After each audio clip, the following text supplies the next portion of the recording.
When London Burned, A Story of Restoration Times and the Great Fire.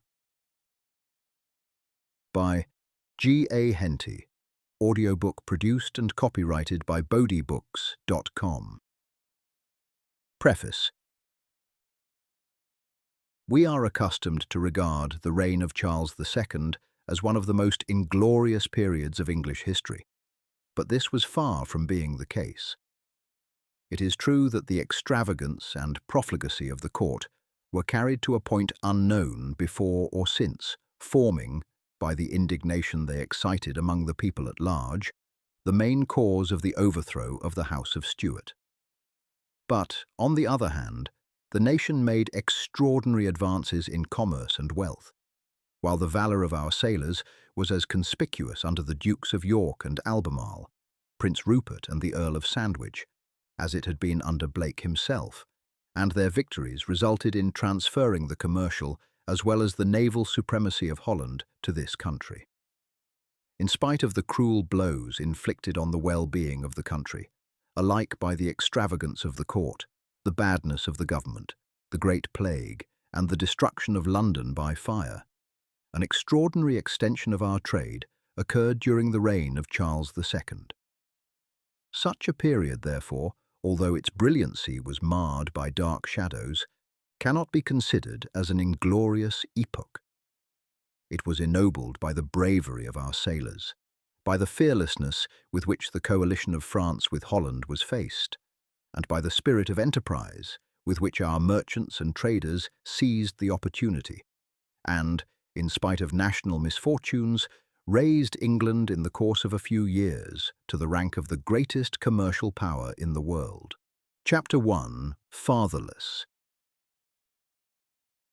Lad stood looking out of the dormer window in a scantily furnished attic in the high-pitched roof of a house in Holborn in September 1664. Numbers of persons were traversing the street below, many of them going out through the bars, 50 yards away, into the fields beyond, where some sports were being held that morning, while country people were coming in with their baskets from the villages of Highgate and Hampstead, Tyburn and Bayswater. But the lad noted nothing that was going on. His eyes were filled with tears, and his thoughts were in the little room behind him. For here, coffined in readiness for burial, lay the body of his father. Sir Aubrey Shenstone had not been a good father in any sense of the word. He had not been harsh or cruel, but he had altogether neglected his son. Beyond the virtues of loyalty and courage, he possessed few others. He had fought as a young man for Charles, and even among the Cavaliers who rode behind Prince Rupert, was noted for reckless bravery. When, on the fatal field of Worcester, the last hopes of the Royalists were crushed, he had effected his escape to France and taken up his abode at Dunkirk. His estates had been forfeited, and after spending the proceeds of his wife's jewels and those he had carried about with him in case fortune went against the cause for which he fought, he sank lower and lower, and had for years lived on the scanty pension allowed by Louis to the king and his adherents. Sir Aubrey had been one of the wild, reckless spirits whose conduct did much towards setting the people of England against the cause of Charles. He gambled and drank, interlarded his conversation with oaths, and despised as well as hated the Puritans against whom he fought. Misfortune did not improve him. He still drank when he had money to do so, gambled for small sums in low taverns with men of his own kind, and quarrelled and fought on the smallest provocation. Had it not been for his son, he would have taken service in the army of some foreign power. But he could not take the child about with him, nor could he leave it behind. Sir Aubrey was not altogether without good points. He would divide his last crown with a comrade poorer than himself. In the worst of times he was as cheerful as when money was plentiful, making a joke of his necessities and keeping a brave face to the world. Wholly neglected by his father, who spent the greater portion of his time abroad, Cyril would have fared badly indeed had it not been for the kindness of Lady Parton, the wife of a Cavalier of very different type to Sir Aubrey. He had been an intimate friend of Lord Falkland, and, like that nobleman, had drawn his sword with the greatest reluctance, and only when he saw that Parliament was bent upon overthrowing the other two estates in the realm and constituting itself the sole authority in England. After the execution of Charles, he had retired to France and did not take part in the later risings, but lived a secluded life with his wife and children. The eldest of these was of the same age as Cyril, and as the latter's mother had been a neighbour of hers before marriage, Lady Parton promised her, on her deathbed, to look after the child, a promise that she faithfully kept. Sir John Parton had always been adverse to the association of his boy with the son of Sir Aubrey Shenstone, but he had reluctantly yielded to his wife's wishes, and Cyril passed the greater portion of his time at their house, sharing the lessons Harry received from an English clergyman who had been expelled from his living by the fanatics of Parliament. He was a good and pious man, as well as an excellent scholar, and under his teaching, aided by the gentle precepts of Lady Parton and the strict but kindly rule of her husband, Cyril received a training of a far better kind than he would ever have been likely to obtain had he been brought up in his father's house near Norfolk. Sir Aubrey exclaimed sometimes that the boy was growing up a little Puritan, and had he taken more interest in his welfare, would undoubtedly have withdrawn him from the healthy influences that were benefiting him so greatly.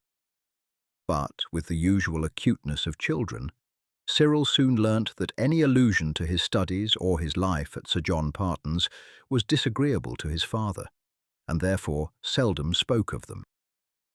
Sir Aubrey was never, even when under the influence of his potations, unkind to Cyril. The boy bore a strong likeness to his mother, whom his father had, in his rough way, really loved passionately. He seldom spoke even a harsh word to him, and although he occasionally expressed his disapproval of the teaching he was receiving, was at heart not sorry to see the boy growing up so different from himself. And Cyril, in spite of his father's faults, loved him. When Sir Aubrey came back with unsteady step, late at night, and threw himself on his pallet, Cyril would say to himself, "Poor father! How different he would have been had it not been for his misfortunes. He is to be pitied rather than blamed." And so, as years went on, in spite of the difference between their natures, there had grown up a sort of fellowship between the two, and of an evening sometimes, when his father's purse was so low that he could not indulge in his usual stoop of wine at the tavern, they would sit together while Sir Aubrey talked of his fights and adventures. "As to the estates, Cyril," he said one day, "I don't know that Cromwell and his Roundheads have done you much harm. I should have run through them, lad. I should have diced them away years ago, and I am not sure but that their forfeiture has been a benefit to you.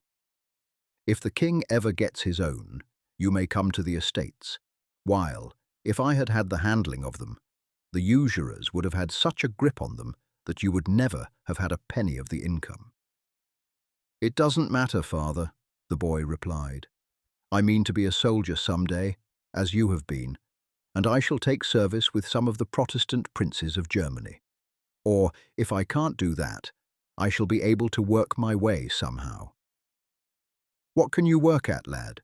his father said, contemptuously. "I don't know yet, father, but I shall find some work to do." Sir Aubrey was about to burst into a tirade against work, but he checked himself. If Cyril never came into the estates, he would have to earn his living somehow. "All right, my boy, but do you stick to your idea of earning your living by your sword? It is a gentleman's profession, and I would rather see you eating dry bread as a soldier of fortune than prospering in some vile trading business." Cyril never argued with his father, and he simply nodded an assent and then asked some question that turned Sir Aubrey's thoughts on other matters. The news that Monk had declared for the king, and that Charles would speedily return to take his place on his father's throne, caused great excitement among the Cavaliers scattered over the continent, and as soon as the matter was settled, all prepared to return to England, in the full belief that their evil days were over, and that they would speedily be restored to their former estates, with honours and rewards for their many sacrifices. "I must leave you behind for a short time, Cyril," his father said to the boy when he came in one afternoon. "I must be in London before the king arrives there to join in his welcome home, and for the moment I cannot take you. I shall be busy from morning till night.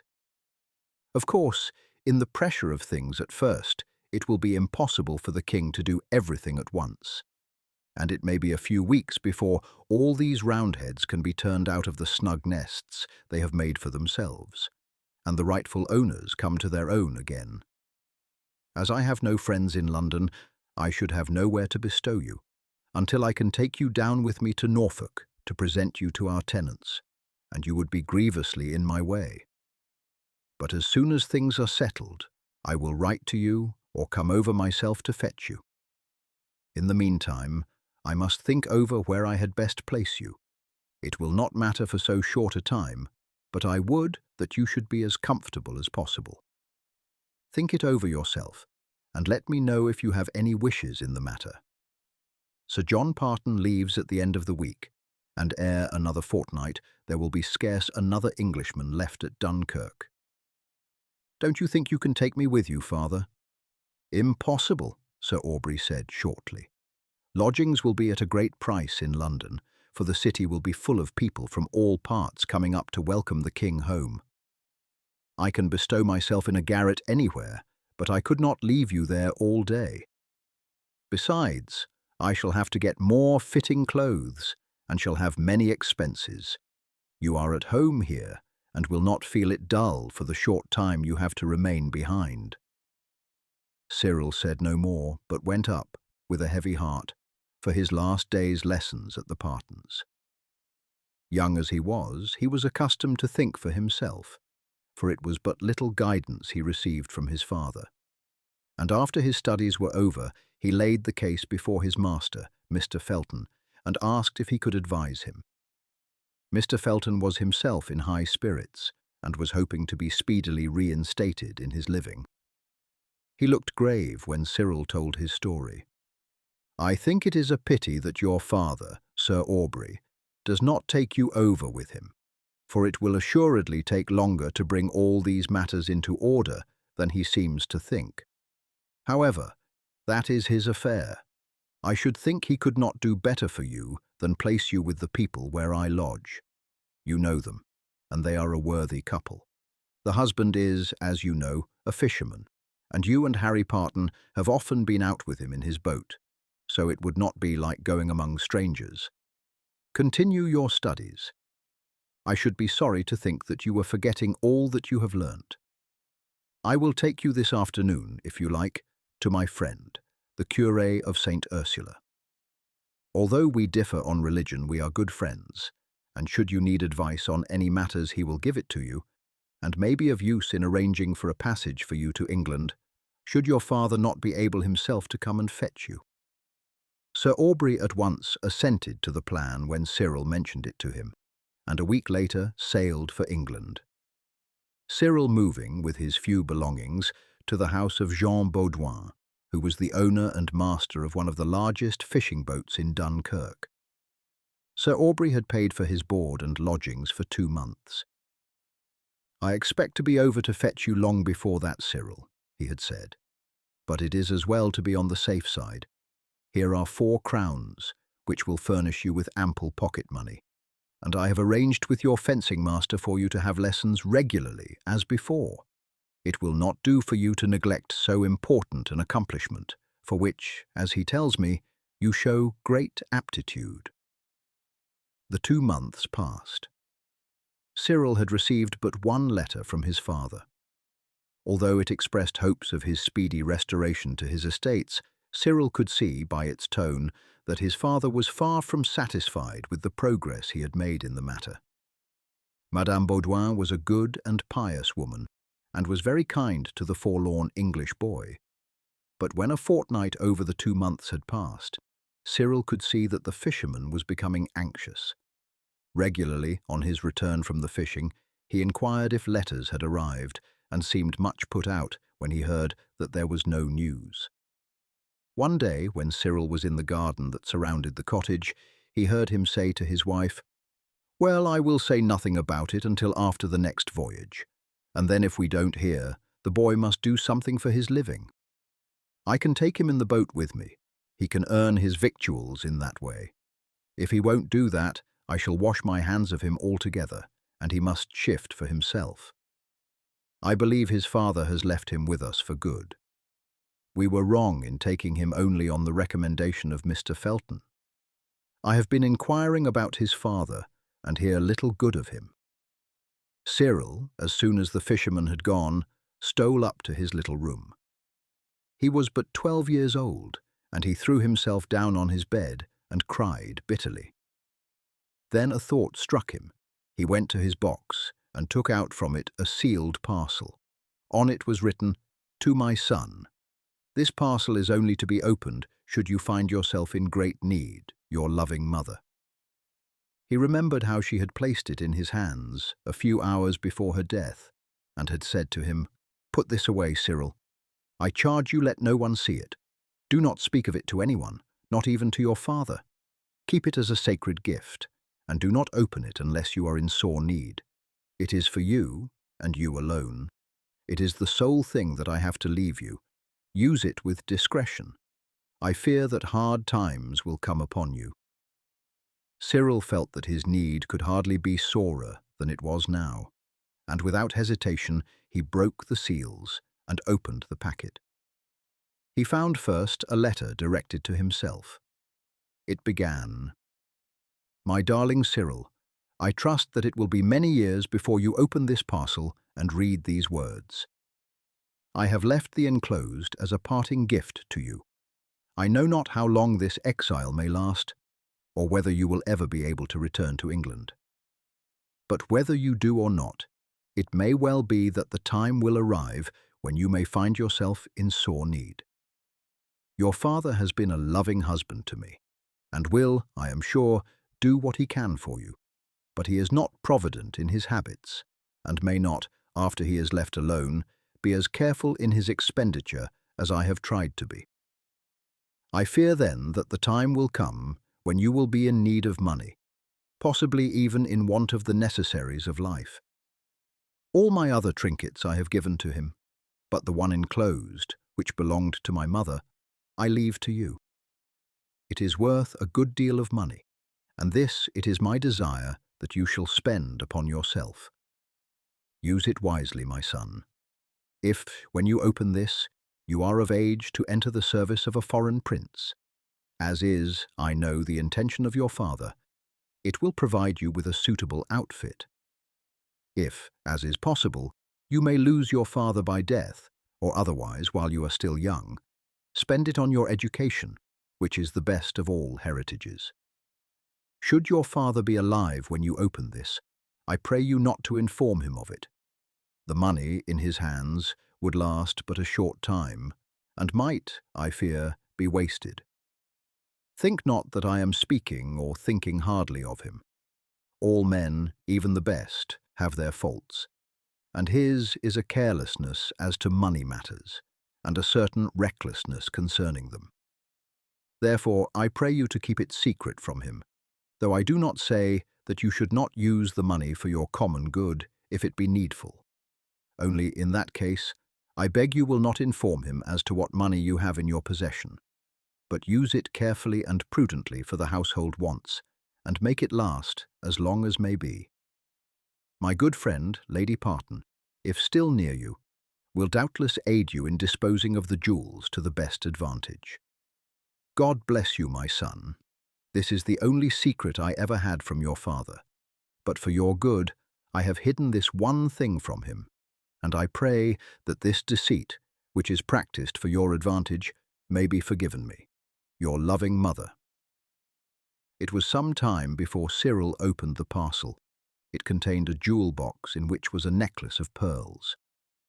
After some consideration, he took this to the curé of St. Ursula, and, giving him his mother's letter to read, asked him for his advice as to its disposal. Your mother was a thoughtful and pious woman, the good priest said, after he had read the letter, and has acted wisely in your behalf. The need she foresaw might come has arisen, and you are surely justified in using her gift. I will dispose of this trinket for you. It is doubtless of considerable value. If it should be that your father speedily sends for you, you ought to lay aside the money for some future necessity.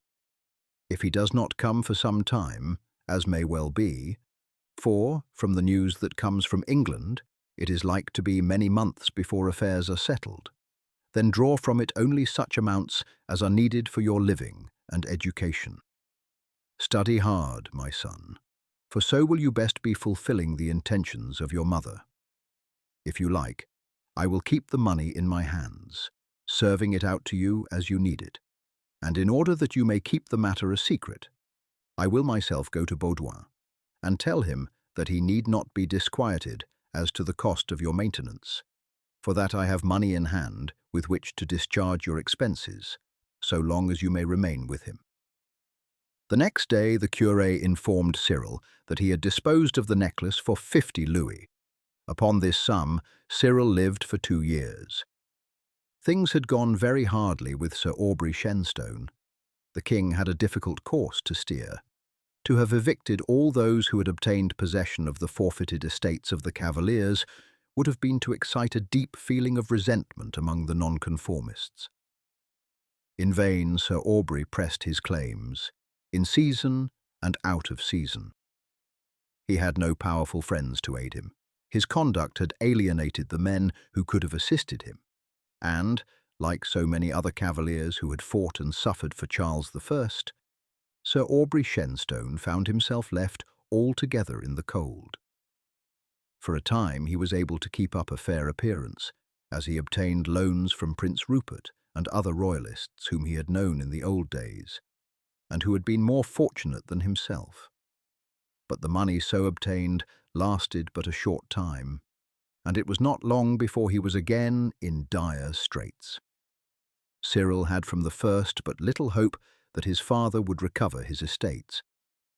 He had, shortly before his father left France, heard a conversation between Sir John Parton and a gentleman who was in the inner circle of Charles's advisers. The latter had said, "One of the king's great difficulties will be to satisfy the exiles. Undoubtedly, could he consult his own inclinations only, he would on his return at once reinstate all those who have suffered in their estates from their loyalty to his father and himself. But this will be impossible. It was absolutely necessary for him, in his proclamation at Breda, to promise an amnesty for all offences, liberty of conscience, and an oblivion as to the past. And he specially says that all questions of grants, sales, and purchases of land and titles shall be referred to Parliament.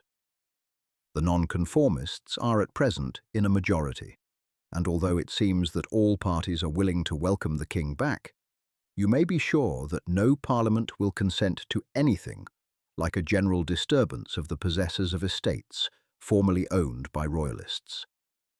In a vast number of cases, the persons to whom such grants were made disposed of them by sale to others, and it would be as hard on them to be ousted as it is upon the original proprietors to be kept out of their possession. Truly, it is a most difficult position, and one that will have to be approached with great judgment. The more so since most of those to whom the lands were granted were generals, officers, and soldiers of the Parliament, and Monk would naturally oppose any steps to the detriment of his old comrades. I fear there will be much bitter disappointment among the exiles, and that the king will be charged with ingratitude by those who think that he has only to sign an order for their reinstatement, whereas Charles will have himself a most difficult course to steer, and will have to govern himself most circumspectly, so as to give offence to none of the governing parties. As to his granting estates or dispossessing their holders, he will have no more power to do so than you or I.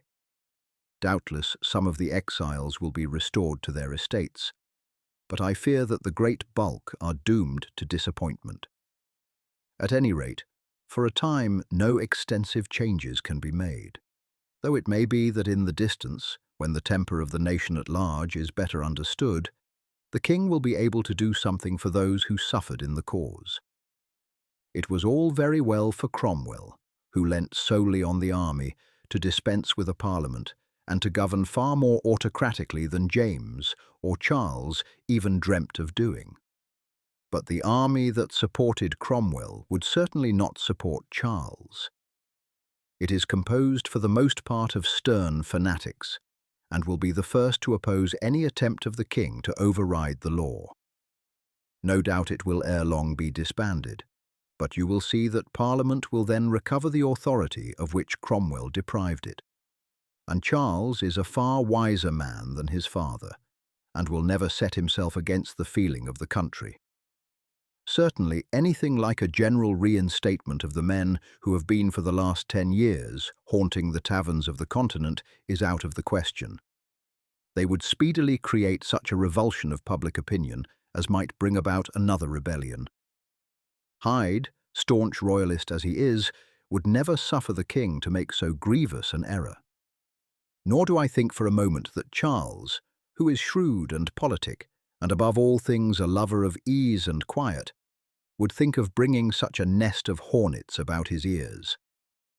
When, after his return to England, it became evident that Sir Aubrey had but small chance of reinstatement in his lands, his former friends began to close their purses and to refuse to grant further loans, and he was presently reduced to straits as severe as those he had suffered during his exile.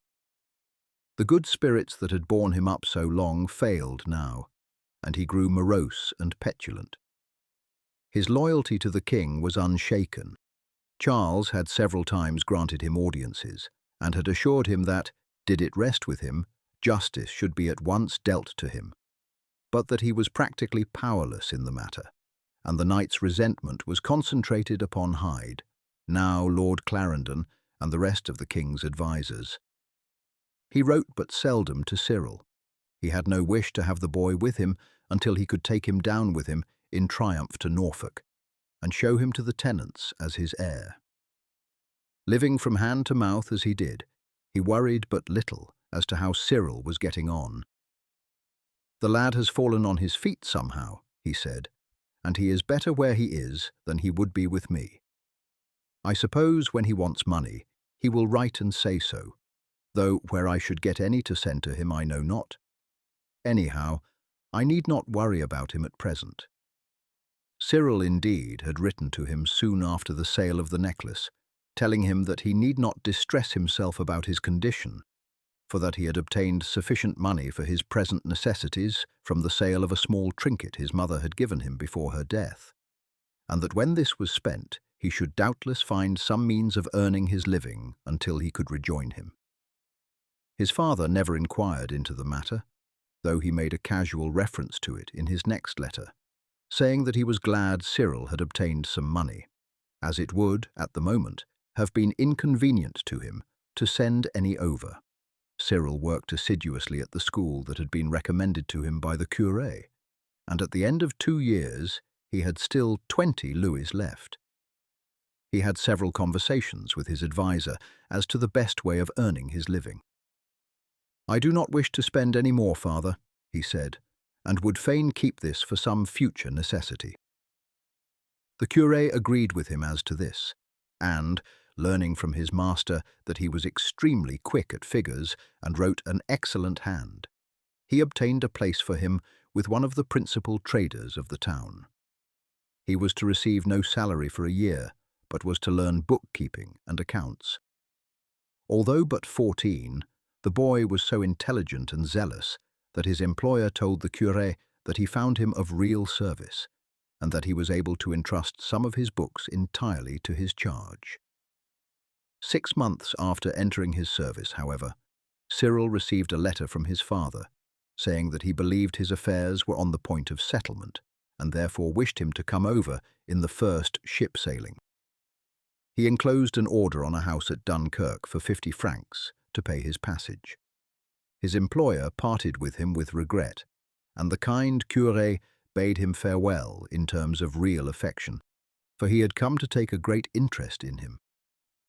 "At any rate, Cyril," he said, "your time here has not been wasted, and your mother's gift has been turned to as much advantage as even she can have hoped that it would be. Should your father's hopes be again disappointed, and fresh delays arise, you may, with the practice you have had, be able to earn your living in London. There must be there, as in France, many persons in trade who have had but little education, and you may be able to obtain employment in keeping the books of such people, who are, I believe, more common in England than here. Here are the 16 louis that still remain. Put them aside, Cyril, and use them only for urgent necessity." Cyril, on arriving in London, was heartily welcomed by his father, who had, for the moment, high hopes of recovering his estates. These, however, soon faded, and although Sir Aubrey would not allow it, even to himself, no chance remained of those royalists who had, like him, parted with their estates for trifling sums to be spent in the king's service, ever regaining possession of them. It was not long before Cyril perceived that unless he himself obtained work of some sort, they would soon be face to face with actual starvation. He said nothing to his father, but started out one morning on a round of visits among the smaller class of shopkeepers, offering to make up their books and write out their bills and accounts for a small remuneration.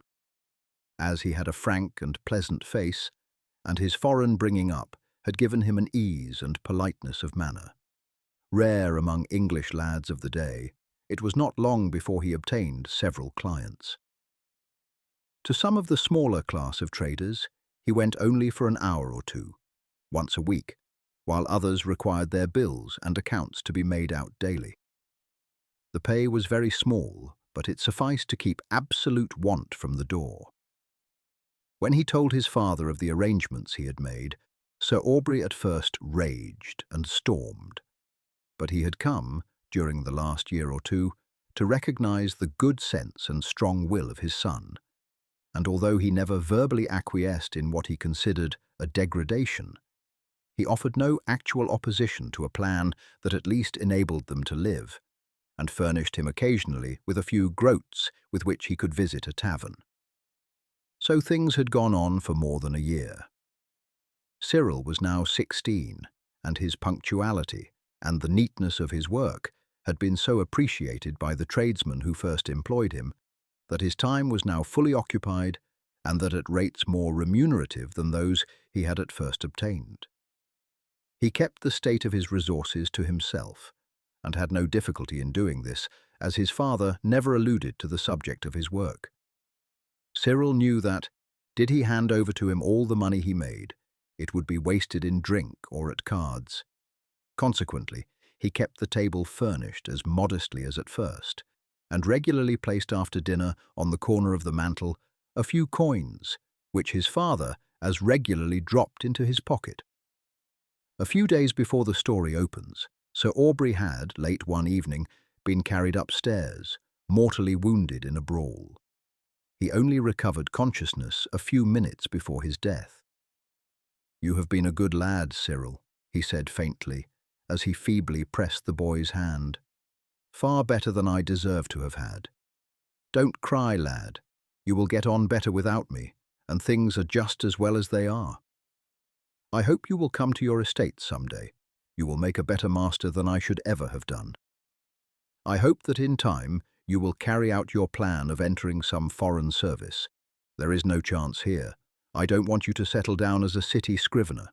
Still, do as you like, lad, and unless your wishes go with mine, think no further of service." "I would rather be a soldier, father. I only undertook this work because I could see nothing else." "That is right, my boy. That is right. I know you won't forget that you come of a race of gentlemen."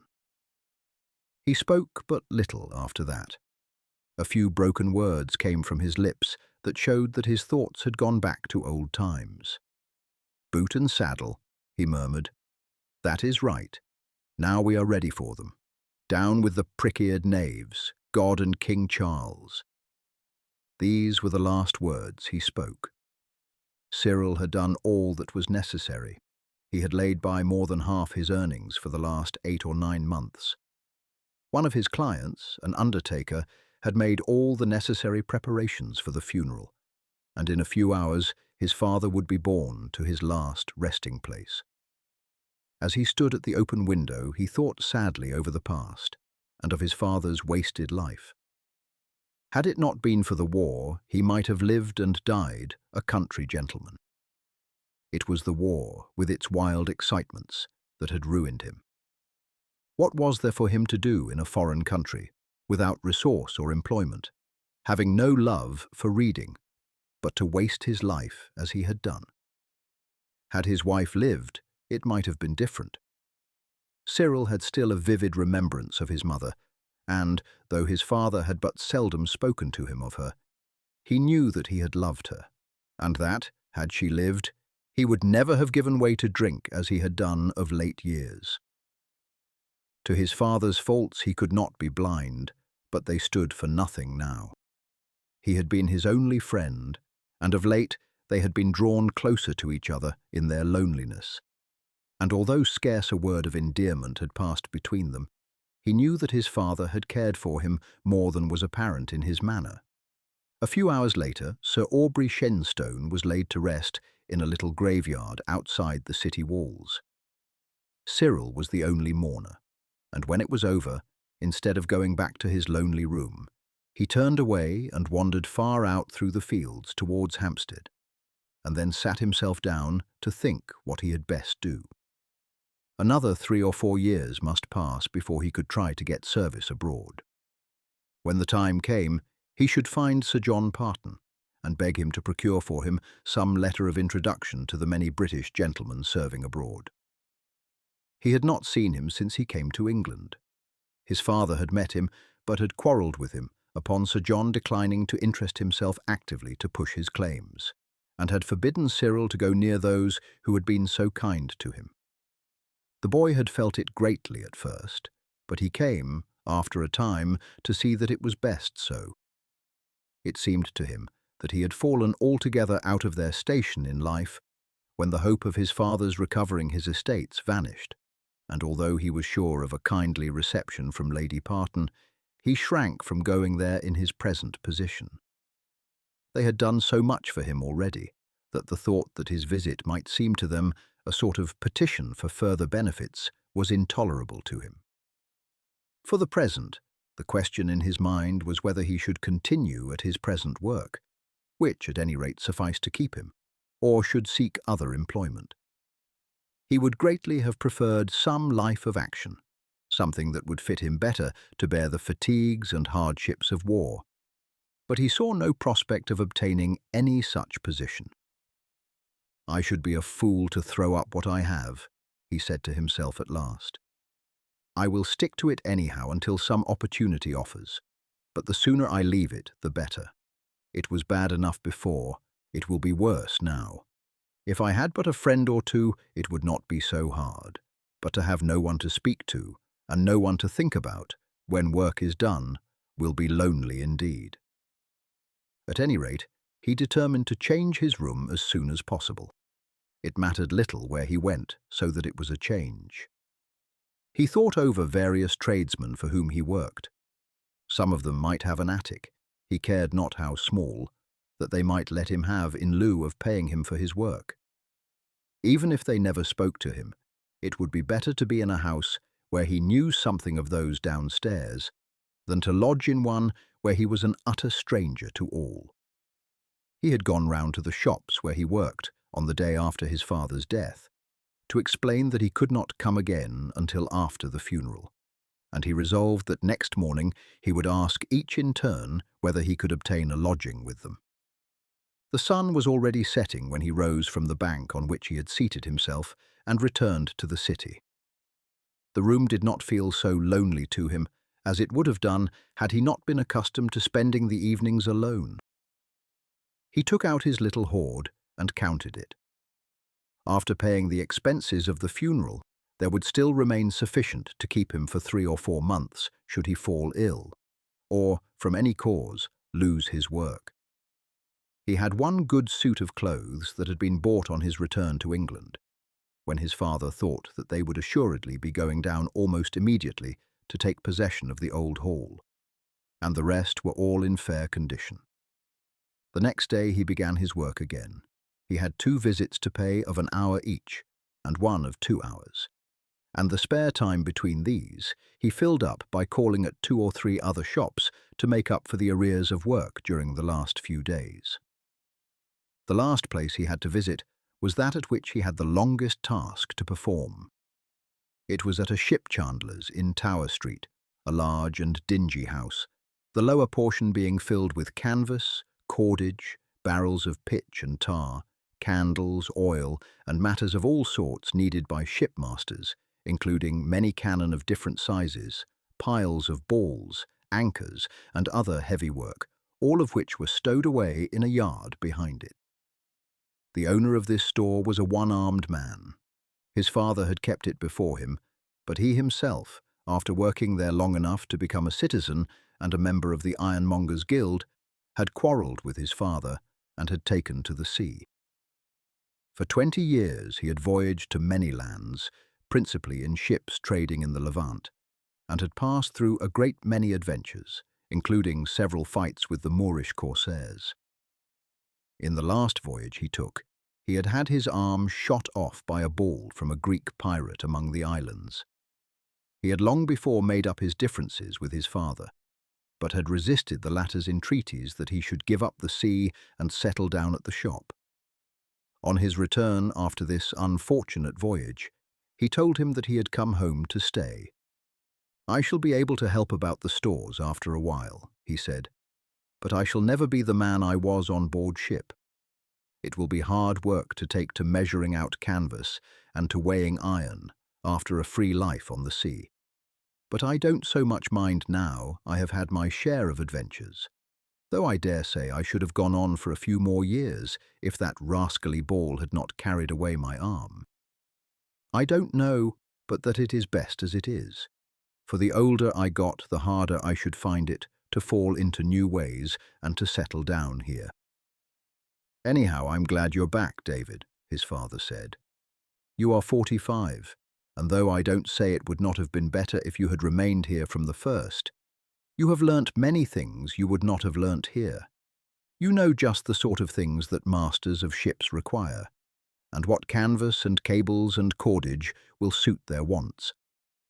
Besides, customers like to talk with men of their own way of thinking, and sailors more, I think, than other men. You know, too, most of the captains who sail up the Mediterranean, and may be able to bring fresh custom into the shop. Therefore, do not think that you will be of no use to me. As to your wife and child, there is plenty of room for them as well as for you, and it will be better for them here, with you always at hand, than it would be for them to remain over at Rotherhithe and only to see you after the shutters are up."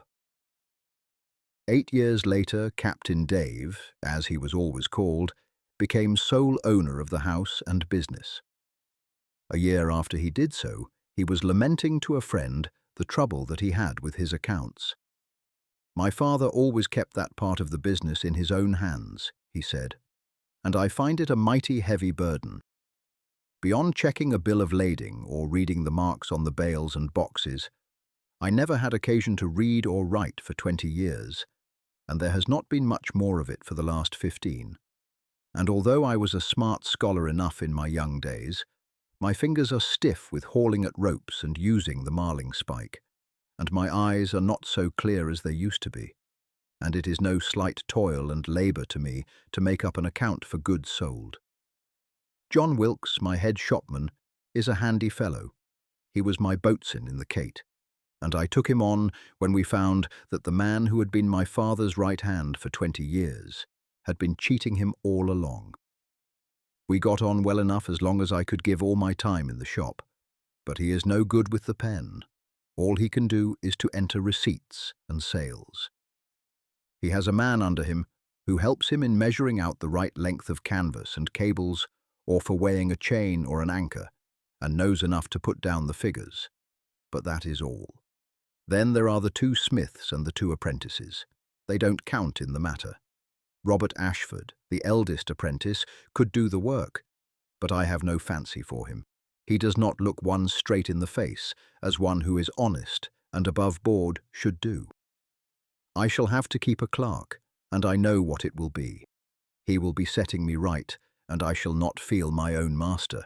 He will be out of place in my crew altogether. I never liked pursers. Most of them are rogues. Still, I suppose it must come to that. I have a boy come in to write my bills and to make up my accounts, who would be just the lad for you, Captain Dave. He is the son of a broken-down Cavalier, but he is a steady, honest young fellow, and I fancy his pen keeps his father, who is a roistering blade and spends most of his time at the taverns. The boy comes to me for an hour, twice a week. He writes as good a hand as any clerk and can reckon as quickly, and I pay him but a groat a week, which was all he asked. Tell him to come to me then. I should want him every day, if he could manage it, and it would be the very thing for me. I'm sure you would like him, the other said. He's a good-looking young fellow, and his face speaks for him without any recommendation. I was afraid at first that he would not do for me. I thought there was too much of the gentleman about him. He has good manners and a gentle sort of way. He has been living in France all his life, and though he has never said anything about his family, indeed he talks but little, he just comes in and does his work and goes away. I fancy his father was one of King Charles's men and of good blood. Well, that doesn't sound so well, the sailor said, but anyhow I should like to have a look at him.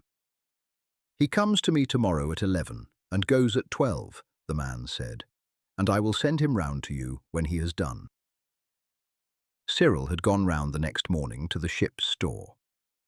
So you are the lad that works for my neighbour Anderson, Captain Dave said, as he surveyed him closely. I like your looks, lad, but I doubt whether we shall get on together. I am an old sailor, you know, and I am quick of speech, and don't stop to choose my words. So if you are quick to take offence, it would be of no use your coming to me. I don't think I'm likely to take offence, Cyril said quietly. And if we don't get on well together, sir, you will only have to tell me that you don't want me any longer. But I trust you will not have often the occasion to use hard words, for at any rate I will do my best to please you. You can't say more, lad. Well, let us have a taste of your quality. Come in here, and he led him into a little room partitioned off from the shop. There, you see, and he opened a book, is the account of the sales and orders yesterday. The ready money sales have got to be entered in that ledger with the red cover. The sales where no money passed have to be entered to the various customers or ships in the ledger. I have made out a list, here it is, of 12 accounts that have to be drawn out from that ledger and sent in to customers. You will find some of them are of somewhat long standing, for I have been putting off that job. Sit you down here. When you have done one or two of them, I will have a look at your work, and if that is satisfactory, we will have a talk as to what hours you have got disengaged, and what days in the week will suit you best. It was 2 hours before Captain Dave came in again. Cyril had just finished the work. Some of the accounts were long ones, and the writing was so crabbed that it took him some time to decipher it. "Well, how are you getting on, lad?" the captain asked. "I have this moment finished the last account." "What? Do you mean to say that you have done them all? Why, it would have taken me all my evenings for a week. Now hand me the books. It is best to do things ship-shape."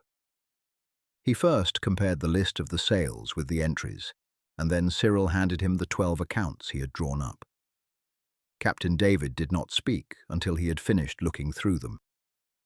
"I would not have believed all that work could have been done in 2 hours, he said, getting up from his chair. "Orderly and well written, and without a blot. The King's secretary could not have done better. Well, now you have seen the list of sales for a day, and I take it that be about the average. So if you come 3 times a week, you will always have 2 days' sales to enter in the ledger. There are a lot of other books my father used to keep, but I have never had time to bother myself about them, and as I have got on very well so far, I do not see any occasion for you to do so. For my part, It seems to me that all these books are only invented by clerks to give themselves something to do to fill up their time. Of course, there won't be accounts to send out every day. Do you think with 2 hours, 3 times a week, you could keep things straight? I should certainly think so, sir, but I can hardly say until I try, because it seems to me that there must be a great many items, and I can't say how long it will take entering all the goods received under their proper headings. But if the books are thoroughly made up now, I should think I could keep them all going. That they are not, Captain David said ruefully. They are all horribly in arrears. I took charge of them myself 3 years ago, and though I spend 3 hours every evening worrying over them, they get further and further in arrears. Look at those files over there. And he pointed to 3 long wires, on each of which was strung a large bundle of papers. I am afraid you will have to enter them all up before you can get matters into shipshape order. The Daily Sale Book is the only one that has been kept up regularly. But these accounts I have made up, sir. Probably in those files there are many other goods supplied to the same people. Of course there are, lad, though I did not think of it before. Well, we must wait then, until you can make up the arrears a bit, though I really want to get some money in. Well, sir, I might write at the bottom of each bill, account made up to, and then put in the date of the latest entry charged. That would do capitally, lad. I did not think of that. I see you will be of great use to me. I can buy and sell, for I know the value of the goods I deal in. But as to accounts, they are altogether out of my way. And now, lad, what do you charge? I charge a groat for 2 hours' work, sir. But if I came to you 3 times a week, I would do it for a little less. No, lad, I don't want to beat you down. Indeed, I don't think you charge enough. However, let us say, to begin with, 3 groats a week. This had been 6 weeks before Sir Aubrey Shenstone's death, and in the interval, Cyril had gradually wiped off all the arrears and had all the books in order up to date, to the astonishment of his employer. Chapter 2. A Change for the Better. I'm glad to see you again, lad, Captain David said, when Cyril entered his shop. I have been thinking of the news you gave me last week, and the mistress and I have been talking it over. Where are you lodging? I have been lodging until now in Holborn, Cyril replied, but I am going to move. Yes, that is what we thought you would be doing. It is always better to make a change after a loss. I don't want to interfere in your business, lad, but have you any friends you are thinking of going to? No, sir. I do not know a soul in London save those I work for. That is bad, lad. Very bad. I was talking it over with my wife, and I said that maybe you were lonely. I am sure, lad, you are one of the right sort. I don't mean only in your work, for as for that, I would back you against any scrivener in London, but I mean about yourself.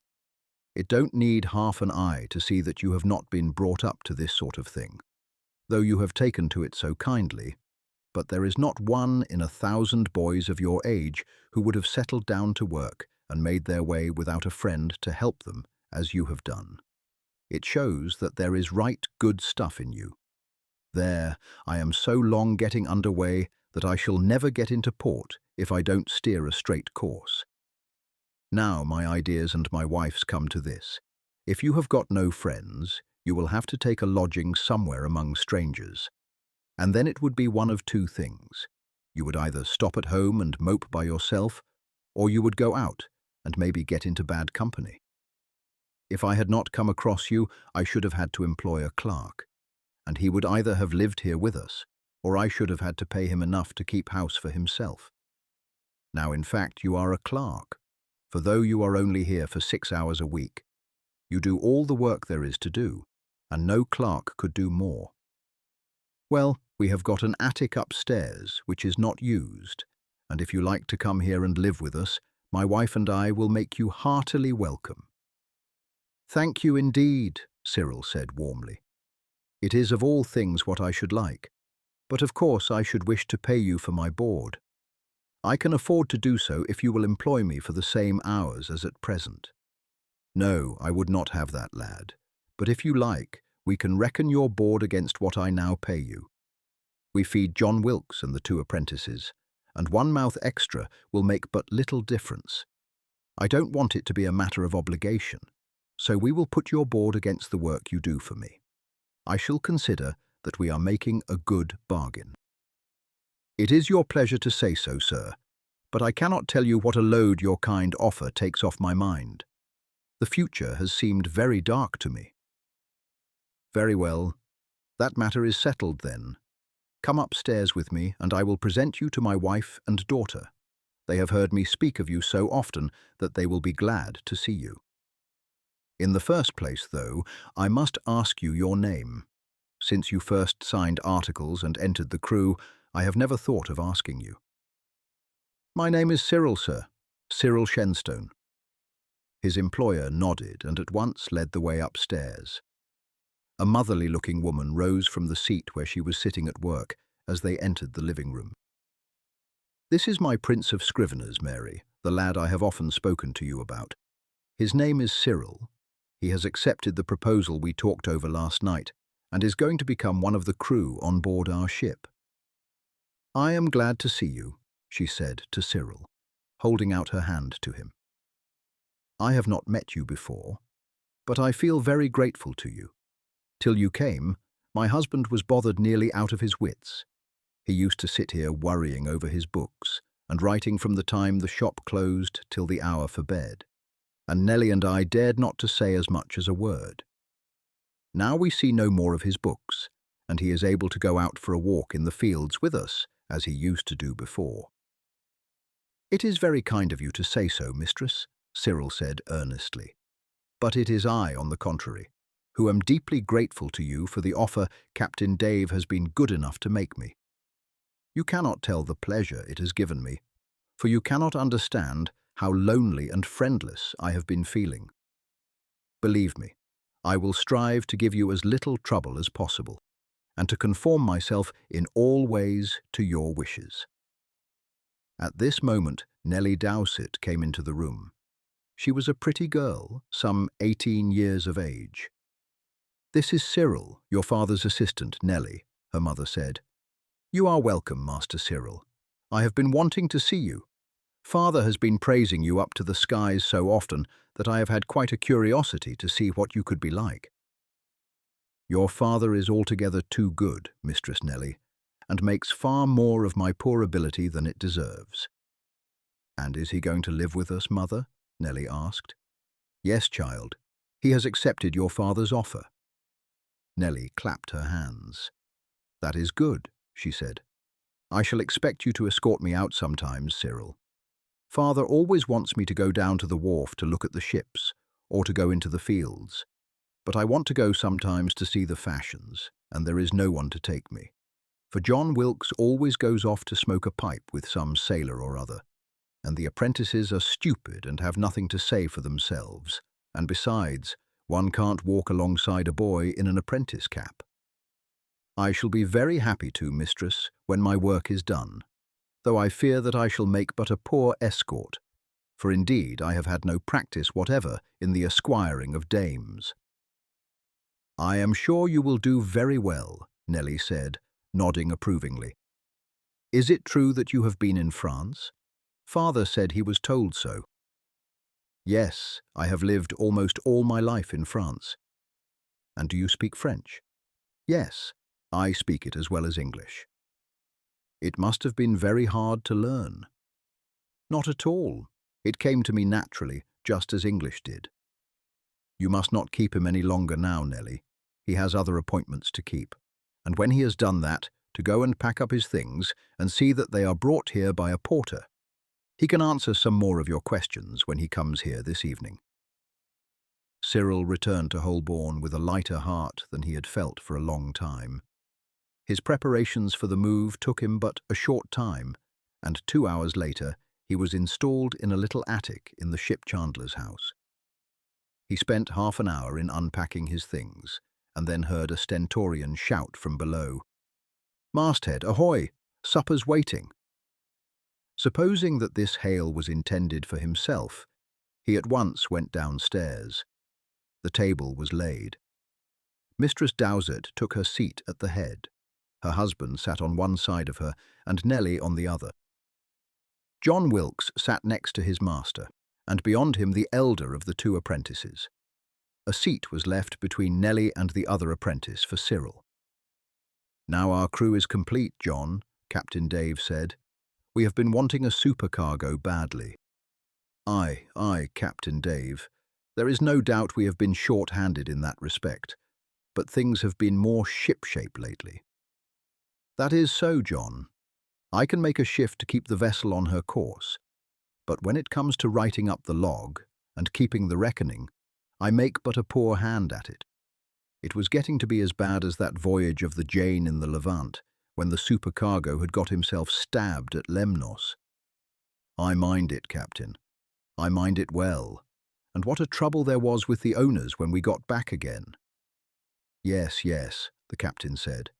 "It was worse work than having a brush with a Barbary corsair. I shall never forget that day. When I went to the office to report, the three owners were all in. "Well, Captain Dave, back from your voyage," said the littlest of the three. "Made a good voyage, I hope." "First rate," says I, "except that the supercargo got killed at Lemnos by one of them rascally Greeks." Dear, said another of them. "He was a prim, sanctimonious sort. Has our brother Jenkins left us?" "I don't know about his leaving us," says I, "but we left him sure enough in a burying place there." "And how did you manage without him?" "I made as good a shift as I could," I said. "I have sold all the cargo, and I have brought back a freight of 6 tons of Turkey figs and 400 boxes of currants, and these 2 bags hold the difference." "Have you brought the books with you, Captain?" "Never a book," said I. "I have had to navigate the ship and to look after the crew, and do the best I could at each port. The books are on board, made out up to the day before the supercargo was killed, 3 months ago, but I have never had time to make an entry since." They looked at each other like owls for a minute or two, and then they all began to talk at once. How had I sold the goods? Had I charged the prices mentioned in the invoice? What percentage had I put on for profit? And a lot of other things. I waited until they were all out of breath, and then I said I had not bothered about invoices. I knew pretty well the prices such things cost in England. I clapped on so much more for the expenses of the voyage and a fair profit. I could tell them what I had paid for the figs and the currants, and for some bags of Smyrna sponges I had bought. But as to the prices I had charged, it was too much to expect that I could carry them in my head. All I knew was I had paid for the things I had bought. I had paid all the port dues and other charges. I had advanced the men 1/4 of their wages each month, and I had brought them back the balance. Such a hubbub you never heard. One would have thought they would have gone raving mad. The sanctimonious partner was the worst of the lot. He threatened me with the Lord Mayor and the alderman, and went on till I thought he would have had a fit. "Look here," says I. "At last, I'll tell you what I will do. You tell me what the cargo cost you altogether, and put on so much for the hire of the ship. I will pay you for them, and settle up with the crew, and take the cargo, and sell it. That is a fair offer, and I advise you to keep civil tongues in your heads, or I will knock them off and take my chance before the Lord Mayor for assault and battery." With that I took off my coat and laid it on a bench. I reckon they saw that I was in earnest, and they just sat as mum as mice. Then the little man said, in a quieter sort of voice, "You are too hasty, Captain Dowsett. We know you to be an honest man and a good sailor, and had no suspicion that you would wrong us. But no merchant in the city of London could hear that his business had been conducted in such a way as you have carried it through without for a time losing countenance. Let us talk the matter over reasonably and quietly." "That is just what I'm wanting," I said, "and if there hasn't been reason and quiet, it is from no fault of mine." Well, please to put your coat on again, Captain, and let us see how matters stand. Then they took their inkhorns and pens, and, on finding out what I had paid for the figs and other matters, they reckoned them up.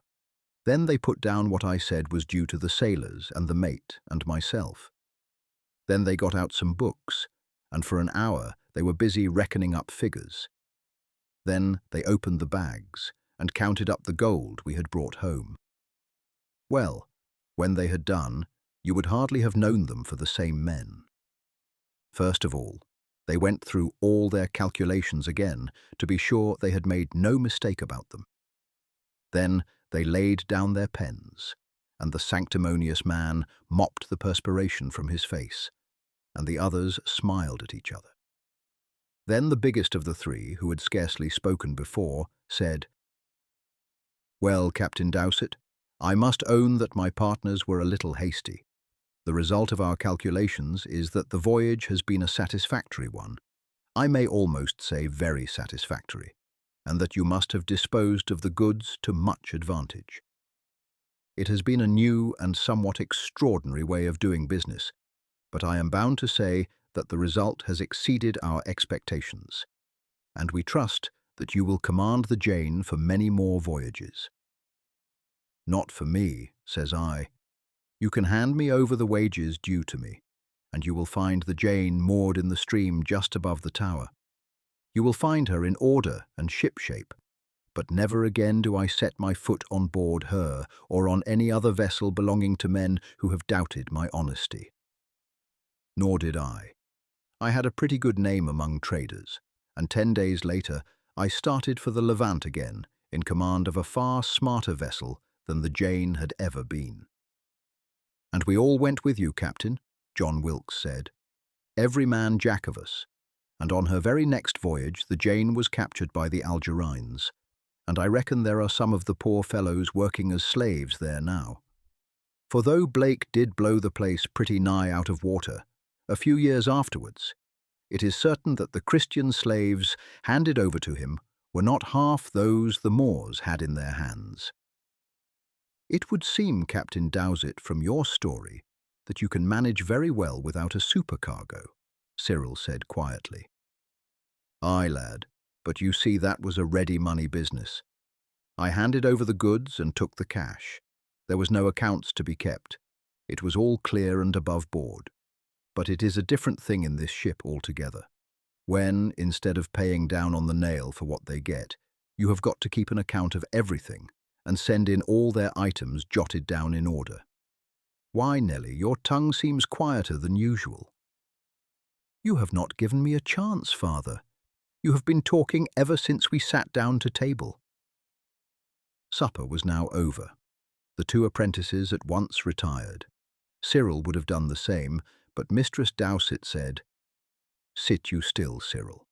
The captain says that you are to be considered as one of the officers of the ship, and we shall be always glad to have you here, though of course you can always go up to your own room or go out when you feel inclined." "I have to go out 3 times a week to work," Cyril said, "but all the other evenings I shall be glad indeed to sit here, Mistress Dowsett. You cannot tell what a pleasure it is to me to be in an English home like this." It was not long before John Wilkes went out. "He is off to smoke his pipe," the captain said. "I never light mine till he goes. I can't persuade him to take his with me. He insists it would not be manners to smoke in the cabin." "He is quite right, father," Nelly said. "It is bad enough having you smoke here. When mother's friends or mine come in, they are well nigh choked. They are not accustomed to it as we are, for a respectable London citizen does not think of taking tobacco." "I am a London citizen, Nelly, but I don't set up any special claim to respectability. I am a sea captain, though that rascally Greek cannonball and other circumstances have made a trader of me, sorely against my will. And if I could not have my pipe and my glass of grog here, I would go and sit with John Wilkes in the tavern at the corner of the street, and I suppose that would not be even as respectable as smoking here." "Nelly doesn't mean, David, that she wants you to give up smoking, only she thinks that John is quite right to go out to take his pipe. and I must say I think so too. You know that when you have sea captains of your acquaintance here, you always send the maid off to bed and smoke in the kitchen. Aye, aye, my dear. I don't want to turn your room into a forecastle. There is reason in all things. I suppose you don't smoke, Master Cyril? No, Captain Dave. I have never so much as thought of such a thing. In France it is the fashion to take snuff, but the habit seemed to me a useless one, and I don't think that I should ever have taken to it. I wonder, Captain Dave said, after they had talked for some time, that after living in sight of the sea for so long, your thoughts never turned that way. I cannot say that I have never thought of it, Cyril said. I have thought that I should greatly like to take foreign voyages, but I should not have cared to go as a ship's boy and to live with men so ignorant that they could not even write their own names. My thoughts have turned rather to the army, and when I get older, I think of entering some foreign service, either that of Sweden or of one of the Protestant German princes. I could obtain introductions through which I might enter as a cadet or gentleman volunteer. I have learnt German, and though I cannot speak it as I can French or English, I know enough to make my way in it. Can you use your sword, Cyril? Nellie Dowsett asked. I have had very good teaching, Cyril replied, and hope to be able to hold my own. Then you are not satisfied with this mode of life? Mistress Dowsett said. I am satisfied with it, mistress, inasmuch as I can earn money sufficient to keep me. But rather than settle down for life as a city scrivener, I would go down to the river and ship on board the first vessel that would take me, no matter where she sailed for. I think you are wrong, Mistress Dowsett said gravely. My husband tells me how clever you are at figures, and you might some day get a good post in the house of one of our great merchants. Maybe it would be so, Cyril said, but such a life would ill suit me. I have truly a great desire to earn money, but it must be in some way to suit my taste. And why do you want to earn a great deal of money, Cyril? Nellie laughed, while her mother shook her head disapprovingly. I wish to have enough to buy my father's estate back again, he said, and though I know well enough that it is not likely I shall ever do it, I shall fight none the worse that I have such a hope in my mind. Bravo, lad, Captain Dave said. I knew not that there was an estate in the case, though I did hear that you were the son of a royalist. It is a worthy ambition, boy, though if it is a large one, 'tis scarce like that you will get enough to buy it back again. It is not a very large one, Cyril said. 'Tis down in Norfolk, but it was a grand old house. At least, so I have heard my father say, though I have but little remembrance of it, as I was but 3 years old when I left it. My father, who was Sir Aubrey Shenstone, had hoped to recover it, but he was one of the many who sold their estates for far less than their value in order to raise money in the king's service. And, as you are aware, none of those who did so have been reinstated, but only those who, having had their land taken from them by Parliament, recovered them because their owners had no title deeds to show, save the grant of Parliament that was of no effect in the courts. Thus the most loyal men, those who sold their estates to aid the king, have lost all, while those that did not so dispossess themselves in his service are now replaced on their land.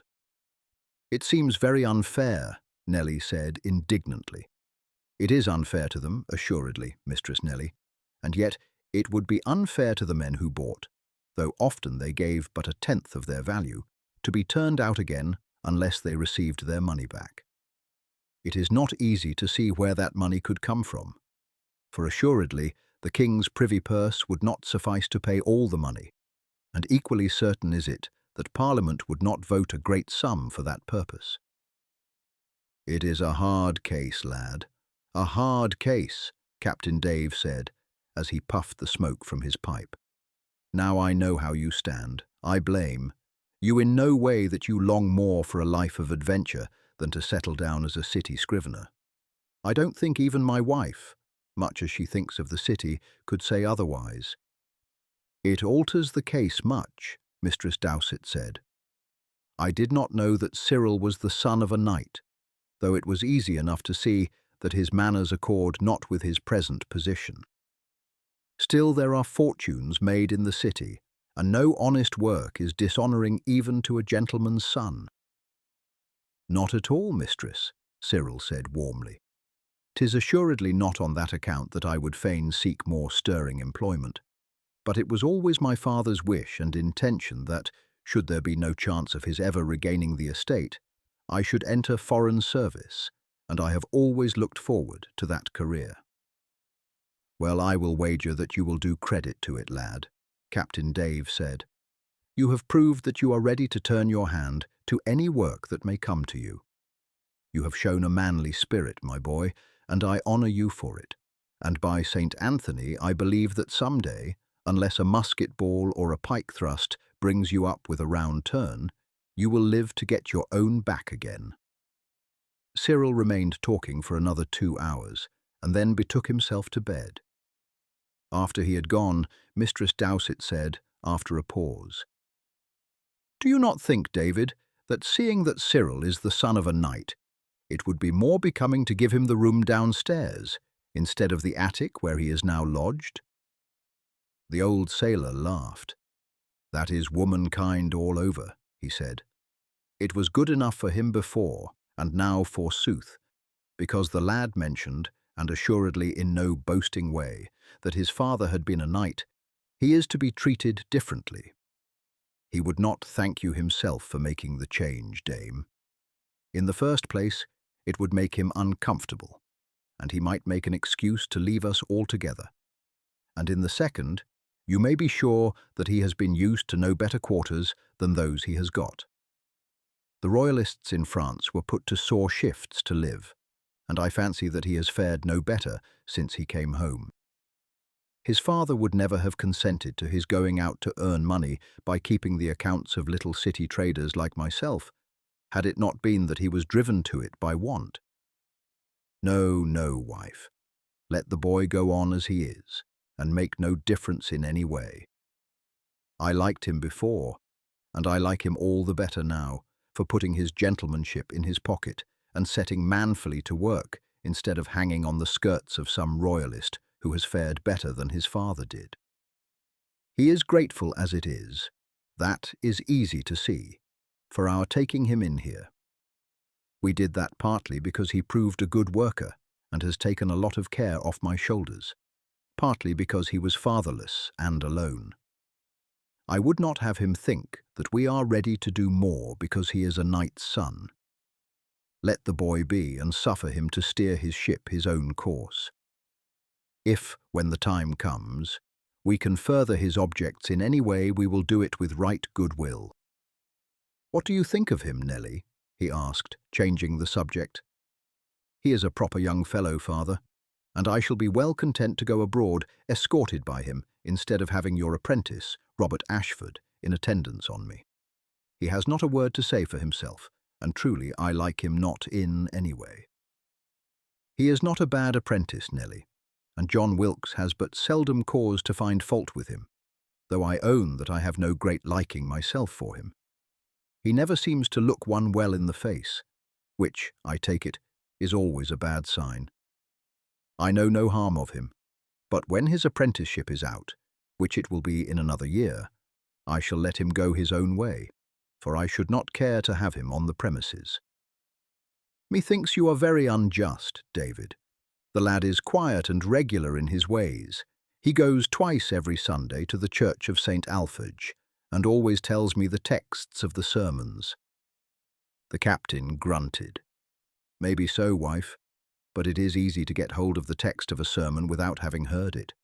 I have my doubts whether he goes as regularly to St. Alphage's as he says he does. Why could he not go with us to St. Benet's? He says he likes the administrations of Mr. Catlin better, David, and in truth, our parson is not one of the stirring kind. So much the better, Captain Dave said bluntly. I like not these men that thump the pulpit and make as if they were about to jump out head foremost. However, I don't suppose there is much harm in the lad, and it may be that his failure to look one in the face is not so much his fault as that of nature, which endowed him with a villainous squint. Well, let us turn in. It is past 9 o'clock, and high time to be abed. Cyril seemed to himself to have entered upon a new life when he stepped across the threshold of David Dowsett's store. All his cares and anxieties had dropped from him. For the past 2 years, he had lived the life of an automaton, starting early to his work, returning in the middle of the day to his dinner, to which as often as not he sat down alone, and spending his evenings in utter loneliness in the bare garret, where he was generally in bed long before his father returned. He blamed himself sometimes during the first fortnight of his stay here for the feeling of light-heartedness that at times came over him. He had loved his father in spite of his faults, and should, he told himself, have felt deeply depressed at his loss. But nature was too strong for him. The pleasant evenings with Captain Dave and his family were to him delightful. He was like a traveller who, after a cold and cheerless journey, comes into the warmth of a fire and feels a glow of comfort as the blood circulates briskly through his veins. Sometimes, when he had no other engagements, he went out with Nellie Dowsett, whose lively chatter was new and very amusing to him. Sometimes they went up into Cheapside and into St. Paul's, but more often sallied out of the city at Aldgate and walked into the fields. On these occasions he carried a stout cane that had been his father's, for Nellie tried in vain to persuade him to gird on a sword. "You are a gentleman, Cyril," she would argue, "and have a right to carry one." "I am for the present a sober citizen, Mistress Nellie, and do not wish to assume to be of any other condition. Those one sees with swords are either gentlemen of the court, or common bullies, or maybe highwaymen. After nightfall it is different, for then many citizens carry their swords, which indeed are necessary to protect them from the ruffians who, in spite of the city watch, oftentimes attack quiet passers-by. And if at any time I escort you to the house of one of your friends, I shall be ready to take my sword with me. But in the daytime there is no occasion for a weapon, and moreover I am full young to carry one. And this stout cane would, were it necessary, do me good service, for I learned in France the exercise that they call the bâton, which differs little from our English single stick. While Cyril was received almost as a member of the family by Captain Dave and his wife, and found himself on excellent terms with John Wilkes, he saw that he was viewed with dislike by the 2 apprentices. He was scarcely surprised at this. Before his coming, Robert Ashford had been in the habit of escorting his young mistress when she went out, and had no doubt liked these expeditions, as a change from the measuring out of ropes and weighing of iron in the store. Then again, the apprentices did not join in the conversation at table unless a remark was specially addressed to them. And as Captain Dave was by no means fond of his elder apprentice, it was but seldom that he spoke to him. Robert Ashford was between 18 and 19. He was no taller than Cyril, but it would have been difficult to judge his age by his face, which had a wizened look, and, as Nellie said one day, in his absence, he might pass very well for 60. It was easy enough for Cyril to see that Robert Ashford heartily disliked him. The covert scowls that he threw across the table at mealtime, and the way in which he turned his head and feigned to be too busy to notice him as he passed through the shop, were sufficient indications of ill will. The younger apprentice, Tom Frost, was but a boy of 15. He gave Cyril the idea of being a timid lad. He did not appear to share his comrades' hostility to him, but once or twice, when Cyril came out from the office after making up the accounts of the day, he fancied that the boy glanced at him with an expression of anxiety, if not of terror. If it were not, Cyril said to himself, that Tom is clearly too nervous and timid to venture upon an act of dishonesty, I should say that he had been pilfering something. But I feel sure that he would not attempt such a thing as that, though I am by no means certain that Robert Ashford with his foxy face and cross eyes, would not steal his master's goods, or anyone else's did he get the chance. Unless he were caught in the act, he could do it with impunity. For everything here is carried on in such a free and easy fashion that any amount of goods might be carried off without their being missed. After thinking the matter over, he said, one afternoon when his employer came in while he was occupied at the accounts, "I have not seen anything of a stock book, Captain Dave. Everything else is now straight and balanced up to today. Here is the book of goods sold, the book of goods received, and the ledger with the accounts. But there is no stock book such as I find in almost all the other places where I work." "What do I want with a stock book?" Captain Dave asked. "You cannot know how you stand without it," Cyril replied. "You know how much you have paid and how much you have received during the year, but unless you have a stock book, you do not know whether the difference between the receipts and expenditure represents profit. For the stock may have so fallen in value during the year that you may really have made a loss while seeming to make a profit." "How can that be?" Captain Dave asked. "I get a fair profit on every article." "There ought to be a profit, of course," Cyril said, "but sometimes it is found not to be so. Moreover, if there is a stock book you can tell at any time, without the trouble of opening bins and weighing metal, how much stock you have of each article you sell, and can order your goods accordingly." "How would you do that?" "It is very simple, Captain Dave," Cyril said. "After taking stock of the whole of the goods, I should have a ledger in which each article would have a page or more to itself, and every day I should enter from John Wilkes's sales book a list of the goods that have gone out, each under its own heading. Thus, at any moment, if you were to ask how much chain you had got in stock, I could tell you within a fathom. When did you take stock last?" "I should say it was about 15 months since. It was only yesterday John Wilkes was saying we had better have a thorough overhauling." "Quite time too, I should think, Captain Dave. I suppose you have got the account of your last stock-taking, with the date of it." "Oh yes, I have got that." And the captain unlocked his desk and took out an account book. "It has been lying there ever since. It took a wonderful lot of trouble to do, and I had a clerk and 2 men in for a fortnight, for of course John and the boys were attending to their usual duties. I have often wondered since why I should have had all that trouble over a matter that has never been of the slightest use to me." "Well, I hope you will take it again, sir. It is a trouble, no doubt, but you will find it a great advantage."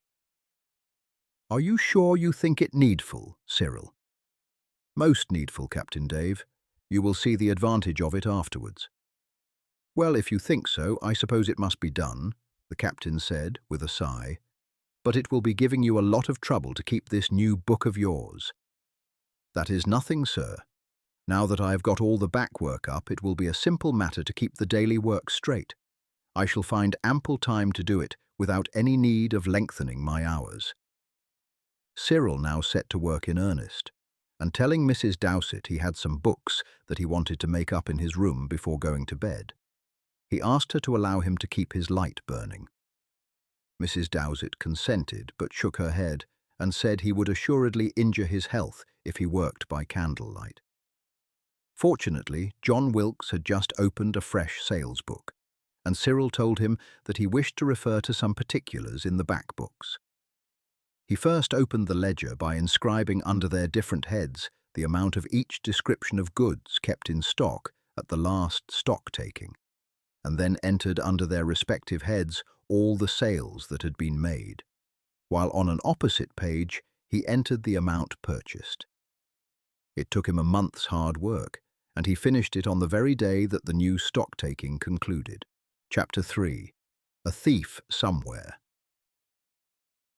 2 days after the conclusion of the stock-taking, Cyril said, after breakfast was over, "Would it trouble you, Captain Dave, to give me an hour up here before you go downstairs to the counting-house? I am free for 2 hours now, and there is a matter upon which I should like to speak to you privately."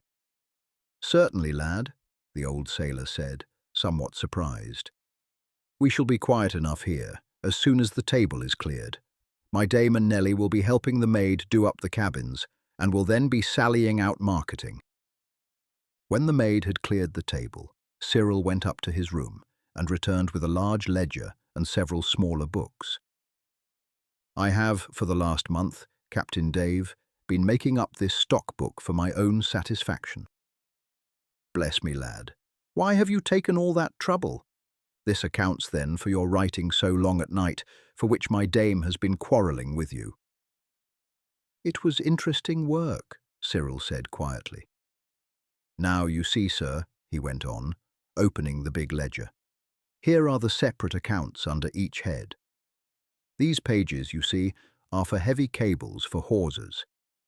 Of these, at the date of the last stock-taking, there were, according to the book you handed to me, 500 fathoms in stock. These are the amounts you have purchased since. Now, upon the other side, are all the sales of this cable entered in the sales book. Adding them together and deducting them from the other side, you will see there should remain in stock 450 fathoms. According to the new stock-taking, there are 438. That is, I take it, as near as you could expect to get, for in the measuring out of so many thousand fathoms of cable during the 15 months between the two stock-takings, there may well have been a loss of the 12 fathoms in giving good measurement. That is so, Captain Dave said. I always say to John Wilkes, give good measurement, John, better a little over than a little under. Nothing can be clearer or more satisfactory. Cyril closed the book.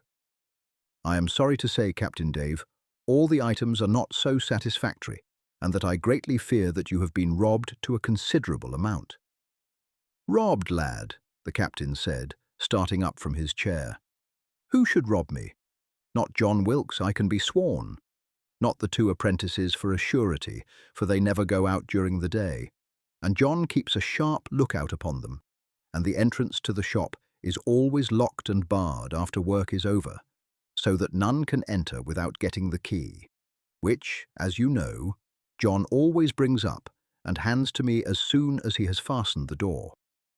You are mistaken, lad, and although I know that your intentions are good, you should be careful how you make a charge that might bring ruin to innocent men. Carelessness there may be, but robbery, no, assuredly not. I have not brought the charge without warrant, Captain Dave, Cyril said gravely, and if you will bear with me for a few minutes, I think you will see that there is at least something that wants looking into.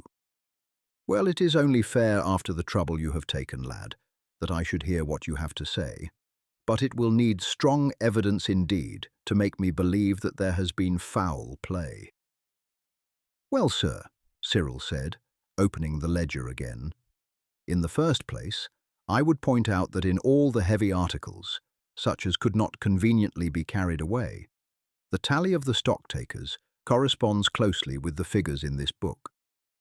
In best bower anchors, the figures are absolutely the same, and, as you have seen, in heavy cables, they closely correspond. In the large ship's compasses, the ship's boilers and ship's galleys, the numbers tally exactly. So it is with all the heavy articles. The main blocks are correct, and all other heavy gear. This shows that John Wilkes's book is carefully kept, and it would be strange indeed if heavy goods had all been properly entered and light ones omitted. But yet when we turn to small articles, we find that there is a great discrepancy between the figures. Here is the account, for instance, of the half-inch rope. According to my ledger, there should be 1,800 fathoms in stock, whereas the stock-takers found but 380. In 2-inch rope, there is a deficiency of 230 fathoms. In 1-inch rope, of 620. These sizes, as you know, are always in requisition, and a thief would find ready purchasers for a coil of any of them. But, as might be expected, it is in copper that the deficiency is most serious. Of 14-inch bolts, 82 are short. Of 12-inch bolts, 130. Of 8-inch, 309. and so on throughout almost all the copper stores. According to your expenditure and receipt book, Captain Dave, you have made, in the last 15 months, £1,230. But according to this book, your stock is less in value, by £2,034, than it should have been. You are therefore a poorer man than you were at the beginning of this 15 months trading, by £804. Captain Dave sat down in his chair, breathing hard.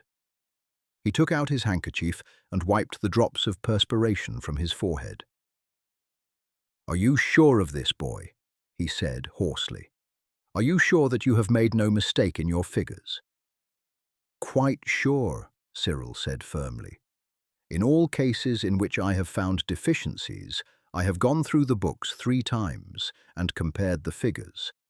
And I am sure that if you put the books into the hands of any city accountant, he will bear out my figures." For a time, Captain Dave sat silent.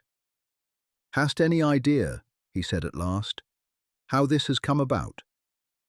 "I have none," Cyril replied. "That John Wilkes is not concerned in it, I am as sure as you are.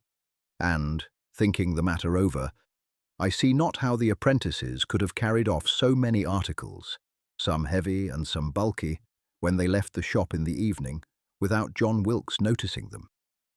So sure am I that my advice would be that you should take John Wilkes into your confidence and tell him how matters stand. My only objection to that is that he is a hasty man, and that I fear he would not be able to keep his countenance, so that the apprentices would remark that something was wrong. I am far from saying that they have any hand in it. It would be a grievous wrong to them to have suspicions when there is no shadow of evidence against them. But at any rate, if this matter is to be stopped and the thieves detected, it is most important that they should have, if they are guilty, no suspicion that they are in any way being watched, or that these deficiencies have been discovered. If they have had a hand in the matter, they most assuredly had accomplices, for such goods could not be disposed of by an apprentice to any dealer without his being sure that they must have been stolen. You are right there, lad, quite right. Did John Wilkes know that I had been robbed in this way, he would get into a fury, and no words could restrain him from falling upon the apprentices and beating them till he got some of the truth out of them. "They may be quite innocent," Cyril said. "It may be that the thieves have discovered some mode of entry into the store, either by opening the shutters at the back, or by loosening a board, or even by delving up under the ground. It is surely easier to believe this than that the boys can have contrived to carry off so large a quantity of goods under John Wilkes's eye." "That is so, lad. I have never liked Robert Ashford, but God forbid that I should suspect him of such crime only because his forehead is as wrinkled as an ape's, and Providence has set his eyes crossways in his head. You cannot always judge a ship by her upper works. She may be ugly to the eye, and yet have a clear run under water. Still, you can't help going by what you see. I agree with you that if we tell John Wilkes about this, those boys will know 5 minutes afterwards that the ship is on fire. But if we don't tell him, how are we to get to the bottom of what is going on?" "That is a difficult question, but a few days will not make much difference, when we know that it has been going on for over a year, and may, for aught we know, have been going on much longer. The first thing, Captain Dave, is to send these books to an accountant, for him to go through them and check my figures." "There is no need for that, lad. I know how careful you are, and you cannot have gone so far wrong as all this. No, sir, I am sure that there is no mistake. But, for your own sake as well as mine, it were well that you should have the signature of an accountant to the correctness of the books. If you have to lay the matter before the magistrates, they would not take my testimony as to your losses, and might even say that you were rash in acting upon the word of a boy like myself. And you might then be obliged to have the accounts made up anew, which would cost you more and cause much delay in the process. Whereas, if you put in your books and say that their correctness is vouched for by an accountant, No question would arise on it. Nor would there be any delay now, for while the books are being gone into, we can be trying to get to the bottom of the matter here. Aye, it shall be done, Master Cyril, as you say. But for the life of me, I don't see how we are to get at the bottom of the ship to find out where she is leaking. It seems to me that the first thing, Captain Dave, is to see to the warehouse. As we agreed that the apprentices can't have carried out all these goods under John Wilkes's eye, and cannot have come down night after night through the house, the warehouse must have been entered from without. As I never go in there, it would be best that you should see to this matter yourself. There are the fastenings of the shutters in the first place, then the boardings all round. As for me, I will look round outside. The window of my room looks into the street, but if you will take me to one of the rooms at the back, we can look at the surroundings of the yard, and may gather some idea whether the goods can have been passed over into any of the houses abutting on it, or, as is more likely, into the lane that runs up by its side. The captain led the way into one of the rooms at the back of the house, and opening the casement, he and Cyril leaned out. The store occupied fully half the yard, the rest being occupied by anchors, piles of iron, ballast, etc. There were 2 or 3 score of guns of various sizes piled on each other. A large store of cannonball was ranged in a great pyramid close by. A wall some 10 feet high separated the yard from the lane Cyril had spoken of. On the left, adjoining the warehouse, was the yard of the next shop, which belonged to a wool stapler. Behind were the backs of a number of small houses, crowded in between Tower Street and Leadenhall Street. I suppose you do not know who lives in those houses, Captain Dave? No, indeed. The land is not like the sea. Afloat, when one sees a sail, one wonders what is her nationality and whither she is bound, and still more whether she is an honest trader or a rascally pirate. But here on land, one scarcely gives a thought as to who may dwell in the houses round. I will walk round presently, Cyril said, and gather as far as I can who they are that live there. But, as I have said, I fancy it is over that wall and into the alley that your goods have departed. The apprentice's room is this side of the house, is it not?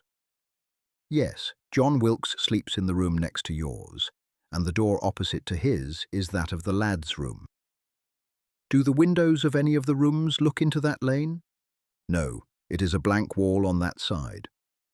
There is the clock striking 9, Cyril said, starting. It is time for me to be off. Then you will take the books today, Captain Dave. I will carry them off at once, and when I return, will look narrowly into the fastenings of the 2 windows and door from the warehouse into the yard, and will take care to do so when the boys are engaged in the front shop. When his work was done, Cyril went round to the houses behind the yard, and he found that they stood in a small court with 3 or 4 trees growing in the centre, and were evidently inhabited by respectable citizens. Over the door of one was painted Joshua Heading's attorney. Next to him was Gilbert Gushing, who dealt in jewels, silks, and other precious commodities from the East.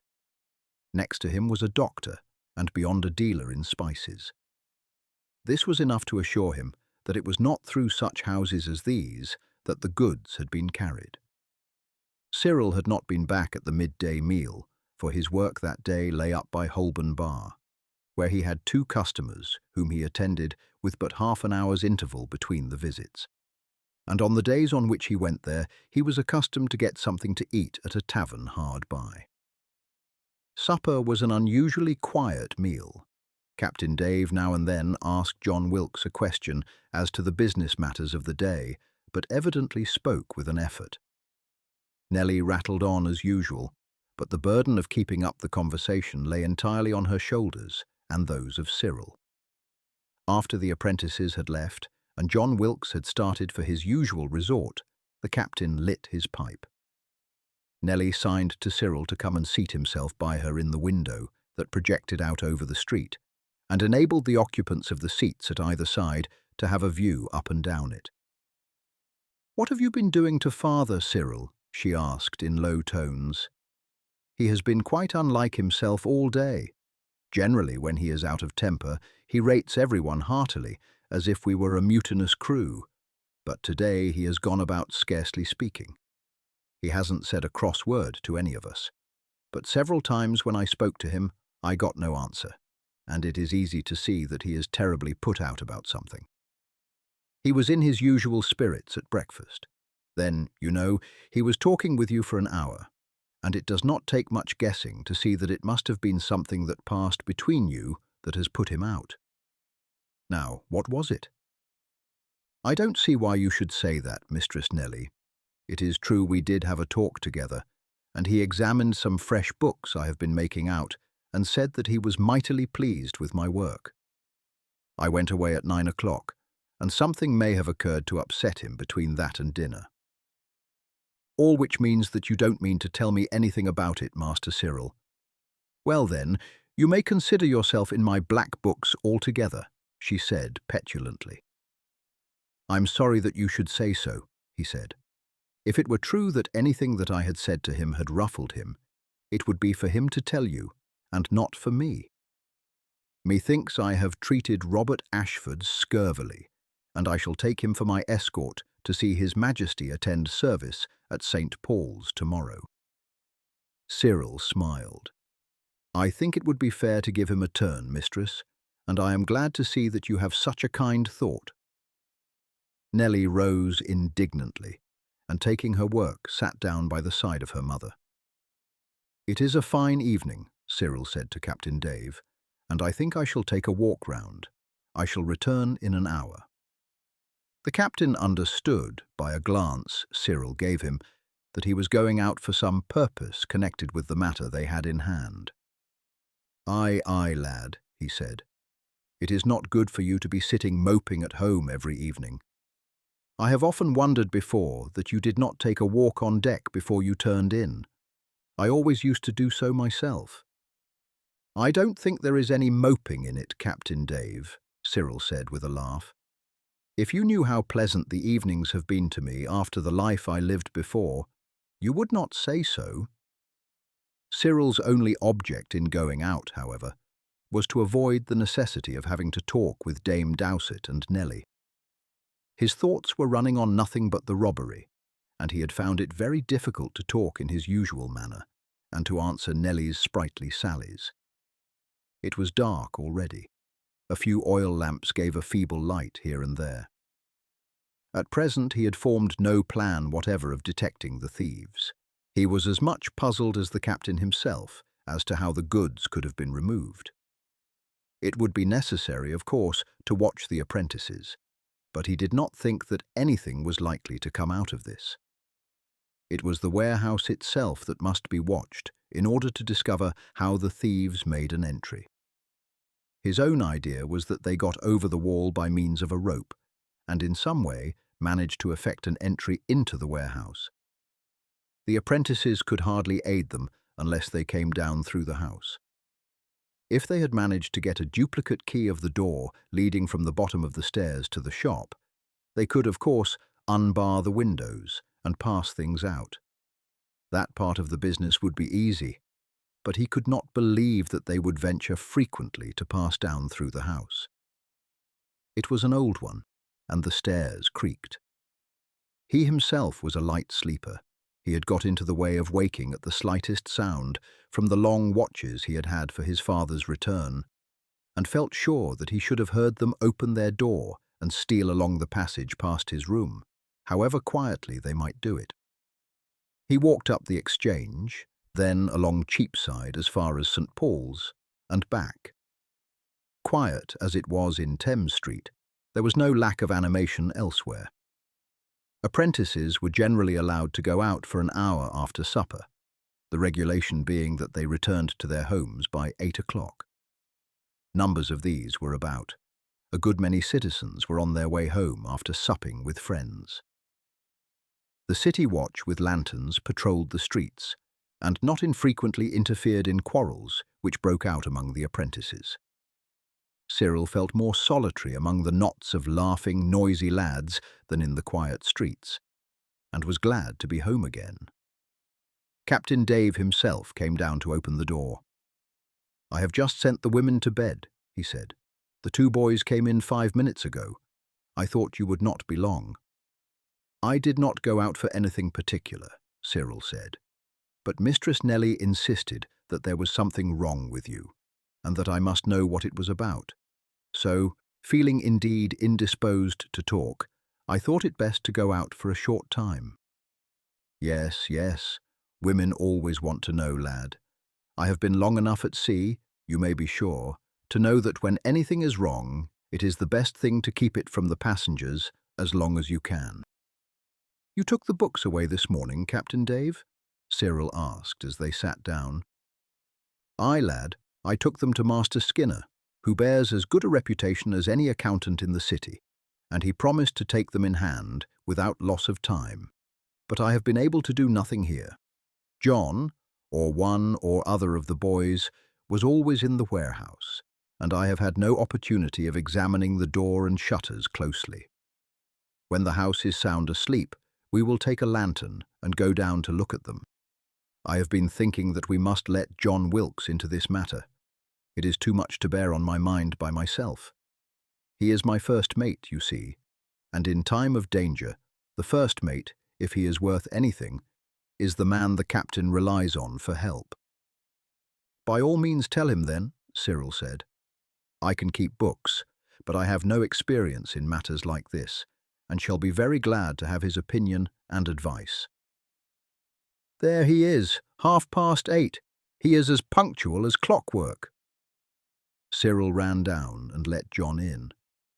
"The captain wants to speak to you," he said, "before you go up to bed." John, after carefully bolting the door, followed him upstairs. "I have got some bad news for you, John. There, light your pipe again and sit down. My good dame has gone off to bed, and we have got the cabin to ourselves." John touched an imaginary hat and obeyed orders. "The ship has sprung a bad leak, John. This lad here has found it out, and it is well he did. For unless he had done so, we should have had her foundering under our feet without so much as suspecting anything was going wrong."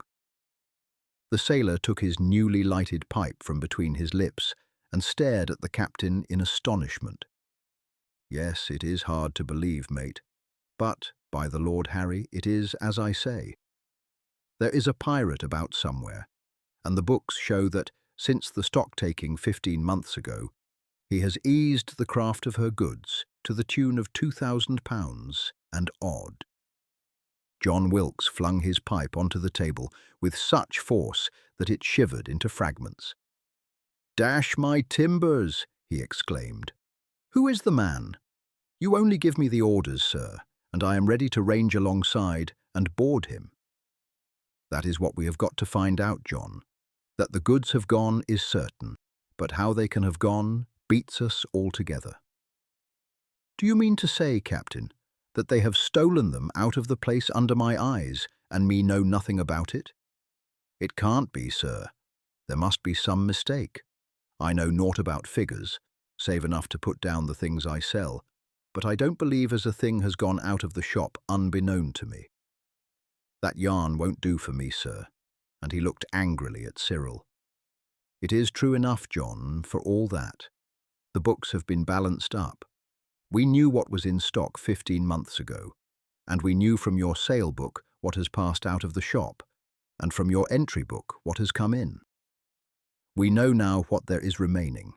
We find that in bulky goods, such as cables and anchors and ship's boilers and such like, the accounts tally exactly, but in the small rope, and above all in the copper, there is a big shrinkage.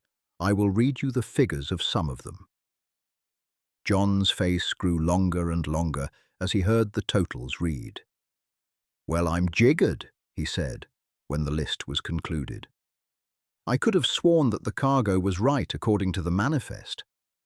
"Well, Captain, all I can say is, if that 'ere list be correct, the best thing you can do is to send me adrift as a blind fool.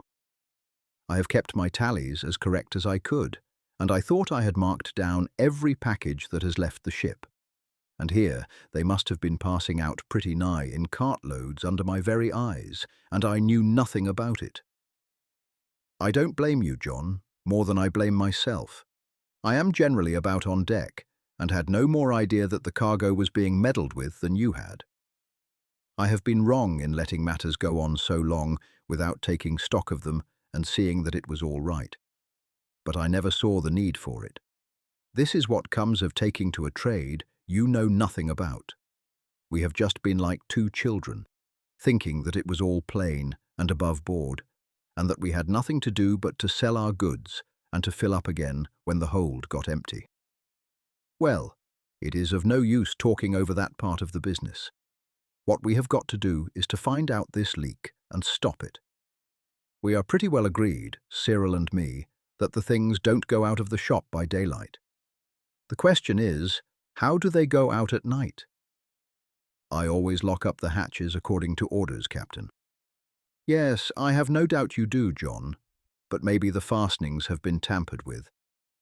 The only way in which we see it can have been managed is that someone has been in the habit of getting over the wall between the yard and the lane, and then getting into the warehouse somehow.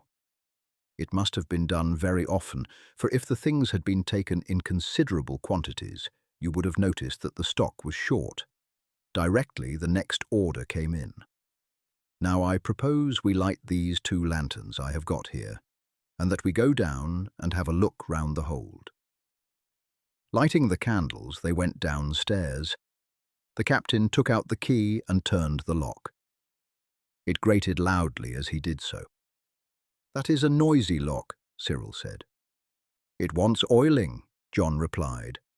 "I have been thinking of doing it for the last month, but it has always slipped out of my mind." "At any rate," Cyril said, "it is certain that thieves could not have got into the shop this way, for the noise would have been heard all over the house." The door between the shop and the warehouse was next unlocked. The fastenings of the shutters and doors were first examined. There was no sign of their having been tampered with. Each bolt and hasp was tried, and the screws examined. Then they went round, trying every one of the stout planks that formed the side. All were firm and in good condition.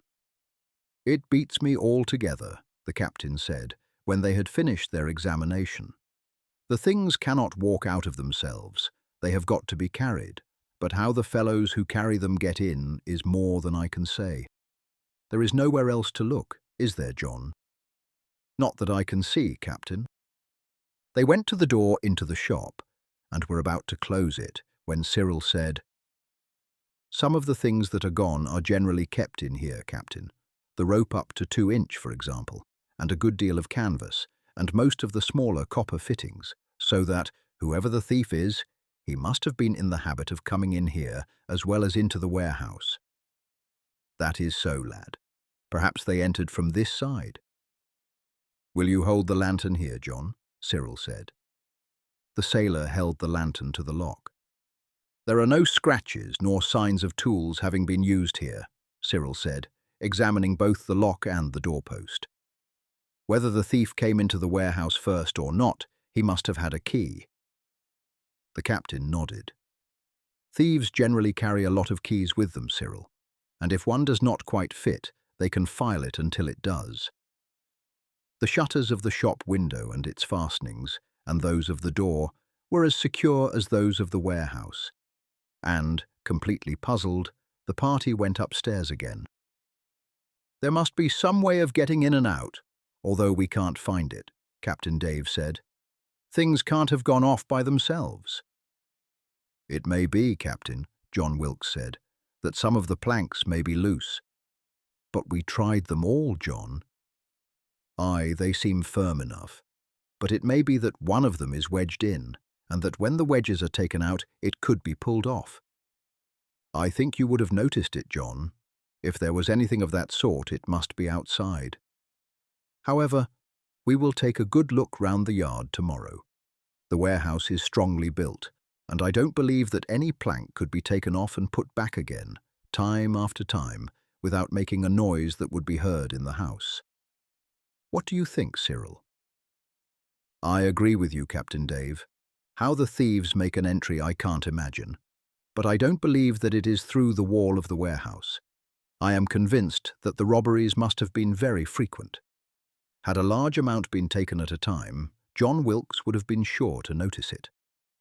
Then again, the thieves would not come so often, and each time for a comparatively small amount of booty, unless it could be managed without any serious risk or trouble. However, now that we do know that they come, we shall have, I should think, very little difficulty in finding out how it is done. You may warrant we will keep a sharp lookout, John Wilkes said savagely. If the captain will give me the use of a room at the back of the house, you may be sure I shan't close an eye till I have got to the bottom of the matter. I am responsible for the cargo below, and if I had kept as sharp an eye on the stores as I ought to have done, this would not have happened. Only let me catch them trying to board, and I will give them such a reception that I warrant me they will sheer off with a bullet or two in them. I have got that pair of boarding pistols and a cutlass hung up over my bed. You must not do that, John, the captain said. It isn't a matter of beating off the pirates by pouring a broadside into them. Maybe you might cripple them. More likely they would make off, and we want to capture them. Therefore, I say, let us watch and find out how they do it. When we once know that, we can lay our plans for capturing them the next time they come. I will take watch and watch with you. Well, if it goes on long, Captain, I won't say no to that. But for tonight anyhow, I will sit up alone. Very well, let it be so, John. But mind, whatever you see, you keep as still as a mouse. Just steal to my room in your stockinged feet directly you see anything moving. Open the door and say, "Strange sail in sight," and I will be over at your window in no time. And now, Cyril, you and I may as well turn in. The night passed quietly. You saw nothing, I suppose, John? The captain said next morning, after the apprentices had gone down from breakfast. Not a thing, Captain. Now we will go and have a look in the yard. Will you come, Cyril? I should like to come, Cyril replied. But as I have never been out there before, had you not better make some pretext for me to do so? You might say, in the hearing of the apprentices, we may as well take the measurements for that new shed we were talking about and see how much boarding it will require. Then you can call to me out from the office to come and help you to measure. Then you still think the apprentices are in it? John Wilkes asked sharply. I don't say I think so, John. I have nothing against them. I don't believe they could come down at night without being heard. I feel sure they could not get into the shop without that stiff bolt making a noise. Still, as it is possible they may be concerned in the matter, I think that, now we have it in good train for getting to the bottom of it, it would be well to keep the matter altogether to ourselves. Quite right, Captain Dave said approvingly. When you suspect treachery, don't let a soul think that you have got such a matter in your mind, until you are in a position to take the traitor by the collar and put a pistol to his ear. That idea of yours is a very good one. I will say something about the shed to John this morning, and then, when you go down to the counting-house after dinner, I will call to you to come out to the yard with us. After dinner, Captain Dave went with Cyril into the counting-house. We had an order in this morning for a set of ship's anchors, and John and I have been in the yard looking them out. We looked over the place pretty sharply, as you may be sure, but as far as we could see, the place is as solid as when it was built, 50 years ago, by my father. The captain went out into the store, and 10 minutes afterwards re-entered the shop and shouted, "Come out here, Cyril, and lend a hand. We are going to take those measurements. Bring out your inkhorn and a bit of paper to put them down as we take them." The yard was some 60 feet long by 25 broad, exclusive of the space occupied by the warehouse. This, as Cyril had observed from the window above, did not extend as far as the back wall, but on walking round there with the two men, he found that the distance was greater than he had expected, and that there was a space of some 20 feet clear. "This is where we are thinking of putting the shed," the captain said in a loud voice. "But I see that you have a crane and door into the loft over the warehouse there," Cyril said, looking up. "We never use that now. When my father first began business, he used to buy up old junk and such-like stores and store them up there. But it didn't pay for the trouble. And besides, as you see, he wanted every foot of the yard room. And of course, at that time, they had to leave a space clear for the carts to come up from the gate round here, so it was given up, and the loft is empty now." Cyril looked up at the crane. It was swung round so as to lie flat against the wooden shutters. The rope was still through the block and passed into the loft through a hole cut at the junction of the shutters. They now measured the space between the warehouse and the wall, the captain repeating the figures, still in a loud voice. Then they discussed the height of the walls, and after some argument between the captain and John Wilkes, agreed that this should be the same as the rest of the building. Still talking on the subject, they returned through the warehouse, Cyril on the way, taking a look at the massive gate that opened into the lane. In addition to a heavy bar, it had a strong hasp, fastened by a great padlock. The apprentices were busy at work coiling up some rope when they passed by. "When we have knocked a door through the end there, John," Captain Dave said, "it will give you a deal more room, and you will be able to get rid of all these cables and heavy dunnage, and to have matters more ship-shape here." While they had been taking the measurements, all three had carefully examined the wall of the warehouse. "There is nothing wrong there, Cyril," his employer said, as, leaving John Wilkes in the warehouse, they went through the shop into the little office. "Certainly nothing that I could see, Captain Dave. I did not before know the loft had any opening to the outside. Of course I have seen the ladder going up from the warehouse to that trap door, but as it was closed, I thought no more of it." "I don't suppose anyone has been up there for years, lad. What? Are you thinking that someone might get in through those shutters?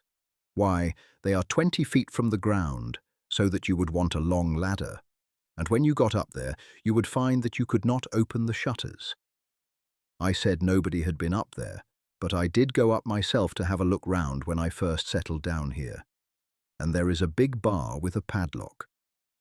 Cyril thought no more about it, and after supper, it was arranged that he and Captain Dave should keep watch by turns at the window of the room that had been now given to John Wilkes, and that the latter should have a night in his berth, as the captain expressed it. John Wilkes had made some opposition, saying that he would be quite willing to take his watch. "You will just obey orders, John," the captain said. "You have had 36 hours off the reel on duty, and you have got to be at work all day tomorrow again. You shall take the middle watch tomorrow night if you like, but one can see with half an eye that you are not fit to be on the lookout tonight. I doubt if any of us could see as far as the length of the bowsprit. It is pretty nearly pitch dark. There is not a star to be seen, and it looked to me, when I turned out before supper, as if we were going to have a storm." Chapter 4. Captured. It was settled that Cyril was to take the first watch, and that the captain should relieve him at 1 o'clock. At 9, the family went to bed. A quarter of an hour later, Cyril stole noiselessly from his attic down to John Wilkes's room. The door had been left ajar, and the candle was still burning. "I put a chair by the window," the sailor said from his bed, "and left the light, for you might run foul of something or other in the dark, though I have left a pretty clear gangway for you." Cyril blew out the candle and seated himself at the window. For a time he could see nothing, and told himself that the whole contents of the warehouse might be carried off without his being any the wiser. "I shall certainly see nothing," he said to himself, "but at least I may hear something." So saying, he turned the fastening of the casement and opened it about half an inch. As his eyes became accustomed to the darkness, he was able to make out the line of the roof of the warehouse, which was some 3 or 4 feet below the level of his eyes and some 20 feet away on his left. The time passed slowly. He kept himself awake by thinking over the old days in France, the lessons he had learnt with his friend, Harry Parton, and the teaching of the old clergyman. He heard the bell of St. Paul's strike 10 and 11. The last stroke had scarcely ceased to vibrate when he rose to his feet suddenly. He heard, on his left, a scraping noise. A moment later it ceased, and then was renewed again. It lasted but a few seconds. Then he heard an irregular, shuffling noise that seemed to him upon the roof of the warehouse. Pressing his face to the casement, he suddenly became aware that the straight line of the ridge was broken by something moving along it, and a moment later he made out a second object just behind the first. Moving with the greatest care, he made his way out of the room, half-closed the door behind him, crossed the passage, and pushed at a door opposite. "Captain Dave," he said in a low voice, "get up at once and please don't make a noise." "Aye, aye, lad." There was a movement from the bed, and a moment later the captain stood beside him. "What is it, lad?" he whispered. "There are two figures moving along on the ridge of the roof of the warehouse. I think it is the apprentices. I heard a slight noise, as if they were letting themselves down from their window by a rope. It is just over that roof, you know." There was a rustling sound as the captain slipped his doublet on. "That is so. The young scoundrels. What can they be doing on the roof?" They went to the window behind. Just as they reached it, there was a vivid flash of lightning. It sufficed to show them a figure lying at full length at the farther end of the roof. Then all was dark again, and a second or two later came a sharp, crashing roar of thunder. "We had better stand well back from the window," Cyril whispered. "Another flash might show us to anyone looking this way." "What does it mean, lad? What on earth is that boy doing there? I could not see which it was." "I think it is Ashford," Cyril said. The figure in front seemed the smaller of the two. "But where on earth can Tom have got to?" "I should fancy, sir, that Robert has lowered him, so that he can get his feet on the crane and swing it outwards. Then he might sit down on it and swing himself by the rope into the loft if the doors are not fastened inside. Robert, being taller, would have no difficulty in lowering himself." "There!" he broke off, as another flash of lightning lit up the sky. "He has gone now. There is no one on the roof." John Wilkes was by this time standing beside them, having started up at the first flash of lightning. "Do you go up, John, into their room," the captain said.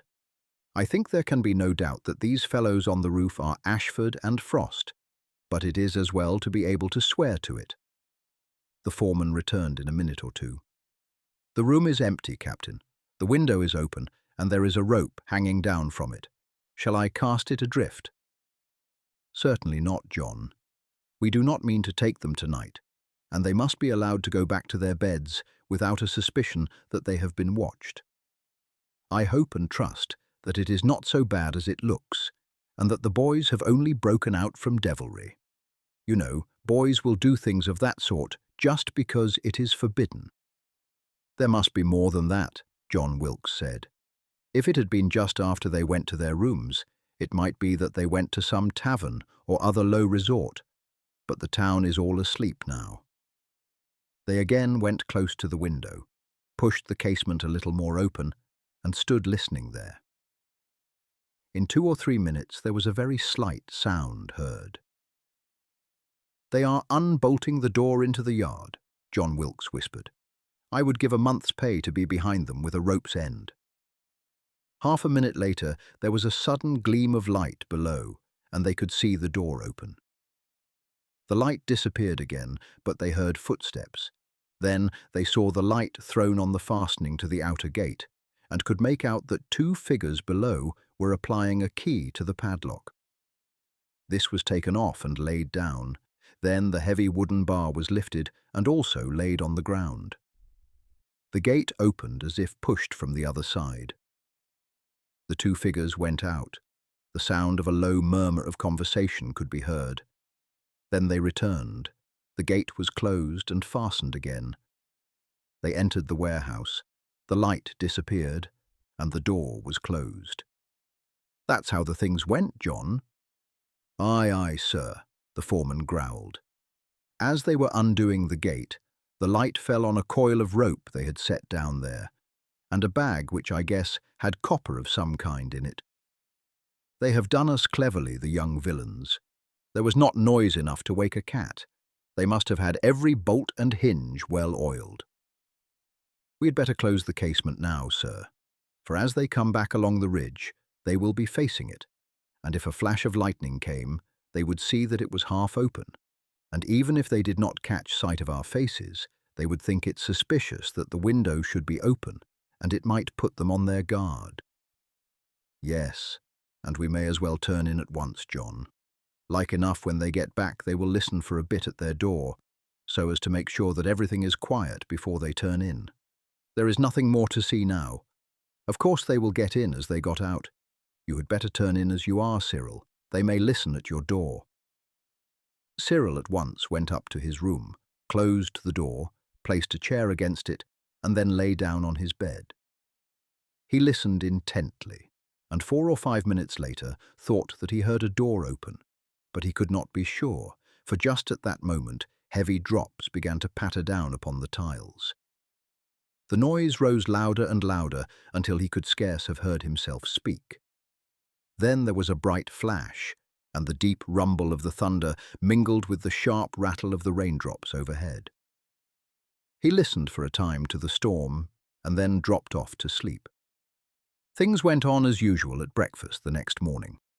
During the meal, Captain Dave gave the foreman several instructions as to the morning's work. "I am going on board the Royalist," he said. "John Browning wants me to overhaul all the gear and see what will do for another voyage or two, and what must be new. His skipper asked for new running rigging all over, but he thinks that there can't be any occasion for its all being renewed. I don't expect I shall be in till dinner time, so anyone that wants to see me must come again in the afternoon." 10 minutes later, Cyril went out, on his way to his work. Captain Dave was standing a few doors away. "Before I go on board the brig, lad, I am going up to the chief constable's to arrange about this business. I want to get 4 men of the watch. Of course, it may be some nights before this is tried again, so I shall have the men stowed away in the kitchen. Then we must keep watch, and as soon as we see those young villains on the roof, we will let the men out at the front door. 2 will post themselves this end of the lane, and 2 go round into Leadenhall Street and station themselves at the other end. When the boys go out after supper, we will unlock the door at the bottom of the stairs into the shop and the door into the warehouse. Then we will steal down into the shop and listen there until we hear them open the door into the yard, and then go into the warehouse and be ready to make a rush out as soon as they get the gate open. John will have his boatswain's whistle ready and will give the signal. That will bring the watch up, so they will be caught in a trap." "I should think that would be a very good plan, Captain Dave, though I wish that it could have been done without Tom Frost being taken. He is a timid sort of boy, and I have no doubt that he has been entirely under the thumb of Robert." "Well, if he has, he will get off lightly," the captain said. "Even if a boy is a timid boy, he knows what will be the consequences if he is caught robbing his master. Cowardice is no excuse for crime, lad. The boys have always been well treated, and though I dare say Ashford is the worst of the 2, if the other had been honest, he would not have seen him robbing me without letting me know." For 6 nights, watch was kept without success. Every evening, when the family and apprentices had retired to rest, John Wilkes went quietly downstairs and admitted the 4 constables, letting them out in the morning before anyone was astir. Mrs. Dowsett had been taken into her husband's confidence, so far as to know that he had discovered he had been robbed and was keeping a watch for the thieves. She was not told that the apprentices were concerned in the matter, for Captain Dave felt sure that, however much she might try to conceal it, Robert Ashford would perceive by her looks that something was wrong. Nellie was told a day or 2 later, for, although ignorant of her father's nightly watchings, she was conscious from his manner, and that of her mother, that something was amiss, and was so persistent in her inquiries that the captain consented to her mother telling her that he had a suspicion he was being robbed, and warning her that it was essential that the subject must not be in any way alluded to. "Your father is worrying over it a good deal, Nellie, and it is better that he should not perceive that you are aware of it. Just let things go on as they were." "Is the loss serious, Mother?" "Yes. He thinks that a good deal of money has gone. I don't think he minds that so much as the fact that, so far, he doesn't know who the people most concerned in it may be. He has some sort of suspicion in one quarter, but has no clue whatever to the men most to blame." "Does Cyril know anything about it?" Nellie asked suddenly. "Yes, he knows, my dear. Indeed, it was owing to his cleverness that your father first came to have suspicions." "Oh, that explains it," Nellie said.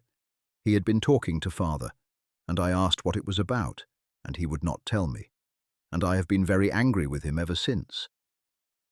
"I've noticed that you have been behaving very foolishly," Mrs. Dowsett said quietly, "and that for the last week you have been taking Robert with you as an escort when you went out of an evening.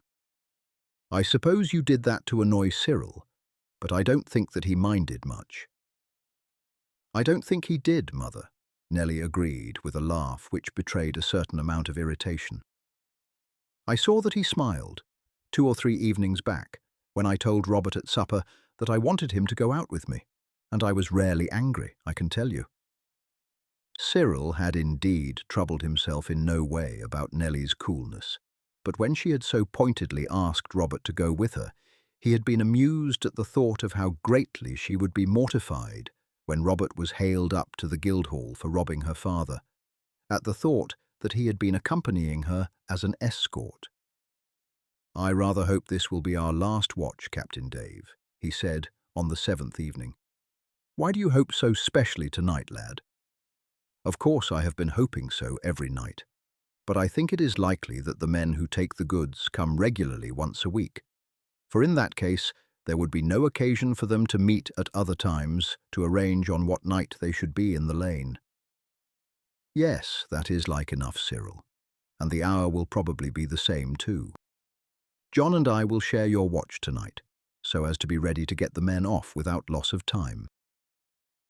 Cyril had always taken the first watch, which was from 9:30 till 12. The captain and Wilkes had taken the other watches by turns. As before, just as the bell finished striking 11, the 3 watchers again heard through the slightly open casement the scraping noise on the left. It had been agreed that they shouldn't move, lest the sound should be heard outside.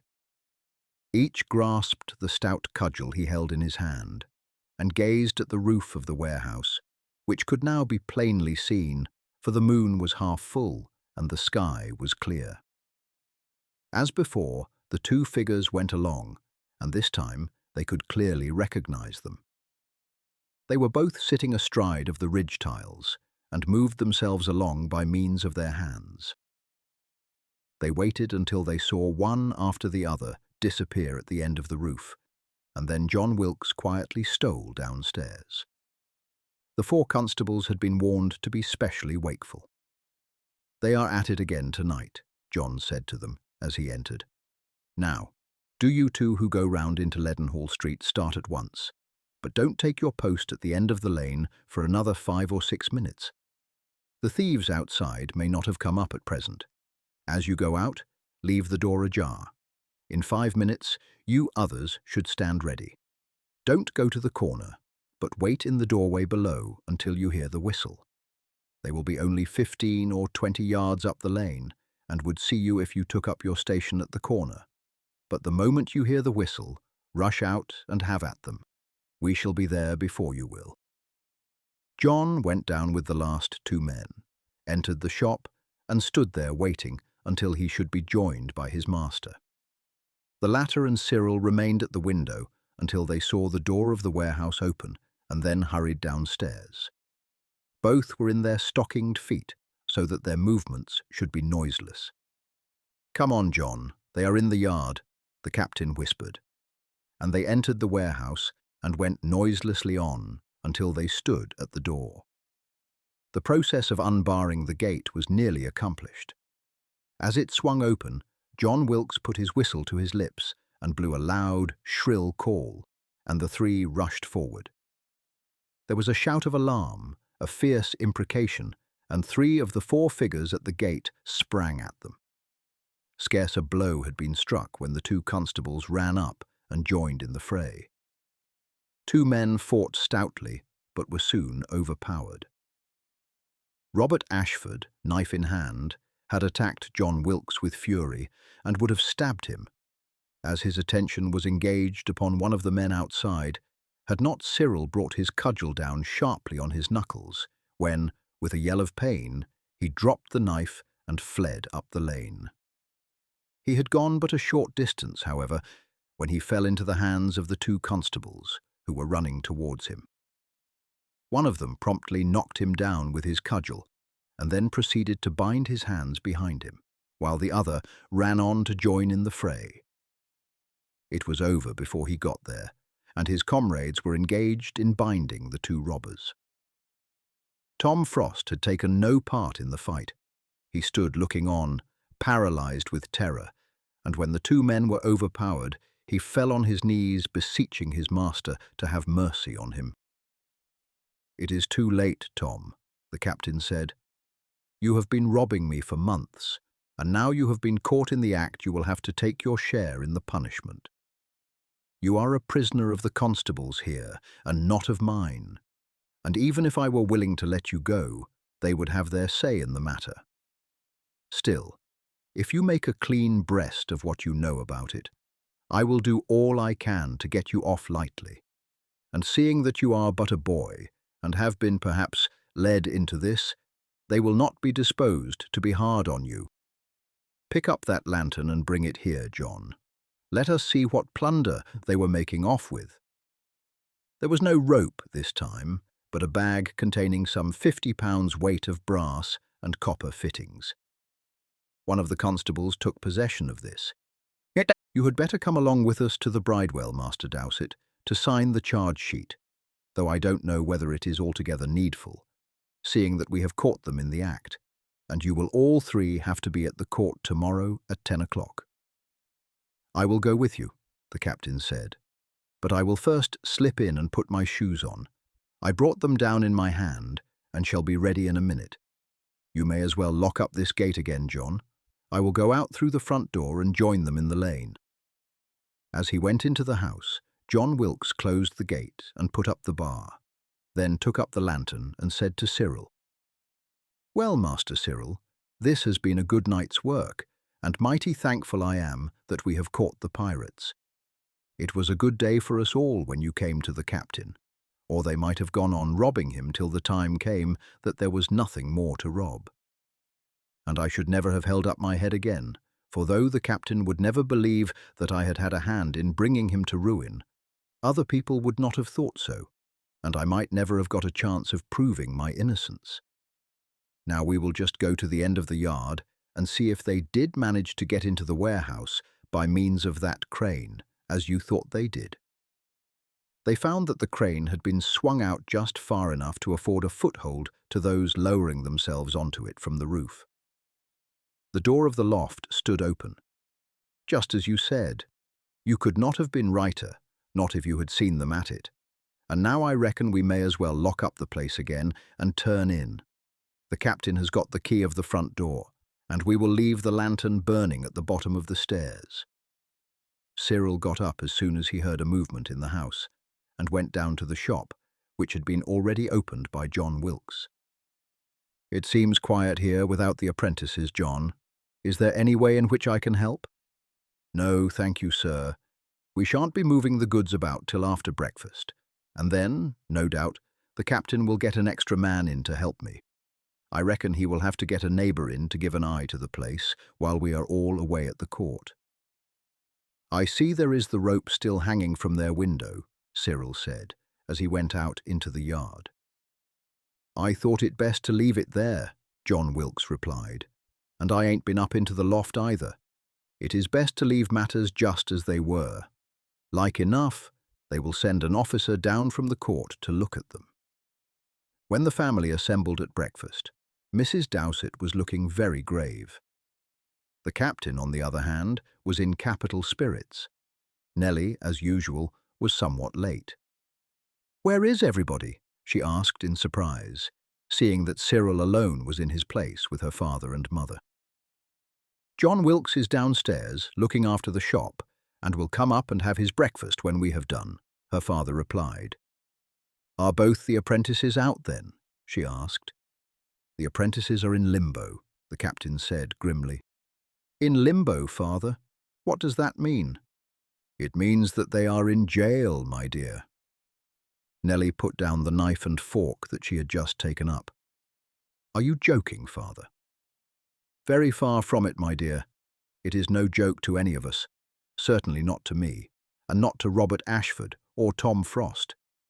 They have been robbing me for the last year, and, for aught I know, before that. If it had not been for Master Cyril, it would not have been very long before I should have had to put my shutters up." "But how could they rob you, father?" "By stealing my goods and selling them, Nellie. The way they did it was to lower themselves by a rope from their window onto the roof of the warehouse, and to get down at the other end onto the crane, and then into the loft.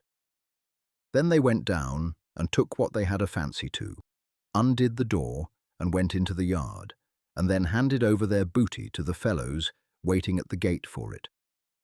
Last night we caught them at it, after having been on the watch for 10 days. "That is what I heard last night then," she said.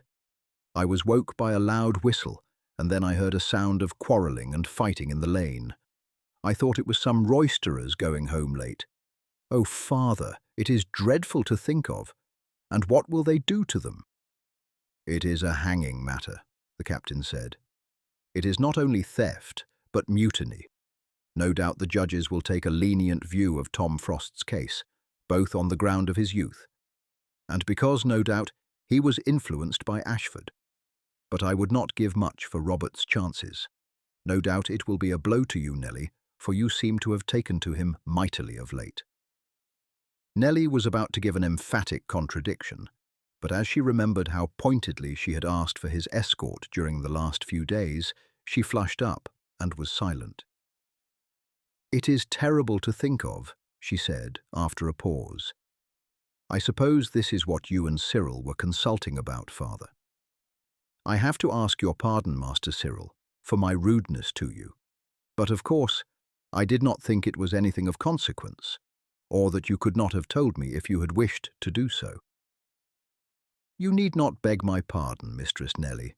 No doubt you thought it churlish on my part to refuse to gratify your curiosity, and I am not surprised that you took offence. I knew that when you learned how important it was to keep silence over the matter, that you would acquit me of the intention of making a mystery about nothing." "I suppose you knew, Mother?" Nellie asked. "I knew that your father believed that he was being robbed, Nellie, and that he was keeping watch for some hours every night. But I did not know that he suspected the apprentices.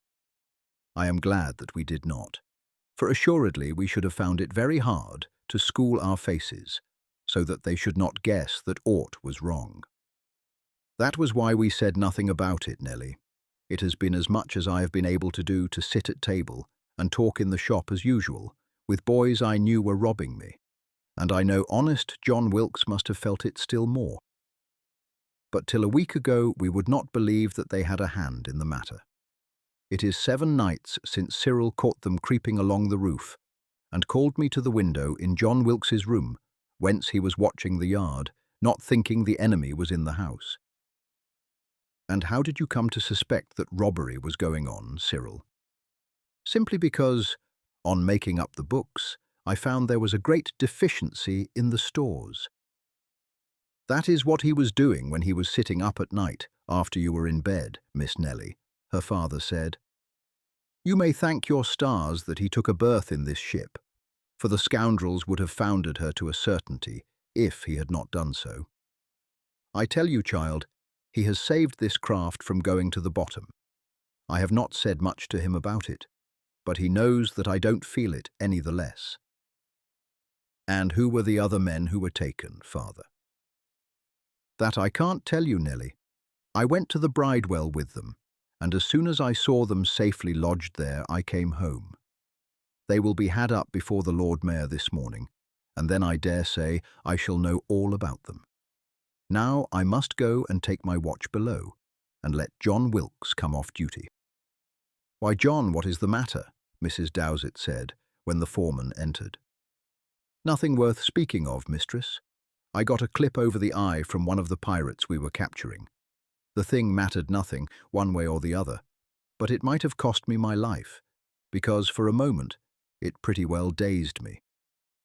That young villain, Bob, was just coming at me with his knife, and I reckon it would have gone hard with me if Master Cyril here hadn't, just in the nick of time, brought his stick down on Robert's knuckles, and that so sharply that the fellow dropped his knife with a yell and took to his heels, only to fall into the hands of two of the watch coming from the other end of the lane. You did me a good turn, lad, and if ever I get the chance of ranging up alongside of you in a fray, you may trust me to return it. He held out his hand to Cyril and gave a warm grip to the hand the latter laid in it. It is a rum start, mistress, John went on as he sat down to his meal, that two old hands like the captain and I were sailing on, not dreaming of hidden rocks or sandbanks, when this lad, who I used to look upon as a young cockerel, who was rather above his position, should come forward and have saved us all from shipwreck. It is indeed, John, his mistress said earnestly, and I thank God indeed that he put the thought into the minds of Captain Dave and myself, to ask him to take up his abode with us. It seemed to us then that we were doing a little kindness that would cost us nothing, whereas it has turned out the saving of us.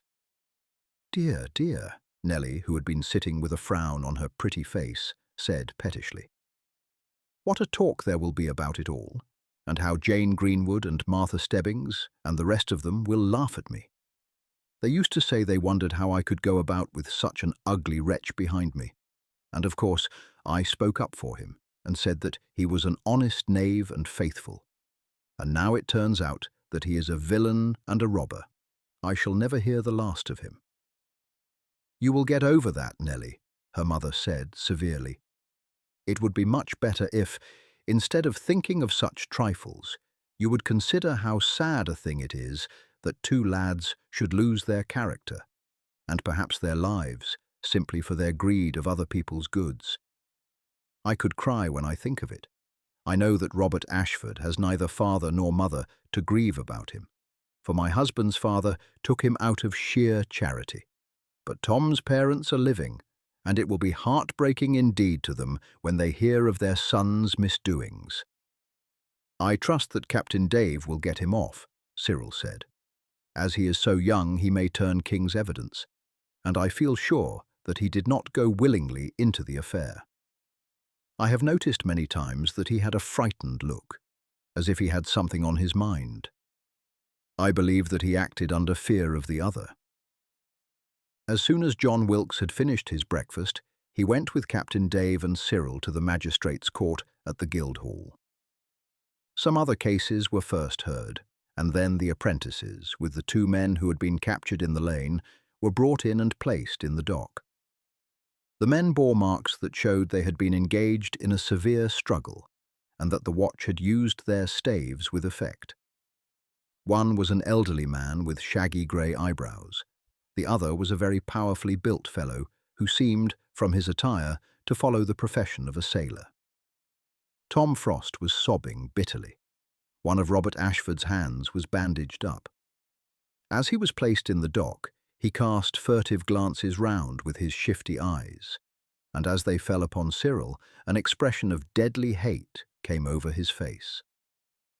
The men of the watch who had captured them first gave their evidence as to finding them in the act of robbery, and testified to the desperate resistance they had offered to capture. Captain Dave then entered the witness box, and swore first to the goods that were found on them being his property, and then related how, it having come to his knowledge that he was being robbed, he had set a watch, and had, 8 days previously, seen his 2 apprentices getting along the roof, and how they had come out from the warehouse door, had opened the outer gate, and had handed over some goods they had brought out to persons unknown, waiting to receive them. "Why did you not stop them in their commission of the theft?" the alderman in the chair asked.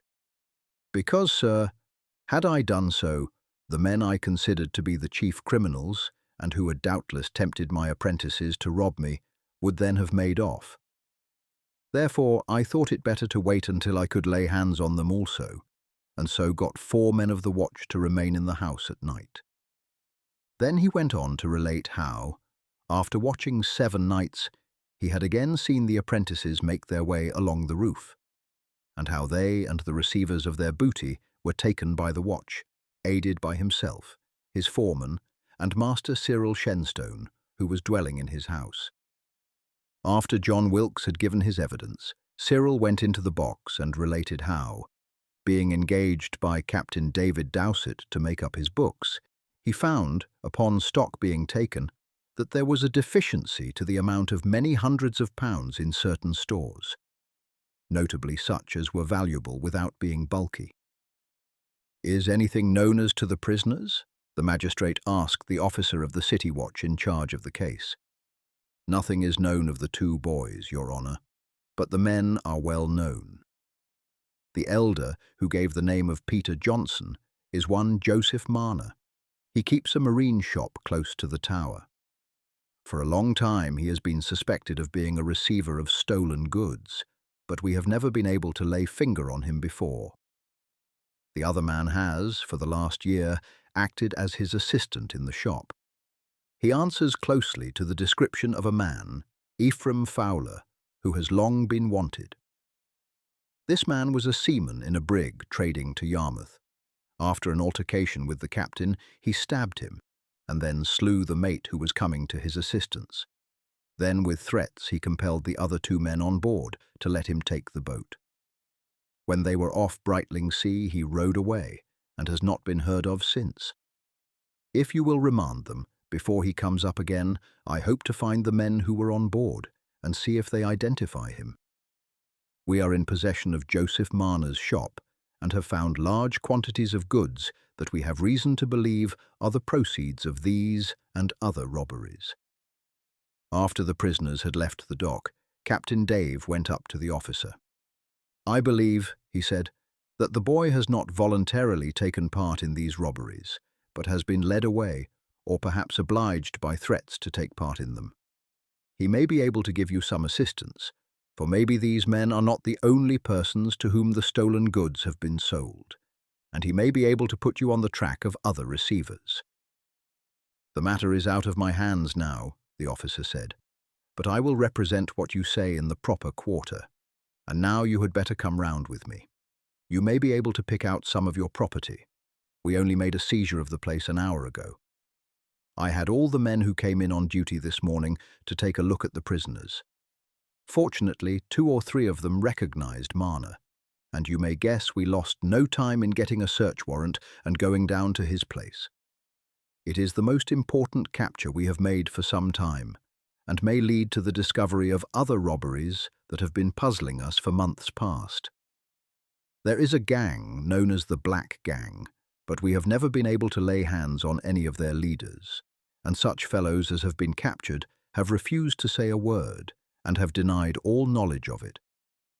There have been a number of robberies of a mysterious kind, none of which have we been able to trace, and they have been put down to the same gang.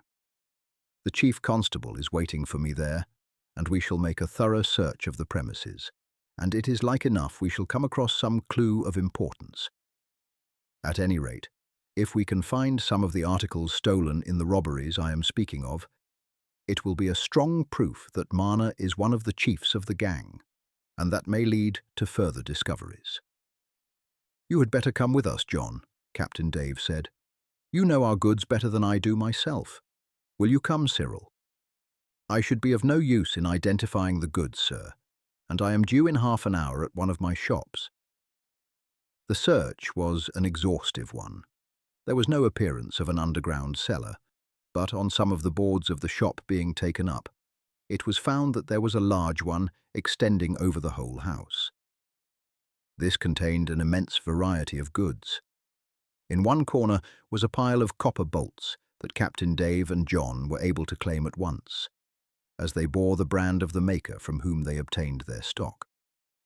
There were boxes of copper and brass ship and house fittings, and a very large quantity of rope, principally of the sizes in which the stock had been found deficient. But to these, Captain Dave was unable to swear.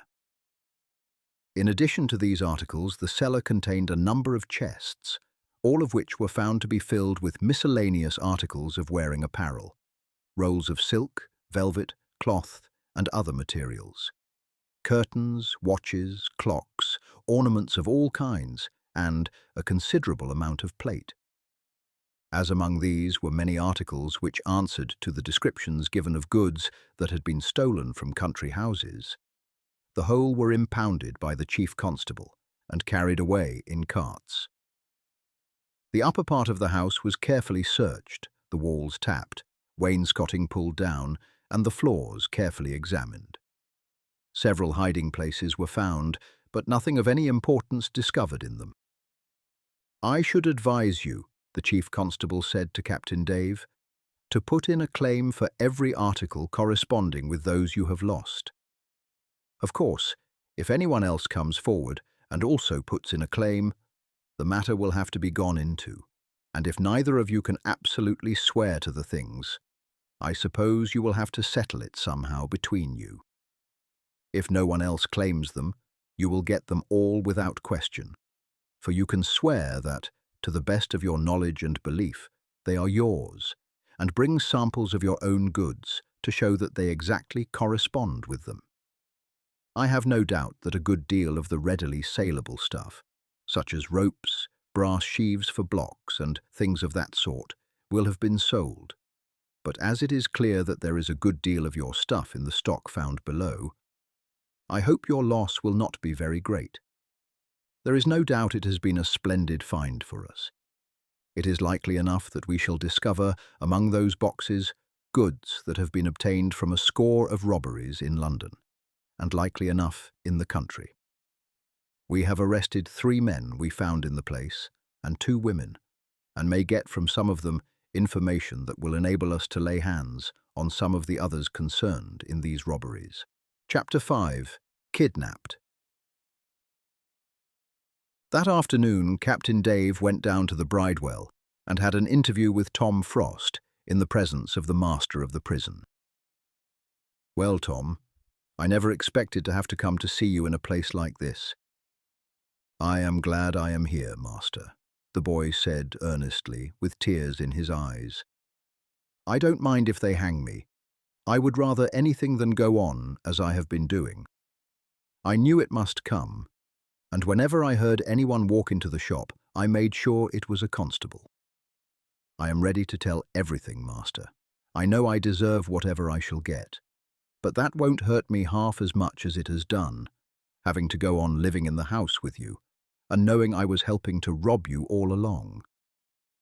"Anything that you say must be taken down," the officer said, "and I can't promise that it will make any difference in your sentence." "I do not care anything about that. I am going to tell the truth." "Very well then, I will take down anything you say. But wait a minute." He went to the door of the room and called. "Is the chief constable in?" he asked a man who came up. "If he is, ask him to step here." A minute later, the chief constable came in. "This prisoner wishes to make a confession, Master Holmes. I thought it best that you should be here. You can hear what he says then, and it may help you in your inquiry. Besides, you may think of questions on points he may not mention. He understands that he is speaking entirely of his own free will, and that I have given him no promise whatever that his so doing will alter his sentence, although, no doubt, it will be taken into consideration." "Quite so," the constable said. "This is not a case where one prisoner would be ordinarily permitted to turn king's evidence against the others, because, as they were caught in the act, no such evidence is necessary. We know all about how the thing was done and who did it." "I want to tell how I first came to rob my master," the boy said. "I never thought of robbing him. When I came up to London, my father said to me, 'Whatever you do, Tom, be honest. They say there are rogues up in London. Don't you have anything to do with them?' One evening, about a year ago, I went out with Robert, and we went to a shop near the wall at Aldgate. I had never been there before, but Robert knew the master, who was the old man that was taken in the lane. Robert said the man was a relation of his father's and had been kind to him. We sat down and talked for a time, and then Robert, who was sitting close to me, moved for something and put his hand against my pocket. 'Hello,' he said. 'What have you got there?' 'Nothing,' I said. 'Oh, haven't you?' And he put his hand in my pocket and brought out 10 guineas. 'Hello,' he said. 'Where did you get these? You told me yesterday you had not got a groat. Why, you young villain, you must have been robbing the till.' I was so frightened that I could not say anything, except that I did not know how they came there, and I could swear that I had not touched the till. I was too frightened to think then, but I have since thought that the guineas were never in my pocket at all, but were in Robert's hand. 'That won't do, boy,' the man said. 'It is clear that you are a thief. I saw Robert take them from your pocket, and, as an honest man, it is my duty to take you to your master and tell him what sort of an apprentice he has. You are young, and you will get off with a whipping at the pillory, and that will teach you that honesty is the best policy.' So he got his hat and put it on, and took me by the collar as if to haul me out into the street. I went down on my knees to beg for mercy, and at last he said that he would keep the matter quiet if I would swear to do everything that Robert told me, and I was so frightened that I swore to do so. For a bit there wasn't any stealing, but Robert used to take me out over the roof, and we used to go out together and go to places where there were 2 or 3 men, and they gave us wine. Then Robert proposed that we should have a look through the warehouse. I did not know what he meant, but as we went through he filled his pockets with things and told me to take some too. I said I would not. Then he threatened to raise the alarm, and said that when Captain Dave came down, he should say he heard me get up to come down by the rope onto the warehouse, and that he had followed me to see what I was doing, and had found me in the act of taking goods, and that, as he had before caught me with money, stolen from the till, as a friend of his could testify, he felt that it was his duty to summon you at once. I know I ought to have refused, and to have let him call you down, but I was too frightened. At last, I agreed to do what he told me, and ever since then we have been robbing you." "What have you done with the money you got for the things?" the constable asked. "I had a groat sometimes," the boy said, "but that is all. Robert said first that I should have a share, but I said I would have nothing to do with it. I did as he ordered me because I could not help it. Though I have taken a groat or 2 sometimes, that is all I have had." "Do you know anything about how much Robert had?" "No, sir. I never saw him paid any money. I suppose that he had some because he has said sometimes he should set up a shop for himself down at some seaport town when he was out of his apprenticeship. But I have never seen him with any money beyond a little silver.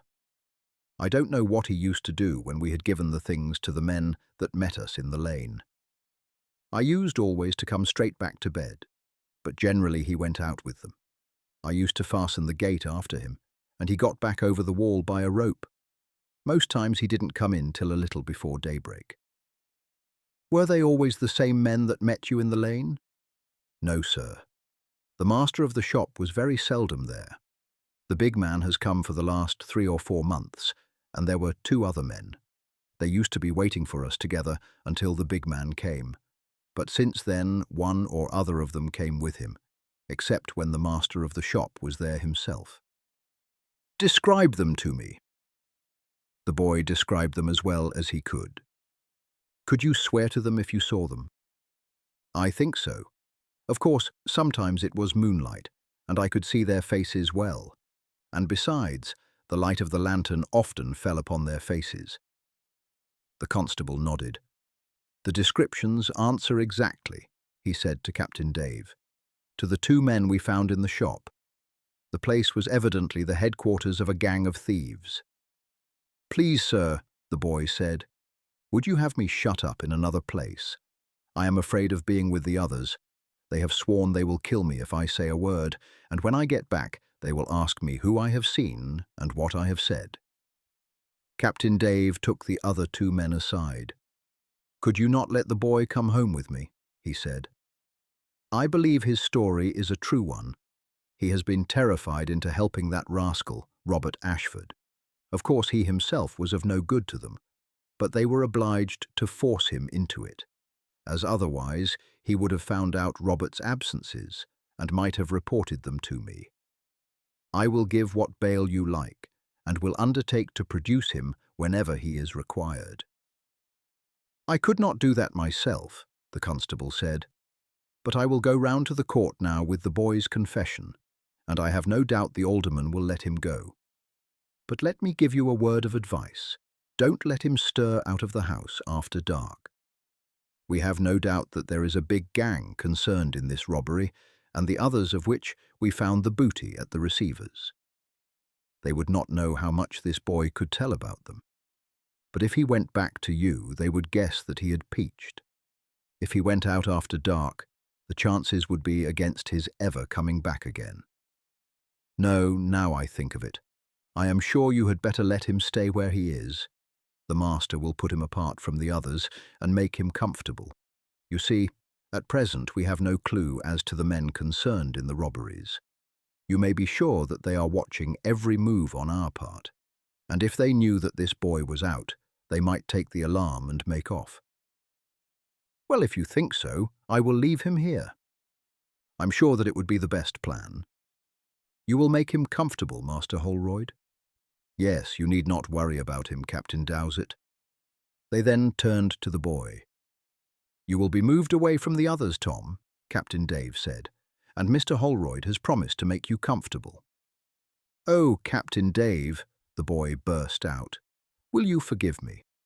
I don't mind being punished, but if you knew how awfully miserable I have been all this time, knowing that I was robbing you while you were so kind to me, I think you would forgive me." "I forgive you, Tom," Captain Dave said, putting his hand on the boy's shoulder. "I hope that this will be a lesson to you all your life.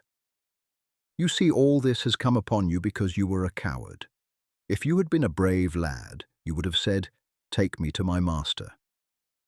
You might have been sure that I would have heard your story as well as theirs, and I don't think I should have decided against you under the circumstances. It was only your word against Robert's, and his taking you to this man's and finding the money in your pocket in so unlikely a way would certainly have caused me to have suspicions. There is nothing so bad as cowardice. It is the father of all faults. A coward is certain to be a liar, for he will not hesitate to tell any falsehood to shelter him from the consequences of a fault. In your case, you see, cowardice has made you a thief, and in some cases it might drive a man to commit a murder. However, lad, I forgive you freely. You have been weak, and your weakness has made you a criminal, but it has been against your own will. When all this is over, I will see what can be done for you. You may live to be an honest man and a good citizen yet." 2 days later, Cyril was returning home late in the evening after being engaged longer than usual in making up a number of accounts for one of his customers. He had come through Leadenhall Street and had entered the lane where the capture of the thieves had been made, when he heard a footstep behind him. He turned half round to see who was following him, when he received a tremendous blow on the head which struck him senseless to the ground. After a time, he was dimly conscious that he was being carried along. He was unable to move. There was something in his mouth that prevented him from calling out, and his head was muffled in a cloak.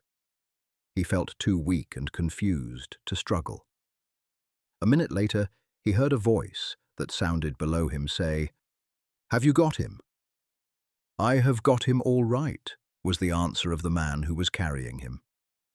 Then he felt that he was being carried down some stairs. Someone took him, and he was thrown roughly down. Then there was a slight rattling noise, followed by a regular sound. He wondered vaguely what it was, but as his senses came back, it flashed upon him. It was the sound of oars. He was in a boat. It was some time before he could think why he should be in a boat. He had doubtless been carried off by some of the friends of the prisoners, partly, perhaps, to prevent his giving evidence against them, partly from revenge for the part he had played in the discovery of the crime. In a few minutes the sound of oars ceased, and there was a bump as the boat struck against something hard. Then he was lifted up, and someone took hold of him from above. He was carried a few steps and roughly thrust in somewhere. There was a sound of something heavy being thrown down above him, and then, for a long time, he knew nothing more. When he became conscious again, he was able, as he lay there, to come to a distinct conclusion as to where he was. He had been kidnapped, carried off, taken out in a boat to some craft anchored in the river, and was now in the hold. He felt almost suffocated. The wrap round his head prevented his breathing freely. The gag in his mouth pressed on his tongue and gave him severe pain, while his head ached acutely from the effects of the blow. The first thing to do was, if possible, to free his hands, so as to relieve himself from the gag and muffling.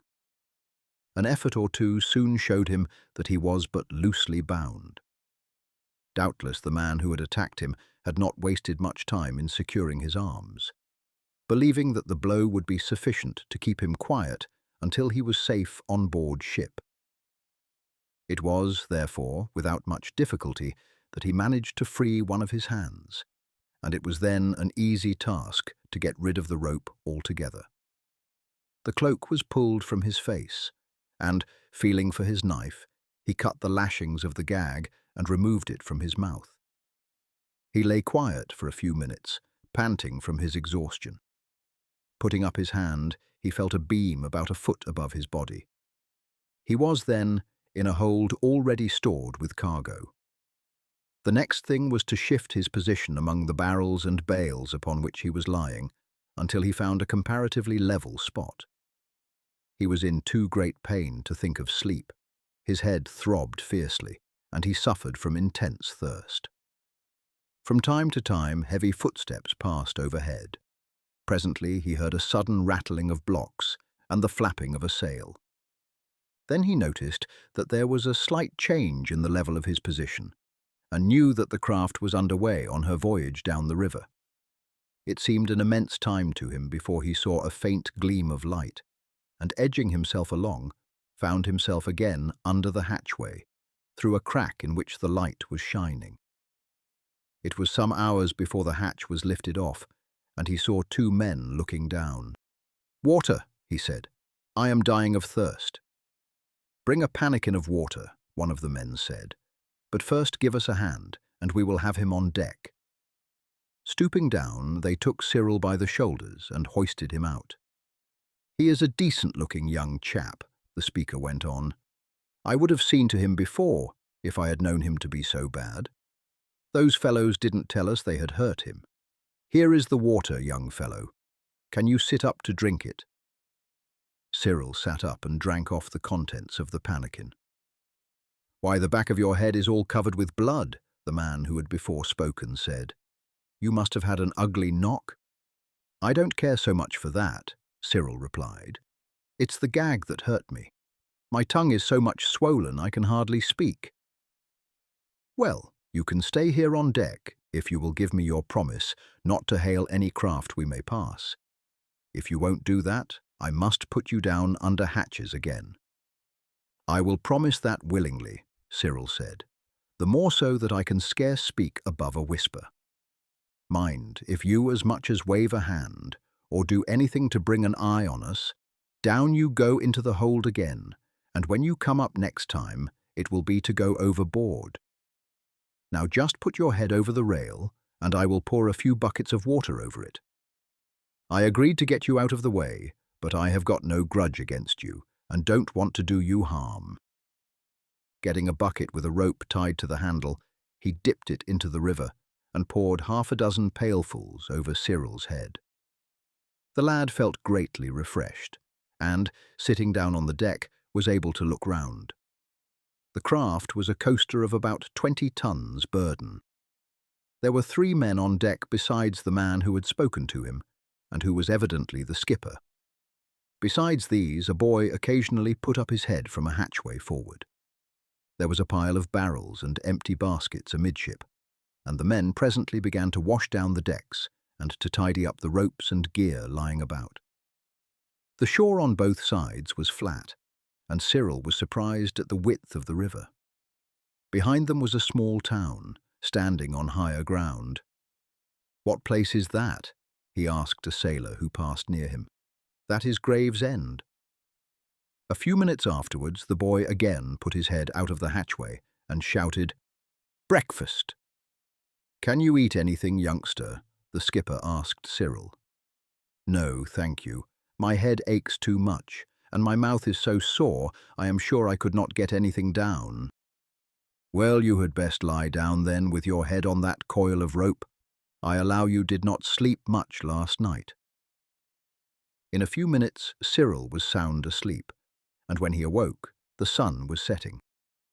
"You have had a good bout of it, lad," the skipper said, as he raised himself on his elbow and looked round. "How are you feeling now?" "A great deal better," Cyril said, as he rose to his feet. "Supper will be ready in a few minutes, and if you can manage to get a bit down, it will do you good." "I will try anyhow," Cyril said. "I think that I feel hungry." The land was now but a faint line on either hand. A gentle breeze was blowing from the southwest, and the craft was running along over the smooth water at the rate of 3 or 4 miles an hour. Cyril wondered where he was being taken to, and what was going to be done with him, but determined to ask no questions. The skipper was evidently a kind-hearted man, although he might be engaged in lawless business, but it was as well to wait until he chose to open the subject. As soon as the boy hailed, the captain led the way to the hatchway. They descended a short ladder into the forecastle, which was low but roomy. Supper consisted of boiled skate, a fish Cyril had never tasted before, oaten bread and beer. His mouth was still sore, but he managed to make a hearty meal of fish, though he could not manage the hard bread. One of the men was engaged at the helm, but the other 2 shared the meal, all being seated on lockers that ran round the cabin. The fish were placed on an earthenware dish, each man cutting off slices with his jackknife and using his bread as a platter. Little was said while the meal went on, but when they went on deck again, the skipper, having put another man at the tiller, while the man released went forward to get his supper, said, "Well, I think you are in luck, lad." Cyril opened his eyes in surprise. "You don't think so?" the man went on. "I don't mean that you are in luck in being knocked about and carried off, but that you are not floating down the river at present, instead of walking the deck here. I can only suppose that they thought your body might be picked up, and that it would go all the harder with the prisoners if it were proved that you had been put out of the way. You don't look like an informer either." "I am not an informer," Cyril said indignantly. "I found that my employer was being robbed, and I aided him to catch the thieves. I don't call that informing. That is when a man betrays others engaged in the same work as himself." "Well, well, it makes no difference to me," the skipper said. "I was engaged by a man, with whom I do business sometimes, to take a fellow who had been troublesome out of the way, and to see that he did not come back again for some time. I bargained that there was to be no foul play. I don't hold with things of that sort. As to carrying down a bale of goods sometimes, or taking a few kegs of spirits from a French lugger, I see no harm in it. But when it comes to cutting throats, I wash my hands of it. I am sorry now I brought you off, though maybe if I had refused, they would have put a knife into you and chucked you into the river. However, now that I have got you, I must go through with it. I ain't a man to go back from my word, and what I says I always sticks to. Still, I am sorry I had anything to do with the business. You look to me a decent young gentleman, though your looks and your clothes have not been improved by what you have gone through. Well, at any rate, I promise you that no harm shall come to you as long as you are in my hands." "And how long is that likely to be, Captain?" "Ah, that is more than I can tell you. I don't want to do you harm, lad, and more than that, I will prevent other people from doing you harm as long as you are on board this craft. But more than that I can't say. It is likely enough I shall have trouble in keeping that promise, and I can't go a step farther. There is many a man who would have chucked you overboard, and so have got rid of the trouble altogether, and of the risk of its being afterwards proved that he had a hand in getting you out of the way." "I feel that, Captain," Cyril said, "and I thank you heartily for your kind treatment of me.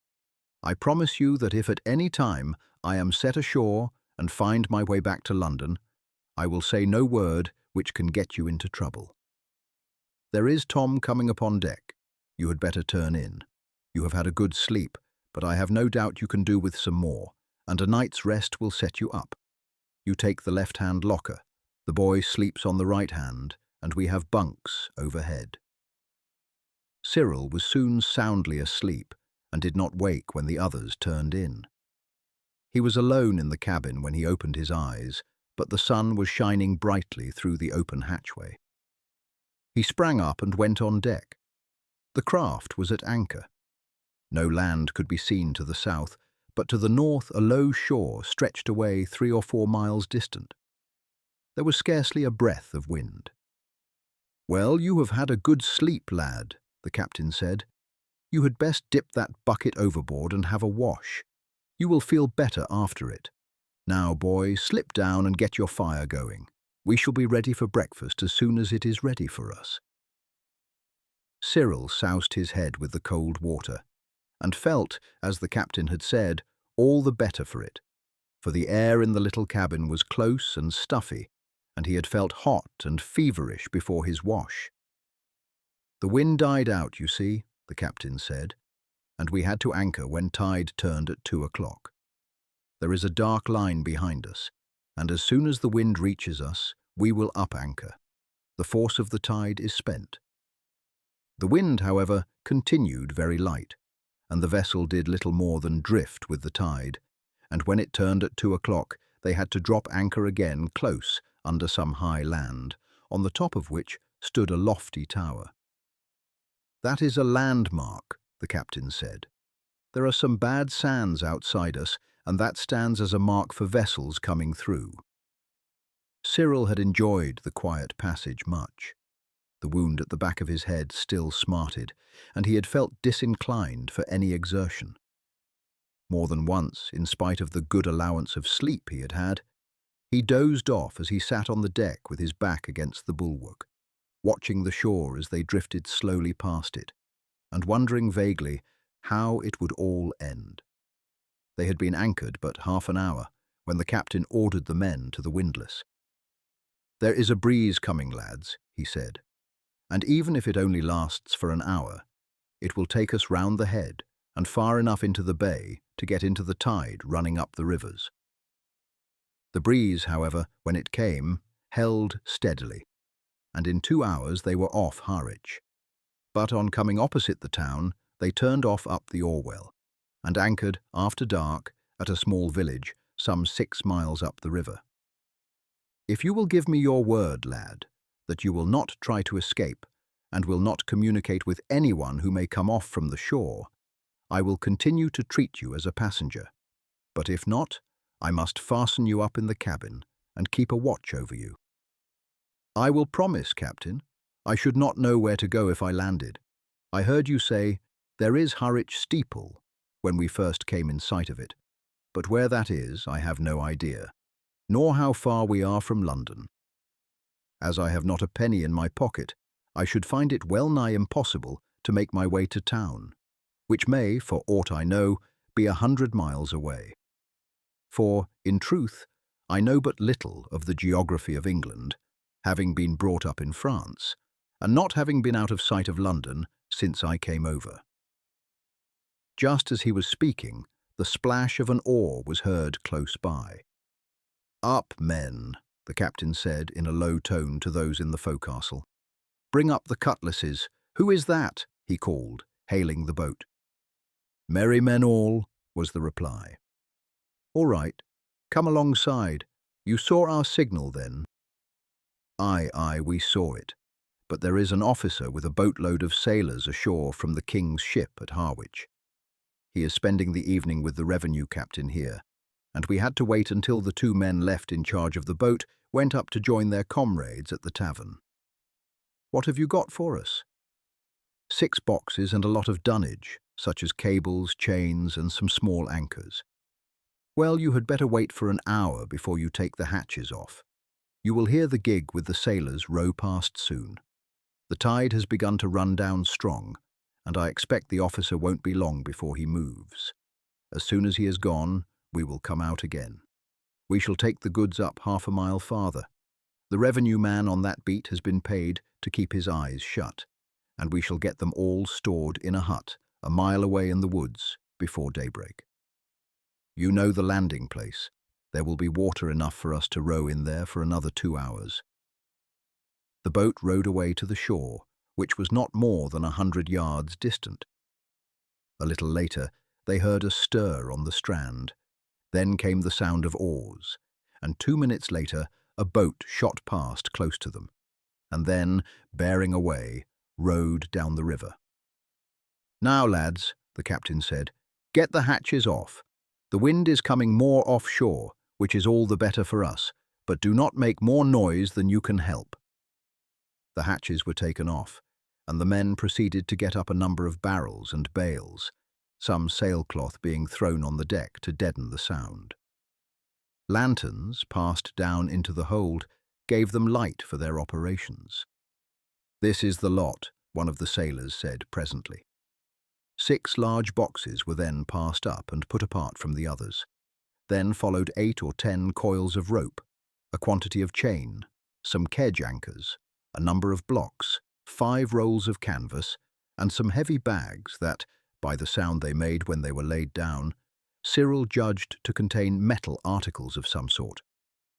Then the other goods were lowered into the hold and the hatches replaced.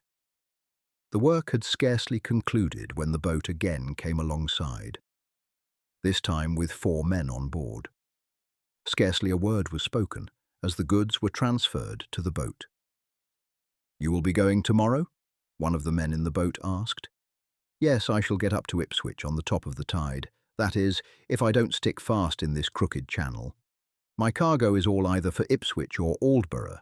Now let us turn in," as the boatmen made their way up the river.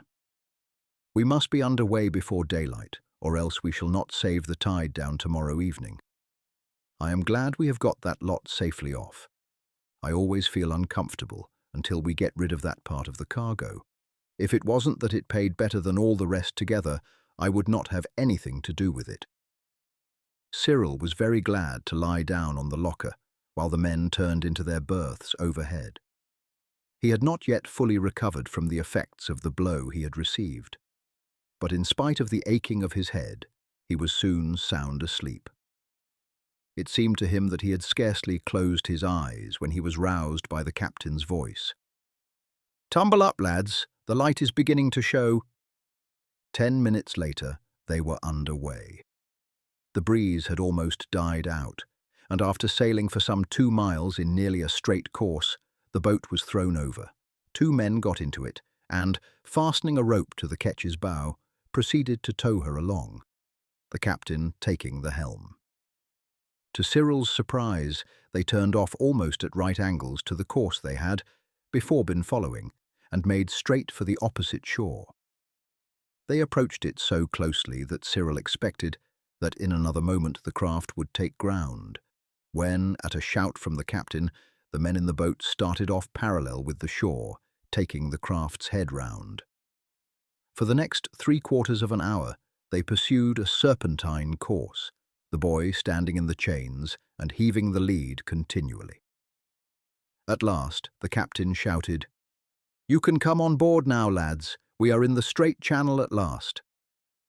20 minutes later, they again dropped their anchor opposite a town of considerable size. "That is Ipswich, lad," the captain said. "It is as nasty a place to get into as there is in England, unless you have got the wind due aft." The work of unloading began at once and was carried on until after dark.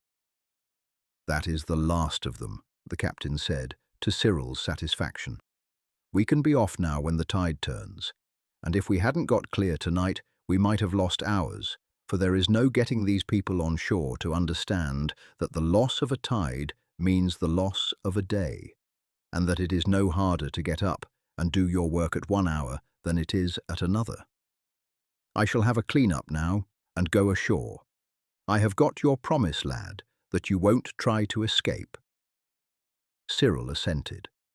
Standing on the deck there, with the riverbank but 20 yards away, it seemed hard that he should not be able to escape. But, as he told himself, he would not have been standing there if it had not been for that promise, but would have been lying, tightly bound, down in the hold. Cyril and the men were asleep when the captain came aboard, the boy alone remaining up to fetch him off in the boat when he hailed. "There is no wind, Captain," Cyril said, as the anchor was got up. "No, lad, I am glad there is not. We can drop down with the tide and the boat towing us. But if there was a headwind, we might have to stop here till it either dropped or shifted. I have been here 3 weeks at a spell. I got some news ashore," he went on, as he took his place at the helm, while the 3 men rowed the boat ahead. "A man I sometimes bring things to told me that he heard there had been an attempt to rescue the men concerned in that robbery. I heard, before I left London, it was likely that it would be attempted. There were a lot of people concerned in that affair, one way and another, and I knew they would move heaven and earth to get them out. For if any of them peached, there would be such a haul as the constables never made in the city before." Word was passed to the prisoners to be ready, and as they were being taken from the Guildhall to Newgate, there was a sudden rush made. The constables were not caught napping, and there was a tough fight till the citizens ran out of their shops and took part with them. And the men, who were sailors, watermen, longshoremen, and rascals of all sorts, bolted. But 2 of the prisoners were missing. One was, I heard, an apprentice who was mixed up in the affair, and no one saw him go. They say he must have stooped down and wriggled away into the crowd. The other was a man they called Black Dick. He struck down 2 constables, broke through the crowd, and got clean away.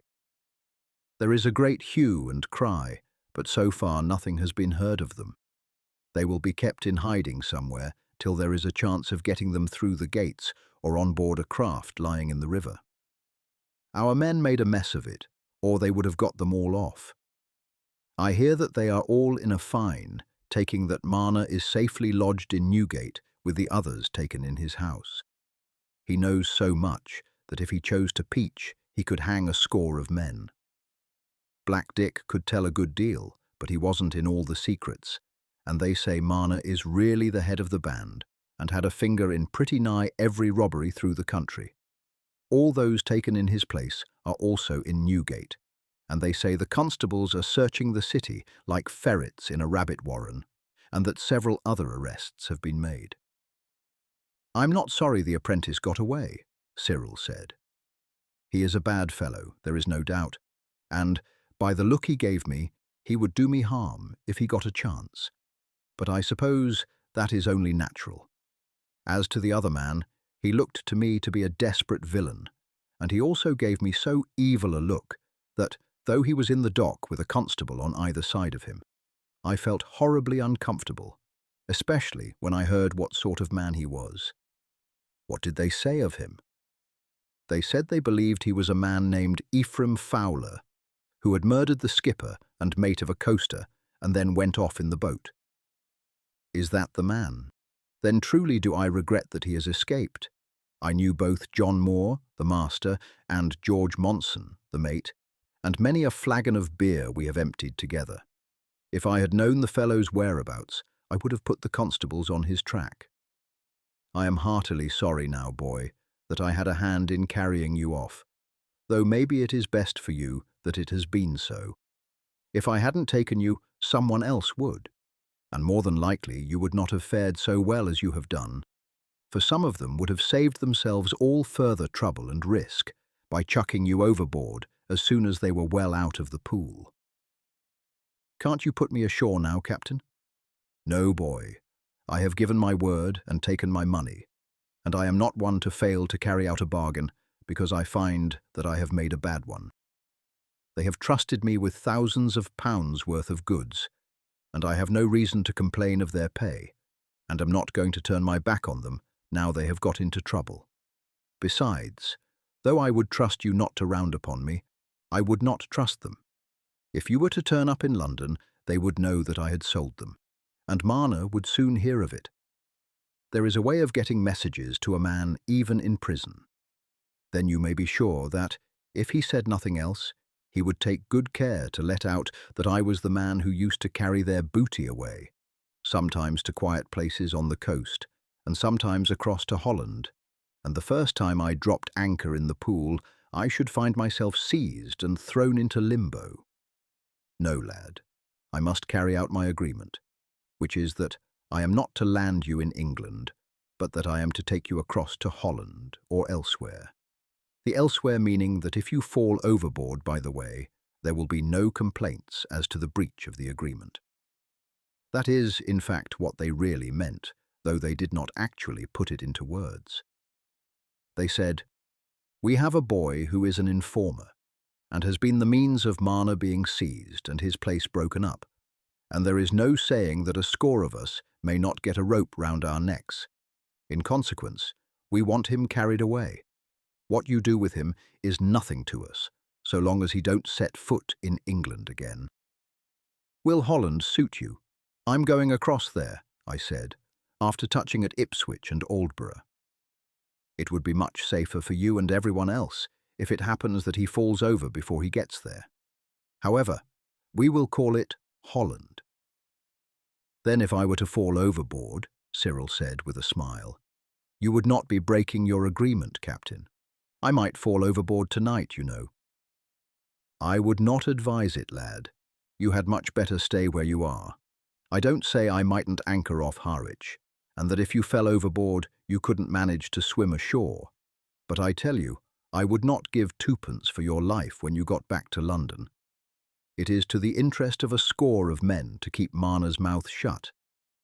They have shown their willingness to help him as far as they could, by getting you out of the way, and if you got back, they would have your life the first time you ventured out of doors after dark. They would be afraid Marna would suppose they had sold him if you were to turn up at his trial, and as like as not, he would round on the whole lot. Besides, I don't think it would be over safe for me the first time I showed myself in London afterwards, for, though I never said that I would do it, I have no doubt they reckoned that I should chuck you overboard, and if you were to make your appearance in London, they would certainly put it down that I had sold them.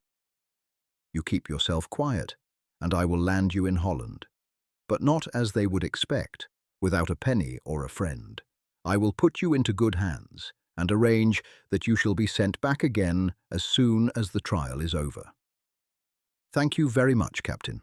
I have no relations in London, and no friends, except my employer, Captain David Dowsett, and by this time he will have made up his mind that I am dead, and it won't make much difference whether I return in 4 or 5 days or as many weeks. Chapter 6. A Narrow Escape. The Eliza for this Cyril, after leaving Ipswich, learnt was her name, unloaded the rest of her cargo at Aldborough, and then sailed across to Rotterdam.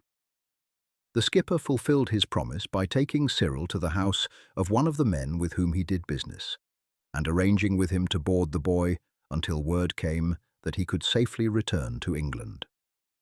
The man was a diamond cutter, and to him packets of jewellery and gems that could not be disposed of in England had often been brought over by the captain.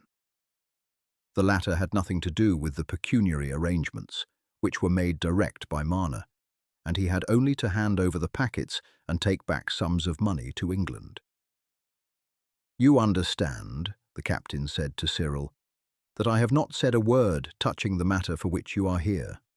I have only told him that it had been thought it was as well you should be out of England for a time. Of course, he understood that you were wanted for an affair in which you had taken part, but it matters not what he thinks. I have paid him for a month's board for you, and here are £3, which will be enough to pay for your passage back if I myself should not return. If you do not hear from me or see the Eliza within 4 weeks, there is no reason why you should not take passage back. The trial will be over by that time, and as the members of the gang have done their part in preventing you from appearing, I see not why they should have further grudge against you. I cannot thank you too much for your kindness, Captain. I trust that when I get back, you will call at Captain Dowsett's store in Tower Street, so that I may see you and again thank you. I know that the captain himself will welcome you heartily when I tell him how kindly you have treated me. He will be almost as glad as I shall myself to see you. I suppose you could not take him a message or letter from me now. I think not, lad. It would never do for him to be able to say at the trial that he had learnt you had been kidnapped. They might write over here to the Dutch authorities about you. There is one thing further. From what I heard when I landed yesterday, it seems that there is likely to be war between Holland and England. I heard a talk of it in London, Cyril said, but I do not rightly understand the cause, nor did I inquire much about the matter. It is something about the colonies and our taxing their goods, but I don't rightly understand the quarrel, except that the Dutch think, now that Blake is gone and our ships for the most part laid up, they may be able to take their revenge for the lickings we have given them. Should there be war, as you say you speak French as well as English, I should think you had best make your way to Dunkirk as a young Frenchman, and from there you would find no difficulty in crossing to England. I know Dunkirk well, Captain, having indeed lived there all my life. I should have no difficulty in travelling through Holland as a French boy. If there is a war, the captain said, I shall of course come here no more, but it may be that you will see me at Dunkirk. French brandy sells as well as Dutch Schiedam, and if I cannot get the one, I may perhaps get the other. And there is less danger in coming to Dunkirk and making across to Harwich than there is in landing from Calais or Nantes on the south coast, where the revenue men are much more on the alert than they are at Harwich. Are you not afraid of getting your boat captured? You said it was your own. Not much, lad. I bring over a regular cargo, and the kegs are stowed away under the floor of the cabin, and I run them at Pin Mill. That is the place we anchored the night before we got to Ipswich. I have been overhauled a good many times, but the cargo always looks right, and after searching it for a bit, they conclude it is all regular. You see, I don't bring over a great quantity. 15 or 20 kegs is as much as I can stow away, and it is a long way safer being content with a small profit than trying to make a big one. Cyril parted with regret from the captain, whose departure had been hastened by a report that war might be declared at any moment, in which case the Eliza might have been detained for a considerable time. He had, therefore, been working almost night and day to get in his cargo, and Cyril had remained on board until the last moment. He had seen the diamond dealer but once, and hoped that he should not meet him often, for he felt certain that awkward questions would be asked him. This man was in the habit of having dealings with Mana, and had doubtless understood from the captain that he was in some way connected with his gang. And were he to find out the truth, he would view him with the reverse of a friendly eye. He had told him that he was to take his meals with his clerk, and Cyril hoped, therefore, that he should seldom see him. He wandered about the wharf until it became dark. Then he went in and took supper with the clerk. As the latter spoke Dutch only, there was no possibility of conversation. Cyril was thinking of going up to his bed when there was a ring at the bell. The clerk went to answer it, leaving the door open as he went out, and Cyril heard a voice ask, in English, if Herr Schweindorf was in. The clerk said something in Dutch. "The fool does not understand English, Robert," the man said. "Tell him," he said in a louder voice to the clerk, "that two persons from England, you understand, who have only just arrived, want to see him on particular business. There, don't be blocking up the door. Just go and tell your master what I told you." He pushed his way into the passage, and the clerk, seeing that there was nothing else to do, went upstairs. A minute later he came down again and made a sign for them to follow him. As they went up, Cyril stole out and looked after them. The fact that they had come from England, and that one of them was named Robert, and that they had business with this man, who was in connection with Mana, had excited his suspicions. But he felt a shiver of fear run through him as he recognized the figures of Robert Ashford and the man who was called Black Dick. He remembered the expression of hatred with which they had regarded him in the court, and felt that his danger would be great indeed did they hear that he was in Rotterdam. A moment's thought convinced him that they would almost certainly learn this at once from his host. The letter would naturally mention that the captain had left a lad in his charge who was, as he believed, connected with them. They would denounce him as an enemy instead of a friend. The diamond merchant would expel him from his house, terrified at the thought that he possessed information as to his dealings with this band in England. And once beyond the door, he would, in this strange town, be at the mercy of his enemies. Cyril's first impulse was to run back into the room, seize his cap, and fly. He waited, however, until the clerk came down again. Then he put his cap carelessly on his head. "I am going for a walk," he said, waving his hand vaguely. The man nodded, went with him to the door, and Cyril heard him put up the bar after he had gone out. He walked quietly away, for there was no fear of immediate pursuit.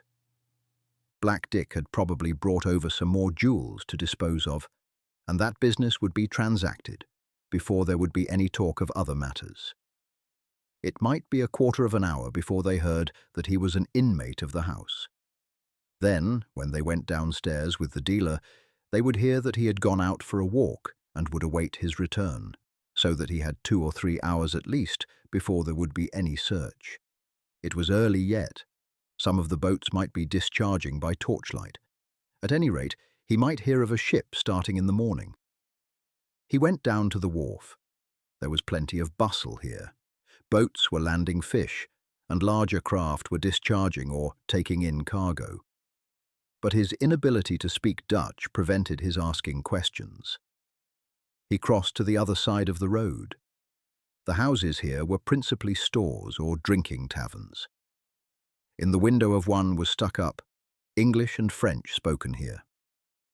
He went inside, walked up to the bar, and called for a glass of beer in English. "You speak English, landlord?" he asked, as the mug was placed before him. The latter nodded. "I want to take passage either to England or to France," he said. "I came out here but a few days ago, and I hear that there is going to be trouble between the two countries. It will therefore be of no use my going on to Amsterdam. I wish to get back again, for I am told that if I delay, I may be too late. I cannot speak Dutch, and therefore cannot inquire if any boat will be sailing in the morning for England or Dunkirk.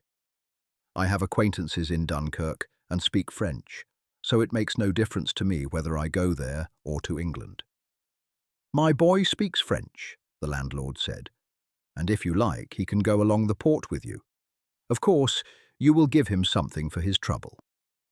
"Willingly," Cyril said, "and be much obliged to you into the bargain." The landlord left the bar and returned in a minute with a boy 12 years old. "He does not speak French very well," he said, "but I dare say it will be enough for your purpose.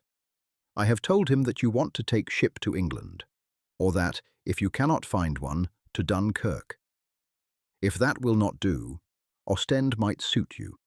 They speak French there, and there are boats always going between there and England. That would do, though I should prefer the other. There would be no difficulty at any other time in getting a boat for England, but I don't know whether you will do so now. They have been clearing off for some days, and I doubt if you will find an English ship in port now, though of course there may be those who have been delayed for their cargo. Cyril went out with the boy, and after making many inquiries, learnt that there was but one English vessel still in port. However, Cyril told his guide that he would prefer one for Dunkirk if they could find one, for if war were declared before the boat sailed, she might be detained. After some search, they found a coasting scow that would sail in the morning. "They will touch at 2 or 3 places," the boy said to Cyril, after a talk with the captain. "But if you are not in a hurry, he will take you and land you at Dunkirk for £1. That is, if he finds food. If you find food, he will take you for 8 shillings. He will start at daybreak. Tell him that I agree to his price. I don't want the trouble of getting food. As he will be going so early, I will come on board at once. I will get my bundle and will be back in half an hour." He went with the boy to one of the sailors' shops near, bought a rough coat and a thick blanket, had them wrapped up into a parcel, and then, after paying the boy, went on board. As he expected, he found there were no beds or accommodation for passengers, so he stretched himself on a locker in the cabin, covered himself with his blanket, and put the coat under his head for a pillow. His real reason for choosing this craft in preference to the English ship was that he thought it probable that, when he did not return to the house, it would at once be suspected that he had recognized the visitors and was not going to return at all. In that case, they might suspect that he would try to take passage to England, and would, the first thing in the morning, make a search for him on board any English vessels that might be in the port. It would be easy then for them to get him ashore, for the diamond merchant might accuse him of theft and so get him handed over to him. Rather than run that risk, he would have started on foot had he not been able to find a native craft sailing early in the morning. Failing Dunkirk and Ostend, he would have taken a passage to any other Dutch port and run his chance of getting a ship from there. The great point was to get away from Rotterdam. The 4 men forming the crew of the scow returned late, and by their loud talk, Cyril, who kept his eyes closed, judged that they were in liquor. In a short time they climbed up into their berths, and all was quiet.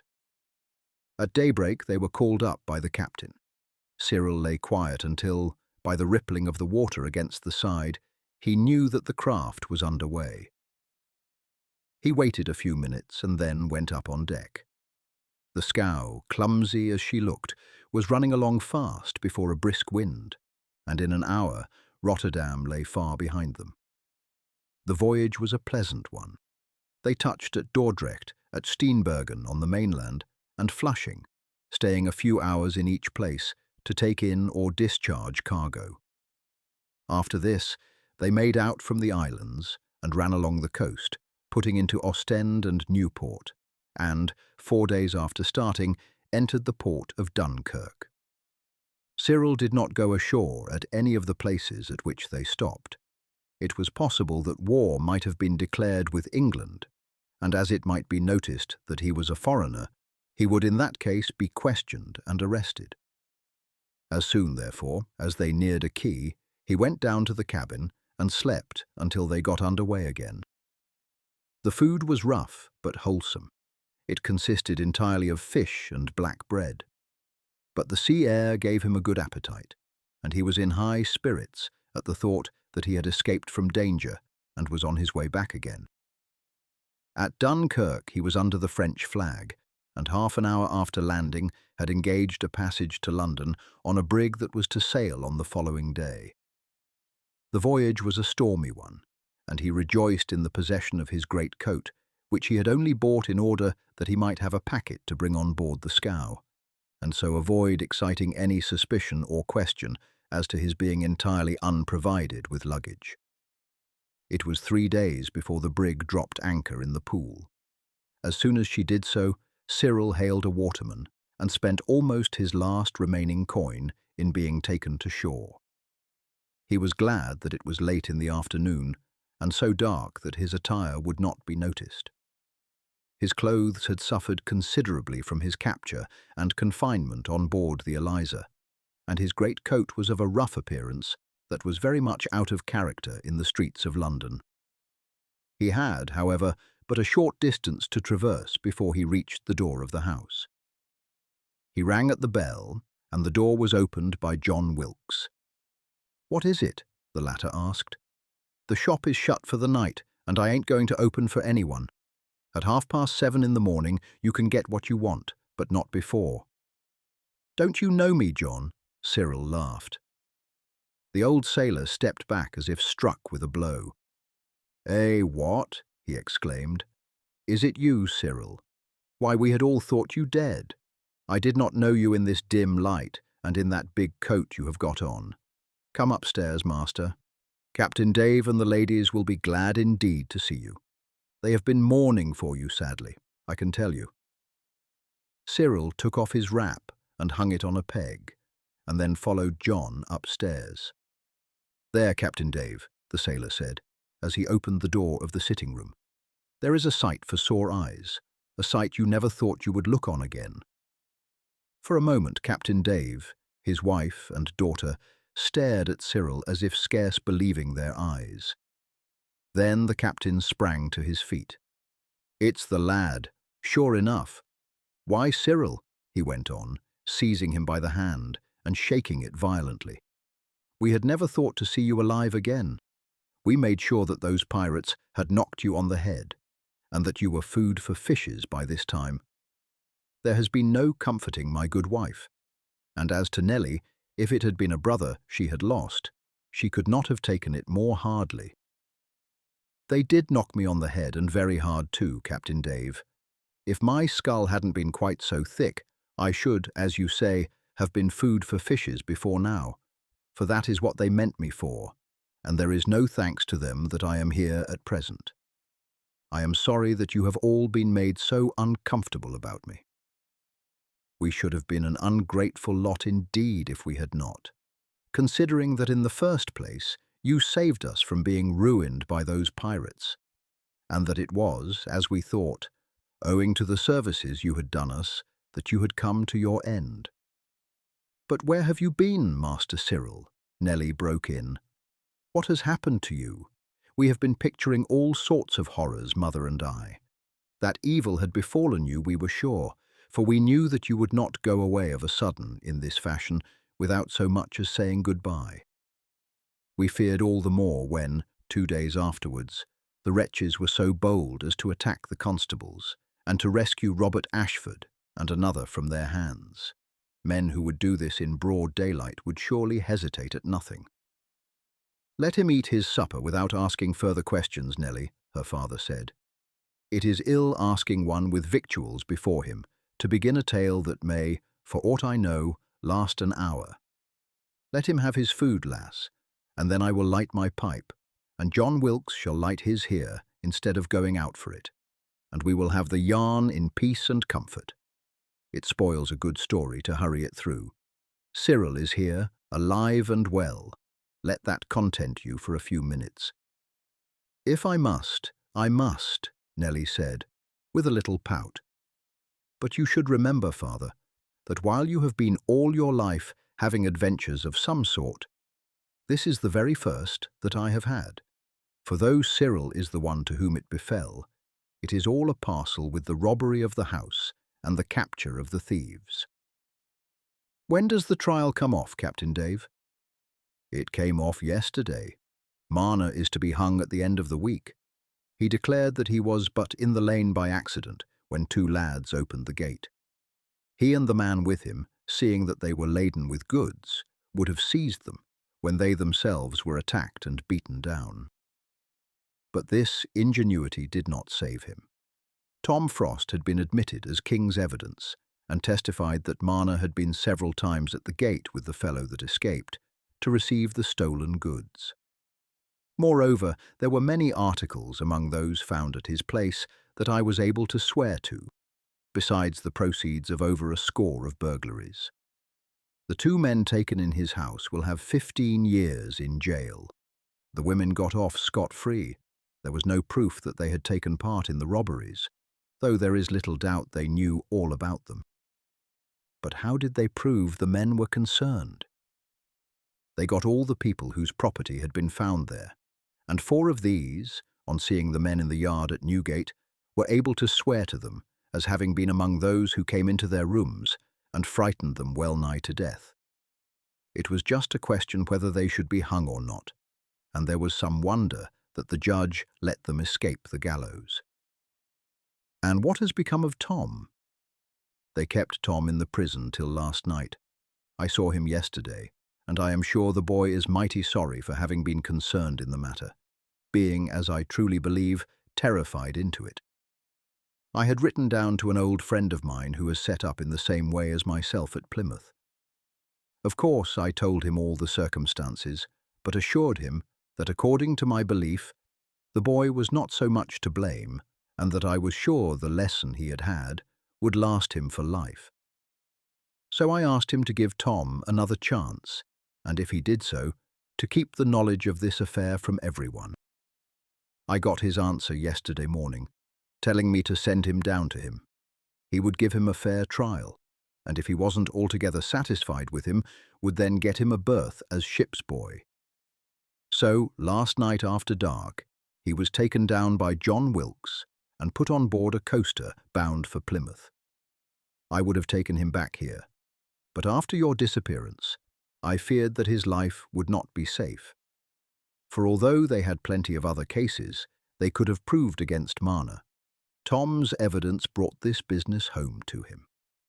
Captain Dave would not allow Cyril to begin his story until the table had been cleared, and he and John Wilkes had lighted their pipes. Then Cyril told his adventure, the earlier part of which elicited many exclamations of pity from Dame Dowsett and Mistress Nelly, and some angry ejaculations from the captain when he heard that Black Dick and Robert Ashford had got safely off to Holland. "By St. Anthony, lad," he broke out when the story was finished, "you had a narrow escape from those villains at Rotterdam. Had it chanced that you were out at the time they came, I would not have given a groat for your life. By all accounts, that fellow Black Dick is a desperate villain. They say that they had got hold of evidence enough against him to hang a dozen men, and it seems that there is little doubt that he was concerned in several cases, where, not content with robbing, the villain had murdered the inmates of lonely houses round London. He had good cause for hating you. It was through you that he had been captured, and had lost his share in all that plunder at Marner's. Well, I trust the villain will never venture to show his face in London again. But there is never any saying. I should like to meet that captain who behaved so well to you, and I will meet him too, and shake him by the hand, and tell him that any gear he may want for that ketch of his, he is free to come in here to help himself. There is another thing to be thought of. I must go round in the morning to the Guildhall and notify the authorities that you have come back. There has been a great hue and cry for you. They have searched the thieves' dens of London from attic to cellar. There have been boats out looking for your body, and on the day after you were missing, they overhauled all the ships in the port. Of course the search has died out now, but I must go and tell them, and you will have to give them the story of the affair. I shan't say a word that will give them a clue that will help them to lay hands on the captain. He saved my life, and no one could have been kinder than he was. I would rather go away for a time altogether, for I don't see how I am to tell the story without injuring him. No, it is awkward, lad. I see that, even if you would not give them the name of the craft, they might find out what vessels went into Ipswich on that morning, and also the names of those that sailed from Rotterdam on the day she left. It seems to me, Captain, that the only way will be for me to say the exact truth, namely, that I gave my word to the captain that I would say naught of the matter. I could tell how I was struck down, and how I did not recover consciousness until I found myself in a boat, and was lifted on board a vessel and put down into the hold, and was there kept until morning. I could say that when I was let out, I found we were far down the river, that the captain expressed great regret when he found that I had been hurt so badly, that he did everything in his power for me, and that, after I had been some days on board the ship, he offered to land me in Holland and to give me money to pay my fare back here if I would give him my word of honour not to divulge his name or the name of the ship, or that of the port at which he landed me. Of course, they can imprison me for a time if I refuse to tell, but I would rather stay in jail for a year than say aught that might set them upon the track of Captain Madden.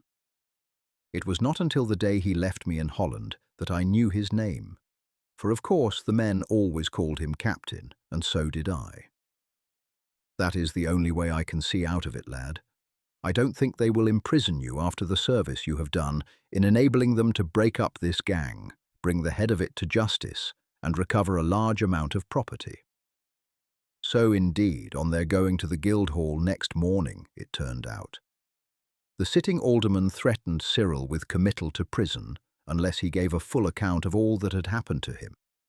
But Captain Dowsett spoke up for him and said boldly that instead of punishment, he deserved honour for the great service he had done to justice, and that, moreover, if he were punished for refusing to keep the promise of secrecy he had made, there was little chance in the future of desperate men sparing the lives of those who fell into their hands.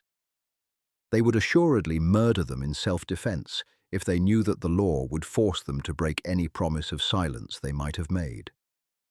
The magistrate, after a consultation with the chief constable, finally came round to this view and permitted Cyril to leave the court, after praising him warmly for the vigilance he had shown in the protection of his employer's interests. He regretted that he had not been able to furnish them with the name of a man who had certainly been, to some extent, an accomplice of those who had assaulted him. But this was not, however, so much to be regretted, since the man had done all in his power to atone for his actions. There is no further information you can give us, Master Cyril. Only this, your worship, that on the day before I left Holland, I caught sight of the two persons who had escaped from the constables. They had just landed. I am sorry to hear it, the alderman said. I had hoped that they were still in hiding somewhere in the city, and that the constables might yet be able to lay hands on them. However, I expect they will be back again ere long. Your ill-doer is sure to return here sooner or later, either with the hope of further gain, or because he cannot keep away from his old haunts and companions. If they fall into the hands of the city constables, I will warrant they won't escape again. He nodded to Cyril, who understood that his business was over and left the court with Captain Dave. I am not so anxious as the aldermen seem to be that Black Dick and Robert Ashford should return to London, Captain Dave. No, I can understand that, Cyril. And even now that you know they are abroad, it would be well to take every precaution for the others whose business has been sorely interrupted by the capture of that villain. Mana may again try to do you harm. No doubt other receivers will fill his place in time, but the loss of a ready market must incommode them much. Plate they can melt down themselves, and I reckon they would have but little difficulty in finding knaves ready to purchase the products of the melting pot. But it is only a man with premises specially prepared for it who will buy goods of all kinds, however bulky, without asking questions about them. Cyril was now in high favour with Mistress Nellie, and whenever he was not engaged when she went out, he was invited to escort her. One day he went with her to hear a famous preacher hold forth at St. Paul's. Only a portion of the cathedral was used for religious services. The rest was utilised as a sort of public promenade, and here people of all classes met. Gallants of the court, citizens, their wives and daughters, idlers and loungers, thieves and mendicants. As Nellie walked forward to join the throng gathered near the pulpit, Cyril noticed a young man in a court suit, standing among a group who were talking and laughing much louder than was seemly, take off his plumed hat and make a deep bow, to which she replied by a slight inclination of the head, and passed on with somewhat heightened colour. Cyril waited until the service was over, when, as he left the cathedral with her, he asked, "Who was that ruffler in gay clothes who bowed so deeply to you, Mistress Nellie? That is, if there is no indiscretion in my asking. I met him in a throng while you were away, she said, with an attempt at carelessness which he at once detected. There was a great press, and I well-nigh fainted, but he very courteously came to my assistance and brought me safely out of the crowd. And doubtless you have seen him since, mistress? Nelly tossed her head. I don't see what right you have to question me, Master Cyril. No right at all, Cyril replied good-temperedly, save that I am an inmate of your father's house, and have received great kindness from him, and I doubt if he would be pleased if he knew that you bowed to a person unknown to him, and unknown, I presume, to yourself, save that he has rendered you a passing service. He is a gentleman of the court, I would have you know, she said angrily. I do not know that that is any great recommendation if the tales one hears about the court are true, Cyril replied calmly.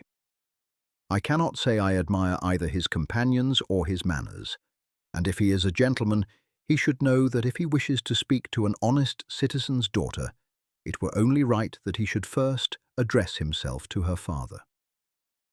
Hi-ho! Nelly exclaimed, with her face flushed with indignation. Who made you my censor, I should like to know? I will thank you to attend to your own affairs and to leave mine alone. The affairs of Captain Dave's daughter are mine so long as I am abroad with her, Cyril said firmly. I am sorry to displease you, but I am only doing what I feel to be my duty. Methinks that, were John Wilkes here in charge of you, he would say the same, only probably he would express his opinion as to yonder gallant more strongly than I do. He nodded in the direction of the man, who had followed them out of the cathedral, and was now walking on the other side of the street, and evidently trying to attract Nelly's attention. Nelly bit her lips. She was about to answer him passionately, but restrained herself with a great effort. You are mistaken in the gentleman, Cyril, she said after a pause. He is of a good family, and heir to a fine estate. Oh, he has told you as much as that, has he? Well, Mistress Nelly, it may be as he says, but surely it is for your father to inquire into that, when the gentleman comes forward in due course and presents himself as a suitor. Fine feathers do not always make fine birds, and a man may ruffle it at King Charles's court without 10 guineas to shake in his purse. At this moment the young man crossed the street, and, bowing deeply to Nelly, was about to address her when Cyril said gravely, Sir, I am not acquainted with your name, nor do I know more about you save that you are a stranger to this lady's family. That being so, and as she is at present under my escort, I must ask you to abstain from addressing her.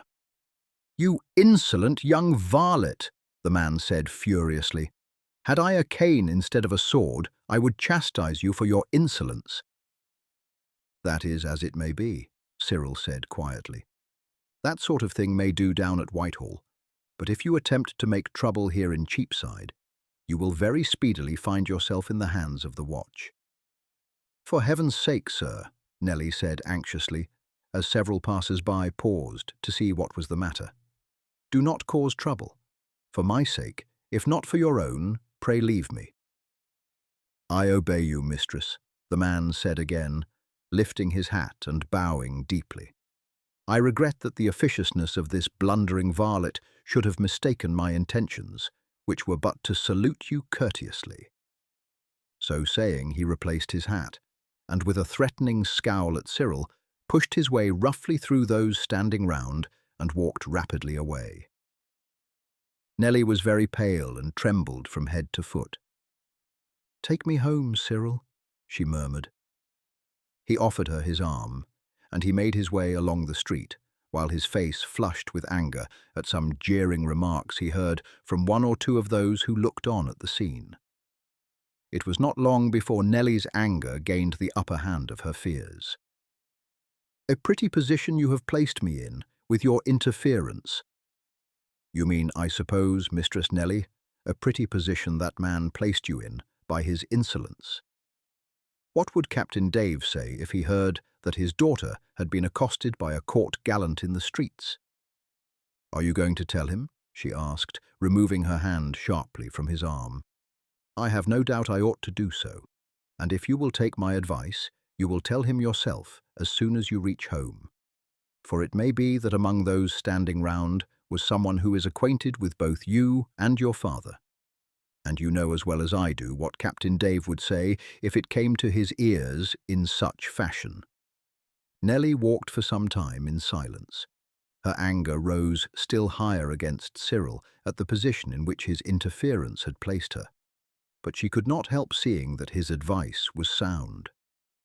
She had indeed met this man several times, and had listened without chiding to his protestations of admiration and love.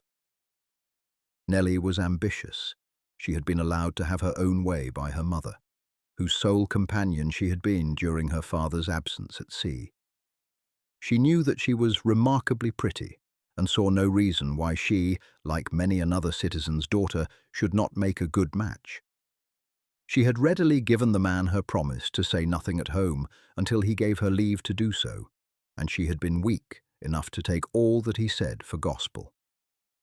Now she felt that, at any rate, she must smooth matters over and put it so that as few questions as possible should be asked.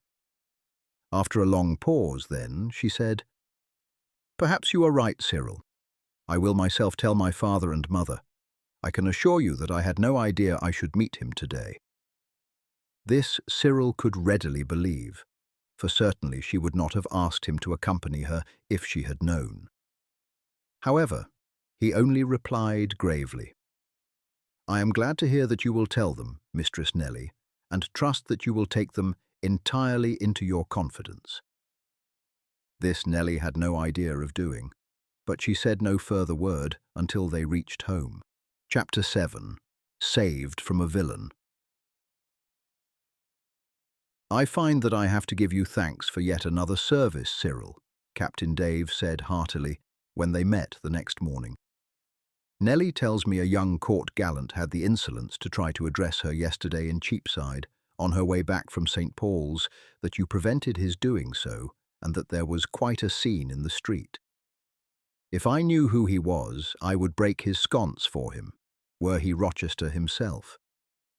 A pretty pass things have come to when a citizen's daughter cannot walk home from St. Paul's without one of these impudent vagabonds of the court venturing to address her.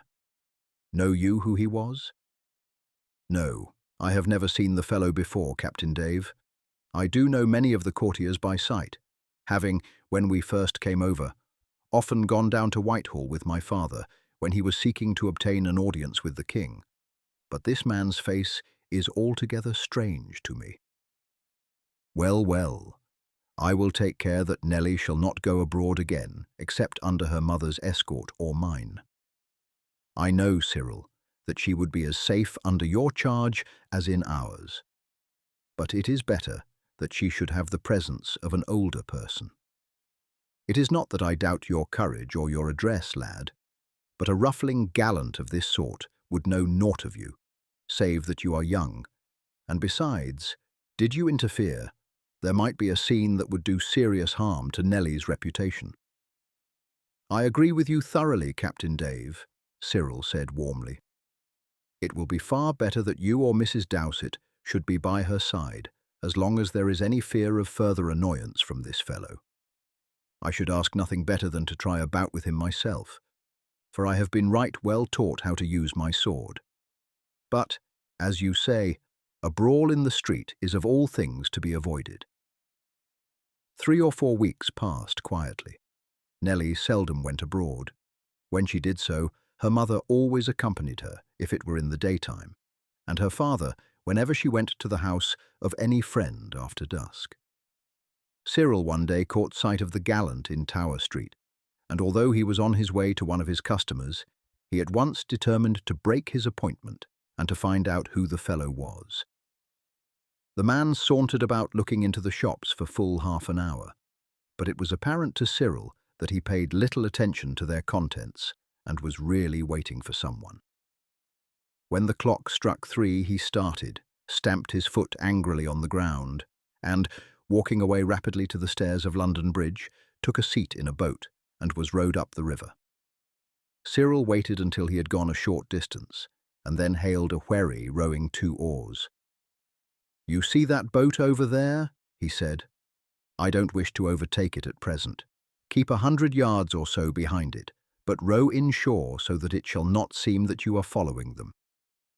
The men obeyed his instructions until they had passed the temple. Then, as the other boat still kept in the middle of the stream, Cyril had no doubt that it would continue its course to Westminster.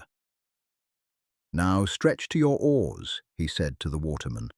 "I want to get to Westminster before the other boat, and to be well away from the stairs before it comes up."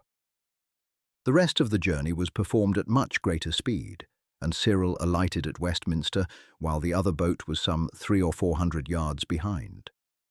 Paying the waterman, he went up the stairs, walked away 50 or 60 yards, and waited until he saw the man he was following appear. The latter walked quietly up towards Whitehall and entered a tavern frequented by young bloods of the court. Cyril pressed his hat down over his eyes. His dress was not the same as that in which he had escorted Nellie to the cathedral, and he had but small fear of being recognized. When he entered, he sat down at a vacant table, and, having ordered a stoup of wine, looked round.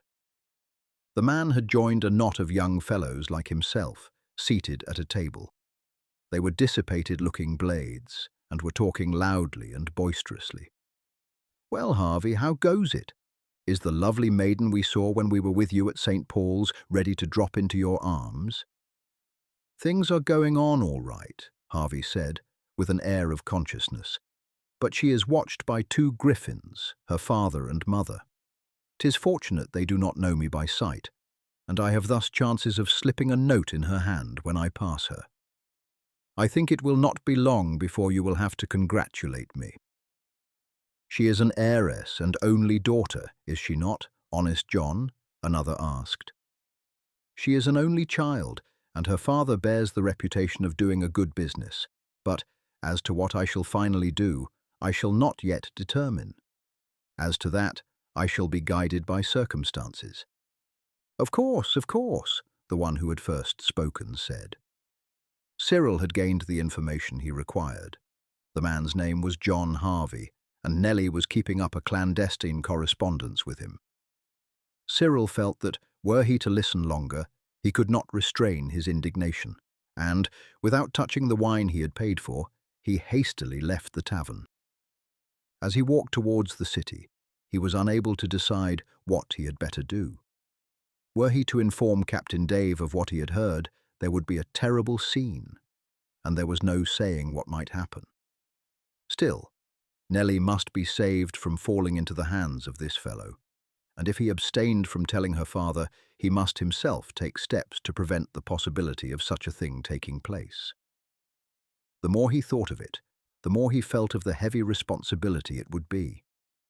Anxious as he was to save Nellie from the anger of her father, it was of far greater consequence to save her from the consequences of her own folly. At last he resolved to take John Wilkes into his counsels. John was devoted to his master, and even if his advice were not of much value, his aid in keeping watch would be of immense service. Accordingly, that evening, when John went out for his usual pipe after supper, Cyril, who had to go to a trader in Holborn, followed him out quickly and overtook him a few yards from the door. "I want to have a talk with you, John." Aye, sir. Where shall it be? Nothing wrong, I hope. That new apprentice looks to me an honest sort of chap, and the man we have got in the yard now is an old mate of mine. He was a ship's boy on board the Dolphin 25 years back, and he sailed under the captain till he left the sea. I would trust that chap just as I would myself. It is nothing of that sort, John. It is another sort of business altogether, and yet it is quite as serious as the last. I have got half an hour before I have to start to do those books at Master Hopkins'. Where can we have a talk in a quiet place where there is no chance of our being overheard? There is a little room behind the bar at the place I go to, and I have no doubt the landlord will let us have it, seeing as I am a regular customer. At any rate, we can see, John, It is too cold for walking about talking here. And besides, I think one can look at a matter in all lights much better sitting down than one can walking about." "That is according to what you are accustomed to," John said, shaking his head. "It seems to me that I can look further into the innards of a question when I am walking up and down the deck on night watch, with just enough wind aloft to take her along cheerful, and not too much of it, than I can at any other time. But then you see, that is just what one is accustomed to. This is the place." He entered a quiet tavern and, nodding to 5 or 6 weather-beaten-looking men, who were sitting smoking long pipes, each with a glass of grog before him, went up to the landlord, who formed one of the party. He had been formerly the master of a trader, and had come into the possession of the tavern by marriage with its mistress, who was still the acting head of the establishment. "We have got a piece of business we want to overhaul, Peter. I suppose we can have that cabin in yonder for a bit." Aye, there is a good fire burning. You will find pipes on the table. You will want a couple of glasses of grog, of course." John nodded, and then led the way into the little snuggery at the end of the room. It had a glass door, so that, if desired, a view could be obtained of the general room, but there was a curtain to draw across this. There was a large oak settle on either side of the fire, and there was a table, with pipes and a jar of tobacco standing between them.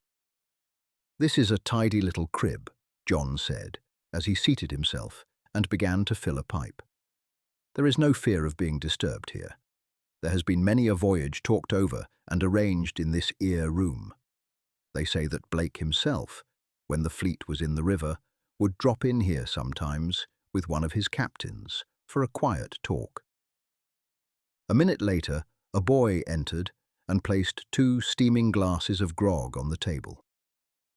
The door closed after him, and John said, "Now you can get under way, Master Cyril. You have got a fair course now, and nothing to bring you up." "It is a serious matter, John, and before I begin, I must tell you that I rely on your keeping absolute silence as to what I am going to tell you." "That in course," John said, as he lifted his glass to his lips. "You showed yourself a first-rate pilot in that last job, and I am content to sail under you this time without asking any questions as to the ship's course, and to steer according to orders." Cyril told the story, interrupted frequently by angry ejaculations on the part of the old boatswain. "Dash my wig!" he exclaimed when Cyril came to an end. "But this is a bad business altogether, Master Cyril. One can engage a pirate and beat him off if the crew is staunch, but when there is treason on board ship, it makes it an awkward job for those in command. The question is this, John. Ought we to tell the captain, or shall we try to take the affair into our own hands, and so to manage it that he shall never know anything about it?" The sailor was silent for a minute or two, puffing his pipe meditatively. "I see it is an awkward business to decide," he said. "On one side, it would pretty nigh kill Captain Dave to know that Mistress Nellie has been steering wild and has got out of hand. She is just the apple of his eye. Then, on the other hand, if we undertook the job without telling him, and one fine morning we was to find out she was gone, we should be in a mighty bad fix, for the captain would turn round and say, 'Why didn't you tell me? If you had done so, I would have locked her up under hatches, and there she would be, safe now.' That is just what I see, and it is for that reason I come to you. I could not be always on the watch, but I think that you and I together would keep so sharp a lookout that we might feel pretty sure that she could not get away without our knowledge. We could watch sharply enough at night, Master Cyril. There would be no fear of her getting away then without our knowing it. But how would it be during the day? There am I in the shop or store from 7 in the morning until we lock up before supper time. You are out most of your time, and when you are not away, you are in the office at the books, and she is free to go in and out of the front door without either of us being any the wiser." "I don't think he would venture to carry her off by daylight," Cyril said. "She never goes out alone now, and could scarcely steal away unnoticed. Besides, she would know that she would be missed directly, and a hue and cry set up. I should think she would certainly choose the evening when we are all supposed to be in bed. He would have a chair waiting somewhere near, and there are so often chairs going about late, after city entertainments, that they would get off unnoticed. I should say the most dangerous time is between 9 o'clock and midnight. She generally goes off to bed at 9 or soon after, and she might very well put on her hood and cloak and steal downstairs at once, knowing that she would not be missed till morning. Another dangerous time would be when she goes out to a neighbour's. The captain always takes her and goes to fetch her at 9 o'clock, but she might make some excuse to leave quite early and go off in that way. That would be awkward, Mr. Cyril, for neither you nor I could be away at supper time without questions being asked. It seems to me that I had better take Matthew into the secret. As he don't live in the house, he could very well watch wherever she is, till I slip round after supper to relieve him, and he could watch outside here in the evening till either you or I could steal downstairs and take his place. You can count on him keeping his mouth shut just as you can on me. The only thing is, how is he to stop her if he finds her coming out from a neighbour's before the captain has come for her? If he saw her coming straight home, he could follow her to the door without being noticed, John. But if he found her going some other way, he must follow her till he sees someone speak to her, and must then go straight up and say, "Mistress Dowsett, I am ready to escort you home." If she orders him off, or the man she meets threatens him, as is like enough, he must say, "Unless you come, I shall shout for aid, and call upon passers-by to assist me," and, rather than risk the exposure, she would most likely return with him. Of course, he would carry with him a good heavy cudgel, and choose a thoroughfare where there are people about to speak to her, and not an unfrequented passage, for you may be sure the fellow would have no hesitation in running him through if he could do so without being observed. Matthew is a stout fellow, John Wilkes said, and was as smart a sailor as any on board till he had his foot smashed by being jammed by a spare spar that got adrift in a gale, so that the doctors had to cut off the leg under the knee and leave him to stump about on a timber toe for the rest of his life. I tell you what, Master Cyril, we might make the thing safer still if I spin the captain a yarn as how Matthew has strained his back and ain't fit to work for a bit. Then I can take on another hand to work in the yard, and we can put him on watch all day. He might come on duty at 9 o'clock in the morning, and stop until I relieve him as soon as supper is over. Of course, he would not keep opposite the house, but might post himself a bit up or down the street, so that he could manage to keep an eye on the door. That would be excellent, Cyril said. Of course, at the supper hour he could go off duty, as she could not possibly leave the house between that time and 9 o'clock. You always come in about that hour, and I hear you go up to bed. When you get there, you should at once take off your boots, slip downstairs again with them, and go quietly out.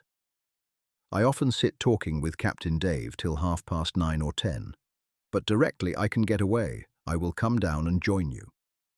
I think in that way we need feel no uneasiness as to harm coming from our not telling Captain Dave, for it would be impossible for her to get off unnoticed.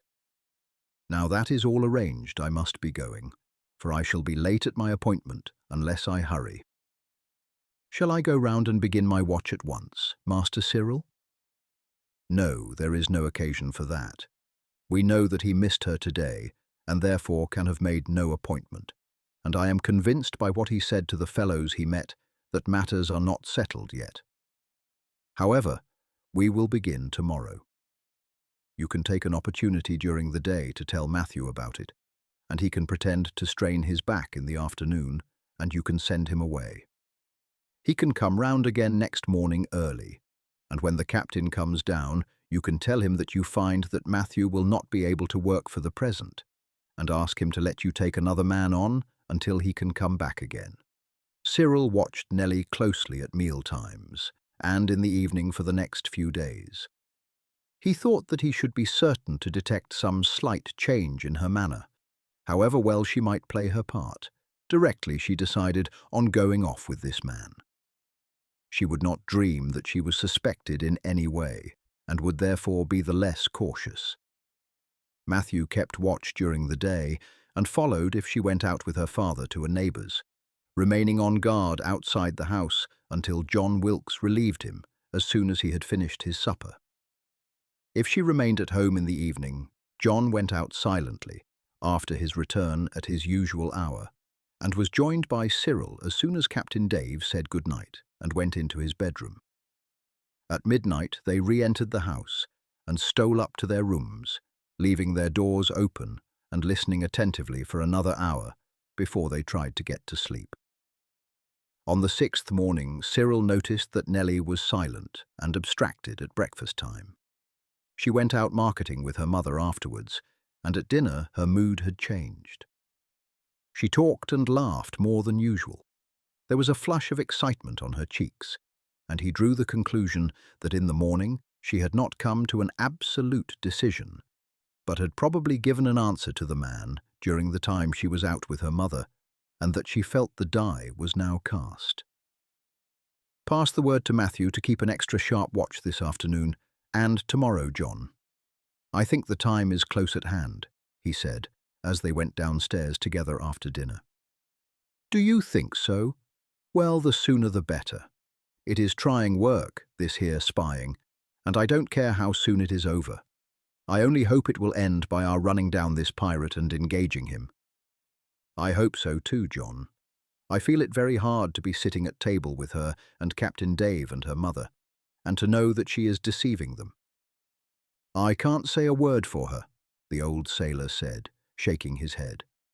She has as good parents as a girl could want to have. They would give their lives for her, either of them, cheerful.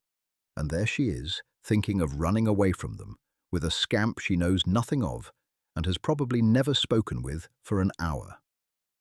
I knew her head was a bit turned with young fellows dangling after her, and by being noticed by some of the court gallants at the last city ball, and by being made the toast by many a young fellow in city taverns, pretty Mistress Nellie Dowsett. But I did not think her head was so turned that she would act as she is doing. Well, well, we must hope that this will be a lesson, Master Cyril, that she will remember all her life.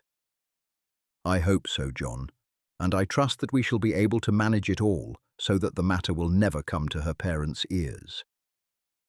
I hope so, and I don't see why it should. The fellow may bluster, but he will say nothing about it because he would get into trouble for trying to carry off a citizen's daughter. And besides that, John, which would be quite as serious in the eyes of a fellow of this sort, he would have the laugh against him among all his companions for having been outwitted in the city. So I think when he finds the game is up, he will be glad enough to make off without causing trouble. Don't you think we might give him a sound thrashing? It would do him a world of good.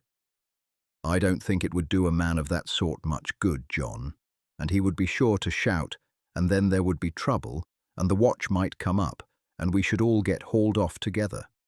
In the morning the whole story would be known, and Mistress Nellie's name in the mouth of every apprentice in the city. No, no, if he is disposed to go off quietly, by all means let him go. I have no doubt that you are right, Master Cyril, but it goes mightily against the grain to think that a fellow like that is to get off with a whole skin. However, if one should fall foul of him some other time, one might take it out of him. Captain Dave found Cyril but a bad listener to his stories that evening, and, soon after 9, said he should turn in. I don't know what ails you tonight, Cyril, he said. Your wits are wool-gathering somewhere. I don't believe that you heard half that last story I was telling you. I heard it all, sir, but I do feel a little out of sorts this evening. You do too much writing, lad. My head would be like to go to pieces if I were to sit half the hours that you do at a desk. When Captain Dave went into his room, Cyril walked upstairs and closed his bedroom door with a bang, himself remaining outside. Then he took off his boots, and holding them in his hand, went noiselessly downstairs to the front door. The lock had been carefully oiled and, after putting on his boots again, he went out. "You are right, Master Cyril, sure enough," John Wilkes said when he joined him, 50 yards away from the house. "It is tonight she is going to try to make off.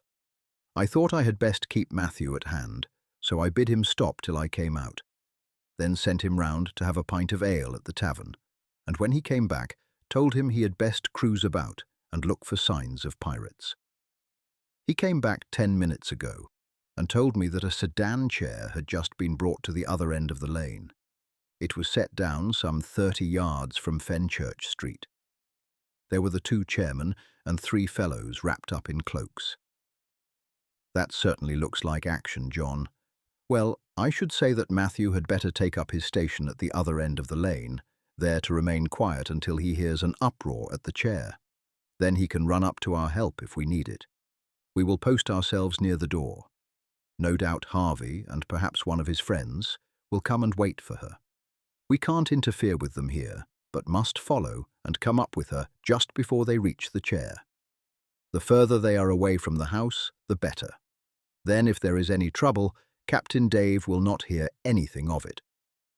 "That will be a good plan of operations," John agreed. "Matthew is just round the next corner. I will send him to Fenchurch Street at once." He went away and rejoined Cyril in 2 or 3 minutes. They then went along towards the house and took post in a doorway on the other side of the street, some 30 yards from the shop. They had scarcely done so when they heard footsteps and presently saw 2 men come along in the middle of the street.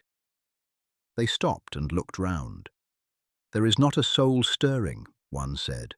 "We can give the signal." So saying, he sang a bar or 2 of a song popular at the time, and they then drew back from the road into a doorway and waited. 5 minutes later, Cyril and his fellow watcher heard a very slight sound, and a figure stepped out from Captain Dowsett's door. The 2 men crossed at once and joined her. A few low words were spoken, and they moved away together and turned up the lane. As soon as they disappeared from sight, Cyril and John Wilkes issued out. The latter had produced some long strips of cloth, which he wound round both their boots, so as, he said, to muffle the oars. Their steps, therefore, as they followed, were almost noiseless.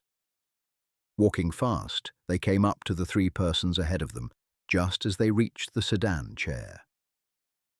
The 2 chairmen were standing at the poles, and a 3rd man was holding the door open with his hat in his hand. "Avast heaving, mates," John Wilkes said.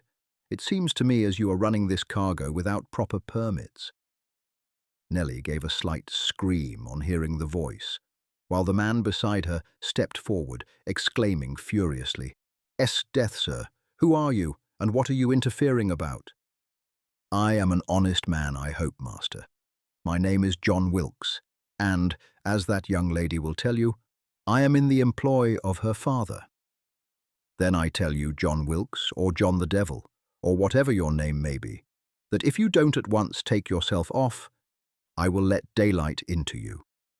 And he drew his sword, as did his 2 companions.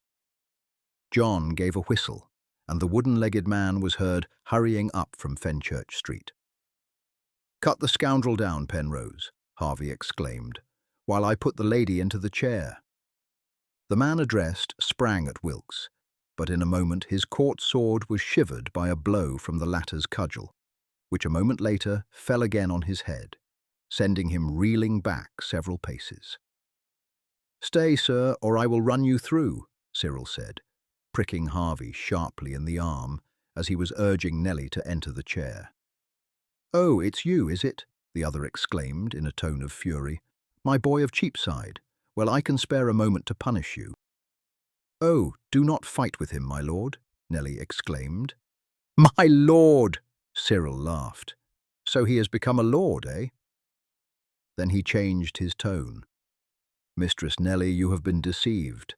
This fellow is no lord. He is a hanger-on of the court, one John Harvey, a disreputable blackguard whom I heard boasting to his boon companions of his conquest. I implore you to return home as quietly as you went. None will know of this." He broke off suddenly, for, with an oath, Harvey rushed at him. Their swords clashed. There was a quick thrust and parry, and then Harvey staggered back with a sword wound through the shoulder, dropping his sword to the ground. "Your game is up, John Harvey," Cyril said. "Did you have your deserts, I would pass my sword through your body. Now call your fellows off, or it will be worse for them." "Oh, it is not true. Surely it cannot be true," Nellie cried, addressing Harvey. "You cannot have deceived me." The fellow, smarting with pain, and seeing that the game was up, replied with a savage curse. "You may think yourself lucky that you are only disabled, you villain," Cyril said, taking a step towards him with his sword menacingly raised.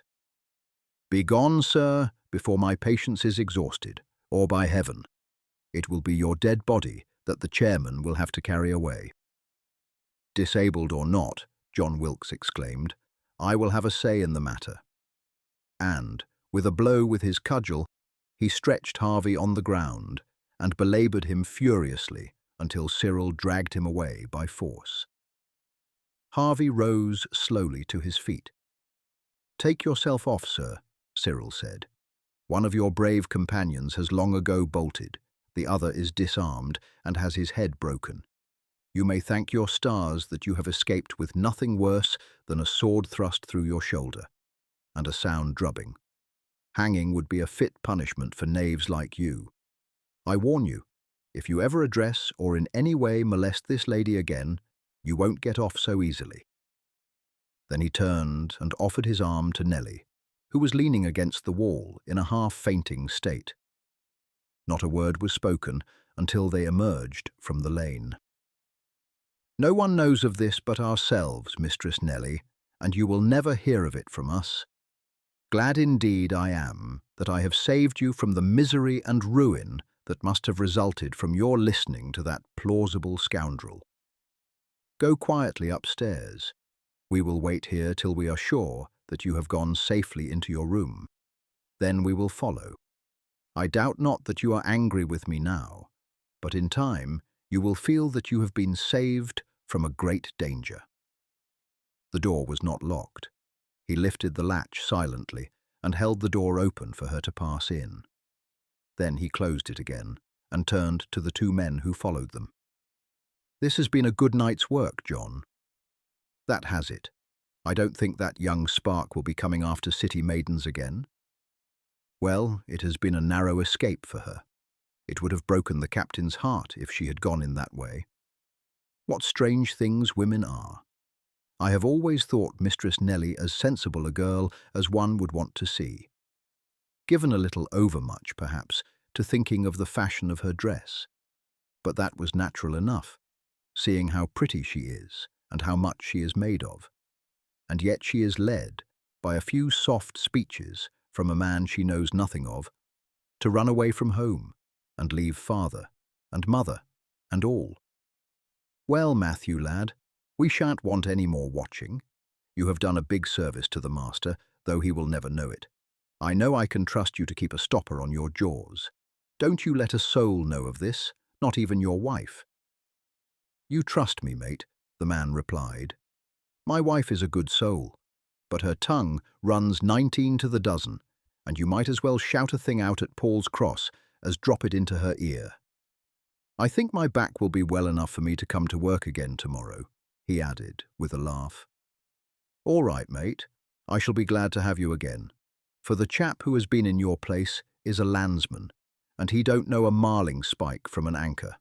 Good night, mate."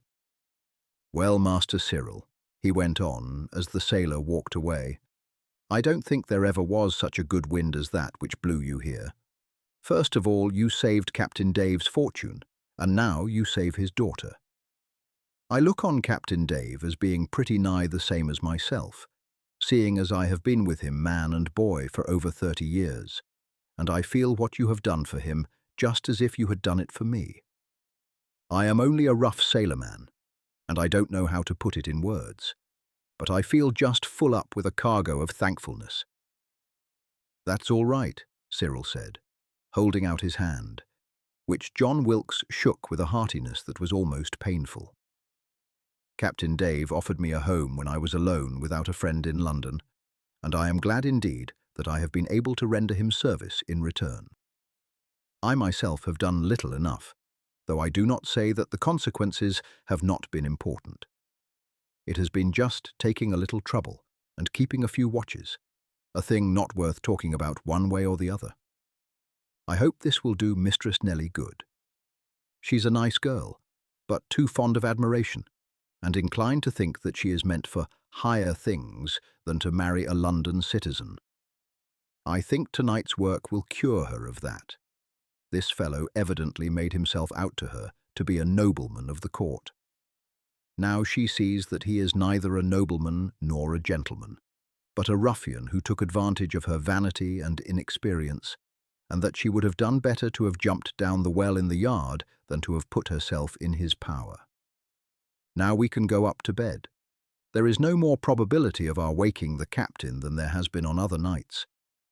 But mind, if we should do so, you stick to the story we agreed on, that you thought there was someone by the gate in the lane again, and so called me to go down with you to investigate, not thinking it worthwhile to rouse up the captain on what might be a false alarm.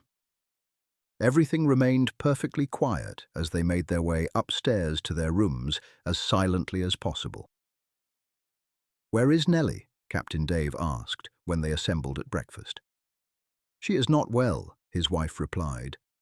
"I went to her room just now and found that she was still abed. She said that she had a bad headache, and I fear that she is going to have a fever, for her face is pale and her eyes red and swollen, just as if she had been well-nigh crying them out of her head. Her hands are hot and her pulse fast. Directly I have had breakfast, I shall make her some chamomile tea, and if that does not do her good, I shall send for the doctor." "Do so, wife, without delay. Why, the girl has never ailed a day for years. What can have come to her?" "She says it is only a bad headache, that all she wants is to be left alone." Yes, that is all very well, but if she does not get better soon, she must be seen to. They say that there were several cases last week of that plague that has been doing so much harm in foreign parts, and if that is so, it behoves us to be very careful and see that any illness is attended to without delay. "I don't think that there is any cause for alarm," his wife said quietly.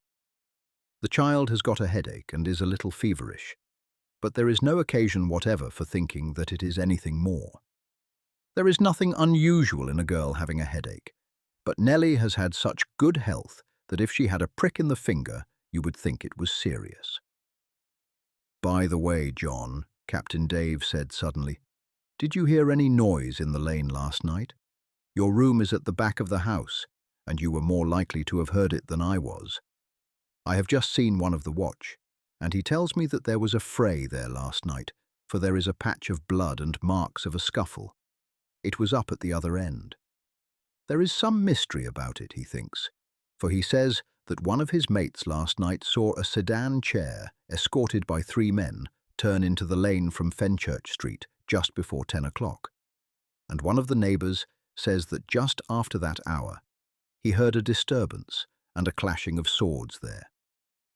On looking out, he saw something dark that might have been a chair standing there, and several men engaged in a scuffle. It seemed soon over, and directly afterwards 3 people came down the lane this way. Then he fancied that someone got into the chair, which was afterwards carried out into Fenchurch Street. I did hear something that sounded like a quarrel or a fray, John Wilkes said, but there is nothing unusual about that. As everything was soon quiet again, I gave no further thought to it." "Well, it seems a curious affair, John. However, it is the business of the city watch and not mine, so we need not bother ourselves about it. I am glad to see you have got Matthew at work again this morning. He tells me that he thinks he has fairly got over that sprain in his back." Chapter 8. The Captain's Yarn. Mindful of the fact that this affair had added a new enemy to those he had acquired by the break-up of the Black Gang, Cyril thought it as well to go round and give notice to the two traders, whose books he attended to in the evening, that unless they could arrange for him to do them in the daytime, he must give up the work altogether. Both preferred the former alternative, for they recognized the advantage they had derived from his work, and that at a rate of pay for which they could not have obtained the services of any scrivener in the city. It was 3 or 4 days before Nellie Dowsett made her appearance at the general table. "I can't make out what ails the girl," her mother said, on the previous evening. "The fever speedily left her, as I told you, but she is weak and languid and seems indisposed to talk." "She will soon get over that, my dear," Captain Dave said. "Girls are not like men. I have seen them on board ship. One day they are laughing and fidgeting about like wild things. The next day they are poor, woebegone creatures. If she gets no better in a few days, I will see when my old friend, Jim Carroll, is starting in his brig for Yarmouth, and will run down with her myself, and of course with you, wife, if you will go, and stay there a few days while he is unloading and filling up again. The sea air will set her up again, I warrant." "Not at this time of year," Dame Dowsett said firmly. "With these bitter winds, it is no time for a lass to go a-sailing, and they say that Yarmouth is a great deal colder than we are here, being exposed to the east winds." "Well, well, dame, then we will content ourselves with a run in the hoy down to Margate. If we choose well the wind and tide, we can start from here in the morning, and maybe reach there late in the evening, or if not, the next morning to breakfast. Or if you think that too far, we will stop at Sheerness, where we can get in 2 tides easily enough if the wind be fair." "That would be better, David, but it were best to see how she goes on. It may be, as you say, that she will shortly gain her strength and spirits again." It was evident when Nellie entered the room at breakfast time the next morning that her mother's reports had not been exaggerated. She looked indeed as if recovering from a severe illness, and when she said good morning to her father, her voice trembled and her eyes filled with tears. "Tut, tut, lass, this will never do. I shall soon hardly own you for my Nellie. We shall have to feed you up on capons and wine, child, or send you down to one of the baths for a course of strengthening waters." She smiled faintly, and then, turning, gave her hand to Cyril. As she did so, a slight flush of colour came into her cheeks. "I am heartily glad to see you down again, Mistress Nellie," he said, "and wish you a fair and speedy recovery." "I shall be better presently," she replied with an effort. "Good morning, John." "Good morning, Mistress Nellie. Right glad are we to see you down again, for it makes but a dull table without your merry laugh to give an edge to our appetites." She sat down now, and the others, seeing that it was best to let her alone for a while, chatted gaily together. "There is no talk in the city but of the war, Cyril," the captain said presently. "They say that the Dutch make sure of eating us up, but they won't find it as easy a job as they fancy. The Duke of York is to command the fleet. They say that Prince Rupert will be second. To my mind, they ought to have entrusted the whole matter to him. He proved himself as brave a captain at sea as he was on land, and I will warrant he would lead his ships into action as gallantly as he rode at the head of his cavaliers on many a stricken field. The ships are fitting out in all haste, and they are gathering men at every seaport. I should say they will have no lack of hands, for there are many ships laid up, that at other times trade with Holland and Danzig and Dunkirk, and many a bold young sailor who will be glad to try, whether he can fight as stoutly against the Dutch under York and Rupert as his father did under Blake. For my part, Cyril said, I cannot understand it, for it seems to me that the English and Dutch have been fighting for the last year. I have been too busy to read the journal, and have not been in the way of hearing the talk of the coffee-houses and taverns. But, beyond that it is some dispute about the colonies, I know little of the matter. I am not greatly versed in it myself, lad. Nellie here reads the journal, and goes abroad more than any of us, and should be able to tell us something about it. Now, girl, Can't you do something to set us right in this matter? For I like not to be behind my neighbours, though I am such a stay-at-home, having, as I thank the Lord, much happiness here, and no occasion to go out to seek it. There was much discourse about it, father, the evening I went to Dame King's. There were several gentlemen there who had trade with the East, and one of them held shares in the English company trading thither.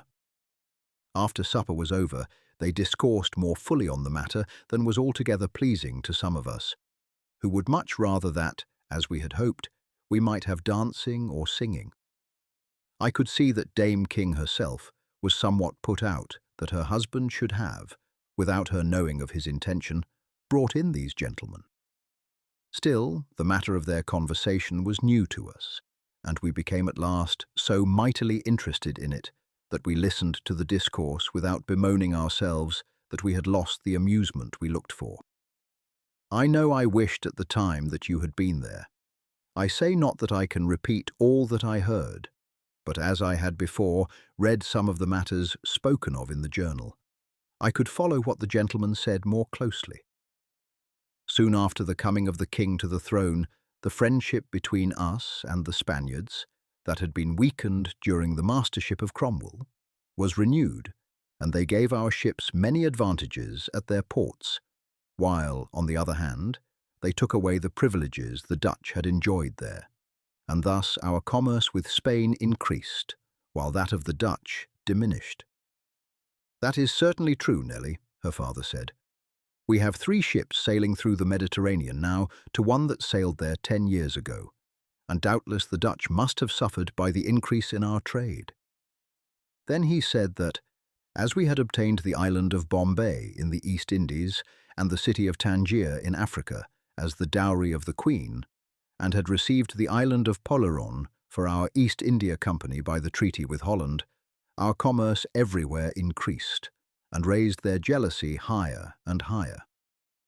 There was nothing in this of which complaint could be made by the Dutch government, but nevertheless they gave encouragement to their East and West India Companies to raise trouble. Their East India Company refused to hand over the island, and laid great limitations as to the places at which our merchants might trade in India. The other company acted in the same manner, and lawlessly took possession of Cape Coast Castle, belonging to our English company. The Duke of York, who was patron and governor of our African company, sent Sir Robert Holmes with 4 frigates to Guinea to make reprisals. He captured a place from the Dutch and named it James's Fort, and then, proceeding to the River Gambia, he turned out the Dutch traders there and built a fort. A year ago, as the Dutch still held Cape Coast Castle, Sir Robert was sent out again with orders to take it by force, and on the way he overhauled a Dutch ship and found she carried a letter of secret instructions from the Dutch government to the West India Company to take the English fort at Cormontin. Seeing that the Hollanders, although professing friendship, were thus treacherously inclined, he judged himself justified in exceeding the commission he had received, and on his way south he touched at Cape Verde. There he first captured 2 Dutch ships and then attacked their forts on the island of Gorse and captured them, together with a ship lying under their guns. In the fort he found a great quantity of goods ready to be shipped. He loaded his own vessels, and those that he had captured, with the merchandise, and carried it to Sierra Leone. Then he attacked the Dutch fort of St. George del Mena, the strongest on the coast, but failed there. But he soon afterwards captured Cape Coast Castle, though, as the gentleman said, a mightily strong place. Then he sailed across to America, and, as you know, captured the Dutch settlements of New Netherlands, and changed the name into that of New York.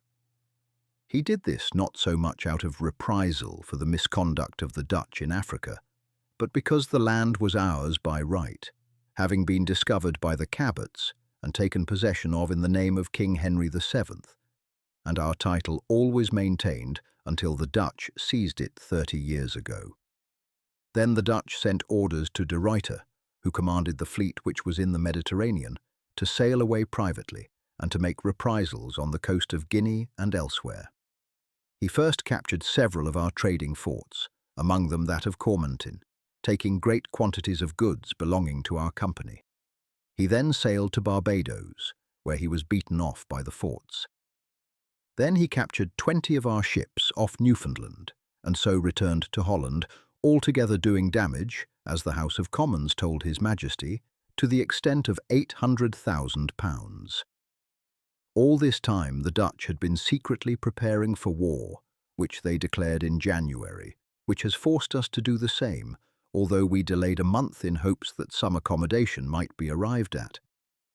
I think, Father, that is all that he told us, though there were many details that I do not remember. And very well told, lass, truly. I wonder that your giddy head should have taken in so much matter. Of course, now you tell them over, I have heard these things before. The wrong that the Dutch did our company by seizing their post at Cape Coast, and the reprisals that Sir Robert Holmes took upon them with our company's ships.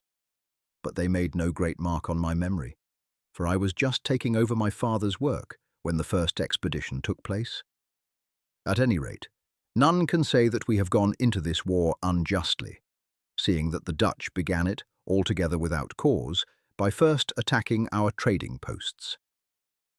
It seems to me, Captain Dave, John Wilkes said, that it has been mighty like the war that our English buccaneers waged against the Spaniards in the West Indies, while the two nations were at peace at home. It is curious, Cyril said, that the trouble begun in Africa should have shifted to the other side of the Atlantic. Aye, lad, just as that first trouble was at last fought out in the English Channel off the coast of France, so this is likely to be decided in well-nigh the same waters. The gentlemen the other night were all of opinion, Nelly said, that the matter would never have come to such a head had it not been that De Witt, who is now the chief man in Holland, belongs to the French party there, and has been urged on by King Louis, for his own interest, to make war with us. That may well be, Nelly. In all our English wars, France has ever had a part either openly or by intrigues. France never seems to be content with attending to her own business, but is ever meddling with her neighbours, and, if not fighting herself, trying to set them by the ears against each other. If I were a bit younger and had not lost my left flipper, I would myself volunteer for the service. As for Master Cyril here, I know he is burning to lay aside the pen and take to the sword. That is so, Captain Dave. As you know, I only took up the pen to keep me until I was old enough to use a sword. I have been 2 years at it now, and I suppose it will be as much longer before I can think of entering the service of one of the Protestant princes. But as soon as I am fit to do so, I shall get an introduction and be off. But I would tenfold rather fight for my own country, and would gladly sail in the fleet, though I went but as a ship's boy. That is the right spirit, Master Cyril, John Wilkes exclaimed. I would go myself if the captain could spare me, and they would take such a battered old hulk. I couldn't spare you, John, Captain Dave said. I have been mighty near making a mess of it, even with you as chief mate, and I might as well shut up shop altogether if you were to leave me. I should miss you too, Cyril, he went on, stretching his arm across the table to shake hands with the lad. You have proved a real friend and a true, but were there a chance of your going as an officer, I would not balk you, even if I could do so. It is but natural that a lad of spirit should speak and think as you do.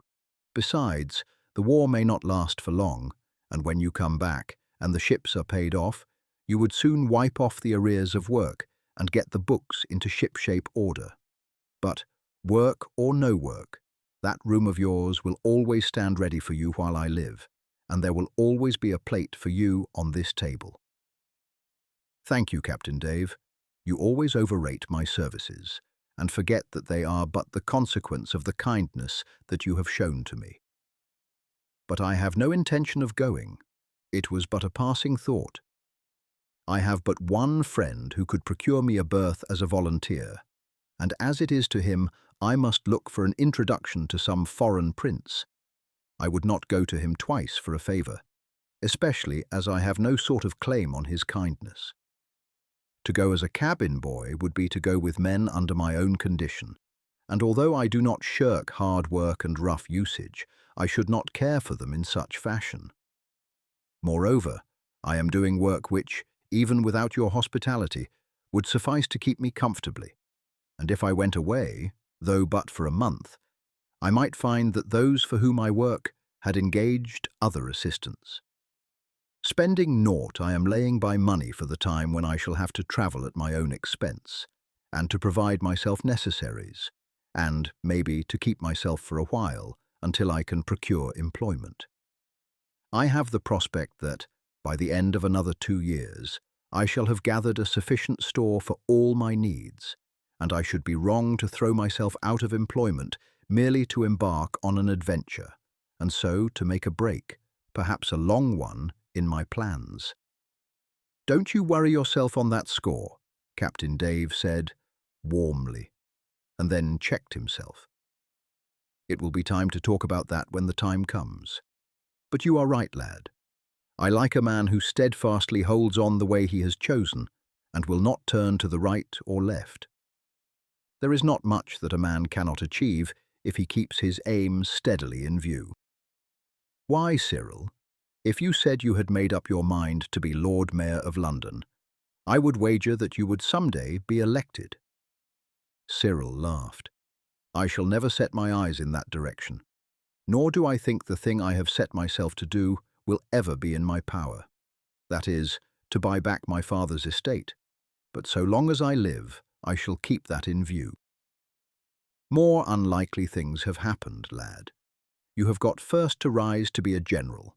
Then, what with your pay and your share in the sack of a city or two, and in other ways, you may come home with a purse full enough even for that. But it is time for us to be going down below. Matthew will think that we have forgotten him altogether."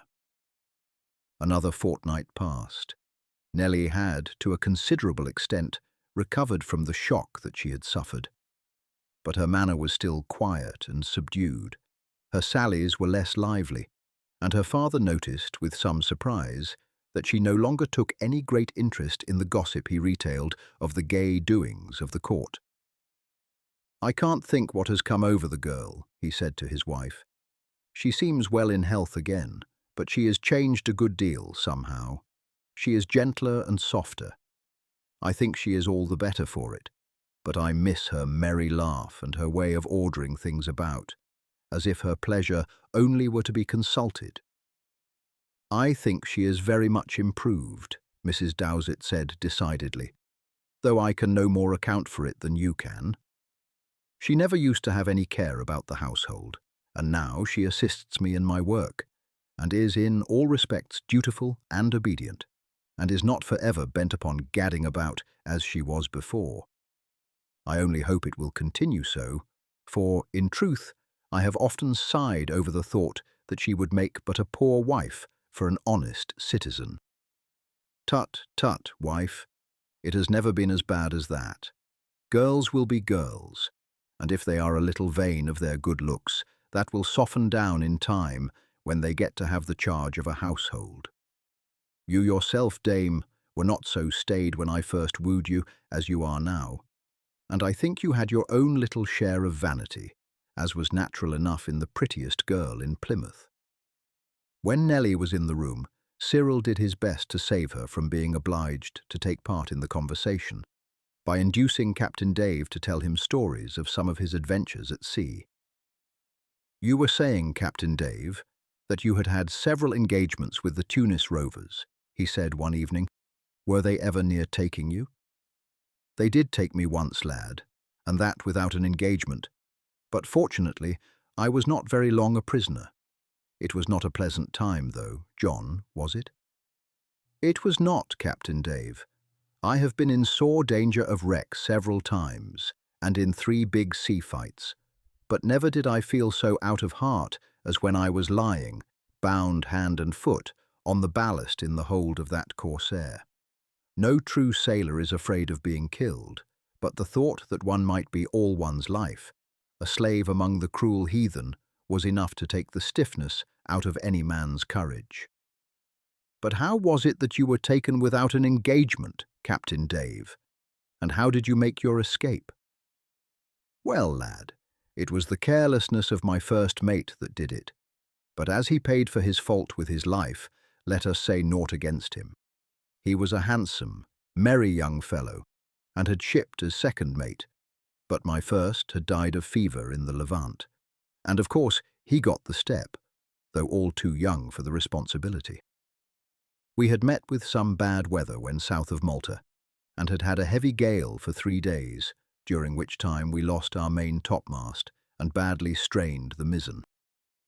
The weather abated when we were off Pantellaria, which is a bare rock rising like a mountain peak out of the sea, and with only one place where a landing can be safely effected. As the gale had blown itself out, and it was likely we should have a spell of settled weather, I decided to anchor close in to the island and to repair damages. We were hard at work for 2 days.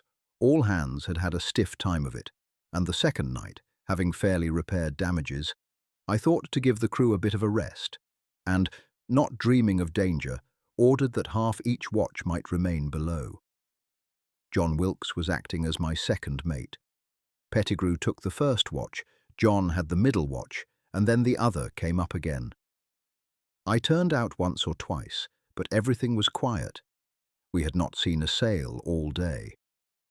There was a light breeze blowing, but no chance of its increasing, and as we were well sheltered in the only spot where the anchorage was good, I own that I did not impress upon Pettigrew the necessity for any particular vigilance. Anyhow, just as morning was breaking, I was woke by a shout. I ran out on deck, but as I did so, there was a rush of dark figures, and I was knocked down and bound before I knew what had happened. As soon as I could think it over, it was clear enough. The Moor had been coming into the anchorage, and, catching sight of us in the early light, had run alongside and boarded us. The watch, of course, must have been asleep. There was not a shot fired nor a drop of blood shed, for those on deck had been seized and bound before they could spring to their feet, and the crew had all been caught in their bunks. It was bitter enough. There was the vessel gone, and the cargo, and with them my savings of 20 years' hard work, and the prospect of slavery for life. The men were all brought aft and laid down side by side. Young Pettigrew was laid next to me. "I wish to heaven, Captain," he said, "you had got a pistol and your hand free, and would blow out my brains for me. It is all my fault, and hanging at the yardarm is what I deserve. I never thought there was the slightest risk, not a shadow of it, and feeling a bit dozy, sat down for 5 minutes' cork. Seeing that, no doubt the men thought they might do the same, and this is what has come of it. I must have slept half an hour at least, for there was no sail in sight when I went off, and this Moor must have come round the point and made us out after that. The Corsair was lying alongside of us, her shrouds lashed to ours. There was a long jabbering among the Moors when they had taken off our hatches and seen that we were pretty well full up with cargo. Then, after a bit, we were kicked, and they made signs for us to get on our feet and to cross over into their ship. The crew were sent down into the forward hold, and some men went down with them to tie them up securely. John Wilkes, Pettigrew, and myself were shoved down into a bit of a place below the stern cabin. Our legs were tied, as well as our arms. The trap was shut, and there we were in the dark. Of course I told Pettigrew that, though he had failed in his duty, and it had turned out badly, he wasn't to be blamed as if he had gone to sleep in sight of an enemy. I had never given the Moors a thought myself, I said, and it was not to be expected that you would. But no sailor, still less an officer, ought to sleep on his watch, even if his ship is anchored in a friendly harbour, and you are to blame that you gave way to drowsiness. Still, even if you hadn't, it might have come to the same thing in the long run, for the Corsair is a large one, and might have taken us even if you had made her out as she rounded the point. But, in spite of all I could say to cheer him, he took it to heart badly, and was groaning and muttering to himself when they left us in the dark, so I said to him, "Look here, lad, the best way to retrieve the fault you have committed is to try and get us out of the scrape. Set your brains to work, and let us talk over what had best be done.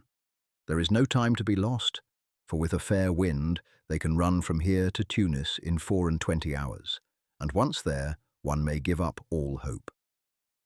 There are all our crew on board this ship. The Moor carried twice as many men as we do, but we may reckon they will have put more than half of them on board our bark. They don't understand her sails as well as they do their own, and will therefore want a strong prize crew on board." "I am ready to do anything, Captain," the young fellow said firmly. "If you were to give me the word, I would get into their magazine if I could, and blow the ship into the air." "Well, I don't know that I will give you that order, Pettigrew. To be a heathen slave is bad, but, at any rate, I would rather try that life for a bit than strike my colours at once. Now let us think it over. In the first place, we have to get rid of these ropes.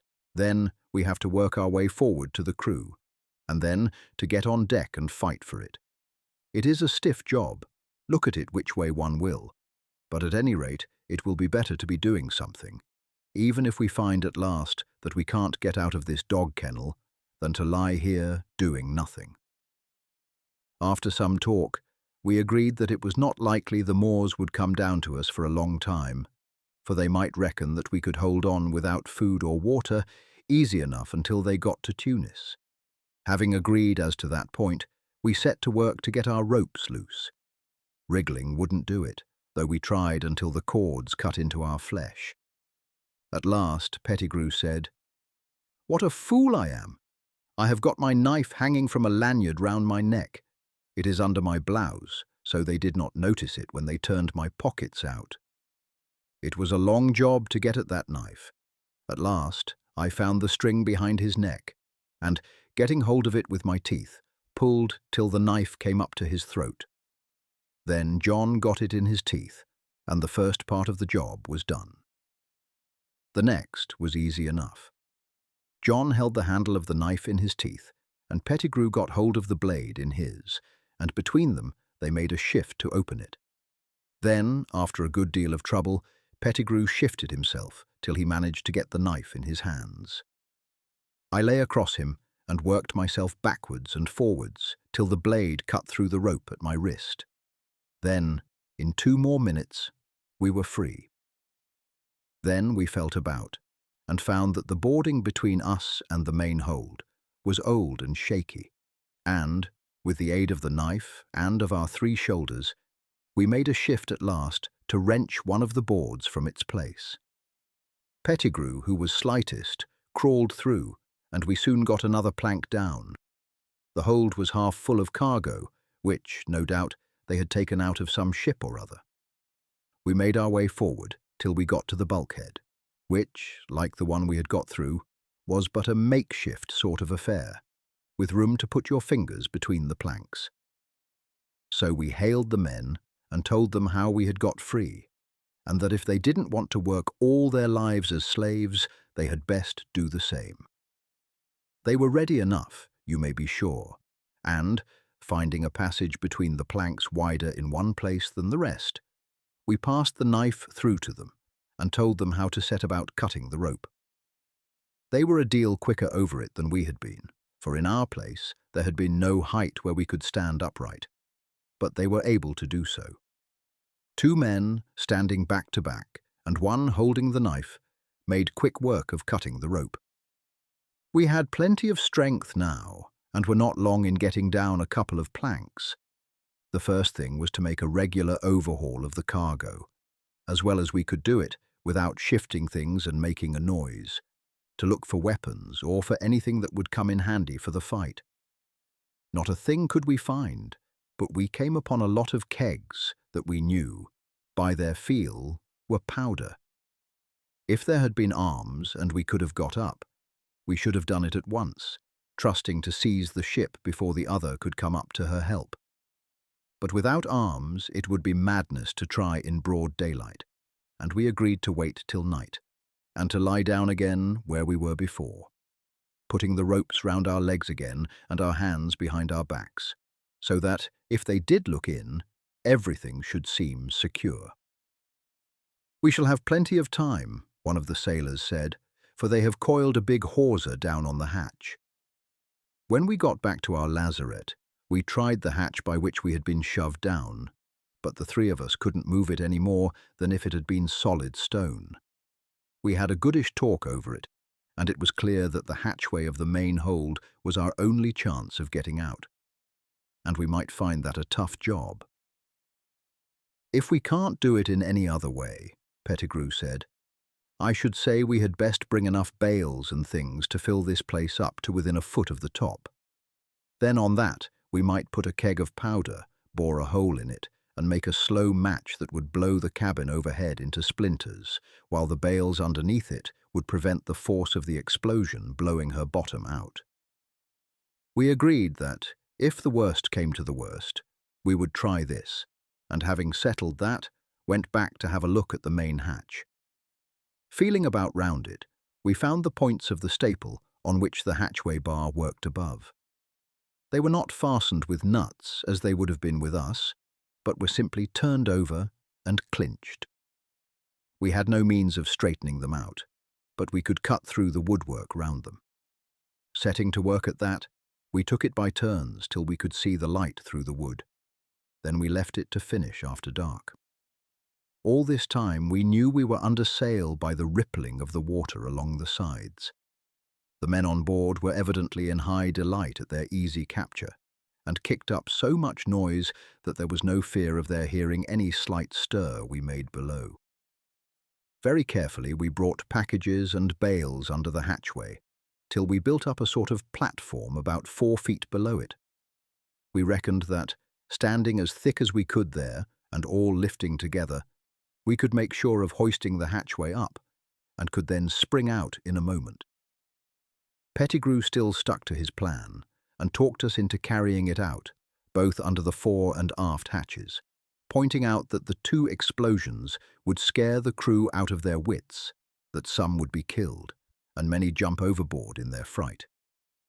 We came to see that the scheme was really a good one, so set all the crew to carry out the business, and they, working with stockinged feet, built up a platform under their hatch, as well as in our den aft. Then we made holes in 2 of the kegs of powder, and, shaking a little out, damped it, and rubbed it into 2 strips of cotton. Putting an end of a slow match into each of the holes, we laid the kegs in their places and waited. We made 2 other fuses, so that a man could go forward, and another aft, to fire them both together. 2 of the men were told off for this job, and the rest of us gathered under the main hatch, for we had settled now that if we heard them making any move to open the hatches, we would fire the powder at once, whatever hour it was. In order to be ready, we cut deeper into the woodwork round the staple, till there was but the thickness of a card remaining, and we could tell by this how light it was above.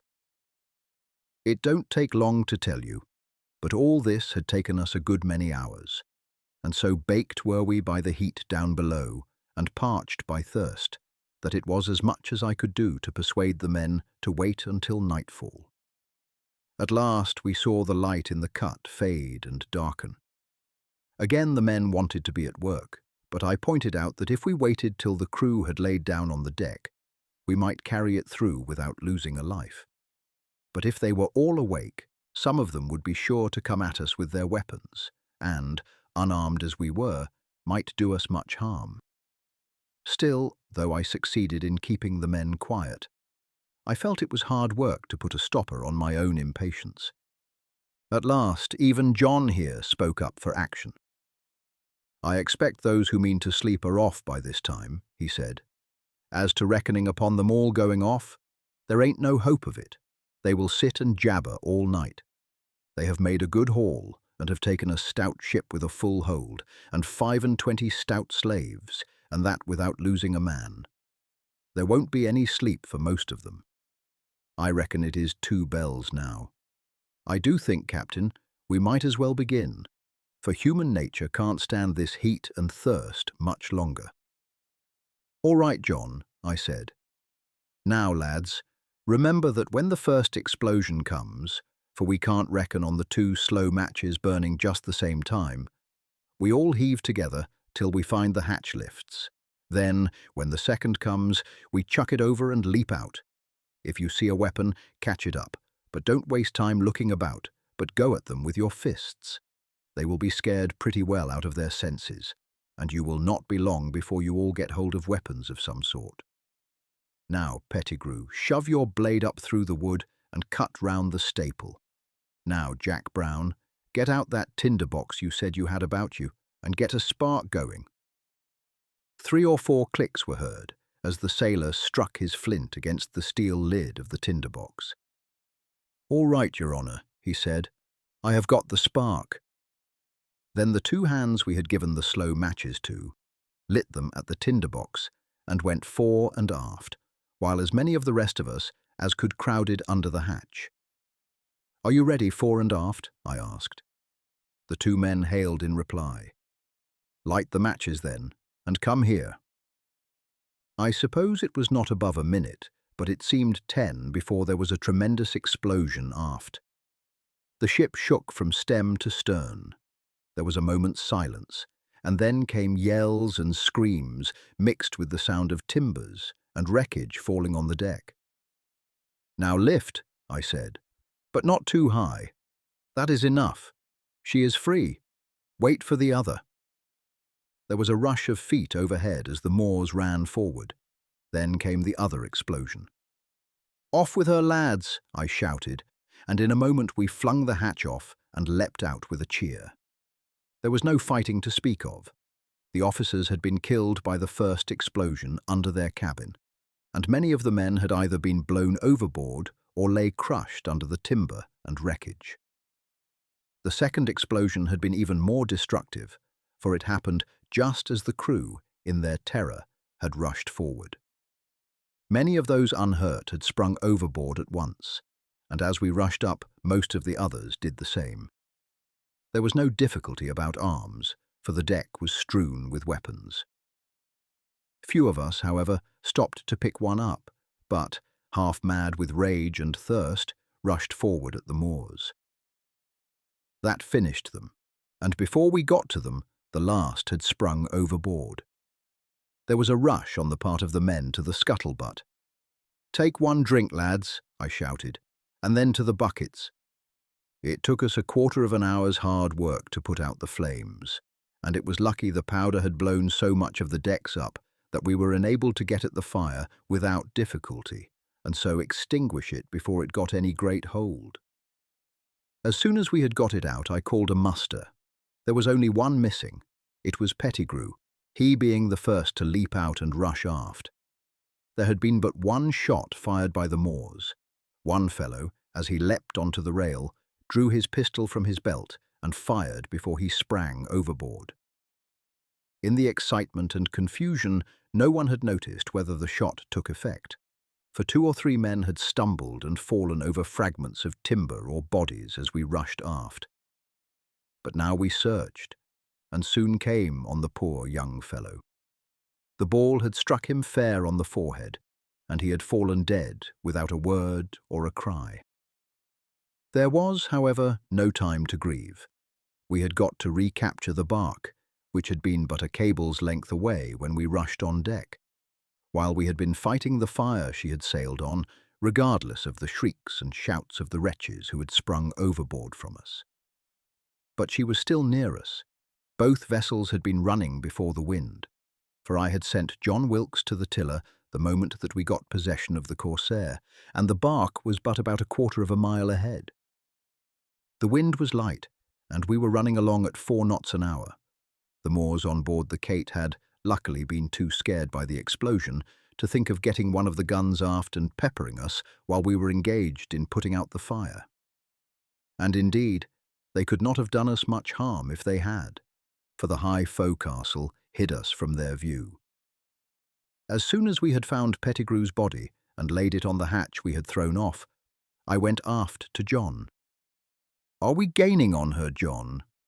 "No, she has drawn away a little, but this craft is not doing her best. I expect they wanted to keep close to the bark, and so kept her sheets in. If you square the sails, Captain, we shall soon be upon her." That was quickly done, and then the first thing was to see that the men were all armed. We could have got a gun forward, but I did not want to damage the Kate, and we could soon see that we were closing on her. We shoved a bag of musket balls into each cannon so as to sweep her decks as we came alongside, for we knew that her crew was a good deal stronger than we were. Still, no one had any doubt as to the result, and it was soon evident that the Moors had got such a scare from the fate of their comrades that they had no stomach for fighting. "They are lowering the boats," John shouted. "All the better," I said.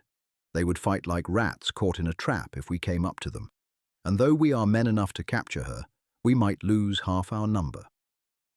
As soon as the boats reached the water, they were all pulled up to the starboard side, and then the helm was put down, and the bark came round till she was broadside on to us. "Down with your helm, John Wilkes," I shouted. "Hard down, man." John hesitated, for he had thought that I should have gone round to the other side of her, and so have caught all the boats. But, in truth, I was so pleased at the thought of getting the craft back again that I was willing to let the poor villains go, since they were of a mind to do so without giving us trouble. We had punished them enough, and the shrieks and cries of those left behind to drown were ringing in my ears then. So we brought the corsair up quietly by the side of the Kate, lashed her there, and then, with a shout of triumph, sprang on board the old barkie. Not a Moor was left on board. The boats were 400 or 500 yards away, rowing at the top of their speed. The men would have run to the guns, but I shouted, "Let them go, lads. We have punished them heavily enough. We have taken their ship and sent half of them to eternity. Let them take the tale back to Tunis, how a British merchantman recaptured their ship.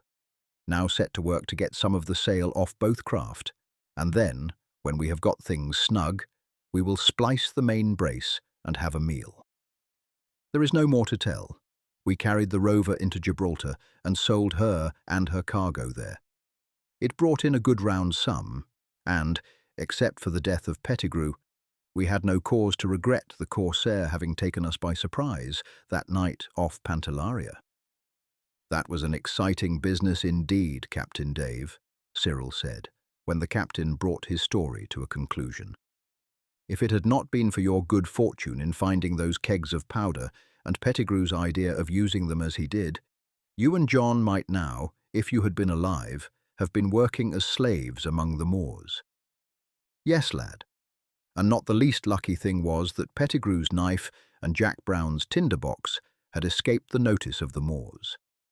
Jack had it in an inside pocket sewn into his shirt, so as to keep it dry. It was a lesson to me, and for the rest of the time I was at sea I always carried a knife, with a lanyard round my neck, and stowed away in an inside pocket of my shirt, together with a tinderbox. They are two as useful things as a sailor can have about him. For, if cast upon a desert shore after a wreck, a man with a knife and tinderbox may make shift to live, when, without them, he and his comrades might freeze to death. Chapter 9. The Fire in the Savoy. The next evening John Wilkes returned after an absence of but half an hour. "Why, John, you can but have smoked a single pipe. Did you not find your cronies there?" "I hurried back, Captain, because a man from one of the ships in the pool landed and said there was a great light in the sky, and that it seemed to him it was either a big fire in the temple or in one of the mansions beyond the walls. So methought I would come in and ask Cyril if he would like to go with me to see what was happening." "I should like it much, John. I saw a great fire in Holborn just after I came over from France, and a brave sight it was, though very terrible, and I would willingly see one again." He took his hat and cloak and was about to be off, when Captain Dave called after him. "Buckle on your sword, lad, and leave your purse behind you. A fire ever attracts thieves and cutthroats, who flock round in hopes of stealing something in the confusion.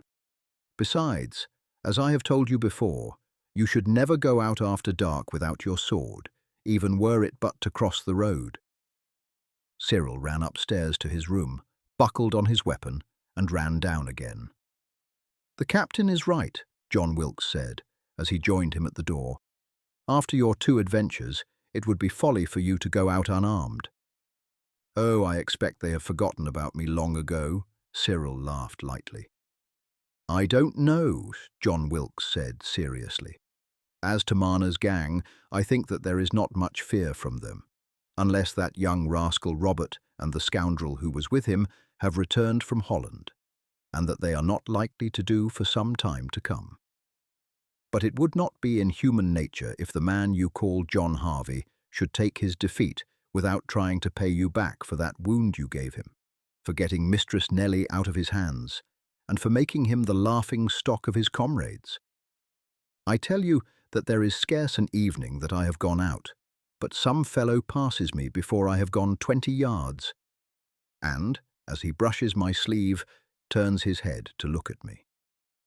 But yesternight I said to one who so behaved, 'Look here, mate, this is not the first time you have run against me. I warn you that if it happens again, I will crack your head with my cudgel.' The fellow went off, muttering and grumbling, but I have no doubt that he and the others, for it certainly was not always the same man, were watching for you. Tonight there was no one about, or, if there was, he did not come near me.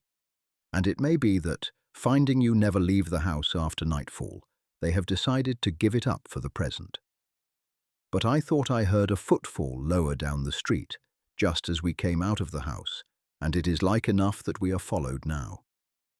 At any rate, they would scarce attack 2 of us, John, and I should not mind if they did. It is a stab in the back that I am afraid of more than an open quarrel. You may have a better swordsman to deal with next time.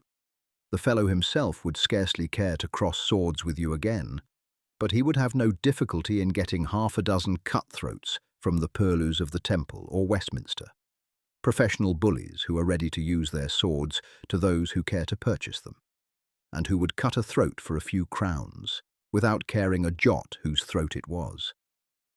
Some of these fellows are disbanded soldiers. Some are men who were ruined in the wars. Some are tavern bullies, broken men, reckless and quarrelsome gamblers, so long as they have a shilling in their pockets, but equally ready to take to the road or to rob a house when their pockets are empty. By this time they had passed the Exchange into Cheapside. Many people were hurrying in the same direction and wondering where the fire was. Presently, one of the fire companies, with buckets, ladders, and axes, passed them at a run. Even in Cheapside, the glow in the sky ahead could be plainly seen. But it was not until they passed St. Paul's and stood at the top of Ludgate Hill that the flames, shooting up high in the air, were visible. They were almost straight ahead. "It must be at the other end of Fleet Street," Cyril said, as they broke into a run. "Farther than that, lad. It must be one of the mansions along the Strand. A fire always looks closer than it is. I have seen a ship in flames that looked scarce a mile away, and yet, sailing with a brisk wind, it took us over an hour to come up to it." The crowd became thicker as they approached Temple Bar. The upper windows of the houses were all open, and women were leaning out looking at the sight. From every lane and alley men poured into the street and swelled the hurrying current. They passed through the bar, expecting to find that the fire was close at hand. They had, however, some distance farther to go, for the fire was at a mansion in the Savoy. Another fire company came along when they were within 100 yards of the spot. "Join in with them," Cyril said, and he and John Wilkes managed to push their way into the ranks, joining in the shout, "Way their way! Make room for the buckets!" Aided by some of the city watch, the company made its way through the crowd and hurried down the hill from the Strand into the Savoy. A party of the King's Guard, who had just marched up, kept back the crowd, and, when once in the open space, Cyril and his companions stepped out from the ranks and joined a group of people who had arrived before the constables and soldiers had come up. The mansion from which the fire had originated was in flames from top to bottom. The roof had fallen in. Volumes of flame and sparks shot high into the air, threatening the safety of several other houses standing near. The fire companies were working their hand pumps, throwing water onto the doors and woodwork of these houses. Long lines of men were extended down to the edge of the river and passed the buckets backwards and forwards. City officials, gentlemen of the court, and officers of the troops moved to and fro, shouting directions and superintending the work. From many of the houses, the inhabitants were bringing out their furniture and goods, aided by the constables and spectators. "It is a grand sight," Cyril said, as, with his companion, he took his place in a quiet corner where a projecting portico threw a deep shadow. "It will soon be grander still. The wind is taking the sparks and flames westwards, and nothing can save that house over there. Do you see the little jets of flame already bursting through the roof? The house seems empty. There is not a window open." "It looks so, Cyril, but there may be people asleep at the back. Let us work round and have a look from behind." They turned down an alley, and in a minute or two came out behind the house. There was a garden and some high trees, but it was surrounded by a wall, and they could not see the windows. "Here, Cyril, I will give you a hoist up. If you stand on my shoulders, you can reach to the top of the wall and pull yourself up. Come along here to where that branch projects over. That's it. Now drop your cloak and jump onto my back. That is right. Now get onto my shoulders." Cyril managed to get up. "I can just touch the top, but I can't get my fingers onto it." "Put your foot on my head. I will warrant it is strong enough to bear your weight." Cyril did as he was told, grasped the top of the wall, and, after a sharp struggle, seated himself astride on it. Just as he did so, a window in a wing projecting into the garden was thrown open, and a female voice uttered a loud scream for help. There was light enough for Cyril to see that the lower windows were all barred.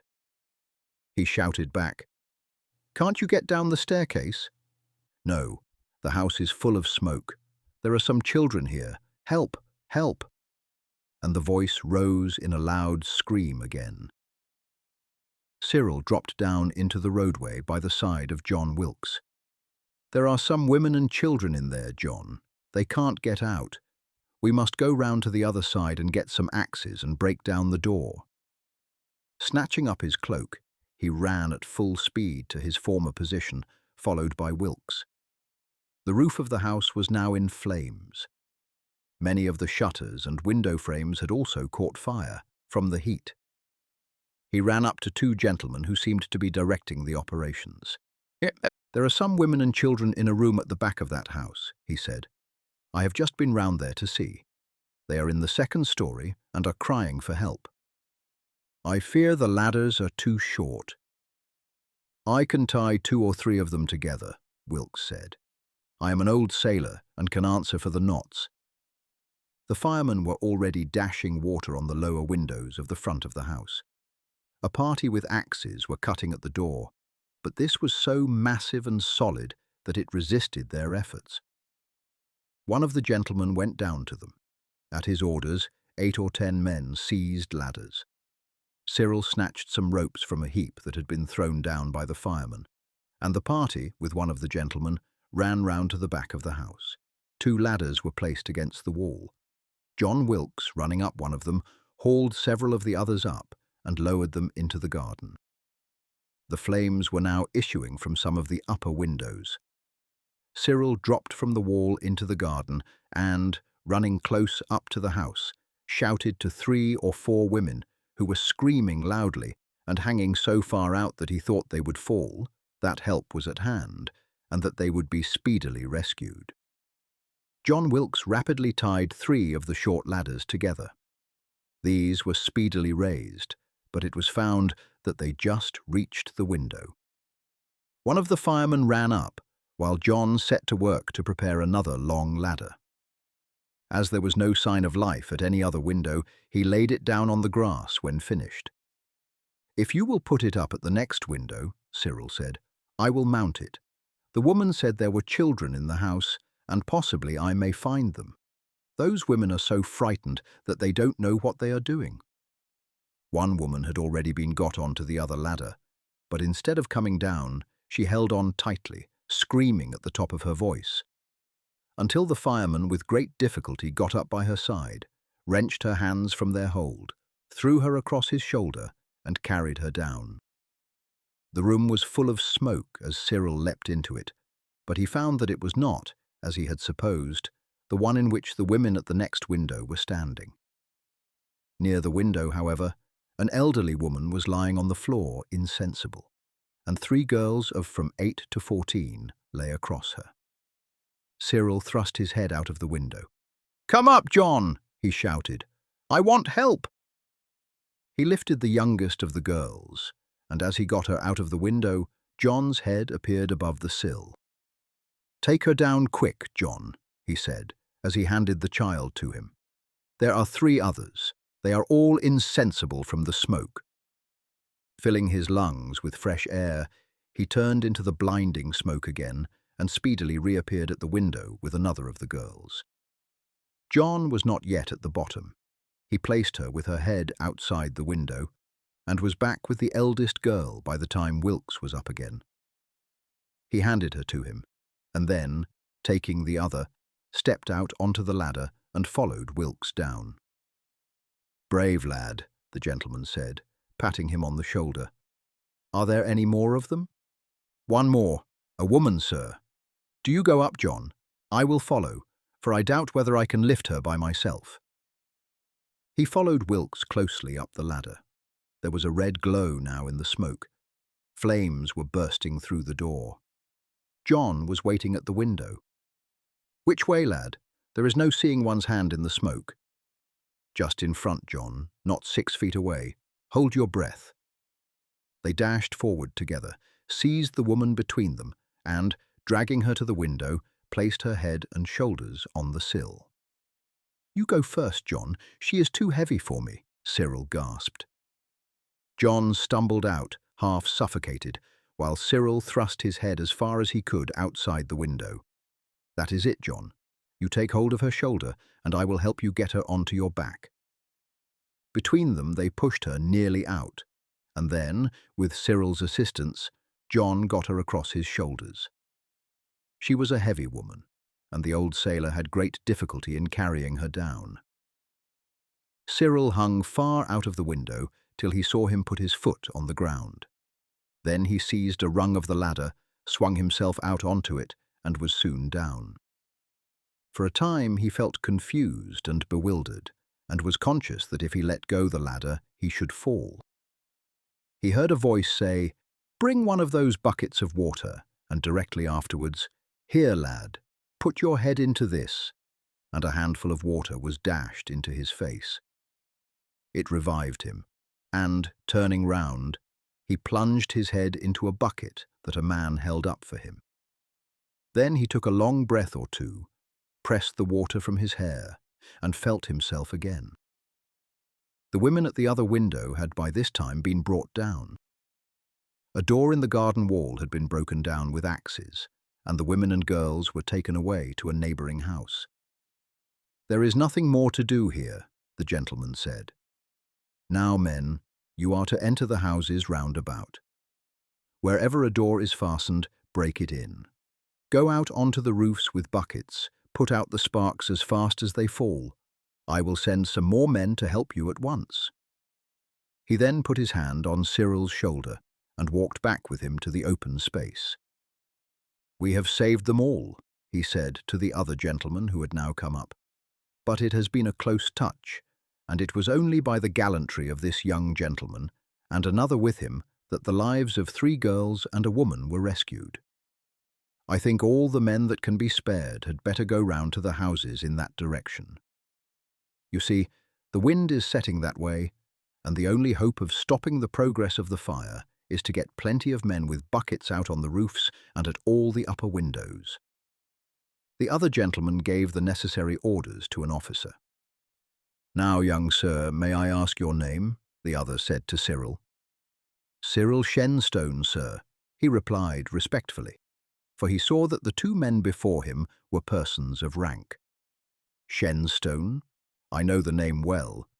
Are you any relation of Sir Aubrey Shenstone? He was my father, sir. A brave soldier and a hearty companion, the other said warmly.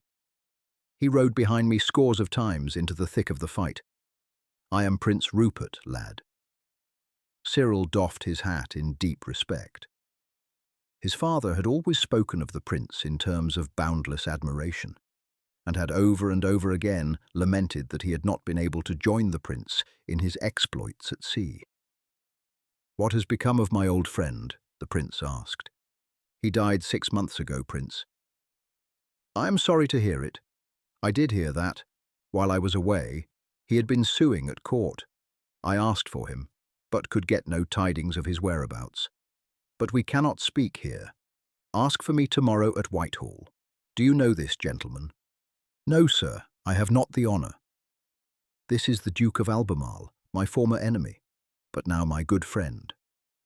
You will like the lad no worse, my lord, because his father more than once rode with me into the heart of your ranks." "Certainly not," the Duke said. "It is clear that the son will be as gallant a gentleman as his father was before him, and, thank God, it is not against Englishmen that he will draw his sword. You may count me as your friend, sir, henceforth." Cyril bowed deeply and retired, while Prince Rupert and the Duke hurried away again to see that the operations they had directed were properly carried out. Chapter 10. How John Wilkes Fought the Dutch. After leaving Prince Rupert, Cyril returned to John Wilkes, who was standing a short distance away. "John, John," he said eagerly as he joined him. "Who do you think those gentlemen are?" "I don't know, lad. It is easy to see that they are men of importance by the way they order everyone about. The one who went with us to the garden is Prince Rupert, the other is the Duke of Albemarle, and the prince has told me to call upon him tomorrow at Whitehall." "That is a stroke of luck indeed, lad, and right glad am I that I took it into my head to fetch you out to see the fire. But more than that, you have to thank yourself, for indeed, you behaved right gallantly. You nearly had the prince for your helper, for just before I went up the ladder the last time he stepped forward and said to me, 'You must be well nigh spent, man. I will go up this time.' However, I said that I would finish the work, and so, without more ado, I shook off the hand he had placed on my arm and ran up after you. Well, it is a stroke of good fortune to you, lad, that you should have shown your courage under his eye. No one is more able to appreciate a gallant action. This may help you a long way towards bringing about the aim you were talking about the other night, and I may live to see you Sir Cyril Shenstone yet." "You can see me that now," Cyril said, laughing.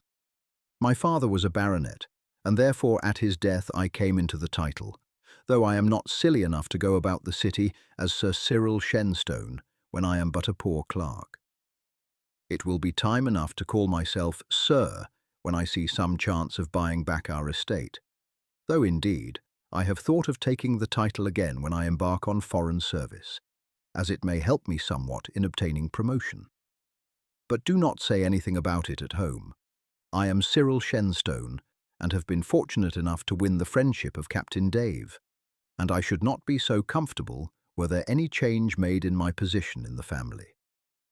A title is an empty thing, John, unless there are means to support it, and plain Cyril Shenstone suits my position far better than a title without a guinea in my purse. Indeed, till you spoke just now, I had well nigh forgotten that I have the right to call myself Sir." They waited for 2 hours longer.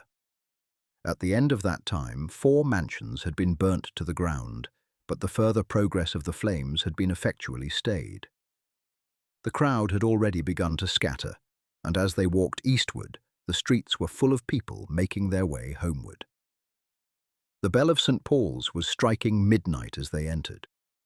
The captain and his family had long since gone off to bed.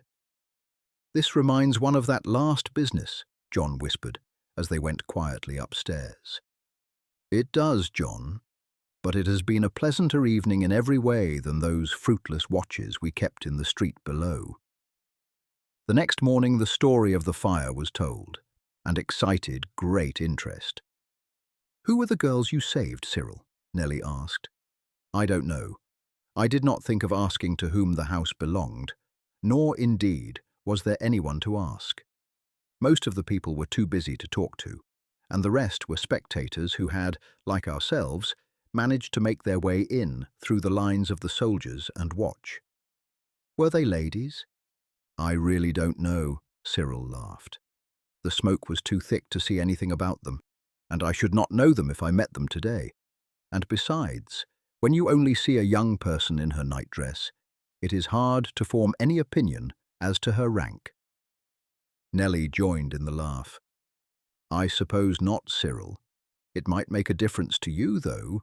Those houses in the Savoy are almost all the property of noblemen, and you might have gained another powerful friend if they had been the daughters of one." "I should not think they were so," Cyril said. "There seemed to be no one else in the house but 3 maidservants and the woman who was in the room with them. I should say the family were all away and the house left in charge of servants. The woman may have been a housekeeper, and the girls her children. Besides, even had it been otherwise, it was merely by chance that I helped them out. It was John who tied the ladders together and who carried the girls down one by one. If I had been alone, I should only have had time to save the youngest, for I am not accustomed to running up and down ladders as he is, and by the time I had got her down, it would have been too late to have saved the others. Indeed, I am not sure that we did save them. They were all insensible, and, for aught I know, may not have recovered from the effects of the smoke. My eyes are smarting even now." "And so you are to see Prince Rupert today, Cyril?" Captain Dave said. "I am afraid we shall be losing you, for he will, I should say, assuredly appoint you to one of his ships, if you ask him." "That would be good fortune indeed," Cyril said. "I cannot but think myself that he may do so, though it would be almost too good to be true. Certainly he spoke very warmly, and, although he may not himself have the appointment of his officers, a word from him at the Admiralty would, no doubt, be sufficient. At any rate, it is a great thing indeed to have so powerful a friend at court. It may be that, at the end of another 2 years, we may be at war with some other foreign power, and that I may be able to enter our own army instead of seeking service abroad. If not, much as I should like to go to sea to fight against the Dutch, service in this fleet would be of no real advantage to me, for the war may last but for a short time, and as soon as it is over, the ships will be laid up again and the crews disbanded." "Aye, but if you find the life of a sailor to your liking, Cyril, you might do worse than go into the merchant service. I could help you there, and you might soon get the command of a trader, and, let me tell you, it is a deal better to walk the decks as captain than it is to be serving on shore with 20 masters over you. And there is money to be made too. A captain is always allowed to take in a certain amount of cargo on his own account. That was the way I scraped together money enough to buy my own ship at last, and to be master as well as owner, and there is no reason why you should not do the same." "Thank you, Captain Dave. I will think it over when I find out whether I like a sea life. But at present, it seems to me that my inclinations turn rather towards the plan that my father recommended, and that, for the last 2 years, I have always had before me. You said the other day you had fought the Dutch, John?" "Aye, aye, Master Cyril, but in truth, it was from no wish or desire on my part that I did so. I had come ashore from Captain Dave's ship here in the Pool, and had been with some of my messmates who had friends in Wapping, and had got 3 days' leave ashore, as the cargo we expected had not come on board the ship. We had kept it up a bit, and it was latish when I was making my way down to the stairs. I expect that I was more intent on making a straight course down the street than in looking about for pirates, when suddenly I found myself among a lot of men. One of them seized me by the arm. "Hands off, mate," says I, and I lifted my fist to let fly at him when I got a knock at the back of the head. The next thing I knew was, I was lying in the hold of a ship, and, as I made out presently, with a score of others, some of whom were groaning and some cursing. "Hello, mates," says I. "What port is this we are brought up in?"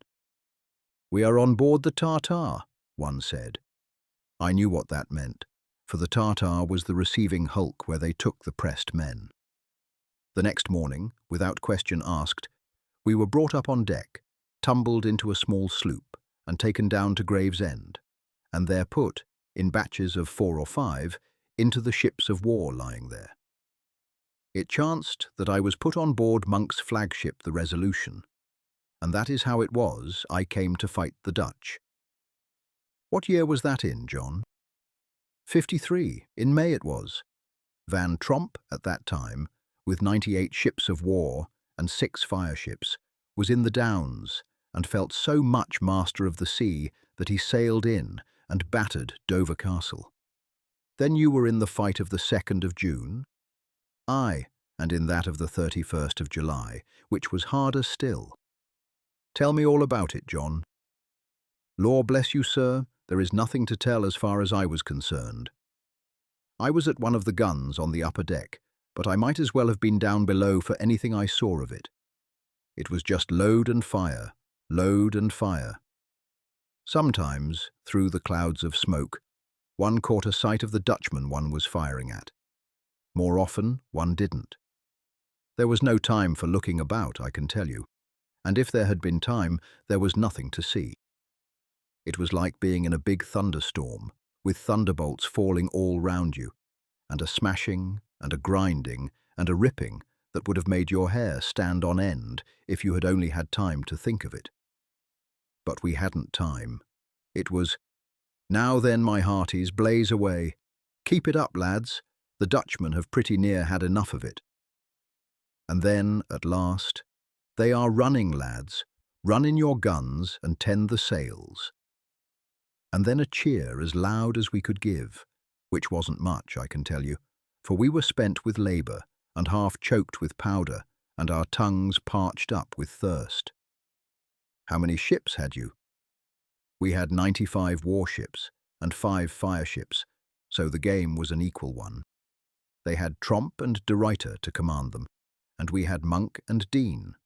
Both admirals were on board our ship, and in the very first broadside the Dutch fired a chain shot and pretty well cut Admiral Dean in 2. I was close to him at the time. Monk, who was standing by his side, undid his own cloak in a moment, threw it over his comrade, and held up his hand to the few of us that had seen what had happened, to take no notice of it. It was a good thing that Dean and Monk were on board the same ship.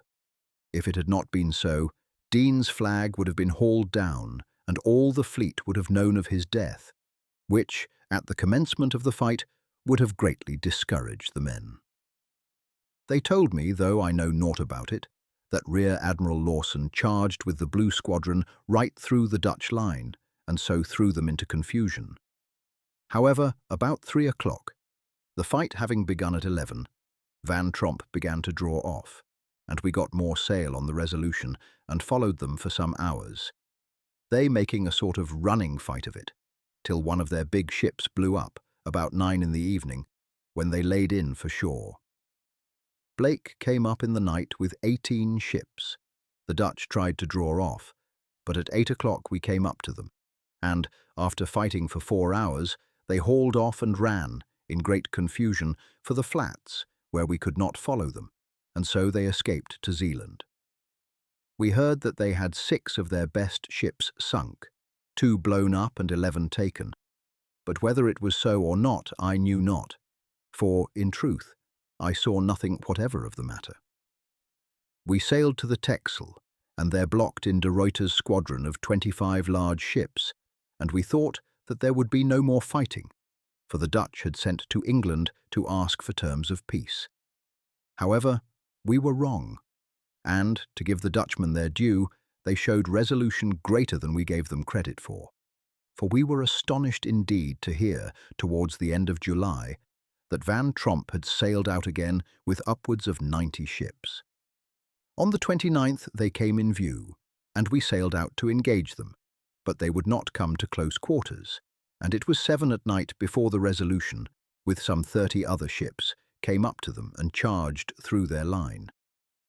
By the time we had done that, it was quite dark, and we missed them altogether and sailed south, thinking Van Tromp had gone that way, but instead he had sailed north, and in the morning we found he had picked up de Ruyter's fleet and was ready to fight. But we had other things to think of besides fighting that day, for the wind blew so hard that it was as much as we could do to keep off the shore, and if the gale had continued, a good part of the ships would have left their bones there. However, by nightfall the gale abated somewhat, and by the next morning the sea had gone down sufficient for the main deck ports to be opened. So the Dutch, having the weather gauge, sailed down to engage us. I thought it rough work in the fight 2 months before, but it was as nothing to this.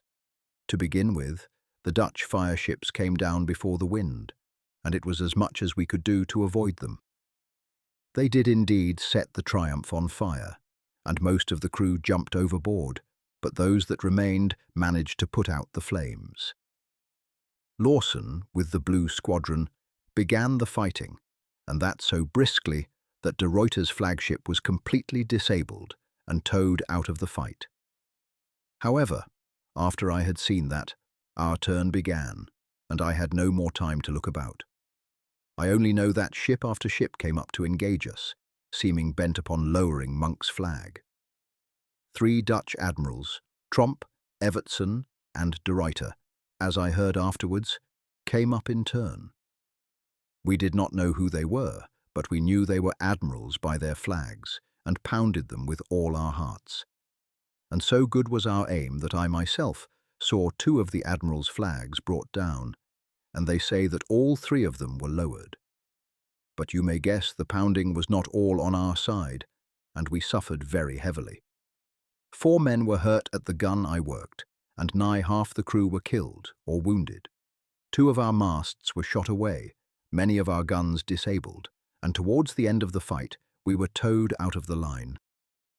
How the day would have gone if Van Tromp had continued in command of the Dutch, I cannot say, but about noon he was shot through the body by a musket ball, and this misfortune greatly discouraged the Dutchmen, who fight well as long as things seem to be going their way, but lose heart very easily when they think the matter is going against them. By about 2 o'clock, the officers shouted to us that the Dutch were beginning to draw off, and it was not long before they began to fly, each for himself, and in no sort of order. Some of our light frigates, that had suffered less than the line of battleships, followed them until the one Dutch admiral whose flag was left flying turned and fought them till 2 or 3 of our heavier ships came up, and he was sunk.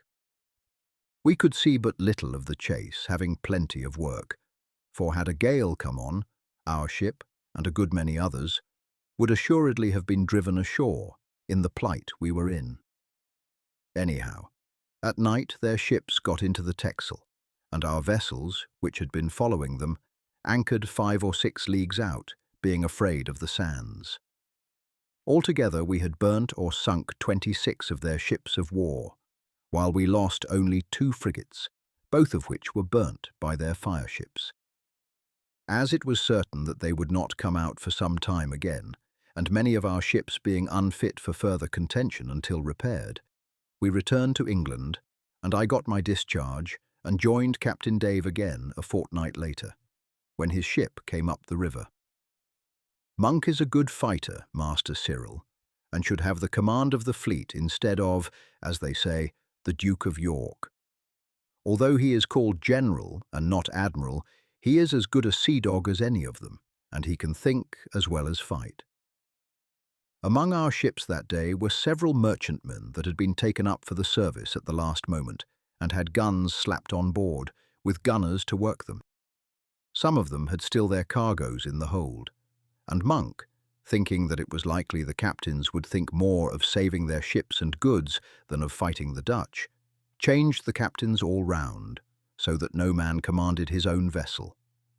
And the consequence was that, as all admitted, the merchantmen were as willing to fight as any, and bore themselves right stoutly. Don't you think, Master Cyril, if you go with the fleet, that you are going to see much of what goes on? It will be worse for you than it was for me, for there was I, labouring and toiling like a dumb beast, with my mind intent upon working the gun, and paying no heed to the roar and confusion around, scarce even noticing when one beside me was struck down. You will be up on the poop, having naught to do but to stand with your hand on your sword hilt, and waiting to board an enemy, or to drive back one who tries to board you. You will find that you will be well-nigh dazed and stupid with the din and uproar. It does not sound a very pleasant outlook, John, Cyril laughed. However, if I ever do get into an engagement, I will think of what you have said, and will try and prevent myself from getting either dazed or stupid, though, in truth, I can well imagine that it is enough to shake anyone's nerves to stand inactive in so terrible a scene.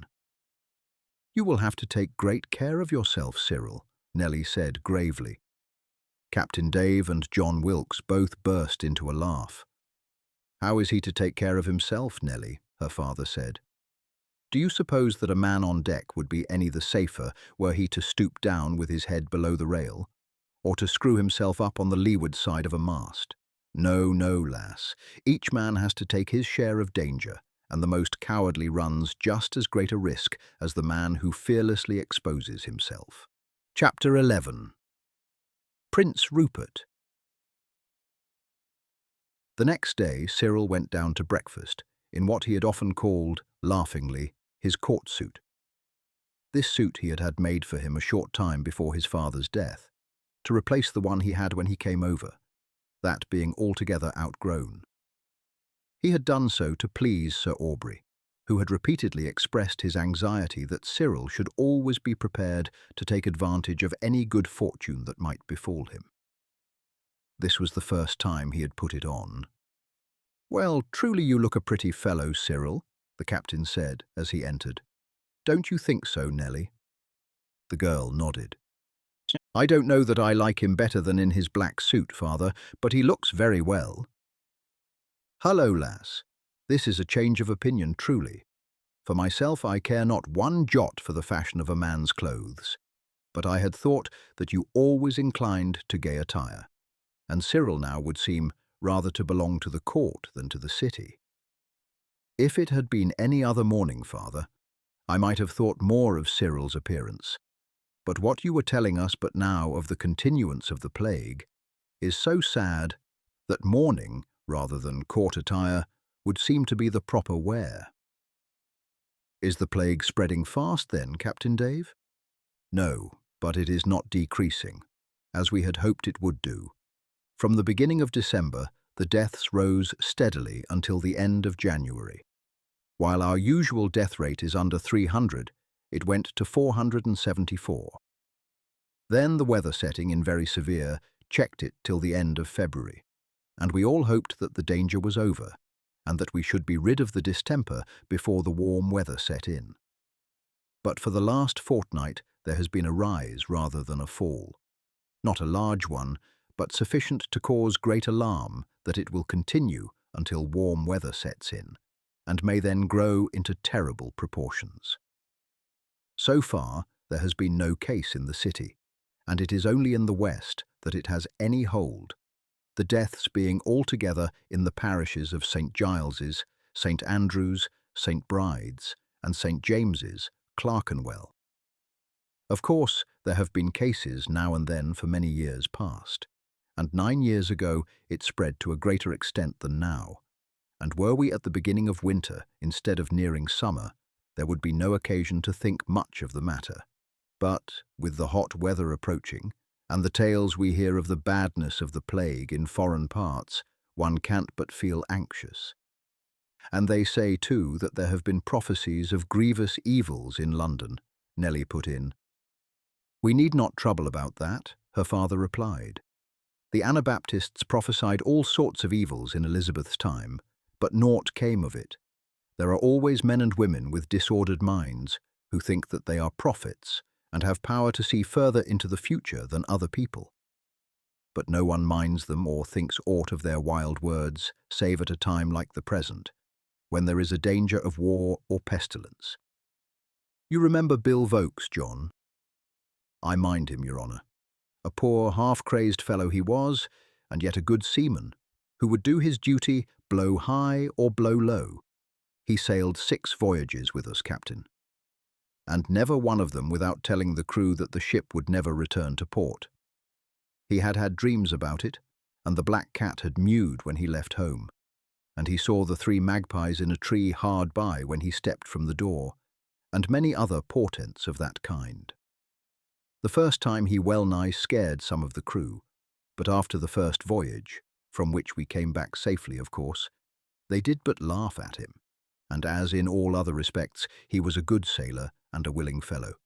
I did not like to discharge him, for once the men found out that his prophecies came to naught, they did no harm, and, indeed, they afforded them much amusement. Just as it is on board a ship, so it is elsewhere.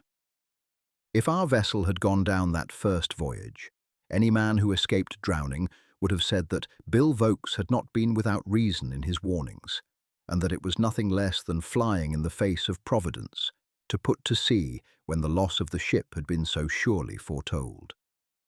So, on shore, the fools or madmen who have dreams and visions are not heeded when times are good, and men's senses sound, whereas, in troubled times, men take their ravings to heart. If all the scatterbrains had a good whipping at the pillory, it would be well, both for them and for the silly people who pay attention to their ravings. A few minutes later, Cyril took a boat to the Whitehall steps, and after some delay was shown up to Prince Rupert's room. "None the worse for your exertions yester-even, young gentleman, I hope," the prince said, shaking hands with him warmly. "None, sir. The exertion was not great, and it was but the inconvenience of the smoke that troubled me in any way." "Have you been to inquire after the young ladies who owe their lives to you?" "No, sir. I know neither their names nor their condition, nor, had I wished it, could I have made inquiries, for I know not whither they were taken." "I sent round early this morning," the prince said, "and heard that they were as well as might be expected after the adventure they went through. And now tell me about yourself, and what you have been doing." "'Tis one of the saddest things to me, since I returned to England, that so many good men who fought by my side have been made beggars in the king's service, and that I could do naught for them. 'Tis a grievous business, and yet I see not how it is to be mended. The hardest thing is that those who did most for the king's service are those who have suffered most deeply. None of those who were driven to sell their estates at a fraction of their value in order to raise money for the king's treasury or to put men into the field have received any redress. It would need a vast sum to buy back all their lands, and Parliament would not vote money for that purpose. Nor would it be fair to turn men out of the estates that they bought and paid for. Do you not think so?" he asked suddenly, seeing by the lad's face that he was not in agreement with him. "No, sir. It does not seem to me that it would be unfair. These men bought the lands for, as you say, but a fraction of their value. They did so in the belief that Parliament would triumph, and their purchase was but a speculation grounded on that belief. They have had the enjoyment of the estates for years, and have drawn from them an income which has, by this time, brought them in a sum much exceeding that which they have adventured, and it does not seem to me that there would be any hardship, whatever were they now called upon, to restore them to their owners. 'Tis as when a man risks his money in a venture at sea. If all goes as he hopes, he will make a great profit on his money. If the ship is cast away or taken by pirates, it is unfortunate, but he has no reason to curse his ill luck if the ship had already made several voyages, which have more than recouped the money he ventured. Well and stoutly argued, the prince said approvingly. But you must remember, young sir, that the king, on his return, was by no means strongly seated on the throne. There was the army most evilly affected towards him. There were the Puritans, who lamented the upset of the work they or their fathers had done. All those men who had purchased the estates of the royalists had families and friends, and, had these estates been restored to their rightful owners, there might have been an outbreak that would have shaken the throne again. Many would have refused to give up possession, save to force, and where was the force to come from? Even had the king had troops willing to carry out such a measure, they might have been met by force, and had blood once been shed, none can say how the trouble might have spread, or what might have been the end of it. And now, lad, come to your own fortunes. Cyril briefly related the story of his life since his return to London, stating his father's plan that he should someday take foreign service. You have shown that you have a stout heart, young sir, as well as a brave one, and have done well, indeed, in turning your mind to earn your living by such talents as you have, rather than in wasting your time in vain hopes and in ceaseless importunities for justice. It may be that you have acted wisely in thinking of taking service on the continent, seeing that we have no army, and when the time comes, I will further your wishes to the utmost of my power. But in the meantime, there is opportunity for service at home, and I will gladly appoint you as a volunteer in my own ship. There are many gentlemen going with me in that capacity, and it would be of advantage to you if, when I write to some foreign prince on your behalf, I can say that you have fought under my eye. Thank you greatly, Prince. I have been wishing, above all things, that I could join the fleet, and it would be indeed an honour to begin my career under the prince of whom I heard so often from my father. Prince Rupert looked at his watch. The king will be in the Mall now, he said. I will take you across and present you to him. It is useful to have the entree at court, though perhaps the less you avail yourself of it, the better. So saying, he rose, put on his hat, and, throwing his cloak over his shoulder, went across to the Mall, asking questions of Cyril as he went, and extracting from him a sketch of the adventure of his being kidnapped and taken to Holland. Presently they arrived at the spot where the king, with 3 or 4 nobles and gentlemen, had been playing. Charles was in a good humour, for he had just won a match with the Earl of Rochester. "Well, my grave cousin," he said merrily, "what brings you out of your office so early? No fresh demands for money, I hope?" "Not at present, and indeed it is not to you that I should come on such a quest, but to the Duke of York." "And he would come to me," said the king, "so it is the same thing. I have come across to present to your majesty a very gallant young gentleman, who yesterday evening, at the risk of his life, saved the 3 daughters of the Earl of Wisbech from being burned at the fire in the Savoy, where his lordship's mansion was among those that were destroyed. I beg to present to your majesty Sir Cyril Shenstone, the son of the late Sir Aubrey Shenstone, a most gallant gentleman who rode under my banner in many a stern fight in the service of your royal father." "I knew him well," the king said graciously, "but had not heard of his death. I am glad to hear that his son inherits his bravery. I have often regretted deeply that it was out of my power to requite, in any way, the services Sir Aubrey rendered, and the sacrifices he made for our house." His brow clouded a little, and he looked appealingly at Prince Rupert. "Sir Cyril Shenstone has no more intention of asking for favours than I have, Charles," the latter said. "He is going to accompany me as a volunteer against the Dutch, and if the war lasts, I shall ask for a better appointment for him." "That he shall have," the king said warmly. "None have a better claim to commissions in the navy and army than sons of gentlemen who fought and suffered in the cause of our royal father. My lords," he said to the little group of gentlemen, who had been standing a few paces away while this conversation had been going on, I would have you know Sir Cyril Shenstone, the son of a faithful adherent of my father, and who, yesterday evening, saved the lives of the 3 daughters of my Lord of Wisbech in the fire at the Savoy. He is going as a volunteer with my cousin Rupert when he sails against the Dutch." The gentlemen all returned Cyril's salute courteously. "He will be fortunate in beginning his career under the eyes of so brave a prince," the Earl of Rochester said, bowing to Prince Rupert. "It would be well if you all," the latter replied bluntly, "were to ship in the fleet for a few months instead of wasting your time in empty pleasures." The Earl smiled. Prince Rupert's extreme disapproval of the life at court was well known. "We cannot all be Bayards, Prince, and most of us would, methinks, be too sick at sea to be of much assistance, were we to go.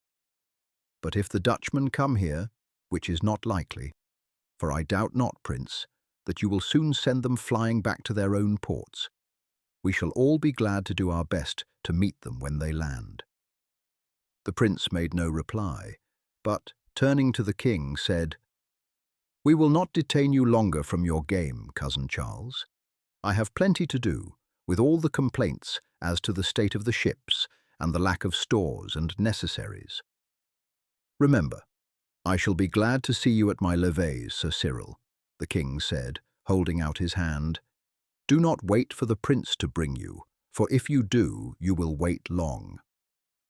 Cyril doffed his hat, raised the king's hand to his lips, then, with a deep bow and an expression of thanks, followed Prince Rupert, who was already striding away. "You might have been better introduced," the prince said when he overtook him. "Still, it is better to be badly introduced than to have no introduction at all. I am too old for the flippancies of the court. You had better show yourself there sometimes. You will make friends that may be useful. By the way, I have not your address, and it may be a fortnight or more before the Henrietta is ready to take her crew on board." He took out his tablet and wrote down the address. "Come and see me if there is anything you want to ask me. Do not let the clerks keep you out with the pretence that I am busy, but send up your name to me, and tell them that I have ordered it shall be taken up, however I may be engaged." Having no occasion for haste, Cyril walked back to the city after leaving Prince Rupert. A great change had taken place in his fortunes in the last 24 hours.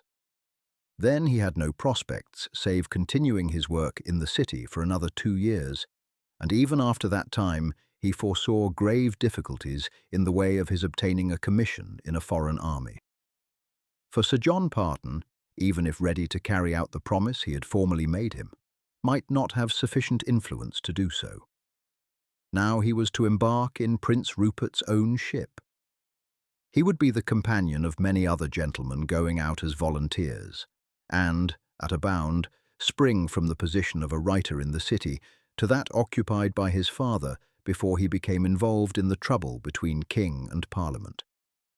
He was already admitted to court, and Prince Rupert himself had promised to push his fortunes abroad. And yet he felt less elated than he would have expected from his sudden change. The question of money was the cloud that dulled the brightness of his prospects. As a volunteer he would receive no pay, and yet he must make a fair show among the young noblemen and gentlemen who would be his companions. Doubtless they would be victualled on board, but he would have to dress well and probably pay a share in the expenses that would be incurred for wine and other things on board. Had it not been for the future, he would have been inclined to regret that he had not refused the tempting offer. But the advantages to be gained by Prince Rupert's patronage were so large that he felt no sacrifice would be too great to that end, even that of accepting the assistance that Captain Dave had more than once hinted he should give him. It was just the dinner hour when he arrived home. "Well, Cyril, I see by your face that the prince has said nothing in the direction of your wishes," Captain Dave said as he entered. "Then my face is a false witness, Captain Dave, for Prince Rupert has appointed me a volunteer on board his own ship." "I am glad indeed, lad, heartily glad, though your going will be a heavy loss to us all. But why were you looking so grave over it?" "I have been wondering whether I have acted wisely in accepting it," Cyril said. "I am very happy here. I am earning my living. I have no cares of any sort, and I feel that it is a very serious matter to make a change.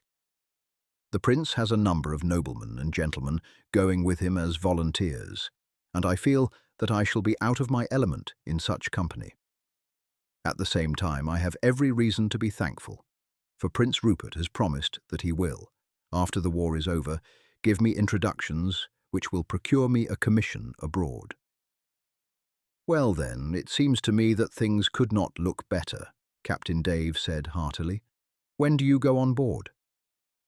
"The prince says it may be another fortnight, so that I shall have time to make my preparations and warn the citizens I work for that I am going to leave them." "I should say the sooner the better, lad. You will have to get your outfit and other matters seen to. Moreover, now that you have been taken under Prince Rupert's protection and have become, as it were, an officer on his ship. For gentlemen volunteers, although they have no duties in regard to working the ship, are yet officers. It is hardly seemly that you should be making up the accounts of bakers and butchers, ironmongers and ship storekeepers. The work is honest, and I am in no way ashamed of it," Cyril said. "But as I have many things to see about, I suppose I had better give them notice at once. Prince Rupert presented me to the king today, and His Majesty requested me to attend at court, which I should be loath to do, were it not that the prince urged upon me that it was of advantage that I should make myself known. One would think, Master Cyril, that this honour which has suddenly befallen you is regarded by you as a misfortune," Mrs. Dowsett said, laughing. "Most youths would be overjoyed at such a change in their fortune." "It would be all very pleasant," Cyril said, "had I the income of my father's estate at my back. But I feel that I shall be in a false position, thus thrusting myself among men who have more guineas in their pockets than I have pennies. However, it seems that the matter has been taken out of my own hands, and that, as things have turned out, so I must travel. Who would have thought, when John Wilkes fetched me out last night to go to the fire, it would make an alteration in my whole life, and that such a little thing as climbing up a ladder and helping to get 3 girls out of a room full of smoke, and John Wilkes did the most difficult part of the work, was to change all my prospects." "There was a providence in it, Cyril," Mrs. Dowsett said gently. "Why else should you have gone up that ladder when, to all seeming, there was no one there? The maids were so frightened, John says, that they would never have said a word about there being anyone in that room, and the girls would have perished had you not gone up. Now, as, owing to that, everything has turned out according to your wishes, it would be a sin not to take advantage of it, for you may be sure that, as the way has thus been suddenly opened to you, so will all other things follow in due course." "Thank you, madam," Cyril said simply. "I had not thought of it in that light, but assuredly you are right, and I will not suffer myself to be daunted by the difficulties there may be in my way." John Wilkes now came in and sat down to the meal. He was vastly pleased when he heard of the good fortune that had befallen Cyril. "It seems to me," Cyril said, "that I am but an impostor, and that at least some share in the good luck ought to have fallen to you, John, seeing that you carried them all down the ladder. I have carried heavier bales, many a time, much longer distances than that, though I do not say that the woman was not a tidy weight, for indeed she was, but I would have carried down 10 of them for the honour I had in being shaken by the hand by Prince Rupert, as gallant a sailor as ever sailed a ship. No, no, what I did was all in a day's work, and no more than lifting anchors and chains about in the storehouse. As for honours, I want none of them. I am moored in a snug port here, and would not leave Captain Dave if they would make a duke of me." Nellie had said no word of congratulation to Cyril, but as they rose from dinner, she said, in low tones, You know I am pleased, and hope that you will have all the good fortune you deserve." Cyril set out at once to make a round of the shops where he worked. The announcement that he must at once terminate his connection with them as he was going on board the fleet was everywhere received with great regret. "I would gladly pay double," one said, "rather than that you should go, for indeed it has taken a heavy load off my shoulders, and I know not how I shall get on in the future." "I should think there would be no difficulty in getting some other young clerk to do the work," Cyril said. "Not so easy," the man replied. "I had tried one or two before, and found they were more trouble than they were worth. There are not many who write as neatly as you do, and you do as much in an hour as some would take a day over. However, I wish you good luck, and if you should come back and take up the work again, or start as a scrivener in the city, I can promise you that you shall have my books again, and that among my friends I can find you as much work as you can get through." Something similar was said to him at each of the houses where he called, and he felt much gratified at finding that his work had given such satisfaction. When he came in to supper, Cyril was conscious that something had occurred of an unusual nature. Nellie's eyes were swollen with crying. Mrs. Dowsett had also evidently been in tears, while Captain Dave was walking up and down the room restlessly. The servant was placing the things upon the table, and, just as they were about to take their seats, the bell of the front door rang loudly. "See who it is, John," Captain Dave said. "Whoever it is seems to be in a mighty hurry." In a minute or two, John returned, followed by a gentleman. The latter paused at the door and then said, bowing courteously as he advanced, to Mrs. Dowsett, "I must ask pardon for intruding on your meal, madam, but my business is urgent. I am the Earl of Wisbech, and I have called to see Sir Cyril Shenstone, to offer him my heartfelt thanks for the service he has rendered me by saving the lives of my daughters." All had risen to their feet as he entered, and there was a slight exclamation of surprise from the captain, his wife, and daughter, as the Earl said, "Sir Cyril Shenstone." Cyril stepped forward. "I am Cyril Shenstone, my lord," he said, "and had the good fortune to be able, with the assistance of my friend here, John Wilkes, to rescue your daughters, though, at the time, indeed, I was altogether ignorant of their rank. It was a fortunate occurrence, but I must disclaim any merit in the action, for it was by mere accident that, mounting to the window by a ladder, I saw them lying insensible on the ground." "Your modesty does you credit, sir," the Earl said, shaking him warmly by the hand. "But such is not the opinion of Prince Rupert, who described it to me as a very gallant action, and, moreover, he said that it was you who first brought him the news that there were females in the house, which he and others had supposed to be empty, and that it was solely owing to you that the ladders were taken round. Will you allow me, my lord, to introduce to you Captain Dowsett, his wife and daughter, who have been to me the kindest of friends?" "A kindness, my lord," Captain Dave said earnestly, "that has been repaid 1,000-fold by this good youth, of whose rank we were indeed ignorant until you named it. May I ask you to honour us by joining in our meal?" "That will I right gladly, sir," the Earl said, "for in truth I have scarce broke my fast today. I was down at my place in Kent when I was awoke this morning by one of my grooms, who had ridden down with the news that my mansion in the Savoy had been burned, and that my daughters had had a most narrow escape of their lives. Of course, I mounted at once and rode to town, where I was happy in finding that they had well nigh recovered from the effects of their fright and the smoke. Neither they nor the nurse who was with them could give me any account of what had happened, save that they had, as they supposed, become insensible from the smoke. When they recovered, they found themselves in the Earl of Surrey's house, to which it seems they had been carried.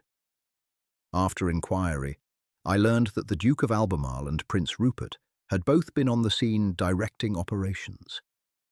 I went to the latter, with whom I have the honour of being well acquainted, and he told me the whole story, saying that, had it not been for Sir Cyril Shenstone, my daughters would certainly have perished. He gave credit, too, to Sir Cyril's companion, who, he said, carried them down the ladder, and himself entered the burning room the last time to aid in bringing out the nurse, who was too heavy for the rescuer of my daughters to lift.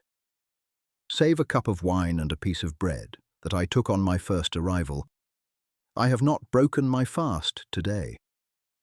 Then he seated himself on a chair that Cyril had placed for him between Mrs. Dowsett and Nellie.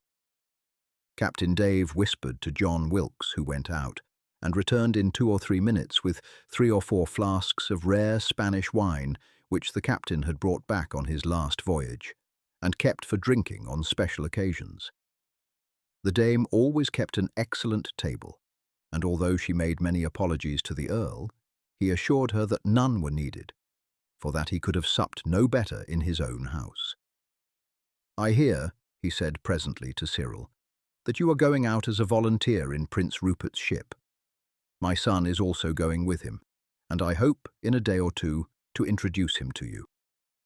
He is at present at Cambridge, but, having set his mind on sailing with the Prince, I have been fain to allow him to give up his studies. I heard from Prince Rupert that you had recently been kidnapped and taken to Holland. He gave me no particulars, nor did I ask them, being desirous of hurrying off at once to express my gratitude to you. How was it that such an adventure befell you? For it would hardly seem likely that you could have provoked the enmity of persons capable of such an outrage." "It was the result of his services to me, my lord," Captain Dave said. "Having been a sea captain, I am but a poor hand at accounts, but, having fallen into this business at the death of my father, it seemed simple enough for me to get on without much book learning. I made but a bad shape at it, and when Master Shenstone, as he then called himself, offered to keep my books for me, it seemed to me an excellent mode of saving myself worry and trouble.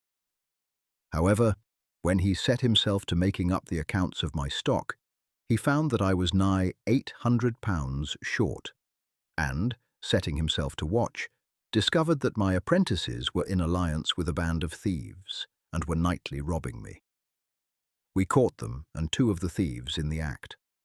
One of the latter was the receiver, and on his premises the proceeds of a great number of robberies were found, and there was no doubt that he was the chief of a notorious gang called the Black Gang, which had for a long time infested the city and the surrounding country. It was to prevent Sir Cyril from giving evidence at the trial that he was kidnapped and sent away.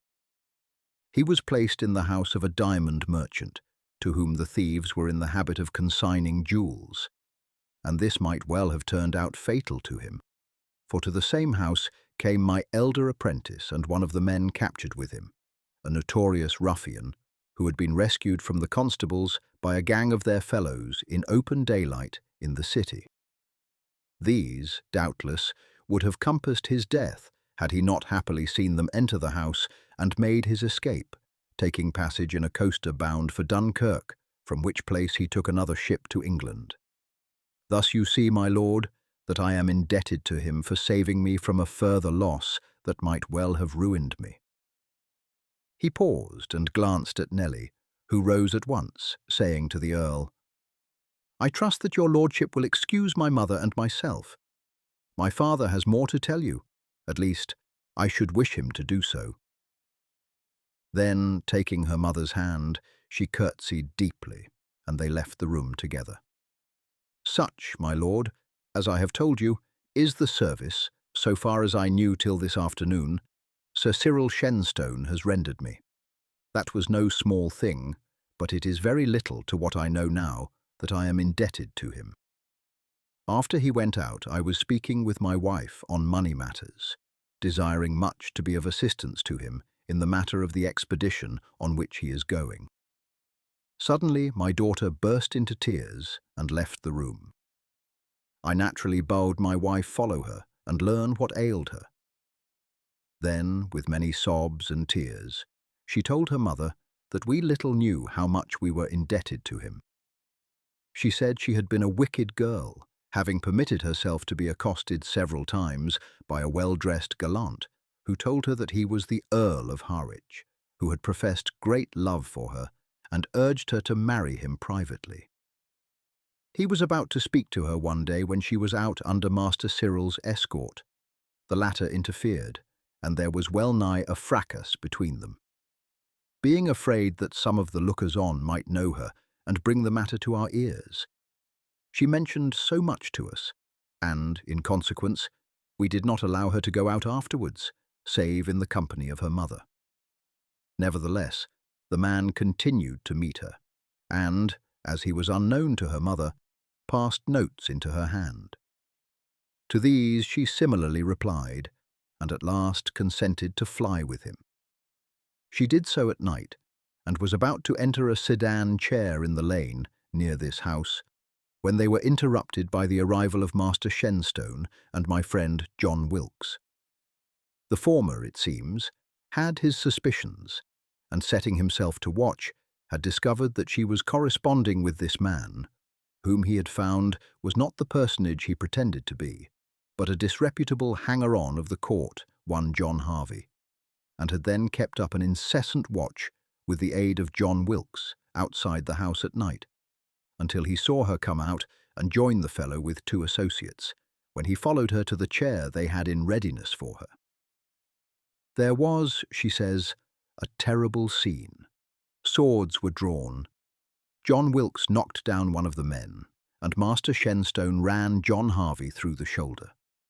Appalled now at seeing how she had been deceived, and how narrowly she had escaped destruction, she returned with her rescuers to the house, and no word was ever said on the subject until she spoke this afternoon. We had noticed that a great change had come over her, and that she seemed to have lost all her tastes for shows and finery. But little did we dream of the cause. She said that she could not have kept the secret much longer in any case, being utterly miserable at the thought of how she had degraded herself and deceived us. It was a sad story to have to hear, my lord, but we have fully forgiven her, having indeed cause to thank God both for her preservation and for the good that this seems to have wrought in her. She had been a spoilt child, and, being well-favoured, her head had been turned by flattery, and she indulged in all sorts of foolish dreams. Now she is truly penitent for her folly. Had you not arrived, my lord, I should, when we had finished our supper, have told Master Shenstone that I knew of this vast service he has rendered us, a service to which the other was as nothing. That touched my pocket only, this my only child's happiness. I have told you the story, my lord, by her consent, in order that you might know what sort of a young fellow this gentleman who has rescued your daughter is. John, I thank you for your share in this matter. And, with tears in his eyes, he held out his hand to his faithful companion. I thank you deeply, Captain Dowsett, for having told me this story, the Earl said gravely. It was a painful one to tell, and I feel sure that the circumstance will, as you say, be of lasting benefit to your daughter. It shows that her heart is a true and loyal one, or she would not have had so painful a story told to a stranger, simply that the true character of her preserver should be known. I need not say that it has had the effect she desired of raising Sir Cyril Shenstone highly in my esteem. Prince Rupert spoke of him very highly, and told me how he had been honourably supporting himself and his father until the death of the latter. Now I see that he possesses unusual discretion and acuteness, as well as bravery. Now I will take my leave, thanking you for the good entertainment that you have given me. I am staying at the house of the Earl of Surrey, Sir Cyril, and I hope that you will call tomorrow morning, in order that my daughters may thank you in person. Captain Dave and Cyril escorted the Earl to the door, and then returned to the chamber above. Chapter 12. New Friends. On arriving at the room upstairs, Captain Dave placed his hand on Cyril's shoulder and said, How can I thank you, lad, for what you have done for us? By saying nothing further about it, Captain Dave. I had hoped that the matter would never have come to your ears, and yet I rejoice, for her own sake, that Mistress Nelly has told you all. I thought that she would do so some day, for I too have seen how much she has been changed since then, and though it becomes me not to speak of one older than myself, I think that the experience has been for her good, and above all, I am rejoiced to find that you have fully forgiven her, for indeed I am sure that she has been grievously punished. Well, well, lad, it shall be as you say, for indeed I am but a poor hand at talking, but believe me that I feel as grateful as if I could express myself rightly, and that the Earl of Wisbech cannot feel one whit more thankful to you for having saved the lives of his 3 children than I do for your having saved my Nelly from the consequences of her own folly. There is one thing that you must let me do.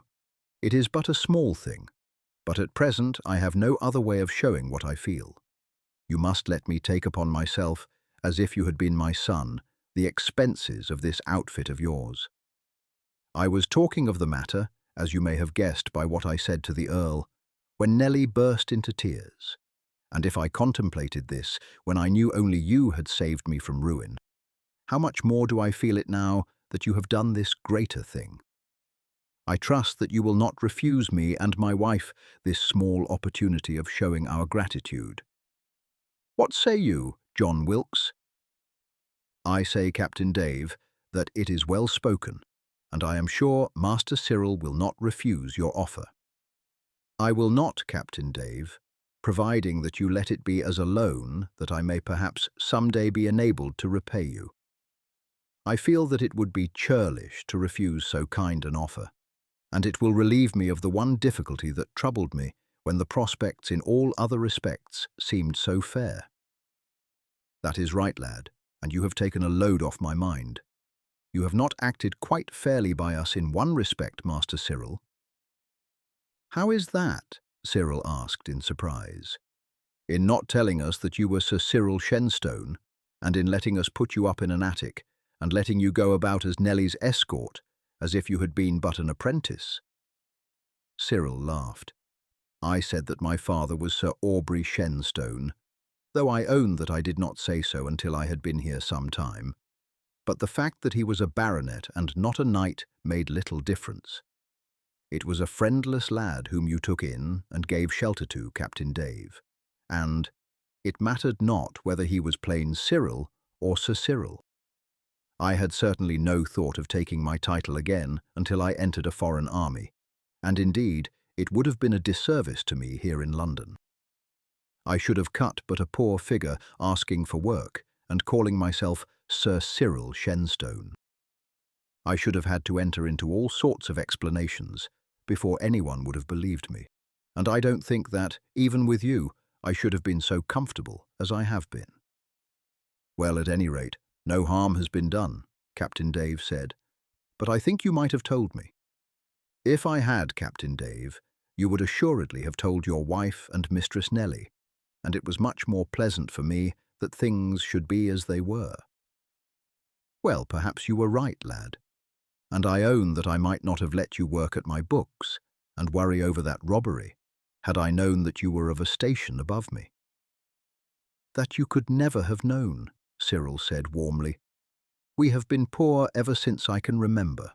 I owed my education to the kindness of friends of my mother, and in no way has my station been equal to that of a London trader like yourself.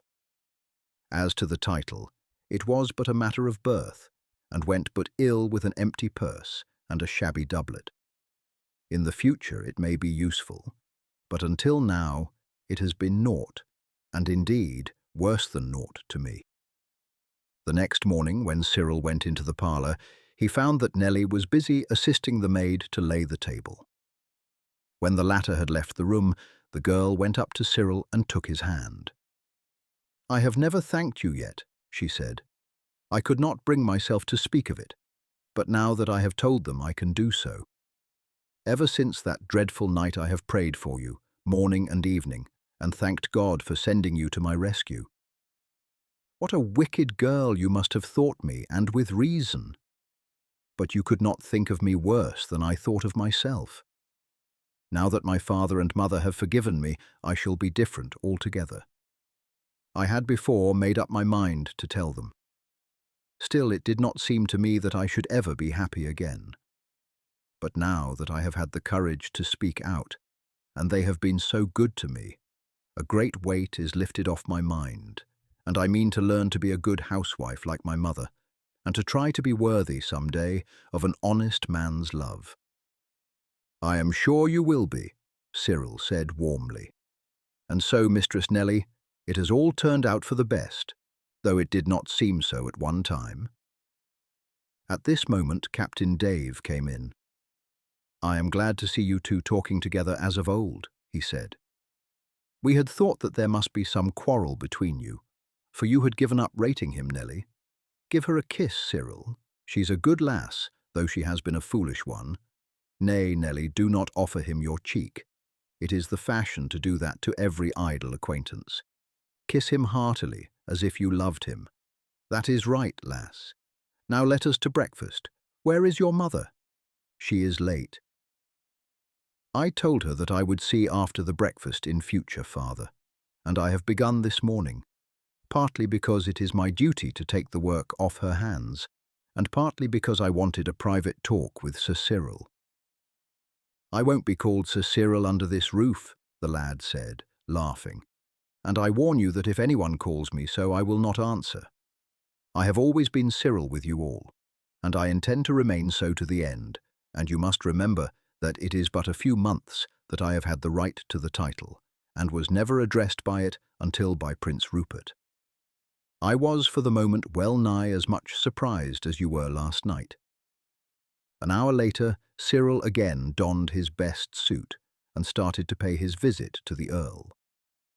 Had he not seen him overnight, he would have felt very uncomfortable at the thought of the visit, but he had found him so pleasant and friendly, and so entirely free from any air of pride or condescension, that it seemed as if he were going to meet a friend.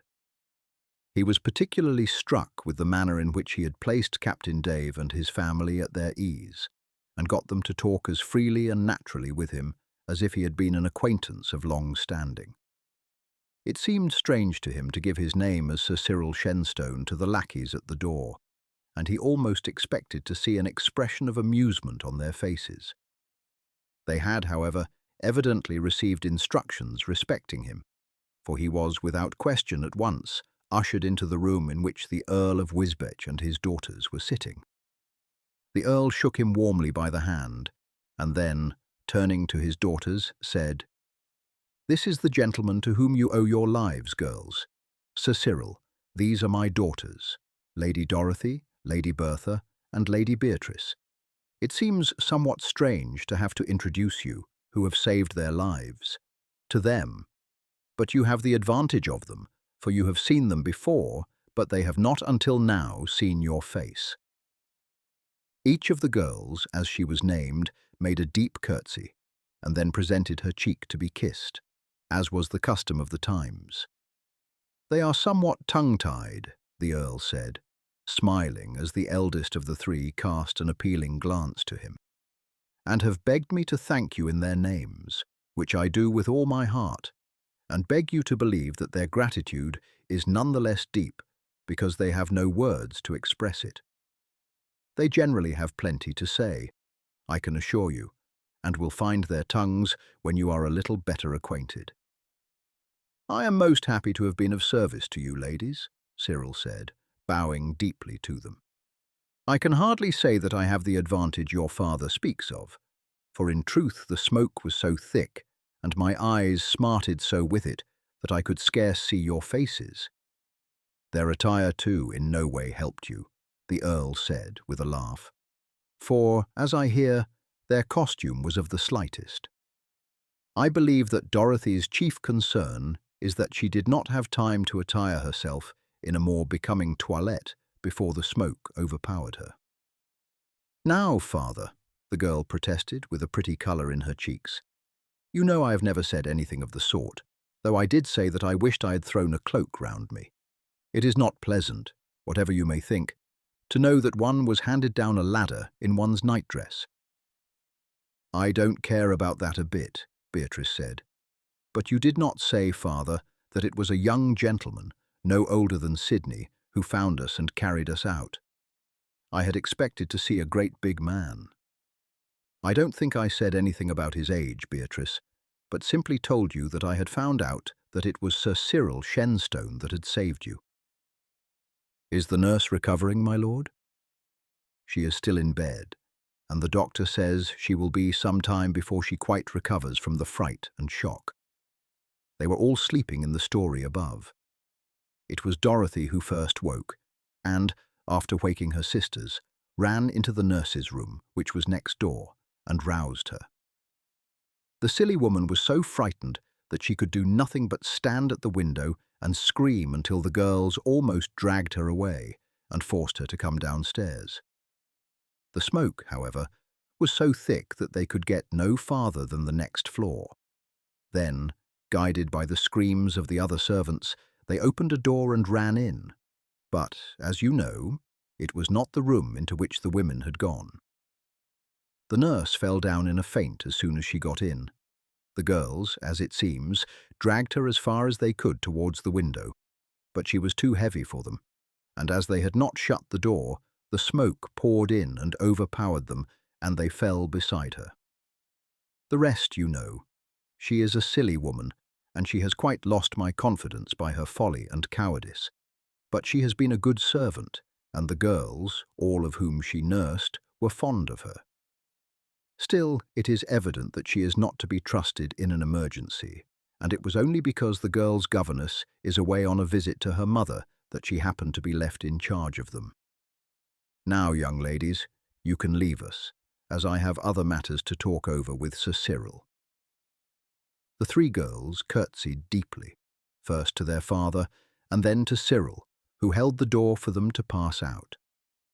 "Now, Sir Cyril," the Earl said, as the door closed behind them, "we must have a talk together. You may well believe that, after what has happened, I look upon you almost as part of my family, and that I consider you have given me the right to look after your welfare as if you were a near relation of my own. And glad I am to have learned yesterday evening that you are, in all respects, one whom I might be proud indeed to call a kinsman. Had you been a cousin of mine, with parents but indifferently off in worldly goods, it would have been my duty, of course, to push you forward and to aid you in every way to make a proper figure on this expedition. I think that, after what has happened, I have equally the right to do so, and what would have been my duty, had you been a relation, is no less a duty, and will certainly be a great gratification to me to do now. You understand me, do you not? I wish to take upon myself all the charges connected with your outfit, and to make you an allowance, similar to that which I shall give to my son, for your expenses on board ship. All this is of course but a slight thing, but believe me that when the expedition is over, it will be my pleasure to help you forward to advancement in any course which you may choose."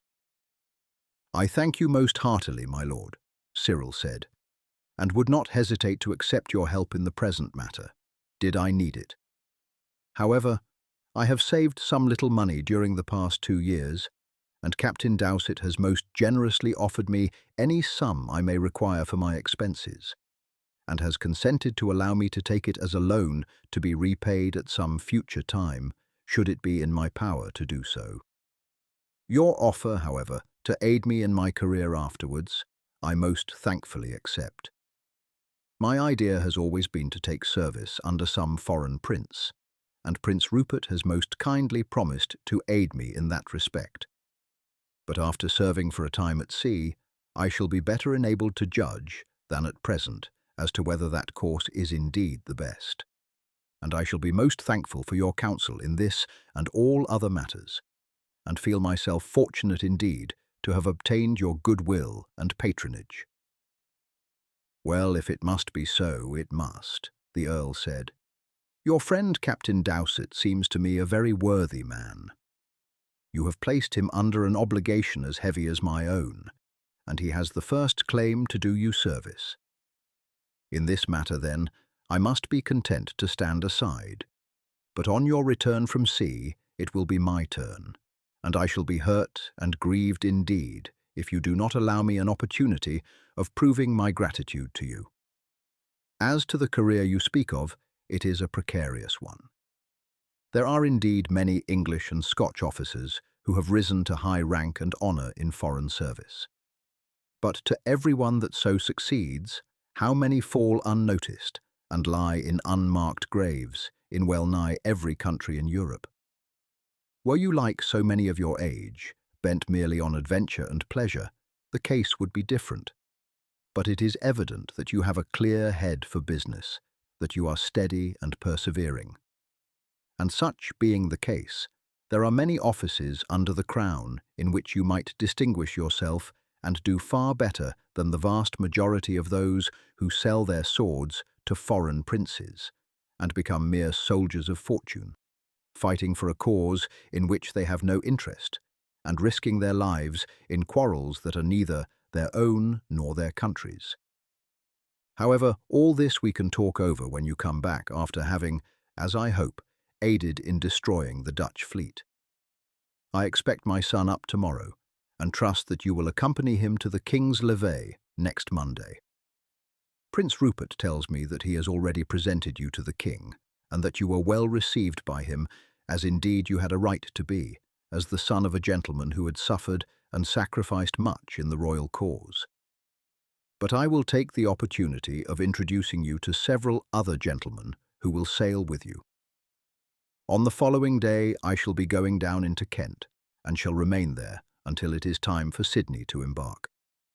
If you can get your preparations finished by that time, I trust that you will give us the pleasure of your company, and will stay with me until you embark with Sydney.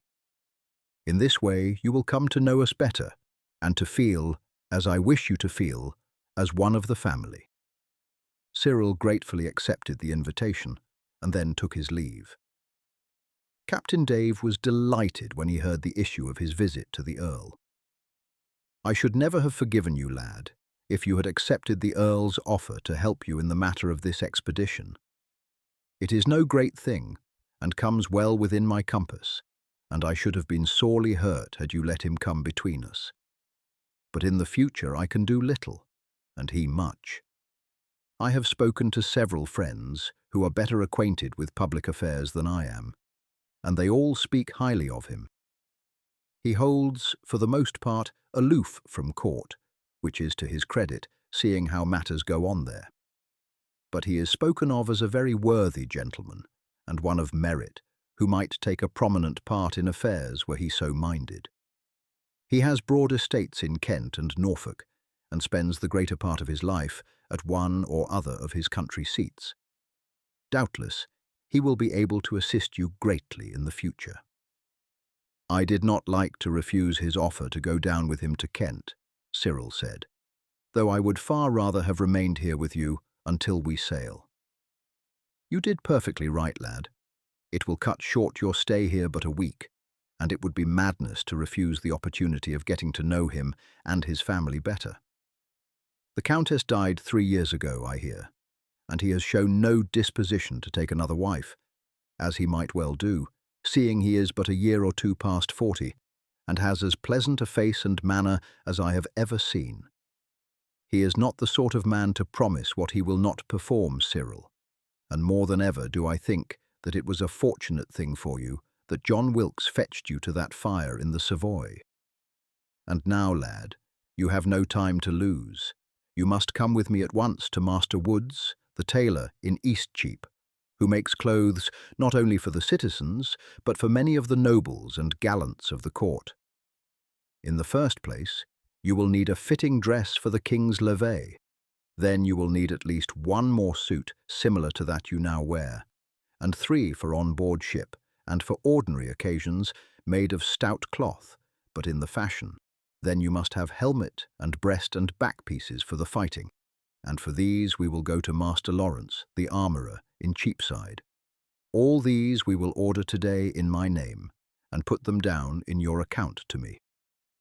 As to arms, you have your sword, and there is but a brace of pistols to be bought. You will want a few things, such as thick cloaks for sea service. For though I suppose that volunteers do not keep their watch, you may meet with rains and heavy weather, and you will need something to keep you dry. They sallied out at once. So the clothes were ordered, and the court suit, with the best of the others promised by the end of the week. The armour was fitted on and bought, and a stock of fine shirts with ruffles, hose and shoes was also purchased. The next day, Sidney Oliphant, the Earl's son, called upon Cyril. He was a frank, pleasant young fellow, about a year older than Cyril. He was very fond of his sisters, and expressed in lively terms his gratitude for their rescue. "This expedition has happened in the nick of time for me," he said, when, in accordance with his invitation, Cyril and he embarked in the Earl's boat in which he had been rowed to the city. "For I was in bad odour with the authorities, and was like, ere long, to have been sent home far less pleasantly. And although the Earl, my father, is very indulgent, he would have been terribly angry with me had it been so. To tell you the truth, at the university we are divided into two sets, those who read and those who don't, and on joining I found myself very soon among the latter. I don't think it was quite my fault, for I naturally fell in with companions whom I had known before, and it chanced that some of these were among the wildest spirits in the university. Of course I had my horses, and, being fond of riding, I was more often in the saddle than in my seat in the college schools. Then there were constant complaints against us for sitting up late and disturbing the college with our melodies, and altogether we stood in bad odour with the dons, and when they punished us, we took our revenge by playing them pranks, until lately it became almost open war, and would certainly have ended before long in a score or more of us being sent down. I should not have minded that myself, but it would have grieved the Earl, and I am not one of the new-fashioned ones who care naught for what their fathers may say. He has been praising you up to the skies this morning, I can tell you. I don't mean only as to the fire, but about other things, and says he hopes we shall be great friends, and I am sure I hope so too, and think so. He had been telling me about your finding out about their robbing that good old sea captain you live with, and how you were kidnapped afterwards and sent to Holland, and how, in another adventure, although he did not tell me how that came about, you pricked a ruffling gallant through the shoulder, so that you have had a larger share of adventure, by a great deal, than I have. I had expected to see you rather a solemn personage, for the Earl told me you had more sense in your little finger than I had in my whole body, which was not complimentary to me, though I dare say it is true. Now, as a rule, they say that sensible people are very disagreeable, but I hope I shall not be disagreeable," Cyril laughed, "and I am certainly not aware that I am particularly sensible. No, I am sure you won't be disagreeable, but I should have been quite nervous about coming to see you if it had not been for the girls. Little Beatrice told me she thought you were a prince in disguise, and had evidently a private idea that the good fairies had sent you to her rescue. Bertha said that you were a very proper young gentleman, and that she was sure you were nice.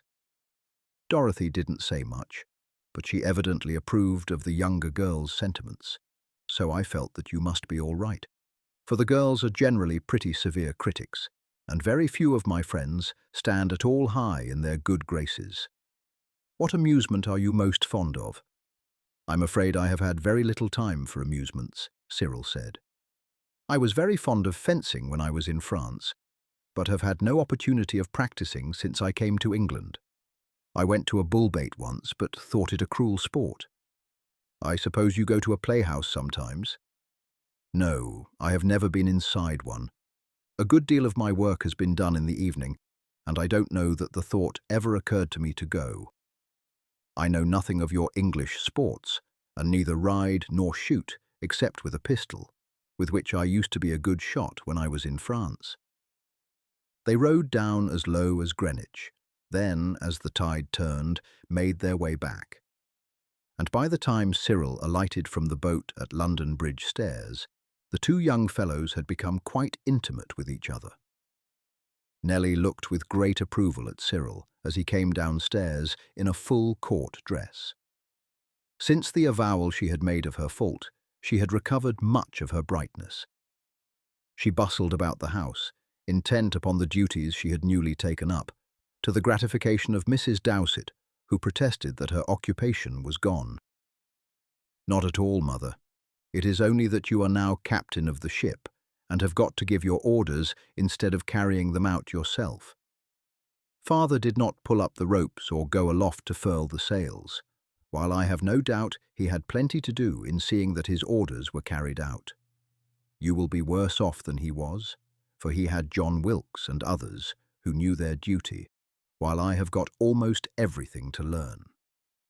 Although her cheerfulness had returned, and she could again be heard singing snatches of song about the house, her voice and manner were gentler and softer, and Captain Dave said to Cyril, "It has all turned out for the best, lad.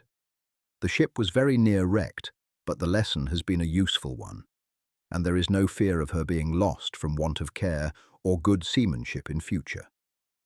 I feel, too, that I have been largely to blame in the matter. I spoilt her as a child, and I spoilt her all along.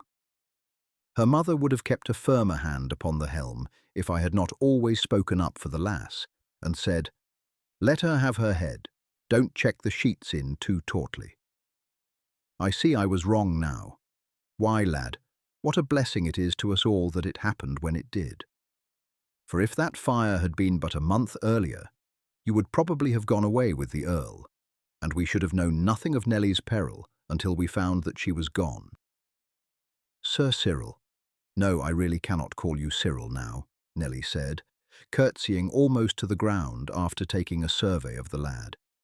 "Your costume becomes you rarely, and I am filled with wonder at the thought of my own stupidity in not seeing all along that you were a prince in disguise. It is like the fairy tales my old nurse used to tell me of the king's son, who went out to look for a beautiful wife, and who worked as a scullion in the king's palace without anyone suspecting his rank. I think fortune has been very hard upon me, in that I was born 5 years too soon. Had I been but 14 instead of 19, your Royal Highness might have cast favourable eyes upon me."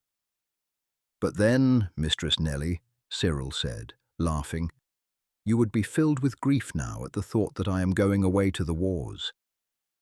The girl's face changed. She dropped her saucy manner and said earnestly, "I am grieved, Cyril, and if it would do any good, I would sit down and have a hearty cry. The Dutchmen are brave fighters, and their fleet will be stronger than ours, and there will be many who sail away to sea who will never come back again. I have never had a brother, but it seems to me that if I had had one who was wise and thoughtful and brave, I should have loved him as I love you. I think the princess must always have felt somehow that the scullion was not what he seemed. And though I have always laughed at you and scolded you, I have known all along that you were not really a clerk. I don't know that I thought you were a prince, but I somehow felt a little afraid of you.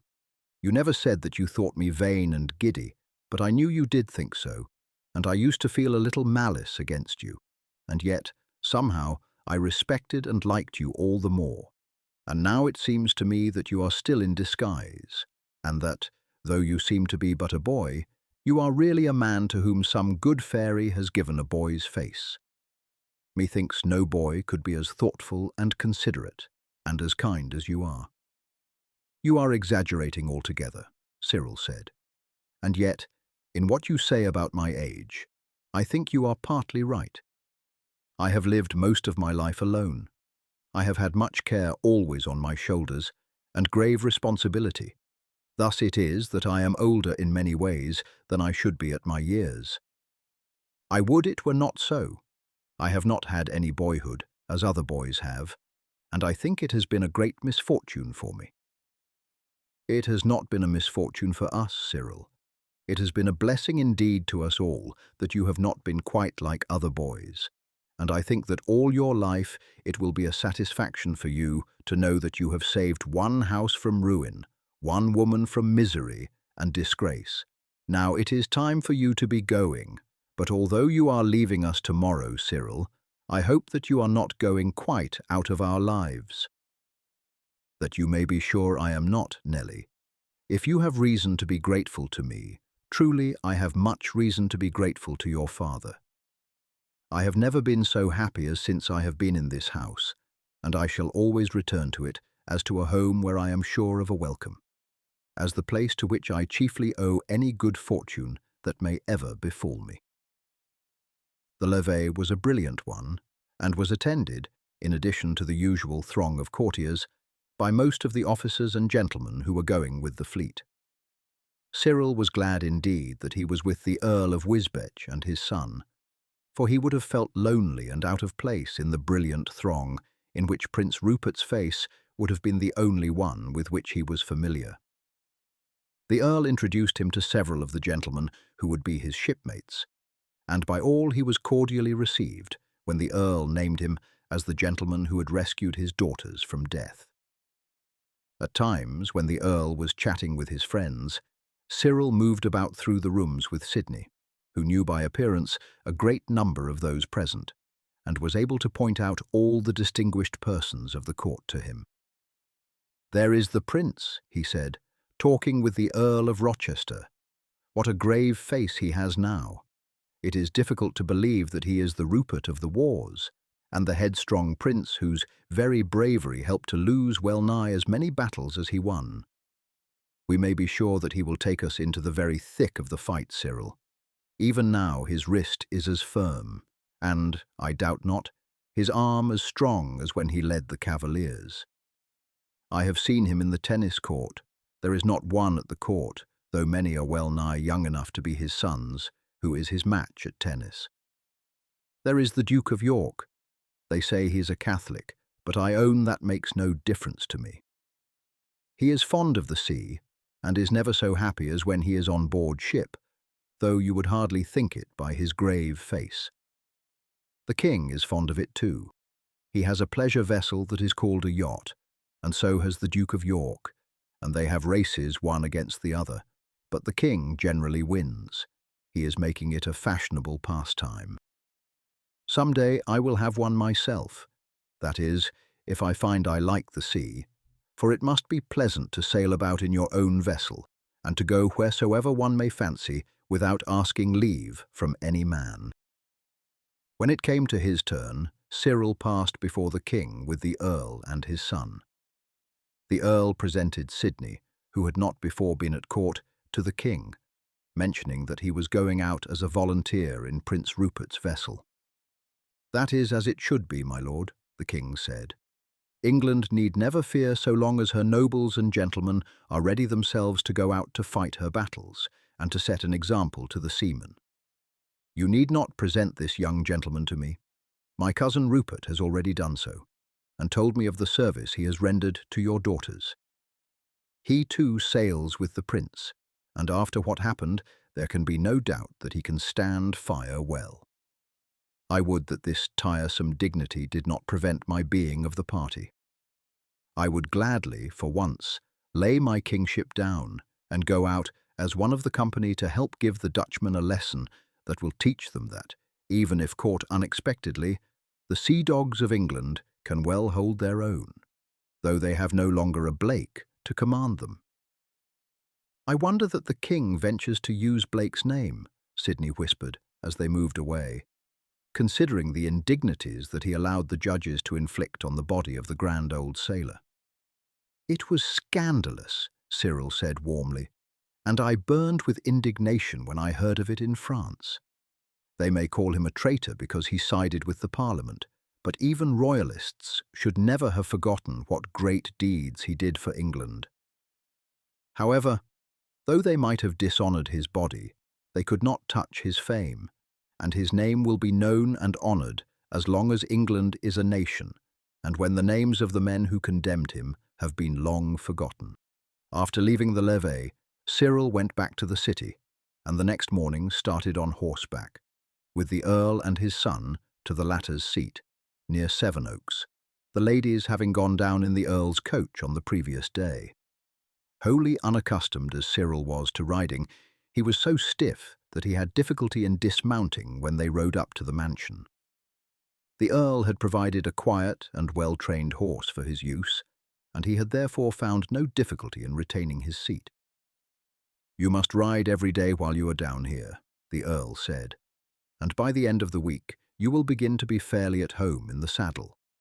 A good seat is one of the prime necessities of a gentleman's education, and if it should be that you ever carry out your idea of taking service abroad, it will be essential for you, because, in most cases, the officers are mounted. You can hardly expect ever to become a brilliant rider. For that it is necessary to begin young. But if you can keep your seat under all circumstances and be able to use your sword on horseback as well as on foot, it will be all that is needful." The week passed very pleasantly. Cyril rode and fenced daily with Sidney, who was surprised to find that he was fully his match with the sword. He walked in the gardens with the girls, who had now quite recovered from the effects of the fire. Bertha and Beatrice, being still children, chatted with him as freely and familiarly as they did with Sidney. Of Lady Dorothy he saw less, as she was in charge of her gouvernante, who always walked beside her, and was occupied in training her into the habits of preciseness and decorum in vogue at the time. "I do believe, Dorothy," Sidney said one day, "that you are forgetting how to laugh. You walk like a machine and seem afraid to move your hands or your feet except according to rule. I like you very much better as you were a year ago, when you did not think yourself too fine for a romp and could laugh when you were pleased. That dragon of yours is spoiling you altogether." "That is a matter of opinion, Sidney," Dorothy said, with a deep curtsy. "When you first began to fence, I have no doubt you were stiff and awkward, and I am sure if you had always had someone by your side, saying, 'Keep your head up. Don't poke your chin forward. Pray do not swing your arms,' and that sort of thing, you would be just as awkward as I feel. I am sure I would rather run about with the others. The process of being turned into a young lady is not a pleasant one. But perhaps some day, when you see the finished article, you will be pleased to give your lordship's august approval." And she ended with a merry laugh that would have shocked her gouvernante if she had heard it. Chapter 13. The Battle of Lowestoft. The Earl returned with his son and Cyril to town, and the latter spent the night in the city. "I do not know, Cyril," Captain Dave said, as they talked over his departure, "that you run much greater risk in going than do we in staying here. The plague makes progress, and although it has not invaded the city, we can hardly hope that it will be long before it appears here. There are many evil prophecies abroad, and it is the general opinion that a great misfortune hangs over us, and they say that many have prepared to leave London. I have talked the matter over with my wife. We have not as yet thought of going, but should the plague come heavily, it may be that we shall for a time go away. There will be no business to be done, for vessels will not come up the Thames and risk infection, nor, indeed, would they be admitted into ports, either in England or abroad, after coming from an infected place. Therefore I could leave without any loss in the way of trade. It will, of course, depend upon the heaviness of the malady, but if it becomes widespread, we shall perhaps go for a visit to my wife's cousin, who lives near Gloucester, and who has many times written to us, urging us to go down with Nellie for a visit to her. Hitherto business has prevented my going, but if all trade ceases, it would be a good occasion for us, and such as may never occur again. Still, I earnestly desire that it may not arise, for it cannot do so without sore trouble and pain alighting on the city. Did the Earl tell you, Cyril, what he has done with regard to John? No, he did not speak to me on the subject. His steward came here 3 days since with a gold watch and chain as a gift from the Earl. The watch has an inscription on the case, saying that it is presented to John Wilkes from the Earl of Wisbech, as a memorial of his gratitude for the great services rendered to his daughters. Moreover, he brought a letter from the Earl saying that if John should at any time leave my service, owing to my death or retirement from business, or from John himself, wishing, either from age or other reason, to leave me, he would place at his service a cottage and garden on his estate, and a pension of £20 a year to enable him to live in comfort for the remainder of his days. John is, as you may suppose, mightily pleased. For though I would assuredly never part with him as long as I live, and have by my will made provision that will keep him from want in case I die before him, it was mighty pleasant to receive so handsome a letter and offer of service from the Earl. Nelly wrote for him a letter in which he thanked the Earl for the kindness of his offer, for which, although he hoped he should never be forced to benefit from it, he was nonetheless obliged and grateful, seeing that he had done nothing that any other bystander would not have done to deserve it. Early the next morning, Sidney Oliphant rode up to the door, followed by 2 grooms, one of whom had a Eled horse and the other a sumpter mule, which was partly laden. Captain Dave went down with Cyril to the door. "I pray you to enter, my lord," he said. "My wife will not be happy unless you take a cup of posset before you start. Moreover, she and my daughter desire much to see you, as you are going to sail with Sir Cyril, whom we regard as a member of our family." "I will come up right willingly," the young noble said, leaping lightly from his horse. "If your good dame's posset is as good as the wine the Earl, my father, tells me you gave him, it must be good indeed, for he told me he believed he had none in his cellar equal to it." He remained for a few minutes upstairs, chatting gaily, vowing that the posset was the best he had ever drank, and declaring to Nelly that he regarded as a favourable omen for his expedition that he should have seen so fair a face the last thing before starting. He shook hands with John Wilkes heartily when he came up to say that Cyril's valises were all securely packed on the horses, and then went off, promising to send Captain Dave a runnet of the finest Schiedam from the Dutch admiral's ship. "Truly I am thankful you came up," Cyril said, as they mounted and rode off. "Before you came we were all dull, and the dame and Mistress Nelly somewhat tearful. Now we have gone off amidst smiles, which is vastly more pleasant." Crossing London Bridge, they rode through Southwark, and then out into the open country. Each had a light valise strapped behind the saddle, and the servants had saddlebags containing the smaller articles of luggage, while the sumpter mule carried 2 trunks with their clothes and sea necessaries. It was late in the evening when they arrived at Chatham. Here they put up at an hotel which was crowded with officers of the fleet and with volunteers like themselves. "I should grumble at these quarters, Cyril," Sidney said, as the landlord, with many apologies, showed them into a tiny attic, which was the only place he had unoccupied. "Were it not that we are going to sea tomorrow, and I suppose that our quarters will be even rougher there. However, we may have elbow room for a time, for most of the volunteers will not join, I hear, until the last thing before the fleet sails, and it may be a fortnight yet before all the ships are collected. I begged my father to let me do the same, but he goes back again today to Sevenoaks, and he liked not the idea of my staying in town, seeing that the plague is spreading so rapidly.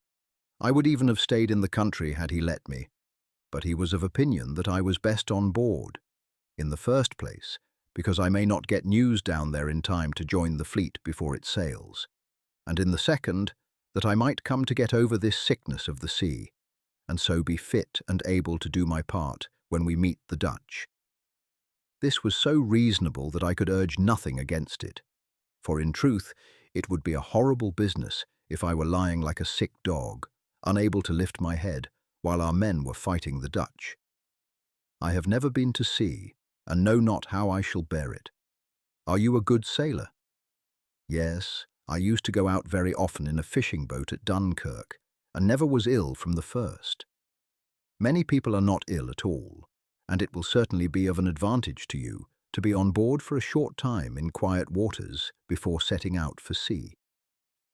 On going downstairs, Lord Oliphant found several young men of his acquaintance among those staying in the house.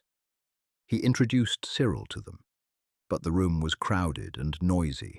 Many of those present had drunk more than was good for them, and it was not long before Cyril told his friend that he should go up to bed. "I am not accustomed to noisy parties, Sidney, and feel quite confused with all this talk." "You will soon get accustomed to it, Cyril. Still, do as you like. I dare say I shall not be very long before I follow you."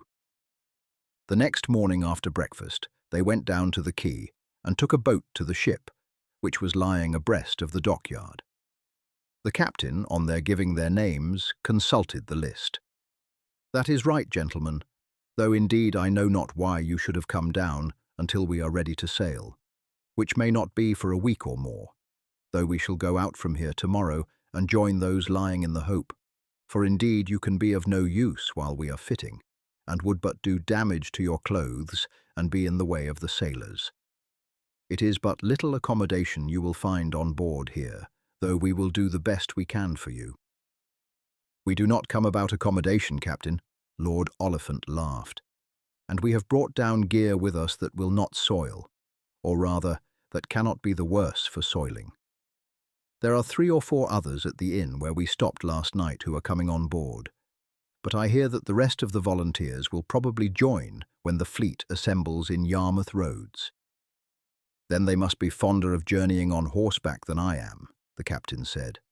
"While we are in the Hope, where indeed, for aught I know, we may tarry but a day or 2, they could come down by boat conveniently without trouble, whereas to Yarmouth it is a very long ride, with the risk of losing their purses to the gentlemen of the road. Moreover, though the orders are at present that the fleet gather at Yarmouth, and many are already there, 'tis like that it may be changed in a day for Harwich or the Downs. I pray you get your meals at your inn today, for we are, as you see, full of work taking on board stores. If it please you to stay and watch what is doing here, you are heartily welcome. But please tell the others that they had best not come off until late in the evening, by which time I will do what I can to have a place ready for them to sleep. We shall sail at the turn of the tide, which will be at 3 o'clock in the morning." Oliphant wrote a few lines to the gentlemen on shore, telling them that the captain desired that none should come on board until the evening, and having sent it off by their boatman, telling them to return in time to take them back to dinner. He and Cyril mounted to the poop and surveyed the scene round them.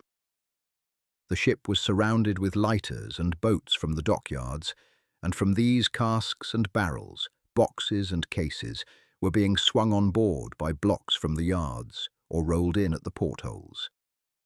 A large number of men were engaged at the work, and as fast as the stores came on board, they were seized by the sailors and carried down into the hold.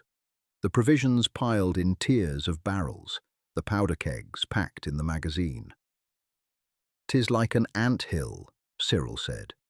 "'Tis just as I have seen when a nest has been disturbed. Every ant seizes a white egg as big as itself, and rushes off with it to the passage below." "They work bravely," his companion said. "Every man seems to know that it is important that the ship should be filled up by tonight. See, the other 4 vessels lying above us are all alike at work, and may, perhaps, start with us in the morning. The other ships are busy too, but not as we are. I suppose they will take them in hand when they have got rid of us. I am not surprised that the captain does not want idlers here, for, except ourselves, every man seems to have his appointed work. I feel half inclined to take off my doublet and to go and help to roll those big casks up the planks. I fancy, Sidney, we should be much more in the way there than here. There is certainly no lack of men, and your strength and mine together would not equal that of one of those strong fellows. Besides, we are learning something here. It is good to see how orderly the work is being carried on, for, in spite of the number employed, there is no confusion. You see there are 3 barges on each side, The upper tiers of barrels and bales are being got on board through the portholes, while the lower ones are fished up from the bottom by the ropes from the yards and swung into the waist and so passed below. And as fast as one barge is unloaded, another drops alongside to take its place. They returned to the inn to dinner, after which they paid a visit to the victualling yard and dockyard, where work was everywhere going on. After supper, they, with the other gentlemen for Prince Rupert's ship, took boat and went off together. They had learned that, while they would be victualled on board, they must take with them wine and other matters they required over and above the ship's fare. They had had a consultation with the other gentlemen after dinner, and concluded that it would be best to take but a small quantity of things, as they knew not how they would be able to stow them away, and would have opportunities of getting, at Gravesend or at Yarmouth, further stores, when they saw what things were required. They therefore took only a cheese, some butter, and a case of wine. As soon as they got on board, they were taken below. They found that a curtain of sailcloth had been hung across the main deck, and hammocks slung between the guns. 3 or 4 lanterns were hung along the middle. "This is all we can do for you, gentlemen," the officer who conducted them down said. "Had we been going on a pleasure trip, we could have knocked up separate cabins. But as we must have room to work the guns, this cannot be done. In the morning, the sailors will take down these hammocks, and will erect a table along the middle, where you will take your meals. At present, as you see, we have only slung hammocks for you, but when you all come on board, there will be 20. We have so far only a list of 16, but as the prince said that 2 or 3 more might come at the last moment, we have railed off space enough for 10 hammocks on each side. We will get the place cleaned for you tomorrow, but the last barge was emptied but a few minutes since, and we could do naught but just sweep the deck down. Tomorrow everything shall be scrubbed and put in order." "It will do excellently well," one of the gentlemen said.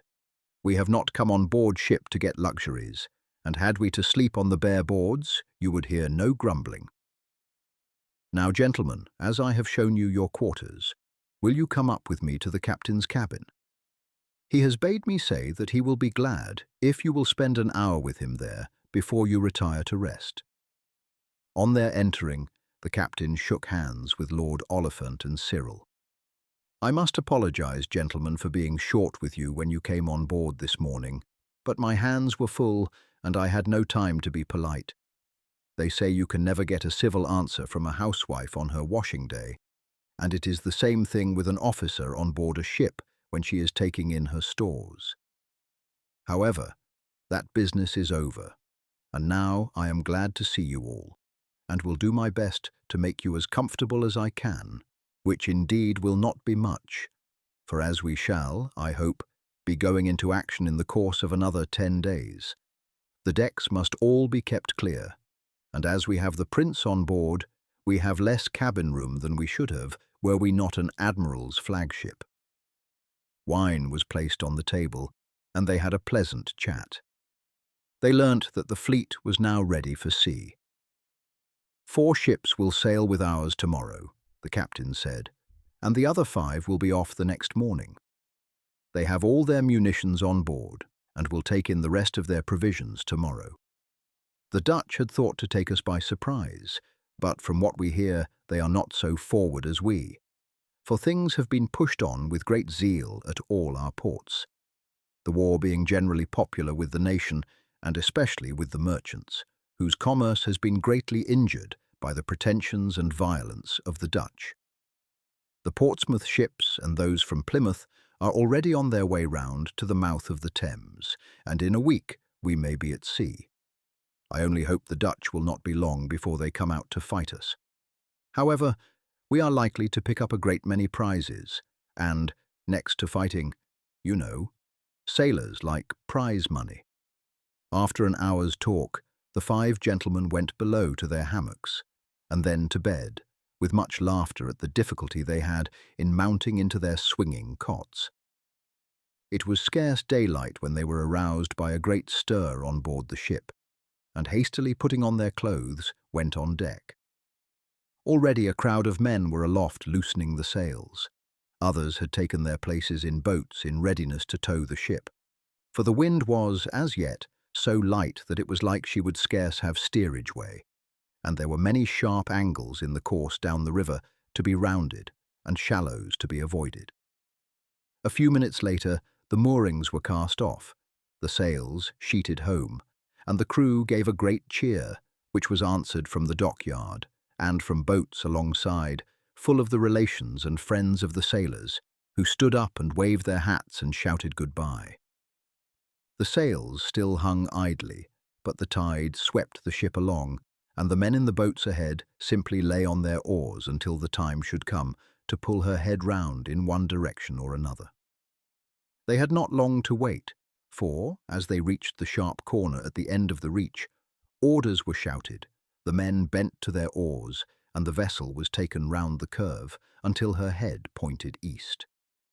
Scarcely had they got under way when they heard the cheer from the ship astern of them, and by the time they had reached the next curve, off the village of Gillingham, the other 4 ships had rounded the point behind them and were following at a distance of about 100 yards apart.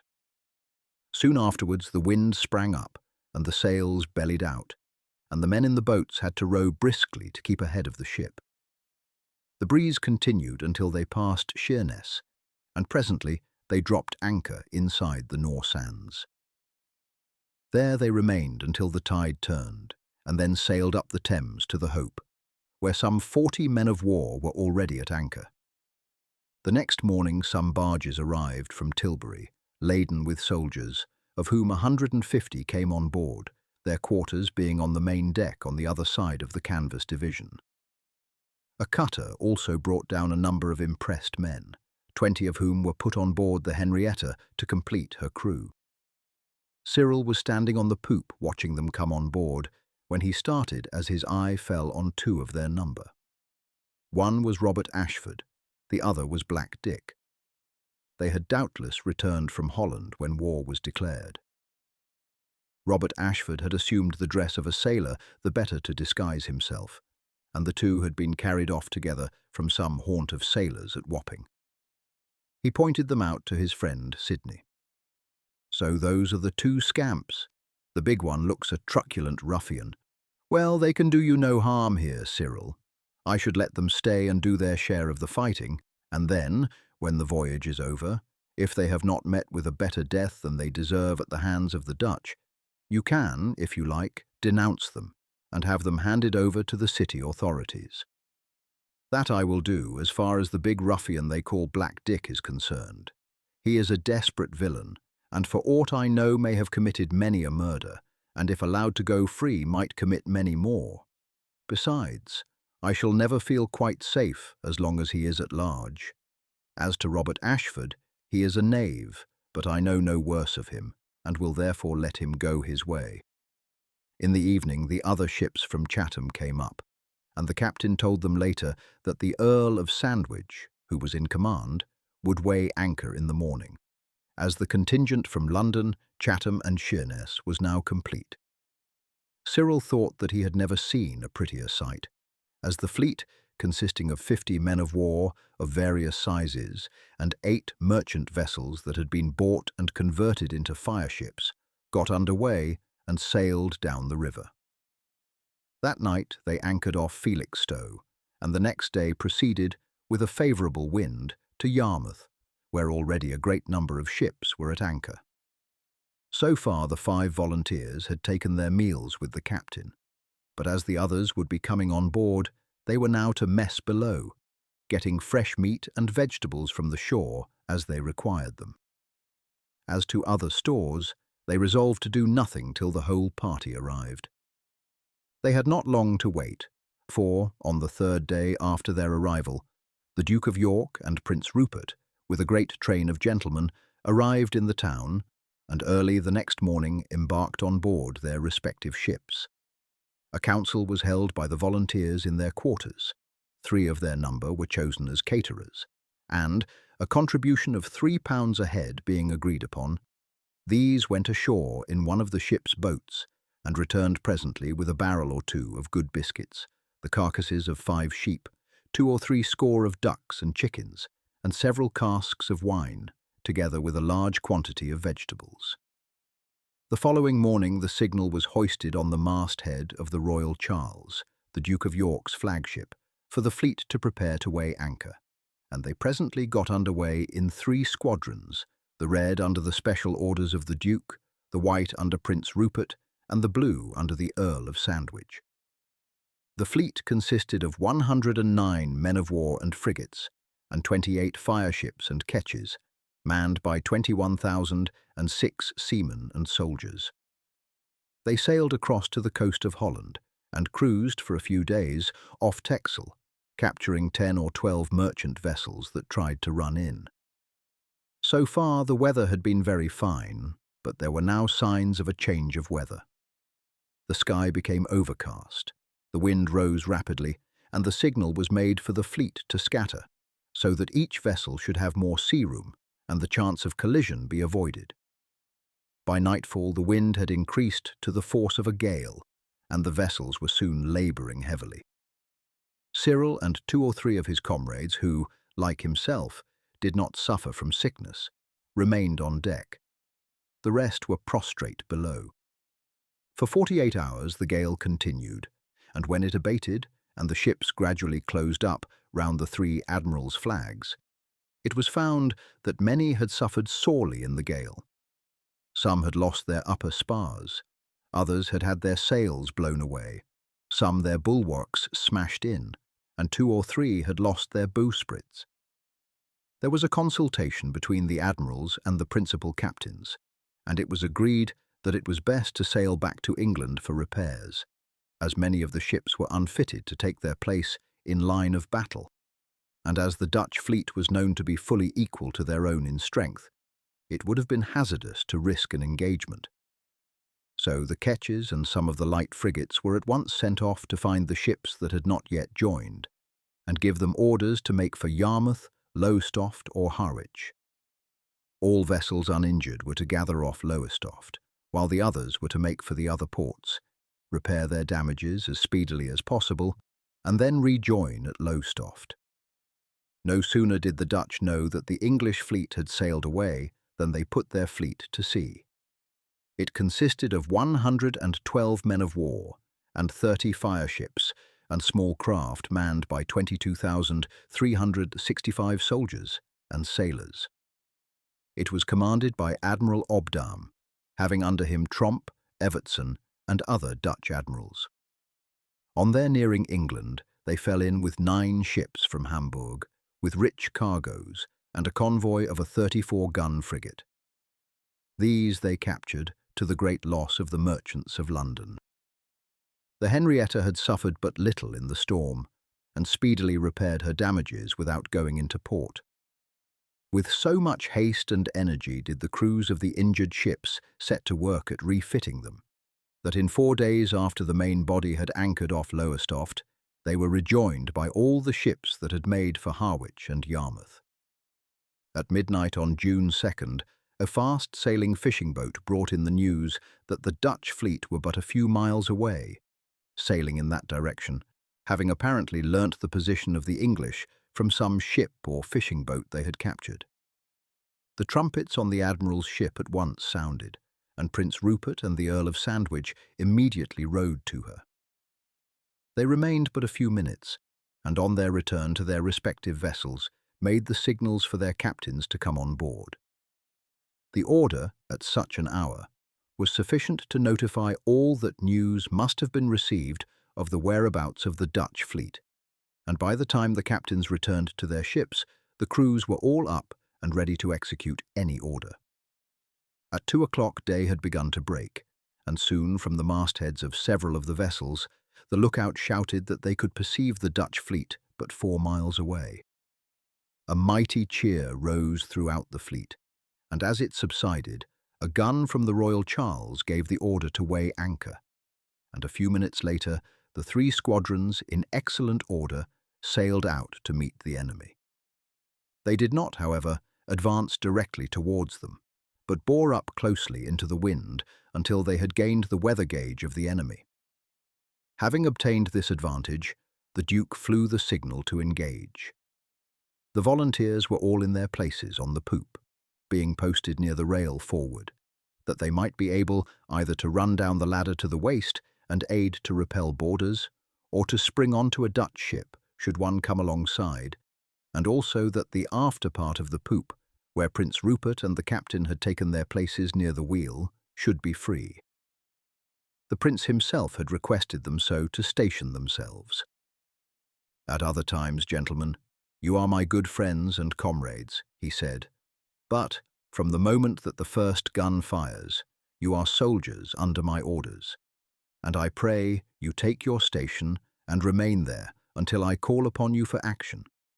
For my whole attention must be given to the manoeuvring of the ship, and any movement or talking near me might distract my thoughts. I shall strive to lay her alongside of the biggest Dutchman I can pick out, and as soon as the grapnels are thrown and their sides grind together, you will have the post of honour and will lead the soldiers aboard her. Once among the Dutchmen, you will know what to do without my telling you." "'Tis a grand sight, truly, Cyril," Sidney said, in a low tone, as the great fleets met each other. "A grand sight, truly, Sidney, but a terrible one. I do not think I shall mind when I am once at it, but at present I feel that, despite my efforts, I am in a tremor, and that my knees shake as I never felt them before." "I am glad you feel like that, Cyril, for I feel much like it myself, and began to be afraid that I had, without knowing it, been born a coward. There goes the first gun." As he spoke, a puff of white smoke spouted out from the bows of one of the Dutch ships, and a moment later, the whole of their leading vessels opened fire. There was a rushing sound overhead, and a ball passed through the main topsail of the Henrietta. No reply was made by the English ships until they passed in between the Dutchmen.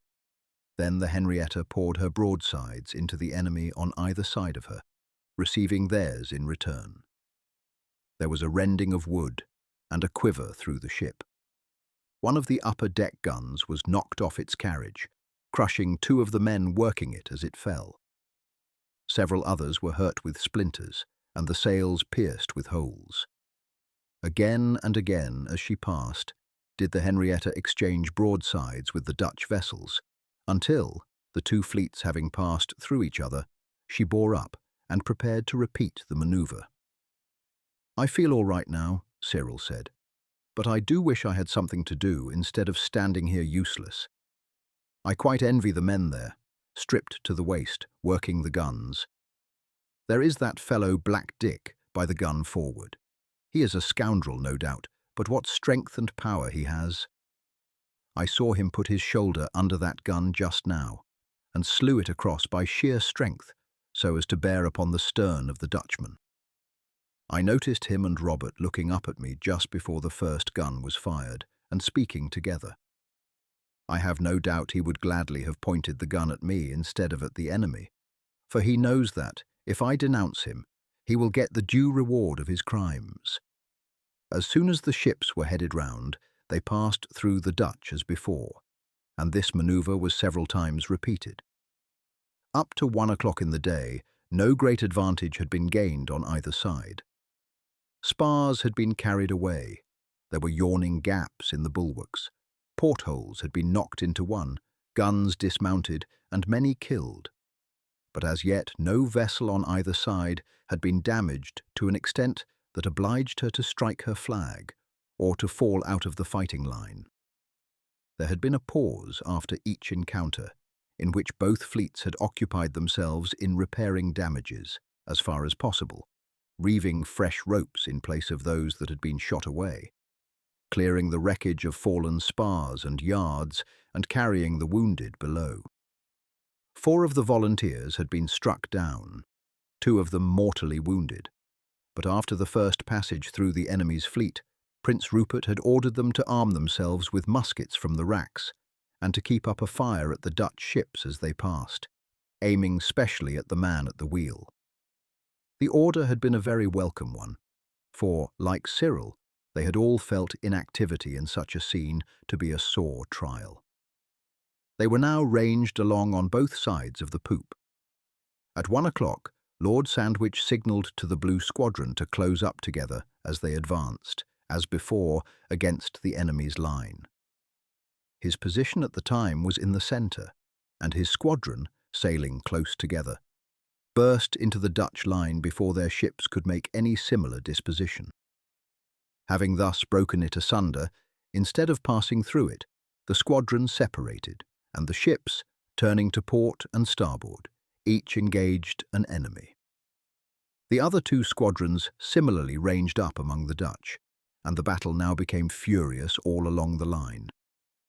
Fireships played an important part in the battles of the time, and the thoughts of the captain of a ship were not confined to struggles with a foe of equal size, but were still more engrossed by the need for avoiding any fireship that might direct its course towards him. Cyril had now no time to give a thought as to what was passing elsewhere. The Henrietta had ranged up alongside a Dutch vessel of equal size and was exchanging broadsides with her. All round were vessels engaged in an equally furious encounter. The roar of the guns and the shouts of the seamen on both sides were deafening. One moment the vessel reeled from the recoil of her own guns, the next she quivered as the balls of the enemy crashed through her sides. Suddenly, above the din, Cyril heard the voice of Prince Rupert sound like a trumpet. "Hatchets and pikes on the starboard quarter, draw in the guns and keep off this fireship." Laying their muskets against the bulwarks, he and Sidney sprang to the mizzenmast, and each seized a hatchet from those ranged against it. They then rushed to the starboard side, just as a small ship came out through the cloud of smoke that hung thickly around them. There was a shock as she struck the Henrietta, and then, as she glided alongside, a dozen grapnels were thrown by men on her yards. The instant they had done so, the men disappeared, sliding down the ropes and running aft to their boat. Before the last leaped in, he stooped. A flash of fire ran along the deck. There was a series of sharp explosions, and then a bright flame sprang up from the hatchways, ran up the shrouds and ropes that had been soaked with oil and tar, and in a moment the sails were on fire.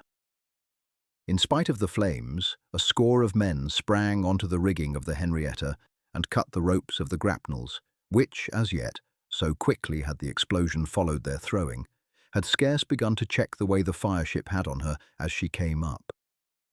Cyril, having cast over a grapnel that had fallen on the poop, looked down on the fireship as she drifted along. The deck, which, like everything else, had been smeared with tar, was in a blaze, but the combustible had not been carried as far as the helm, where doubtless the captain had stood to direct her course. A sudden thought struck him. He ran along the poop until opposite the stern of the fireship, climbed over the bulwark, and leapt down onto the deck, some 15 feet below him. Then he seized the helm and jammed it hard down. The fireship had still steerage way on her, and he saw her head at once begin to turn away from the Henrietta. The movement was aided by the latter's crew who, with poles and oars, pushed her off. The heat was terrific, but Cyril's helmet and breastpiece sheltered him somewhat. Yet though he shielded his face with his arm, he felt that it would speedily become unbearable. His eye fell upon a coil of rope at his feet. Snatching it up, he fastened it to the tiller, and then round a belaying pin in the bulwark, caught up a bucket with a rope attached, threw it over the side, and soused its contents over the tiller rope. Then, unbuckling the straps of his breast and back pieces, he threw them off, cast his helmet on the deck, blistering his hands as he did so, and leapt overboard. It was with a delicious sense of coolness that he rose to the surface and looked round. Hitherto he had been so scorched by the flame and smothered by the smoke that it was with difficulty he had kept his attention upon what he was doing, and would doubtless, in another minute, have fallen senseless. The plunge into the sea seemed to restore his faculties, and as he came up, he looked eagerly to see how far success had attended his efforts. He saw with delight that the bow of the fireship was 30 or 40 feet distant from the side of the Henrietta, and her stern half that distance. 2 or 3 of the sails of the man-of-war had caught fire, but a crowd of seamen were beating the flames out of 2 of them, while another, upon which the fire had got a better hold, was being cut away from its yard. As he turned to swim to the side of the Henrietta, 3 or 4 ropes fell close to him. He twisted one of these round his body and, a minute later, was hauled up into the waist. He was saluted with a tremendous cheer and was caught up by 3 or 4 strong fellows who, in spite of his remonstrances, carried him up onto the poop. Prince Rupert was standing on the top of the ladder. "Nobly done, Sir Cyril," he exclaimed. "You have assuredly saved the Henrietta and all our lives. A minute later, and we should have been on fire beyond remedy. But I will speak more to you when we have finished with the Dutchman on the other side." Chapter 14. Honourable Scars. During the time that the greater part of the crew of the Henrietta had been occupied with the fireship, the enemy had redoubled their efforts, and as the sailors returned to their guns, the mizzenmast fell with a crash. A minute later, a Dutch man-of-war ran alongside, fired a broadside, and grappled. Then her crew, springing over the bulwarks, poured onto the deck of the Henrietta. They were met boldly by the soldiers, who had hitherto borne no part in the fight, and who, enraged at the loss they had been compelled to suffer, fell upon the enemy with fury. For a moment, however, the weight of numbers of the Dutchmen bore them back, but the sailors, who had at first been taken by surprise, snatched up their boarding pikes and axes. Prince Rupert, with the other officers and volunteers, dashed into the thick of the fray, and, step by step, the Dutchmen were driven back, until they suddenly gave way and rushed back to their own ship. The English would have followed them, but the Dutch who remained on board their ship, seeing that the fight was going against their friends, cut the ropes of the grapnels, and the ships drifted apart, some of the last to leave the deck of the Henrietta being forced to jump into the sea. The cannonade was at once renewed on both sides, but the Dutch had had enough of it, having lost very heavily in men, and drew off from the action. Cyril had joined in the fray. He had risen to his feet and drawn his sword, but he found himself strangely weak. His hands were blistered and swollen. His face was already so puffed that he could scarce see out of his eyes.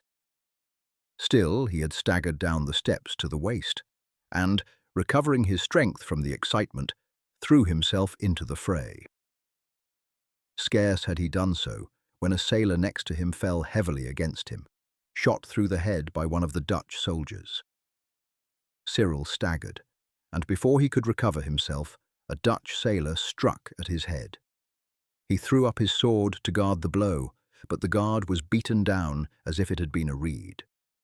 It sufficed, however, slightly to turn the blow, which fell first on the side of the head, and then, glancing down, inflicted a terrible wound on the shoulder. He fell at once, unconscious, and, when he recovered his senses, found himself laid out on the poop, where Sidney, assisted by 2 of the other gentlemen, had carried him. His head and shoulder had already been bandaged, the prince having sent for his doctor to come up from below to attend upon him. The battle was raging with undiminished fury all round, but, for the moment, the Henrietta was not engaged, and her crew were occupied in cutting away the wreckage of the mizzenmast and trying to repair the more important of the damages that she had suffered. Carpenters were lowered over the side and were nailing pieces of wood over the shot holes near the waterline. Men swarmed aloft, knotting and splicing ropes and fishing damaged spars. Sidney, who was standing a short distance away, at once came up to him. "How are you, Cyril?" "My head sings and my shoulder aches, but I shall do well enough. Please get me lifted up onto that seat by the bulwark, so that I can look over and see what is going on." "I don't think you are strong enough to sit up, Cyril." "Oh, yes, I am. Besides, I can lean against the bulwark." Cyril was placed in the position he wanted, and, leaning his arm on the bulwark and resting his head on it, was able to see what was passing. Suddenly, a tremendous explosion was heard a quarter of a mile away. "The Dutch admiral's ship has blown up," one of the men aloft shouted, and a loud cheer broke from the crew. It was true. The Duke of York in the Royal Charles, of 80 guns, and the Eendracht of 84, the flagship of Admiral Obdam, had met and engaged each other fiercely. For a time, the Dutchman had the best of it. A single shot killed the Earl of Falmouth, Lord Muskerry, and Mr. Boyle, 3 gentlemen volunteers, who at the moment were standing close to the Duke, and the Royal Charles suffered heavily until a shot from one of her guns struck the Dutchman's magazine, and the Eendracht blew up, only 5 men being rescued out of the 500 that were on board of her. This accident in no small degree decided the issue of the engagement, for the Dutch at once fell into confusion. 4 of their ships, a few hundred yards from the Henrietta, fell foul of each other, and while the crews were engaged in trying to separate them, an English fireship sailed boldly up and laid herself alongside. A moment later, the flames shot up high, and the boat with the crew of the fireship rowed to the Henrietta. The flames instantly spread to the Dutch men of war, and the sailors were seen jumping over in great numbers. Prince Rupert ordered the boats to be lowered, but only one was found to be uninjured. This was manned and pushed off at once, and, with others from British vessels near, rescued a good many of the Dutch sailors. Still the fight was raging all round, but a short time afterwards 3 other of the finest ships in the Dutch fleet ran into each other. Another of the English fireships hovering near observed the opportunity and was laid alongside with the same success as her consort, the 3 men of war being all destroyed. This took place at some distance from the Henrietta, but the English vessels near them succeeded in saving, in their boats, a portion of the crews. The Dutch ship Orange, of 75 guns, was disabled after a sharp fight with the Mary, and was likewise burnt. 2 Dutch vice-admirals were killed, and a panic spread through the Dutch fleet. About 8 o'clock in the evening, between 30 and 40 of their ships made off in a body, and the rest speedily followed. During the fight and the chase, 18 Dutch ships were taken, though some of these afterwards escaped, as the vessels to which they had struck joined the rest in the chase. 14 were sunk, besides those burnt and blown up. Only 1 English ship, the Charity, had struck, having, at the beginning of the fight, been attacked by 3 Dutch vessels, and lost the greater part of her men, and was then compelled to surrender to a Dutch vessel of considerably greater strength that came up and joined the others. The English loss was, considering the duration of the fight, extremely small, amounting to but 250 killed and 340 wounded.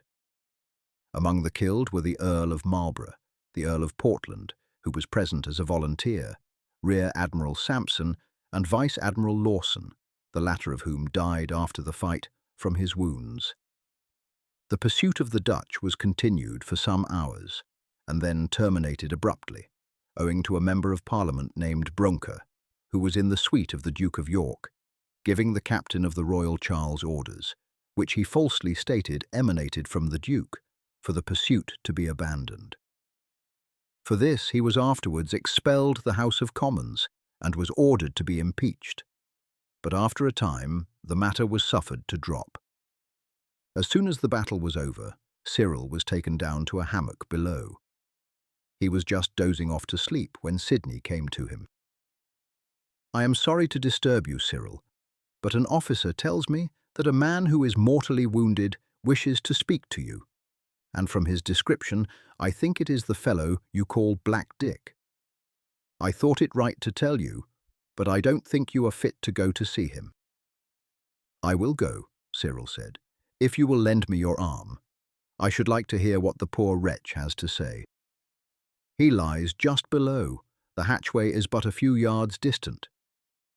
There had been no attempt to remove Cyril's clothes, and, by the aid of Lord Oliphant and of a sailor he called to his aid, he made his way below, and was led through the line of wounded, until a doctor, turning round, said, "This is the man who wishes to see you, Sir Cyril."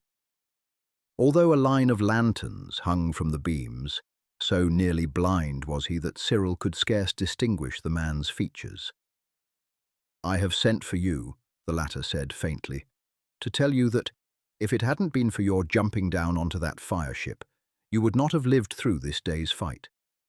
I saw that you recognized me, and knew that, as soon as we went back, you would hand us over to the constables.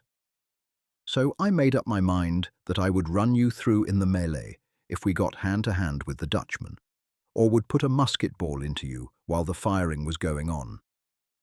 But when I saw you standing there with the flames round you, giving your life, as it seemed, to save the ship, I felt that, even if I must be hung for it, I could not bring myself to hurt so brave a lad, so there is an end of that business.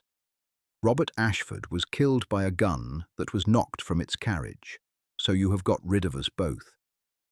I thought I should like to tell you before I went that the brave action you did saved your life, and that, bad as I am, I had yet heart enough to feel that I would rather take hanging than kill you."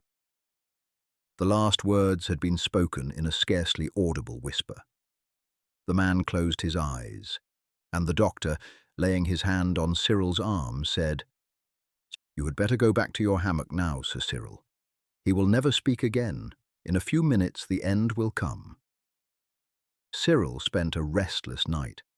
The wind was blowing strongly from the north, and the crews had hard work to keep the vessels off the shore.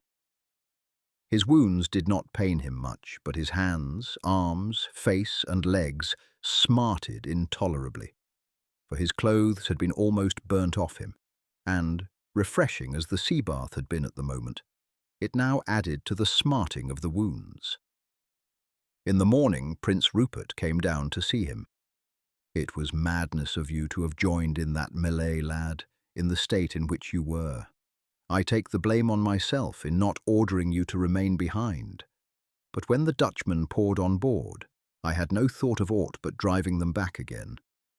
It would have marred our pleasure in the victory we have won had you fallen, for to you we all owe our lives and the safety of the ship. No braver deed was performed yesterday than yours. I fear it will be some time before you are able to fight by my side again, but, at least, you have done your share, and more were the war to last a lifetime." Cyril was in less pain now, for the doctor had poured oil over his burns and had wrapped up his hands in soft bandages. "It was the thought of a moment, Prince," he said. "I saw the fireship had steerage way on her, and if the helm were put down, she would drive away from our side. So without stopping to think about it one way or the other, I ran along to the stern and jumped down to her tiller. Yes, lad, it was but a moment's thought, no doubt, but it is one thing to think and another to execute, and none but the bravest would have ventured that leap onto the fireship. By tomorrow morning we shall be anchored in the river. Would you like to be placed in the hospital at Sheerness, or to be taken up to London?" "I would rather go to London if I may," Cyril said. "I know that I shall be well nursed at Captain Dave's, and hope, ere long, to be able to rejoin." "Not for some time, lad, not for some time. Your burns will doubtless heal apace, but the wound in your shoulder is serious. The doctor says that the Dutchman's sword has cleft right through your shoulder bone. 'Tis well that it is your left, for it may be that you will never have its full use again. You are not afraid of the plague, are you? For on the day we left town, there was a rumour that it had at last entered the city." "I am not afraid of it," Cyril said, "and if it should come to Captain Dowsett's house, I would rather be there, that I may do what I can to help those who were so kind to me." "Just as you like, lad. Do not hurry to rejoin. It is not likely there will be any fighting for some time, for it will be long before the Dutch are ready to take the sea again after the hammering we have given them, and all there will be to do will be to blockade their coast and to pick up their ships from foreign ports as prizes." The next morning, Cyril was placed on board a little yacht, called the Fan, belonging to the prince, and sailed up the river, the ship's company mustering at the side and giving him a hearty cheer. The wind was favourable, and they arrived that afternoon in town. According to the prince's instructions, the sailors at once placed Cyril on a litter that had been brought for the purpose, and carried him up to Captain Dowsett's. The city was in a state of agitation. The news of the victory had arrived but a few hours before, and the church bells were all ringing, flags were flying, the shops closed, and the people in the streets. John Wilkes came down in answer to the summons of the bell. "Hello," he said. "Whom have we here?" "Don't you know me, John?" Cyril said. John gave a start of astonishment. "By St. Anthony, it is Master Cyril. At least, it is his voice, though it is little I can see of him, and what I see in no way resembles him. It is Sir Cyril Shenstone, the captain of the Fan, who had come with the party, said sternly, feeling ruffled at the familiarity with which this rough-looking servitor of a city trader spoke of the gentleman in his charge. It is Sir Cyril Shenstone, as brave a gentleman as ever drew sword, and who, as I hear, saved Prince Rupert's ship from being burnt by the Dutchman." "He knows me," John Wilkes said bluntly, "and he knows no offence is meant. The captain and his dame, and Mistress Nelly are all out, Sir Cyril, but I will look after you till they return. Bring him up, lads. I'm an old sailor myself, and fought the Dutch under Blake and Monk more than once." He led the way upstairs into the best of the spare rooms. Here Cyril was laid on a bed. He thanked the sailors heartily for the care they had taken of him, and the captain handed a letter to John, saying, "The young Lord Oliphant asked me to give this to Captain Dowsett, but as he is not at home, I pray you to give it him when he returns." As soon as they had gone, John returned to the bed. "This is terrible, Master Cyril. What have they been doing to you? I can see but little of your face for those bandages, but your eyes look mere slits. Your flesh is all red and swollen. Your eyebrows have gone. Your arms and legs are all swathed up in bandages. Have you been blown up with gunpowder? For surely no wound could have so disfigured you." "I've not been blown up, John, but I was burnt by the flames of a Dutch fireship that came alongside. It is a matter that a fortnight will set right, though I doubt not that I am an unpleasant-looking object at present, and it will be some time before my hair grows again." "And you are not hurt otherwise, master?" John asked anxiously. "Yes, I am hurt gravely enough, though not so as to imperil my life. I have a wound on the side of my head, and the same blow, as the doctor says, cleft through my shoulder bone." "I had best go and get a surgeon at once," John said, "though it will be no easy matter, for all the world is agog in the streets." "Leave it for the present, John. There is no need whatever for haste. In that trunk of mine is a bottle of oils for the burns, though most of the sore places are already beginning to heal over, and the doctor said that I need not apply it any more, unless I found that they smarted too much for bearing. As for the other wounds, they are strapped up and bandaged, and he said that unless they inflamed badly, they would be best let alone for a time. So sit down quietly and let me hear the news." "The news is bad enough, though the plague has not yet entered the city. The prince told me that there was a report before he came on board at Lowestoft that it had done so. No, it is not yet come, but people are as frightened as if it was raging here. For the last fortnight they have been leaving in crowds from the West End, and many of the citizens are also beginning to move. They frighten themselves like a parcel of children. The comet seemed to many a sign of great disaster." Cyril laughed. If it could be seen only in London, there might be something in it, but as it can be seen all over Europe, it is hard to say why it should augur evil to London especially. It was shining in the sky 3 nights ago when we were chasing the Dutch, and they had quite as good reason for thinking it was a sign of misfortune to them as have the Londoners. "That is true enough," John Wilkes agreed. Though, in truth, I like not to see the thing in the sky myself. Then people have troubled their heads greatly because, in Master Lilly's almanac and other books of prediction, a great pestilence is foretold.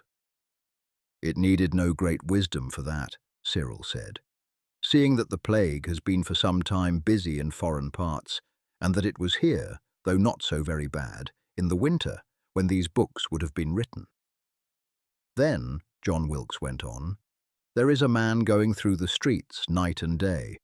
He speaks to no one, but cries out continually, "Oh, the great and dreadful God!" This troubles many men's hearts greatly. It is a pity, John, that the poor fellow is not taken and shut up in some place where madmen are kept. Doubtless it is some poor coward whose brain has been turned by fright. People who are frightened by such a thing as that must be poor-witted creatures indeed. That may be, Master Cyril, but methinks it is, as they say, one fool makes many. People get together and bemoan themselves till their hearts fail them altogether. And yet, methinks they are not altogether without reason. For if the pestilence is so heavy without the walls, where the streets are wider and the people less crowded than here, it may well be that we shall have a terrible time of it in the city when it once passes the walls. That may well be, John, but cowardly fear will not make things any better. We knew, when we sailed out against the Dutch the other day, that very many would not see the setting sun. Yet I believe there was not one man throughout the fleet who behaved like a coward. No doubt, Master Cyril, but there is a difference. One can fight against men, but one can't fight against the pestilence, and I do not believe that if the citizens knew that a great Dutch army was marching on London, and that they would have to withstand a dreadful siege, they would be moved with fear as they are now. That may be so, Cyril agreed. Now, John, I think that I could sleep for a bit. Do so, Master, and I will go into the kitchen and see what I can do to make you a basin of broth when you awake, for the girl has gone out too. She wanted to see what was going on in the streets, and as I had sooner stay quietly at home, I offered to take her place, as the shop was shut and I had nothing to do. Maybe by the time you wake again, Captain Dave and the others will be back from their cruise. It was dark when Cyril woke at the sound of the bell. He heard voices and movements without, and then the door was quietly opened. "I am awake," he said. "You see, I have taken you at your word and come back to be patched up." "You are heartily welcome," Mrs. Dowsett said. "Nelly, bring the light. Cyril is awake. We were sorry indeed when John told us that you had come in our absence. It was but a cold welcome for you to find that we were all out." "There was nothing I needed, madam. Had there been, John would have done it for me." Nelly now appeared at the door with the light and gave an exclamation of horror as she approached the bedside. "It is not so bad as it looks, Nelly," Cyril said. "Not that I know how it looks, for I have not seen myself in a glass since I left here, but I can guess that I am an unpleasant object to look at." Mrs. Dowsett made a sign to Nelly to be silent. "John told us that you were badly burned and were all wrapped up in bandages, but we did not expect to find you so changed. However, that will soon pass off, I hope. I expect I shall be all right in another week, save for this wound in my shoulder. As for that on my head, it is but of slight consequence. My skull was thick enough to save my brain."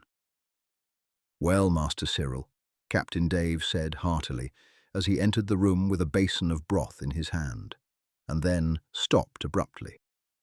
"Well, Captain Dave, here I am, battered out of all shape, you see, but not seriously damaged in my timbers.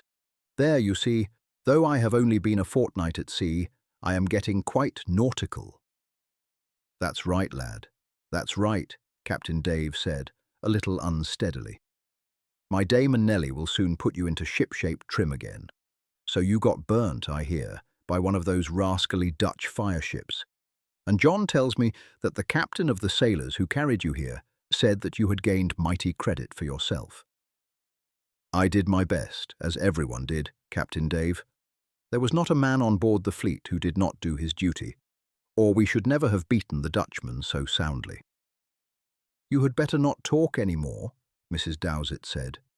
You are in my charge now, and my first order is that you must keep very quiet, or else you will be having fever come on. You had best take a little of this broth now. Nellie will sit with you while I go out to prepare you a cooling drink. I will take a few spoonfuls of the soup since John has taken the trouble to prepare it for me, Cyril said, though indeed my lips are so parched and swollen that the cooling drink will be much more to my taste. I think it were best first, dame, the captain said, that John and I should get him comfortably into bed, instead of lying there wrapped up in the blanket in which they brought him ashore. The broth will be none the worse for cooling a bit. That will be best, his wife agreed. I will fetch some more pillows so that we can prop him up. He can swallow more comfortably so, and will sleep all the better when he lies down again. As soon as Cyril was comfortably settled, John Wilkes was sent to call in a doctor, who, after examining him, said that the burns were doing well, and that he would send in some cooling lotion to be applied to them frequently. As to the wounds, he said they had been so skillfully bandaged that it were best to leave them alone, unless great pain set in. Another 4 days, and Cyril's face had so far recovered its usual condition that the swelling was almost abated and the bandages could be removed. The peak of the helmet had sheltered it a good deal, and it had suffered less than his hands and arms. Captain Dave and John had sat up with him by turns at night, while the dame and her daughter had taken care of him during the day. He had slept a great deal, and had not been allowed to talk at all. This prohibition was now removed, as the doctor said that the burns were now all healing fast, and that he no longer had any fear of fever setting in. By the way, Captain, John Wilkes said, that day at dinner, I have just bethought me of this letter that was given me by the sailor who brought Cyril here. It is for you, from young Lord Oliphant. It has clean gone out of my mind till now. I put it in the pocket of my doublet, and have forgotten it ever since. No harm can have come of the delay, John, Captain Dave said. It was thoughtful of the lad. He must have been sure that Cyril would not be in a condition to tell us aught of the battle, and he may have sent us some details of it, for the Gazette tells us little enough, beyond the ships taken and the names of gentlemen and officers killed. Here, Nellie, do you read it? It seems a long epistle, and my eyes are not as good as they were. Nellie took the letter and read aloud. Dear and worthy sir, I did not think when I was so pleasantly entertained at your house that it would befall me to become your correspondent. But so it has happened, for Sir Cyril being sorely hurt, and in no state to tell you how the matter befell him, if indeed his modesty would allow him, which I greatly doubt, it is right that you should know how the business came about, and what great credit Sir Cyril has gained for himself. In the heat of the fight, when we were briskly engaged in exchanging broadsides with a Dutchman of our own size, one of their fireships, coming unnoticed through the smoke, slipped alongside of us, and, the flames breaking out, would speedily have destroyed us, as indeed they went near doing. The grapnels were briskly thrown over, but she had already touched our sides, and the flames were blowing across us when Sir Cyril, perceiving that she had still some way on her, sprang down onto her deck and put over the helm. She was then a pillar of flame, and the decks, which were plentifully besmeared with pitch, were all in a blaze, save just round the tiller where her captain had stood to steer her. It was verily a furnace, and it seemed impossible that one could stand there for only half a minute and live. Everyone on board was filled with astonishment, and the prince called out loudly that he had never seen a braver deed. As the fireship drew away from us, we saw Sir Cyril fasten the helm down with a rope, and then, lowering a bucket over, throw water onto it. Then he threw off his helmet and armour, his clothes being by this time all in a flame, and sprang into the sea, the fireship being now well nigh her own length from us. She had sheered off none too soon, for some of our sails were on fire, and it was with great difficulty that we succeeded in cutting them from the yards and so saving the ship. All from the Prince down say that no finer action was ever performed, and acknowledge that we all owe our lives, and His Majesty owes his ship to it. Then, soon after we had hauled Sir Cyril on board, the Dutchmen boarded us, and there was a stiff fight, all hands doing their best to beat them back, in which we succeeded. Sir Cyril, though scarce able to stand, joined in the fray, unnoticed by us all, who in the confusion had not thought of him, and being indeed scarce able to hold his sword, received a heavy wound, of which, however, the doctor has all hopes that he will make a good recovery. It would have done you good to hear how the whole crew cheered Sir Cyril as we dragged him on board. The Prince is mightily taken with him, and is sending him to London in his own yacht, where I feel sure that your good dame and fair daughter will do all that they can to restore him to health. As soon as I get leave, though I do not know when that will be, for we cannot say as yet how matters will turn out, or what ships will keep the sea, I shall do myself the honour of waiting upon you. I pray you give my respectful compliments to Mrs. Dowsett and Mistress Nelly, who are, I hope, enjoying good health. Your servant to command, Sidney Oliphant. The tears were standing in Nelly's eyes, and her voice trembled as she read. When she finished, she burst out crying. "There," John Wilkes exclaimed, bringing his fist down upon the table. "I knew by what that skipper said the lad had been doing something quite out of the way, but when I spoke to him about it before you came in, he only said that he had tried his best to do his duty, just as every other man in the fleet had done. Who would have thought, Captain Dave, that that quiet young chap, who used to sit down below making out your accounts, was going to turn out a hero?" "Who indeed?" the captain said, wiping his eyes with the back of his hands. "Why, he wasn't more than 15 then, and, as you say, such a quiet fellow. He used to sit there and write, and never speak unless I spoke to him. 'Tis scarce 2 years ago, and look what he has done. Who would have thought it? I can't finish my breakfast," he went on, getting up from his seat, "till I have gone in and shaken him by the hand." "You had better not, David," Mrs. Dowsett said gently. "We had best say but little to him about it now. We can let him know we have heard how he came by his burns from Lord Oliphant, but do not let us make much of it. Had he wished it, he would have told us himself." Captain Dave sat down again. "Perhaps you are right, my dear. At any rate, till he is getting strong, we will not tell him what we think of him. Anyhow, it can't do any harm to tell him we know it, and may do him good, for it is clear he does not like telling it himself, and may be dreading our questioning about the affair."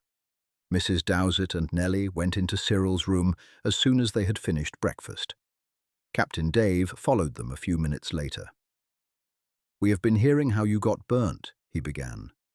"Your friend, Lord Oliphant, sent a letter about it by the skipper of his yacht. That stupid fellow John has been carrying it about ever since, and only remembered it just now when we were at breakfast. It was a plucky thing to do, lad." "It turned out a very lucky one," Cyril said hastily, "for it was the means of saving my life." "Saving your life, lad? What do you mean?" Cyril then told how Robert Ashford and Black Dick had been brought on board as impressed men, how the former had been killed, and the confession that Black Dick had made to him before dying.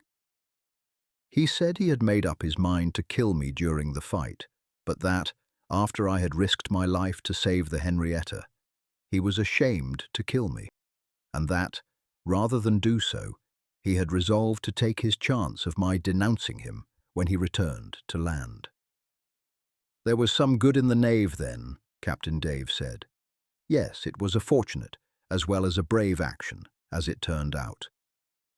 Fortunate in one respect, but not in another, Cyril put in, anxious to prevent the conversation reverting to the question of his bravery. I put down this wound in my shoulder to it, for if I had been myself, I don't think I should have got hurt. I guarded the blow, but I was so shaky that he broke my guard down as if I had been a child, though I think that it did turn the blow a little, and saved it from falling fair on my skull. Besides, I should have had my helmet and armour on if it had not been for my having to take a swim. So you see, Captain Dave, things were pretty equally balanced, and there is no occasion to say anything more about them. We have one piece of bad news to tell you, Cyril, Mrs. Dowsett remarked, in order to give the conversation the turn which she saw he wished for. We heard this morning that the plague has come at last into the city. Dr. Burnett was attacked yesterday. That is bad news indeed, Dame, though it was not to be expected that it would spare the city.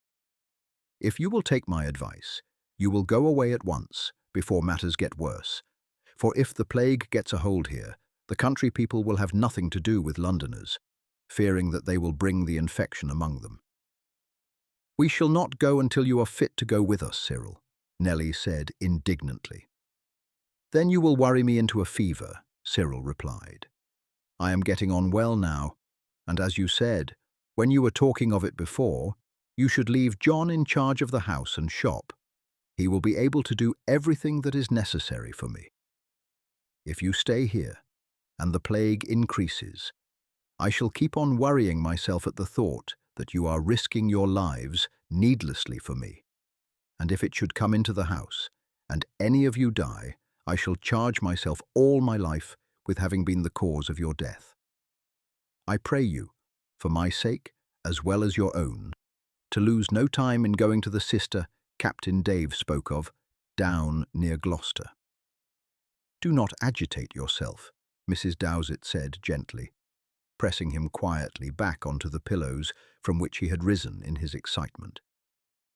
We will talk it over and see what is for the best. It is but a solitary case yet, and may spread no further. In a few days we shall see how matters go. Things have not come to a bad pass yet. Cyril, however, was not to be consoled. Hitherto he had given comparatively small thought to the plague. But now that it was in the city, and he felt that his presence alone prevented the family from leaving, he worried incessantly over it. Your patient is not so well, the doctor said to Mrs. Dowsett next morning. Yesterday he was quite free from fever. His hands were cool. Now they are dry and hard. If this goes on, I fear that we shall have great trouble. He is worrying himself because we do not go out of town. We had indeed made up our minds to do so, but we could not leave him here. Your nursing would be valuable, certainly, but if he goes on as he is, he will soon be in a high fever. His wounds will grow angry and fester. While yesterday he seemed in a fair way to recovery, I should be sorry to give any favourable opinion as to what may happen if this goes on. Is there no one who could take care of him if you went? John Wilkes will remain behind, and could certainly be trusted to do everything that you directed. But that is not like women, Doctor. No, I'm well aware of that. But if things go on well, he will really not need nursing, while if fever sets in badly, the best nursing may not save him. Moreover, wounds and all other ailments of this sort do badly at present. The plague in the air seems to affect all other maladies. If you will take my advice, Dame, you will carry out your intention and leave at once. I hear there are several new cases of the plague today in the city, and those who can go should lose no time in doing so. But even if not for your own sakes, I should say go for that of your patient. Will you speak to my husband, Doctor? I am ready to do whatever is best for your patient, whom we love dearly and regard almost as a son. If he were a son, I should give the same advice. Yes, I will see Captain Dowsett. Half an hour later, Cyril was told what the doctor's advice had been, and, seeing that he was bent on it, and that if they stayed they would do him more harm than good, they resolved to start the next day for Gloucestershire. Chapter 15. The Plague. Reluctant as they were to leave Cyril, Mrs. Dowsett and her daughter speedily saw that the doctor's advice was good.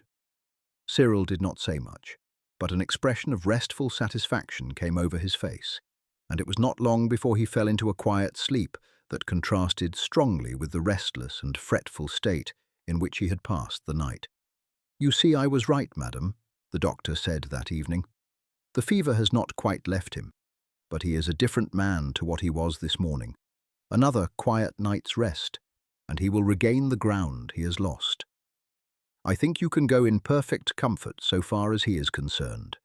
Another week, and he will be up, if nothing occurs to throw him back again. But of course, it will be weeks before he can use his arm." John Wilkes had been sent off as soon as it was settled that they would go, and had bought at Epping a wagon and a pair of strong horses. It had a tilt, and the ladies were to sleep in it on the journey, as it was certain that, until they were far away from London, they would be unable to obtain lodgings. A man was engaged to drive them down, and a sail and 2 or 3 poles were packed in the wagon to make a tent for him and Captain Dowsett.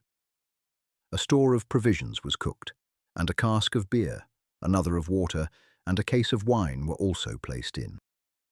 Mattresses were laid down for the ladies to sit on during the day and to sleep on at night, so they would be practically independent during the journey. Early next morning they started. "It seems heartless to leave you, Cyril," Nellie said, as they came in to say goodbye. "Not heartless at all," Cyril replied. "I know that you are going because I wish it." "It is more than wishing, you tiresome boy. We are going because you have made up your mind that you will be ill if we don't.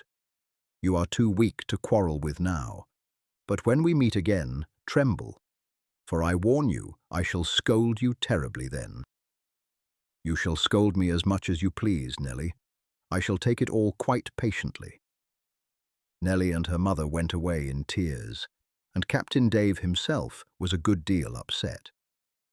They had thought the going away from home on such a long journey would be a great trial, but this was now quite lost sight of in their regret at what they considered deserting Cyril, and many were the injunctions that were given to John Wilkes before the wagon drove off. They were somewhat consoled by seeing that Cyril was undoubtedly better and brighter. He had slept all night without waking, his hands were cool, and the flush had entirely left his cheek. If they were starting on a voyage to the Indies, they could not be in a greater taking, John Wilkes said, on returning to Cyril's bedside. "Why, I have seen the captain go off on a 6-month voyage, and less said about it." "I am heartily glad they are gone, John. If the plague grows, there will be a terrible time here. Is the shop shut?" "Aye, the man went away 2 days ago, and we sent off the 2 prentices yesterday. There is naught doing. Yesterday half the vessels in the pool cleared out on the news of the plague having got into the city, and I reckon that, before long, there won't be a ship in the port. We shall have a quiet time of it, you and I. We shall be like men in charge of an old hulk." Another week, and Cyril was up. All his bandages, except those on the shoulder and head, had been thrown aside, and the doctor said that, ere long, the former would be dispensed with. John had wanted to sit up with him, but as Cyril would not hear of this, he had moved his bed into the same room, so that he could be up in a moment if anything was wanted. He went out every day to bring in the news. "There is little enough to tell, Master Cyril," he said one day. "So far the plague grows but slowly in the city, though indeed it is no fault of the people that it does not spread rapidly. Most of them seem scared out of their wits. They gather together and talk, with white faces, and one man tells of a dream that his wife has had, and another of a voice that he says he has heard, and some have seen ghosts. Yesterday I came upon a woman with a crowd round her. She was staring up at a white cloud, and swore that she could plainly see an angel with a white sword, and some of the others cried that they saw it too. I should like to have been a gunner's mate with a stout rattan, and to have laid it over their shoulders, to give them something else to think about for a few hours. It is downright pitiful to see such cowards. At the corner of one street there was a quack, vending pills and perfumes that he warranted to keep away the plague, and the people ran up and bought his nostrums by the score. I hear there are a dozen such in the city, making a fortune out of the people's fears. I went into the tavern I always use, and had a glass of Hollands and a talk with the landlord. He says that he does as good a trade as ever, though in a different way. There are no sailors there now, but neighbours come in and drink down a glass of strong waters, which many think is the best thing against the plague, and then hurry off again. I saw the Gazette there, and it was half full of advertisements of people who said they were doctors from foreign parts, and all well accustomed to cure the plague. They say the magistrates are going to issue notices about shutting up houses, as they do at St. Giles's, and to have watchmen at the doors to see none come in or go out, and that they are going to appoint examiners in every parish to go from house to search for infected persons. I suppose these are proper steps to take, Cyril said, but it will be a difficult thing to keep people shut up in houses where one is infected. No doubt it would be a good thing at the commencement of the illness, but when it has once spread itself, and the very air become infected, it seems to me that it will do but little good, while it will assuredly cause great distress and trouble. I long to be able to get up myself, and to see about things.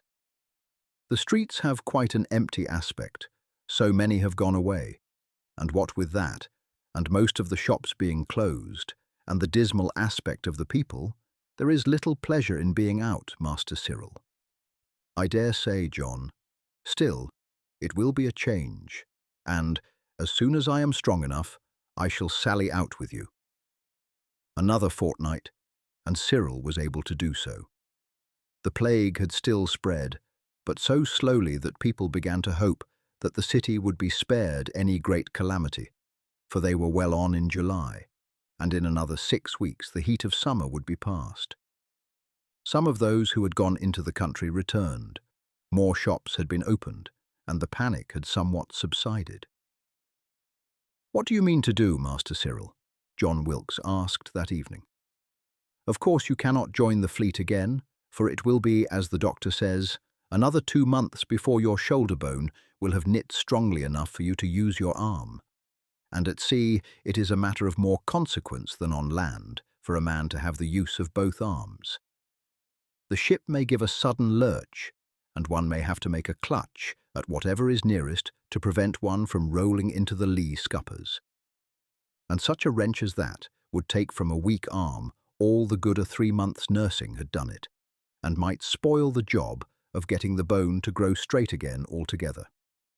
I don't say you are fit to travel yet, but you should be able before long to start on a journey, and might travel down into Gloucestershire, where, be sure, you will be gladly welcomed by the captain, his dame, and Mistress Nelly. Or, should you not care for that, you might go aboard a ship. There are hundreds of them lying idle in the river, and many families have taken up their homes there, so as to be free from all risks of meeting infected persons in the streets. I think I shall stay here, John, and keep you company. If the plague dies away, well and good. If it gets bad, we can shut ourselves up. You say that the captain has laid in a great store of provisions, so that you could live without laying out a penny for a year, and it is as sure as anything can be that when the cold weather comes on, it will die out. Besides, John, neither you nor I are afraid of the plague, and it is certain that it is fear that makes most people take it. If it becomes bad, there will be terrible need for help, and maybe we shall be able to do some good. If we are not afraid of facing death in battle, why should we fear it by the plague? It is as noble a death to die helping one's fellow countrymen in their sore distress as in fighting for one's country. That is true enough, Master Cyril, if folks did but see it so. I do not see what we could do, but if there be aught, you can depend on me. I was in a ship in the Levant when we had a fever, which, it seems to me, was akin to this plague, though not like it in all its symptoms. Half the crew died, and, as you say, I verily believe that it was partly from the lowness of spirits into which they fell from fear. I used to help nurse the sick and throw overboard the dead, and it never touched me. I don't say that I was braver than others, but it seemed to me as it was just as easy to take things comfortable as it was to fret over them. Towards the end of the month, the plague spread rapidly, and all work ceased in the parishes most affected. But just as it had raged for weeks in the western parishes outside the city, so it seemed restricted by certain invisible lines, after it had made its entry within the walls. And while it raged in some parts, others were entirely unaffected, and here shops were open, and the streets still retained something of their usual appearance. There had been great want among the poorer classes, owing to the cessation of work, especially along the riverside. The Lord Mayor, some of the aldermen, and most other rich citizens had hastened to leave the city, while many of the clergy were deserting their flocks, and many doctors their patients. Others remained firmly at their posts and worked incessantly, and did all that was possible in order to check the spread of the plague and to relieve the distress of the poor. Numbers of the women were engaged as nurses. Examiners were appointed in each parish, and these, with their assistants, paid house-to-house visitations in order to discover any who were infected. And as soon as the case was discovered, the house was closed, and none suffered to go in or out, a watchman being placed before the door day and night. 2 men, therefore, were needed to each infected house, and this afforded employment for numbers of poor. Others were engaged in digging graves, or in going round at night with carts collecting the dead. So great was the dread of the people at the thought of being shut up in their houses, without communication with the world, that every means was used for concealing the fact that one of the inmates was smitten down. This was the more easy because the early stages of the disease were without pain, and people were generally ignorant that they had been attacked until within a few hours, and sometimes within a few minutes, of their death. Consequently, when the plague had once spread, all the precautions taken to prevent its increase were useless, while they caused great misery and suffering, and doubtless very much greater loss of life. For, owing to so many being shut up in the houses, with those affected, and there being no escape from the infection, whole families, with the servants and apprentices, sickened and died together. Cyril frequently went up to view the infected districts. He was not moved by curiosity, but by a desire to see if there were no way of being of use. There was not a street, but many of the houses were marked with the Red Cross. In front of these, the watchmen sat on stools or chairs lent by the inmates, or borrowed from some house whence the inhabitants had all fled. The air rang with pitiful cries. Sometimes women, distraught with terror or grief, screamed wildly through open windows. Sometimes people talked from the upper stories to their neighbours on either hand, or opposite, prisoners like themselves, each telling their lamentable tale of misery, of how many had died and how many remained. It was by no means uncommon to see on the pavement men and women who, in the excess of despair or pain, had thrown themselves headlong down. While such sounds and sights filled Cyril with horror, they aroused still more his feelings of pity and desire to be of some use. Very frequently he went on errands for people who called down from above to him. Money was lowered in a tin dish or other vessel in which it lay covered with vinegar as a disinfectant. Taking it out, he would go and buy the required articles, generally food or medicine, and, returning, place them in a basket that was again lowered. The watchmen mostly executed these commissions, but many of them were surly fellows, and, as they were often abused and cursed by those whom they held prisoners, would do but little for them. They had, moreover, an excuse for refusing to leave the door, because, as often happened, it might be opened in their absence and the inmates escape. It was true that the watchman had the keys, but the screws were often drawn from the locks inside, and so frequently was this done that at last chains with padlocks were fastened to all the doors as soon as the watch was set over them. But even this did not avail. Many of the houses had communications at the backs into other streets, and so eluded the vigilance of the watch, while in other cases, communications were broken through the walls into other houses, empty either by desertion or death, and the escape could thus be made under the very eye of the watchman. Very frequently Cyril went into a church when he saw the door open. Here very small congregations would be gathered, for there was a fear on the part of all of meeting with strangers, for these might, unknown to themselves, be already stricken with the pest, and all public meetings of any kind were, for this reason, strictly forbidden. One day he was passing a church that had hitherto been always closed, its incumbent being one of those who had fled at the outbreak of the plague.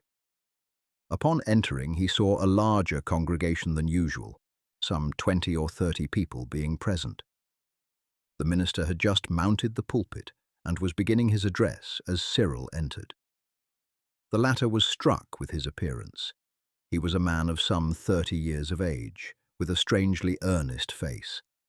His voice was deep but soft and flexible, and in the stillness of the almost empty church, its lowest tones seemed to come with impressive power, and Cyril thought that he had never heard such preaching before.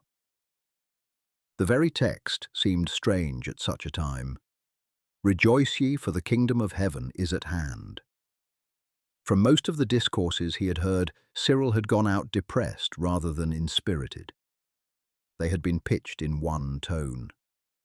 The terrible scourge that raged round them was held up as a punishment sent by the wrath of God upon a sinful people, and the congregation were warned to prepare themselves for the fate that might at any moment be theirs by repentance and humiliation. The preacher to whom Cyril was now listening spoke in an altogether different strain. "You are all soldiers of Christ," he said, "and now is an opportunity given to you to show that you are worthy soldiers.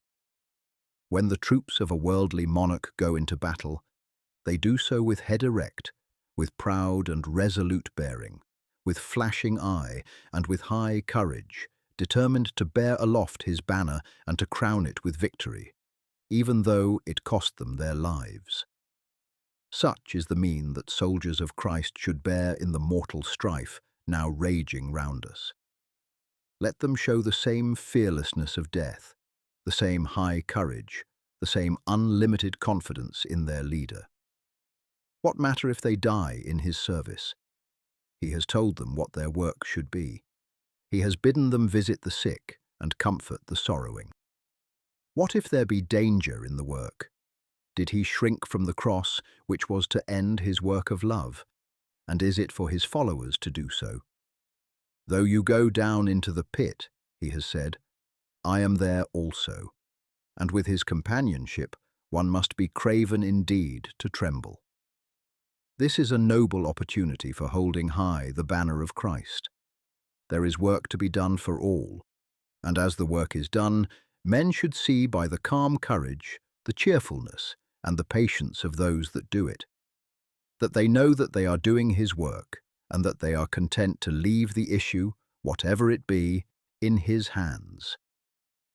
Such was the tone in which, for half an hour, he spoke. When he had finished, he offered up a prayer, gave the blessing, and then came down from the pulpit and spoke to several of the congregation. He was evidently personally known to most of them. One by one, after a few words, they left the church. Cyril remained to the last. "I am willing to work, sir," he said, as the preacher came up, "but so far, no work has come in my way." "Have you father or mother or any dependent on you?" "No one, sir." "Then come along with me. I lodge close by. I have eaten nothing today and must keep up my strength, and I have a long round of calls to make." "This is the first time I have seen the church open," Cyril said, as they went out. "It is not my church, sir, nor do I belong to the Church of England. I am an independent. But as many of the pastors have fled and left their sheep untended, so have we. For there are others besides myself who have done so, taken possession of their empty pulpits, none gainsaying us, and are doing what good we can. You have been in the war, I see," he went on, glancing at Cyril's arm, which was carried in a sling. "Yes, I was at the Battle of Lowestoft, and having been wounded there, came to London to stay in a friend's house till I was cured. He and his family have left, but I am living with a trusty foreman who is in charge of the house. I have a great desire to be useful. I myself have little fear of the plague. That is the best of all preservatives from its ravages, although not a sure one, for many doctors who have laboured fearlessly have yet died. Have you thought of any way of being useful?" "No, sir. That is what is troubling me. As you see, I have but the use of one arm, and I have not got back my full strength by a long way."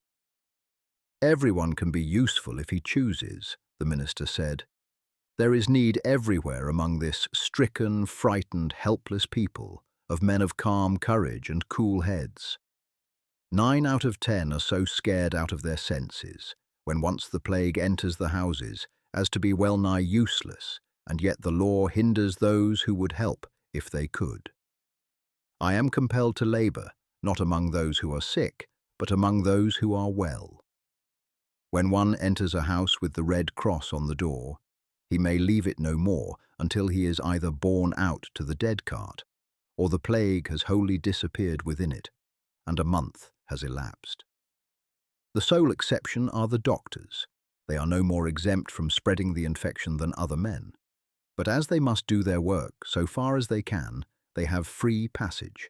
And yet, so few is their number, and so heavy already their losses, that not 1 in 100 of those that are smitten can have their aid. Here is one coming now, one of the best, Dr. Hodges. If you are indeed willing so to risk your life, I will speak to him.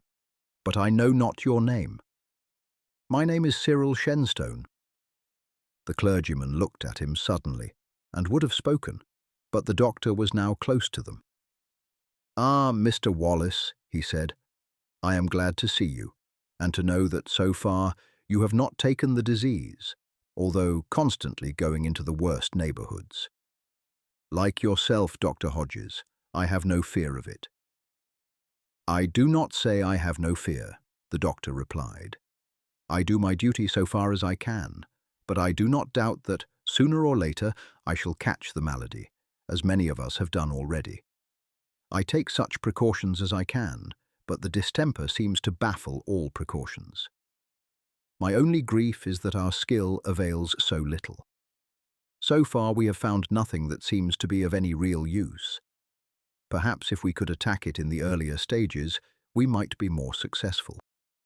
The strange nature of the disease, and the way in which it does its work well nigh to the end, before the patient is himself aware of it, puts it out of our power to combat it. In many cases, I am not sent for until the patient is at the point of death, and by the time I reach his door, I am met with the news that he is dead. But I must be going. One moment, Dr. Hodges. This young gentleman has been expressing to me his desire to be of use. I know nothing of him save that he was one of my congregation this morning. But, as he fears not the plague, and is moved by a desire to help his fellows in distress, I take it that he is a good youth. He was wounded in the Battle of Lowestoft, and, being as ready to encounter the plague as he was the Dutch, would now fight in the cause of humanity. Would you take him as an assistant? I doubt if he knows anything of medicine, but I think he is one that would see your orders carried out. He has no relations or friends, and therefore considers himself free to venture his life." The doctor looked earnestly at Cyril, and then raised his hat. "Young sir," he said, "since you are willing so to venture your life, I will gladly accept your help. There are few enough clear heads in this city, God knows. As for the nurses, they are Jezebels. They have the choice of starving or nursing, and they nurse. But they neglect their patients, they rob them, and there is little doubt that in many cases they murder them, so that at the end of their first nursing they may have enough money to live on without going to another house. But I am pressed for time. Here is my card. Call on me this evening at 6, and we will talk further on the matter. Shaking hands with the minister, he hurried away. "Come as far as my lodgings," Mr. Wallace said to Cyril, "and stay with me while I eat my meal. 'Tis a diversion to one's mind to turn for a moment from the one topic that all men are speaking of. Your name is Shenstone. I come from Norfolk. There was a family of that name formerly had estates near my native place. One Sir Aubrey Shenstone was at its head, a brave gentleman. I well remember seeing him when I was a boy, but he took the side of the king against the Parliament, and, as we heard, passed over with Charles to France when his cause was lost. I have not heard of him since." "Sir Aubrey was my father," Cyril said quietly. "He died a year ago. I am his only son." "And therefore, Sir Cyril," the minister said, "though you did not so name yourself." "It was needless," Cyril said. "I have no estates to support my title, and though it is true that, when at sea with Prince Rupert, I was called Sir Cyril, it was because the prince had known my father, and knew that I, at his death, inherited the title, though I inherited nothing else." They now reached the door of Mr. Wallace's lodging and went up to his room on the first floor. "Neglect no precaution," the minister said. "No one should throw away his life. I myself, although not a smoker, nor accustomed to take snuff, use it now, and would, as the doctors advise, chew a piece of tobacco, but 'tis too nasty, and when I tried it, I was so ill that I thought even the risk of the plague preferable. But I carry camphor in my pockets, and when I return from preaching among people of whom some may well have the infection, I bathe my face and hands with vinegar, and, pouring some on to a hot iron, fill the room with its vapour. My life is useful, I hope, and I would fain keep it, as long as it is the Lord's will to work in his service. As a rule, I take wine and bread before I go out in the morning, though today I was pressed for time and neglected it. I should advise you always to do so. I am convinced that a full man has less chance of catching the infection than a fasting one, and that it is the weakness many men suffer from their fears and from their loss of appetite from grief that causes them to take it so easily. When the fever was so bad in St. Giles's, I heard that in many instances, where whole families were carried away, the nurses shut up with them, were untouched with the infection, and I believe that this was because they had become hardened to the work, and ate and drank heartily, and troubled not themselves at all at the grief of those around them. They say that many of these harpies have grown, wealthy, loading themselves with everything valuable they could lay hands on in the houses of those they attended. After the meal, in which he insisted upon Cyril joining him, was concluded, Mr. Wallace uttered a short prayer that Cyril might safely pass through the work he had undertaken. "I trust," he said, "that you will come here frequently. I generally have a few friends here of an evening. We try to be cheerful and to strengthen each other, and I am sure we all have comfort at these meetings." "Thank you. I will come sometimes, sir. But as a rule I must return home, for my friend, John Wilkes, would sorely miss my company, and is so good and faithful a fellow that I would not seem to desert him on any account." "Do as you think right, lad, but remember, there will always be a welcome for you here when you choose to come." John Wilkes was dismayed when he heard of Cyril's intention. "Well, Master Cyril," he said, after smoking his pipe in silence for some time, "it is not for me to hinder you in what you have made up your mind to do. I don't say that if I wasn't on duty here, that I mightn't go and do what I could for these poor creatures. But I don't know. It is one thing to face a deadly fever like this plague if it comes on board your own ship, for there is no getting out of it. And as you have got to face it, why, says I, do it as a man. But as for going out of your way to put yourself in the middle of it, that is going a bit beyond me. Well, John, you didn't think it foolish when I went as a volunteer to fight the Dutch. It was just the same thing, you know. I suppose it was, John said reluctantly after a pause. But then, you see, you were fighting for your country. Well, but in the present case, I shall be fighting for my countrymen and countrywomen, John. It is awful to think of the misery that people are suffering, and it seems to me that, having nothing else to do here, it is specially my duty to put my hand to the work of helping as far as I can. The risk may, at present, be greater than it would be if I stayed at home, but if the plague spreads, and it looks as if all the city would presently be affected, all will have to run the risk of contagion. There are thousands of women now who voluntarily enter the houses as nurses for a small rate of pay. Even robbers, they say, will enter and ransack the houses of the dead in search of plunder. It will be a shame indeed, then, if one should shrink from doing so when possibly one might do good. I will say nothing more against it, Master Cyril. Still, I do not see exactly what you are going to do. With one arm, you could scarce hold down a raving man. I am not going to be a nurse, certainly, John, Cyril said with a laugh. I expect that the doctor wants certain cases watched. Either he may doubt the nurses, or he may want to see how some particular drug works. Nothing, so far, seems of use, but that may be partly because the doctors are all so busy that they cannot watch the patients and see from hour to hour how medicines act. When I was in the Levant, and the pest was bad there, John Wilkes said, I heard that the Turks, when seized with the distemper, sometimes wrapped themselves up in a great number of clothes, so that they sweated heavily, and that this seemed, in some cases, to draw off the fever, and so the patient recovered. That seems a sensible sort of treatment, John, and worth trying with this plague.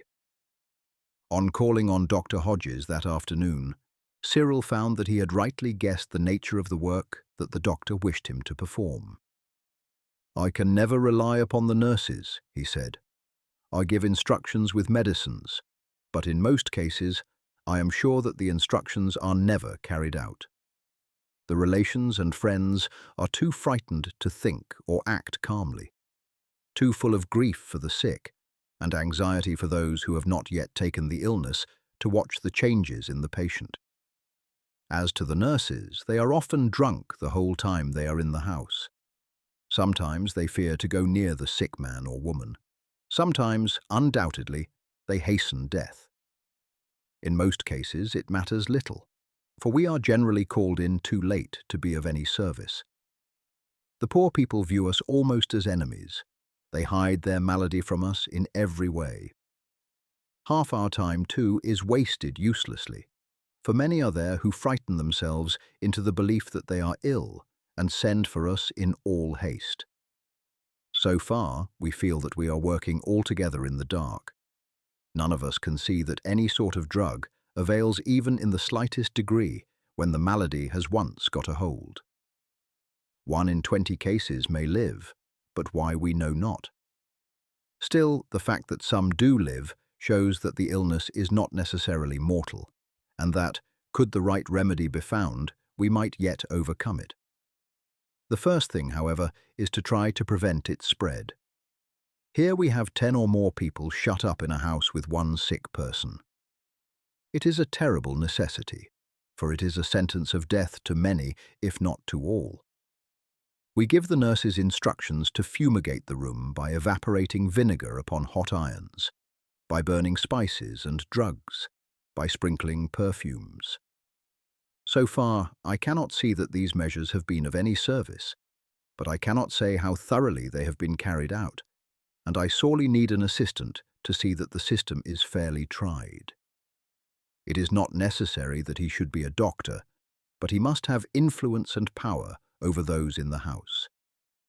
He must be calm and firm, and he must be regarded by the people as a doctor. If you will undertake this, you must put on a wig, for you know that that is looked upon as a necessary part of a doctor's outfit by people in general. I shall introduce you as my assistant, and say that you are to be obeyed as implicitly as if I myself were present. There is another reason why you must pass as a doctor, for you would otherwise be a prisoner and unable to pass in and out. You had best wear a black suit. I will lend you one of my canes and a snuff box, and should advise you to take snuff, even if it is not your habit, for I believe that it is good against infection, and one of the experiments I wish to try is as to what its result may be if burnt freely in the house. Are you ready to undertake this work? Quite ready, sir. Then come round here at 8 in the morning. I shall have heard by that hour from the examiners of this parish of any fresh case they have found. They begin their rounds at 5 o'clock. The next day, Cyril presented himself at the doctor's, dressed in black, with white ruffles to his shirt, and a flowing wig he had purchased the night before. "Here are the cane and snuff box," Dr. Hodges said. "Now you will pass muster very well as my assistant. Let us be off at once, for I have a long list of cases." Cyril remained outside while Dr. Hodges went into 3 or 4 houses. Presently he came down to the door and said to him, "This is a case where things are favourable for a first trial. It is a boy who is taken ill, and the parents, though in deep grief, seem to have some sense left." He turned to the watchman, who had already been placed at the door. The man, who evidently knew him, had saluted respectfully when he entered the house. "This gentleman is my assistant," he said, "and you will allow him to pass in and out just as you would myself. He is going to take this case entirely in hand, and you will regard him as being in charge here." He then re-entered the house with Cyril, and led him to the room where the parents of the boy and 2 elder sisters were assembled. "This is my assistant," he said, "and he has consented to take entire charge of the case, though I myself shall look in and consult with him every morning. In the first place, your son must be taken to the top story of the house. You say that you are ready to nurse him yourselves, and do not wish that a paid nurse should be had in. I commend your determination, for the nurses are, for the most part, worse than useless, and carry the infection all over the house. But only one of you must go into the room, and whoever goes in must stay there. It is madness for all to be going in and out and exposing themselves to the infection when no good can be done. When this is the case, one or other is sure to take the malady, and then it spreads to all. Which of you will undertake the duty?" All 4 at once offered themselves, and there was an earnest contest between them for the dangerous post. Dr. Hodges listened for a minute or two, and then decided upon the elder of the 2 sisters, a quiet, resolute-looking girl with a healthy face. "This young lady shall be nurse," he said. "I feel that I can have confidence in her. She looks healthy and strong, and would, methinks, best resist the malady should she take it. I am leaving my assistant here for a time to see to the fumigation of the house. You will please see that his orders are carried out in every respect. I have every hope that if this is done, the plague will not spread further, but much must depend upon yourselves. Do not give way to grief, but encourage each other and go about with calm minds. I see," he said, pointing to a Bible on the table, "that you know where to go for comfort and strength. The first thing is to carry the boy up to the room that we chose for him." "I will do that," the father said. "He had better be left in the blankets in which he is lying. Cover him completely over with them, for above all, it is necessary that you should not inhale his breath. You had better take the head and your daughter the feet. But first, see that the room upstairs is prepared." In a few minutes the lad was transferred to the upper room, the doctor warning the others not to enter that from which he had been carried, until it had been fumigated and sprinkled with vinegar. "Now," he said to the girl who was to remain with the patient, "keep the window wide open, as there is no fireplace, Keep a brazier of charcoal burning near the window. Keep the door shut and open it only when you have need for something. Give him a portion of this medicine every half hour. Do not lean over him. Remember that his breath is a fatal poison. Put a pinch of these powdered spices into the fire every few minutes. Pour this perfume over your handkerchief and put it over your mouth and nose whenever you approach the bed. He is in a stupor now, poor lad, and I fear that his chance of recovery is very slight. But you must remember that your own life is of value to your parents, and that it behoves you to do all in your power to preserve it, and that if you take the contagion, it may spread through the house. We shall hang a sheet soaked in vinegar outside the door. We could not have a better case for a trial, he said, as he went downstairs and joined Cyril, whom he had bidden wait below. The people are all calm and sensible, and if we succeed not here, there is small chance of our succeeding elsewhere. The doctor then gave detailed orders as to fumigating the house and left. Cyril saw at once that a brazier of charcoal was lighted and carried upstairs, and he called to the girl to come out and fetch it in. As soon as she had done so, the sheet was hung over the door. Then he took another brazier, placed it in the room from which the boy had been carried, laid several lumps of sulphur upon it, and then left the room. All the doors of the other rooms were then thrown open, and a quantity of tobacco, spices, and herbs were burnt on a red-hot iron at the foot of the stairs, until the house was filled with a dense smoke. Half an hour later, all the windows were opened. Chapter 16. Father and Son. The process of fumigation had well nigh suffocated the wife and daughter of the trader, but as soon as the smoke cleared away, Cyril set them all to work to carry up articles of furniture to another bedroom on the top floor. "When your daughter is released from nursing, madam," he said, "she must at once come into this room and remain there secluded for a few days. Therefore, it will be well to make it as comfortable as possible for her. Her food must be taken up and put outside the door so that she can take it in there without any of you going near her." The occupation was a useful one, as it distracted the thoughts of those engaged in it from the sick room. Cyril did not enter there. He had told the girl to call him should there be any necessity, but said, "Do not call me unless absolutely needful, if, for instance, he becomes violent, in which case we must fasten the sheets across him so as to restrain him. But it is of no use your remaining shut up there if I go in and out of the room to carry the infection to the others." "You have hurt your arm, doctor," the mother said, when the arrangements were all made, and they had returned to the room below. "Yes," he said, "I met with an accident, and must, for a short time, keep my arm in a sling." "You look young, sir, to be running these fearful perils." "I am young," Cyril said, "and have not yet completed all my studies. But Dr. Hodges judged that I was sufficiently advanced to be able to be of service to him, not so much in prescribing as by seeing that his orders were carried out. Every half hour he went upstairs and inquired, through the door, as to the state of the boy. Late in the afternoon he heard the girl crying bitterly within. He knocked, and she cried out, "He is dead, sir. He has just expired." "Then you must think of yourself and the others," he said. "The small packet I placed on the chair contains sulphur. Close the window, then place the packet on the fire, and leave the room at once and go into the next room, which is all ready for you. There, I pray you, undress and sponge yourself with vinegar. Then make your clothes into a bundle and put them outside the door. There will be a bowl of hot broth in readiness for you there. Drink that, and then go to bed at once, and keep the blankets over you, and try to sleep." He went part of the way downstairs, and, in a minute or two, heard a door open and shut.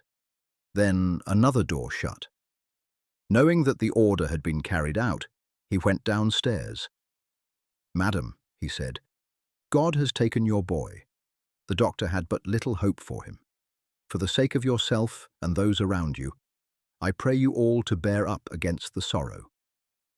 The mother burst into tears, and, leaving her with her husband and daughter, Cyril went into the kitchen, where the maid and an apprentice were sitting with pale faces, and bade the servant at once warm up the broth that had already been prepared. As soon as it was ready, he carried a basin upstairs. The bundle of clothes had already been placed outside the girl's room. He took this down and put it on the kitchen fire. "Now," he said, "take 4 basins up to the parlour, and do you and the boy each make a hearty meal. I think there is little fear of the plague spreading, and your best chance of avoiding it is by keeping up your spirits and not fretting about it." As soon as the broth had been taken into the parlour, he went in and persuaded them to eat and to take a glass of wine with it, while he himself sat down with them. "You are all weak," he said, "for doubtless you have eaten nothing today, and you need strength as well as courage. I trust that your daughter will presently go off into a sound sleep. The last thing before you go to bed, take up with you a basin of good posset with a glass of wine in it. Knock gently at her door. If she is awake, tell her to come out and take it in as soon as you have gone. But if she does not reply, do not rouse her. I can be of no further use tonight, but will return in the morning, when I hope to find all is well." The father accompanied him to the door. "You will of course bring the poor boy down tonight. It were best that you made some excuse to sleep in another room. Let your daughter sleep with her mother. When you go in to fetch him, be careful that you do not enter at once, for the fumes of the sulphur will scarcely have abated. As you go in, place a wet handkerchief to your mouth, and make to the window and throw it open, closing the door behind you. Sit at the window till the air is tolerable, then wrap the blankets round him and carry him downstairs when you hear the bell. After he has gone, tell the servant to have a brazier lighted and to keep up the kitchen fire. As soon as he is gone, burn on the brazier at the foot of the stairs tobacco and spices as we did before. Then take off your clothes and burn them on the kitchen fire, and then go up to bed. You can leave the doors and windows of the rooms that are not in use open, so that the smoke may escape." "God bless you, sir," the man said. "You have been a comfort indeed to us, and I have good hopes that the plague will spread no further among us." Cyril went first to the doctors and reported what had taken place. "I will go round in the morning and see how they are," he concluded, "and bring you round word before you start on your rounds." "You have done very well indeed," the doctor said. "If people everywhere would be as calm and obey orders as well as those you have been with, I should have good hopes that we might check the spread of the plague, but you will find that they are quite the exception." This indeed proved to be the case. In many instances, the people were so distracted with grief and fear that they ran about the house like mad persons, crying and screaming, running in and out of the sick chamber, or sitting there crying helplessly, and refusing to leave the body until it was carried out to the dead cart. But with such cases Cyril had nothing to do, as the doctor would only send him to the houses where he saw that his instructions would be carried out. To his great satisfaction, Cyril found that the precautions taken in the first case proved successful.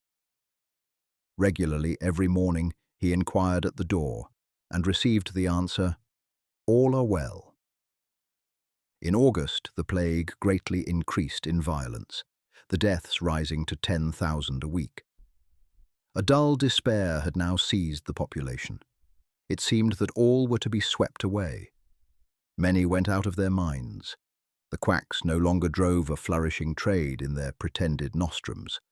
These were now utterly discredited, for nothing seemed of the slightest avail.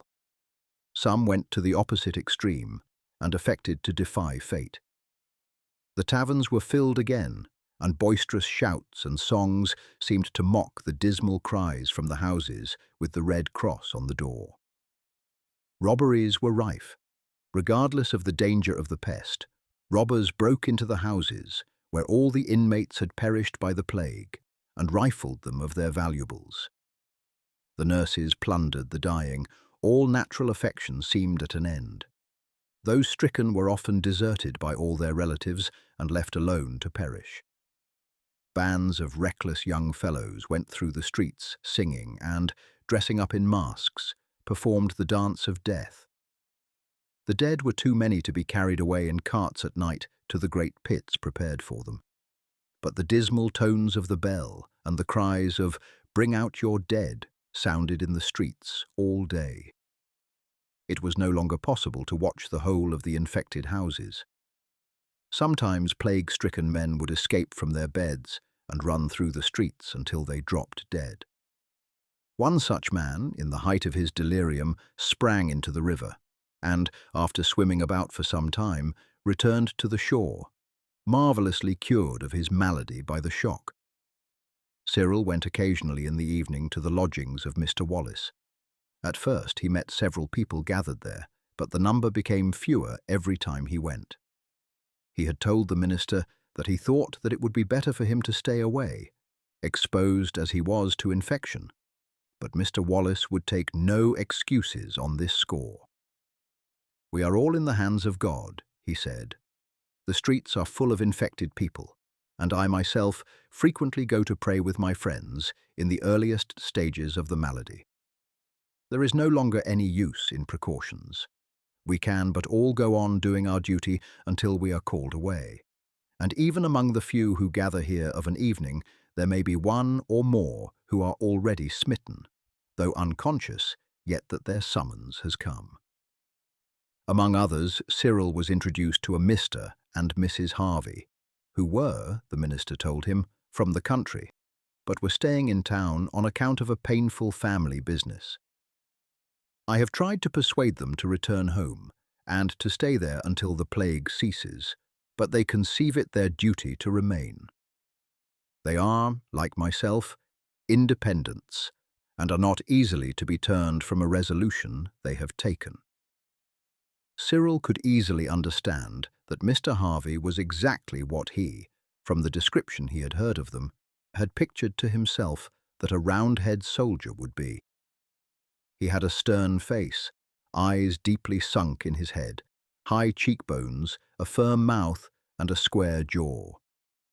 He wore his hair cut close. His figure was bony, and he must, as a young man, have been very powerful. He spoke in a slow, deliberate way that struck Cyril as being the result of long effort, for a certain restless action of the fingers and the quick movement of the eye told of a naturally impulsive and fiery disposition. He constantly used scriptural texts in the course of his speech. His wife was gentle and quiet, but it was evident that there was a very strong sympathy between them. And Cyril found, after meeting them once or twice, that he liked them far better than he thought he should do on their first introduction. This was, no doubt, partly due to the fact that Mr. Harvey frequently entered into conversation with him and appeared to interest himself in him. He was, too, a type that was altogether new to the lad.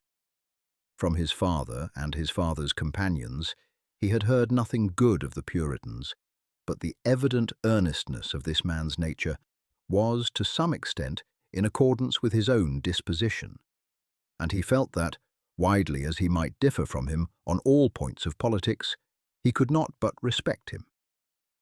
The evenings were pleasant. As if by common consent, the conversation never turned on the plague, but they talked of other passing events, of the trials of their friends, and of the laws that were being put in force against nonconformists. "What think you of these persecutions, young sir?" Mr. Harvey abruptly asked Cyril, one evening, breaking off in the midst of a general conversation. Cyril was a little confused at the unexpected question. "I think all persecutions for conscience' sake are wrong," he said, after a moment's pause, "and generally recoil upon the persecutors. Spain lost Holland owing to her persecution of the people. France lost great numbers of her best citizens by her laws against the Protestants. I agree with you thoroughly that the persecution of the nonconformists at present is a grievous error and a cruel injustice. But, at the same time, if you will excuse my saying so, it is the natural consequence of the persecution by the nonconformists, when they were in power, of the ministers of the Church of England. My tutor in France was an English clergyman who had been driven from his living, like thousands of other ministers, because he would not give up his opinions. Therefore, you see, I very early was imbued with a hatred of persecution in any form. I trust that I have not spoken too boldly, but you asked for my opinion, and I was forced to give it. At any rate, young sir, you have spoken manfully, and I like you none the worse for it. Nor can I altogether gainsay your words. But you must remember that we had before been oppressed, and that we have been engaged in a desperate struggle for liberty of conscience, which, having won for ourselves, we proceeded to deny to others, Mr. Wallace said, with a smile. Cyril has us fairly, Mr. Harvey. We are reaping what our fathers sowed. They thought that the power they had gained was to be theirs to hold always, and they used it tyrannously, being thereby false to all their principles. It is ever the persecuted, when he attains power, who becomes the persecutor, and, hard as is the pressure of the laws now, we should never forget that we have, in our time, been persecutors, and that in defiance of the rights of conscience, we had fought to achieve. Man's nature is, I fear, unchangeable. The slave longs, above all things, for freedom.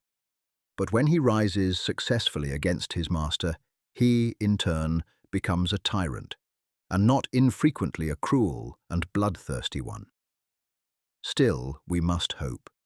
It may be in the good days that are to come, we may reach a point when each will be free to worship in his own fashion, without any fear or hindrance, recognizing the fact that each has a right to follow his own path to heaven, without its being a subject of offense to those who walk in other ways.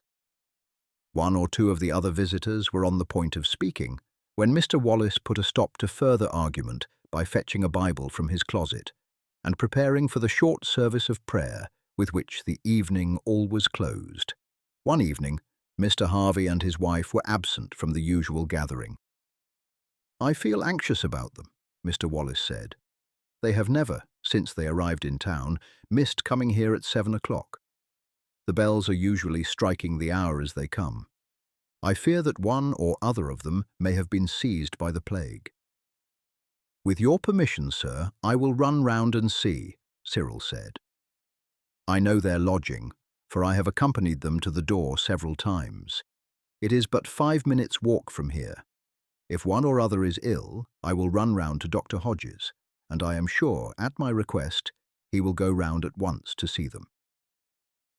Cyril walked fast towards the lodging occupied by the Harveys.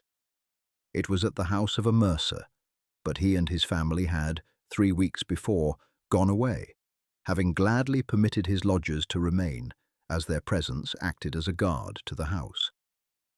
They had brought up an old servant with them, and were therefore able to dispense with other attendants. Cyril hurried along, trying, as usual, to pay as little heed as he could to the doleful cries that arose from many of the houses. Although it was still broad daylight, there was scarce a soul in the streets, and those he met were, like himself, walking fast, keeping as far as possible from anyone they met so as to avoid contact. As he neared the house, he heard a woman scream. A moment later, a casement was thrown open, and Mrs. Harvey's head appeared. She gave another piercing cry for help, and was then suddenly dragged back, and the casement was violently closed. Cyril had so frequently heard similar cries that he would have paid no attention to it had it come from a stranger. But he felt that Mrs. Harvey was not one to give way to wild despair, even had her husband been suddenly attacked with the plague. Her sudden disappearance, and the closing of the casement too, were unaccountable, unless, indeed, her husband were in a state of violent delirium. He ran to the door and flung himself against it. "Help me to force it down," he cried to a man who was passing. "You are mad," the man replied. Do you not see that they have got the plague? You may hear hundreds of such cries every day." Cyril drew his sword, which he always carried when he went out of an evening, for, owing to the deaths among the city watch, deeds of lawlessness and violence were constantly perpetrated, and struck, with all his strength, with the hilt upon the fastening of the casement next the door. Several of the small panes of glass fell in, and the whole window shook. Again and again he struck upon the same spot, when the fastening gave way, and the window flew open. He sprang in at once, ran through the shop into the passage, and then upstairs. The door was open, and he nearly fell over the body of a man. As he ran into the room, he heard the words, "For the last time, will you sign the deed? You think I will not do this, but I am desperate." As the words left his mouth, Cyril sprang forward between the man and Mr. Harvey, who was standing with his arms folded, looking steadfastly at his opponent, who was menacing him with a drawn sword. The man, with a terrible oath, turned to defend himself, repeating the oath when he saw who was his assailant. "I let you off last time lightly, you scoundrel," Cyril exclaimed. "This time it is your life or mine." The man made a furious lunge at him. Cyril parried it, and would at the next moment have run him through, had not Mr. Harvey suddenly thrown himself between them, hurling Cyril's antagonist to the ground. "Put up your sword," he said to Cyril. "This man is my son, scoundrel and villain, yet still my son, even though he has raised his hand against me. Leave him to God." Cyril had stepped a pace back in his surprise. At first, he thought that Mr. Harvey's trouble had turned his brain. Then it flashed across him that this ruffian's name was indeed John Harvey. The man was about to rise from the floor when Cyril again sprang forward. "Drop that sword," he exclaimed, "or I will run you through. Now, sir," he said to Mr. Harvey, "will you draw out that pistol, whose butt projects from his pocket, or your son may do one of us mischief yet." That such had been the man's intention was evident from the glance of baffled rage he threw at Cyril. "Now, sir, go," his father said sternly. "Remember that henceforth you are no son of mine. Did I do my duty, I should hand you over to the watch, not for your threats to me, but for the sword thrust you have given to Joseph Edmonds, who has many times carried you on his shoulder when a child. You may compass my death, but be assured that not one farthing will you gain thereby. Vengeance is mine, saith the Lord. I leave it to him to pay it. Now go." John Harvey rose to his feet and walked to the door. Then he turned and shook his fist at Cyril. "Curse you," he said. "I will be even with you yet." Cyril now had time to look round. His eye fell upon the figure of Mrs. Harvey, who had fallen insensible. He made a step towards her, but her husband said, "She has but fainted. This is more pressing," and he turned to the old servant. Cyril aided him in lifting the old man up and laying him on the couch. "He breathes," said he. "He is wounded to death," Mr. Harvey said sadly, "and my son hath done it." Cyril opened the servant's coat. "Here is the wound, high up on the left side. It may not touch a vital part. It bleeds freely, and I have heard that that is a good sign." "It is so," Mr. Harvey said excitedly. "Perhaps he may yet recover. I would give all that I am worth that it might be so, and that, bad as he may be, the sin of this murder should not rest on my son's soul. I will run for the doctor, sir, but before I go, let me help you to lift your wife. She will doubtless come round shortly, and will aid you to stanch the wound till the doctor comes." Mrs. Harvey was indeed already showing signs of returning animation. She was placed on a couch, and water sprinkled on her face. As soon as he saw her eyes open, Cyril caught up his hat and ran to Dr. Hodges. The doctor had just finished his supper, and was on the point of going out again to see some of his patients. On hearing from Cyril that a servant of some friends of his had been wounded by a robber, he put some lint and bandages in his pocket and started with him. "These robberies are becoming more and more frequent," he said, "and so bold and reckless are the criminals that they seem to care not a jot whether they add murder to their other crimes. Where do you say the wound is?" Cyril pointed below his own shoulder. "It is just about there, Doctor." "Then it may be above the upper edge of the lung. If so, we may save the man. Half an inch higher or lower will make all the difference between life and death. As you say that it was bleeding freely, it is probable that the sword has missed the lung, for had it pierced it, the bleeding would have been chiefly internal, and the hope of saving him would have been slight indeed." When they reached the house, Cyril found that Mrs. Harvey had quite recovered. They had cut open the man's clothes, and her husband was pressing a handkerchief, closely folded, upon the wound. "It is serious, but I think not vital," Dr. Hodges said, after examining it. "I feel sure that the sword has missed the lung." After cutting off the rest of the man's upper garments, he poured, from a phial he had brought with him, a few drops of a powerful styptic into the wound, placed a thick pad of lint over it, and bandaged it securely. Then, giving directions that a small quantity of spirits and water should be given to the patient from time to time, and, above all things, that he should be kept perfectly quiet, he hurried away. "Is there anything more I can do, sir?" Cyril asked Mr. Harvey. "Nothing more. You will understand, sir, what our feelings are, and that our hearts are too full of grief and emotion for us to speak. We shall watch together tonight and lay our case before the Lord. Then I will come early in the morning and see if there is aught I can do, sir. I am going back now to Mr. Wallace, who was uneasy at your absence. I suppose you would wish me to say only that I found that there was a robber in the place who, having wounded your servant, was on the point of attacking you when I entered, and that he fled almost immediately."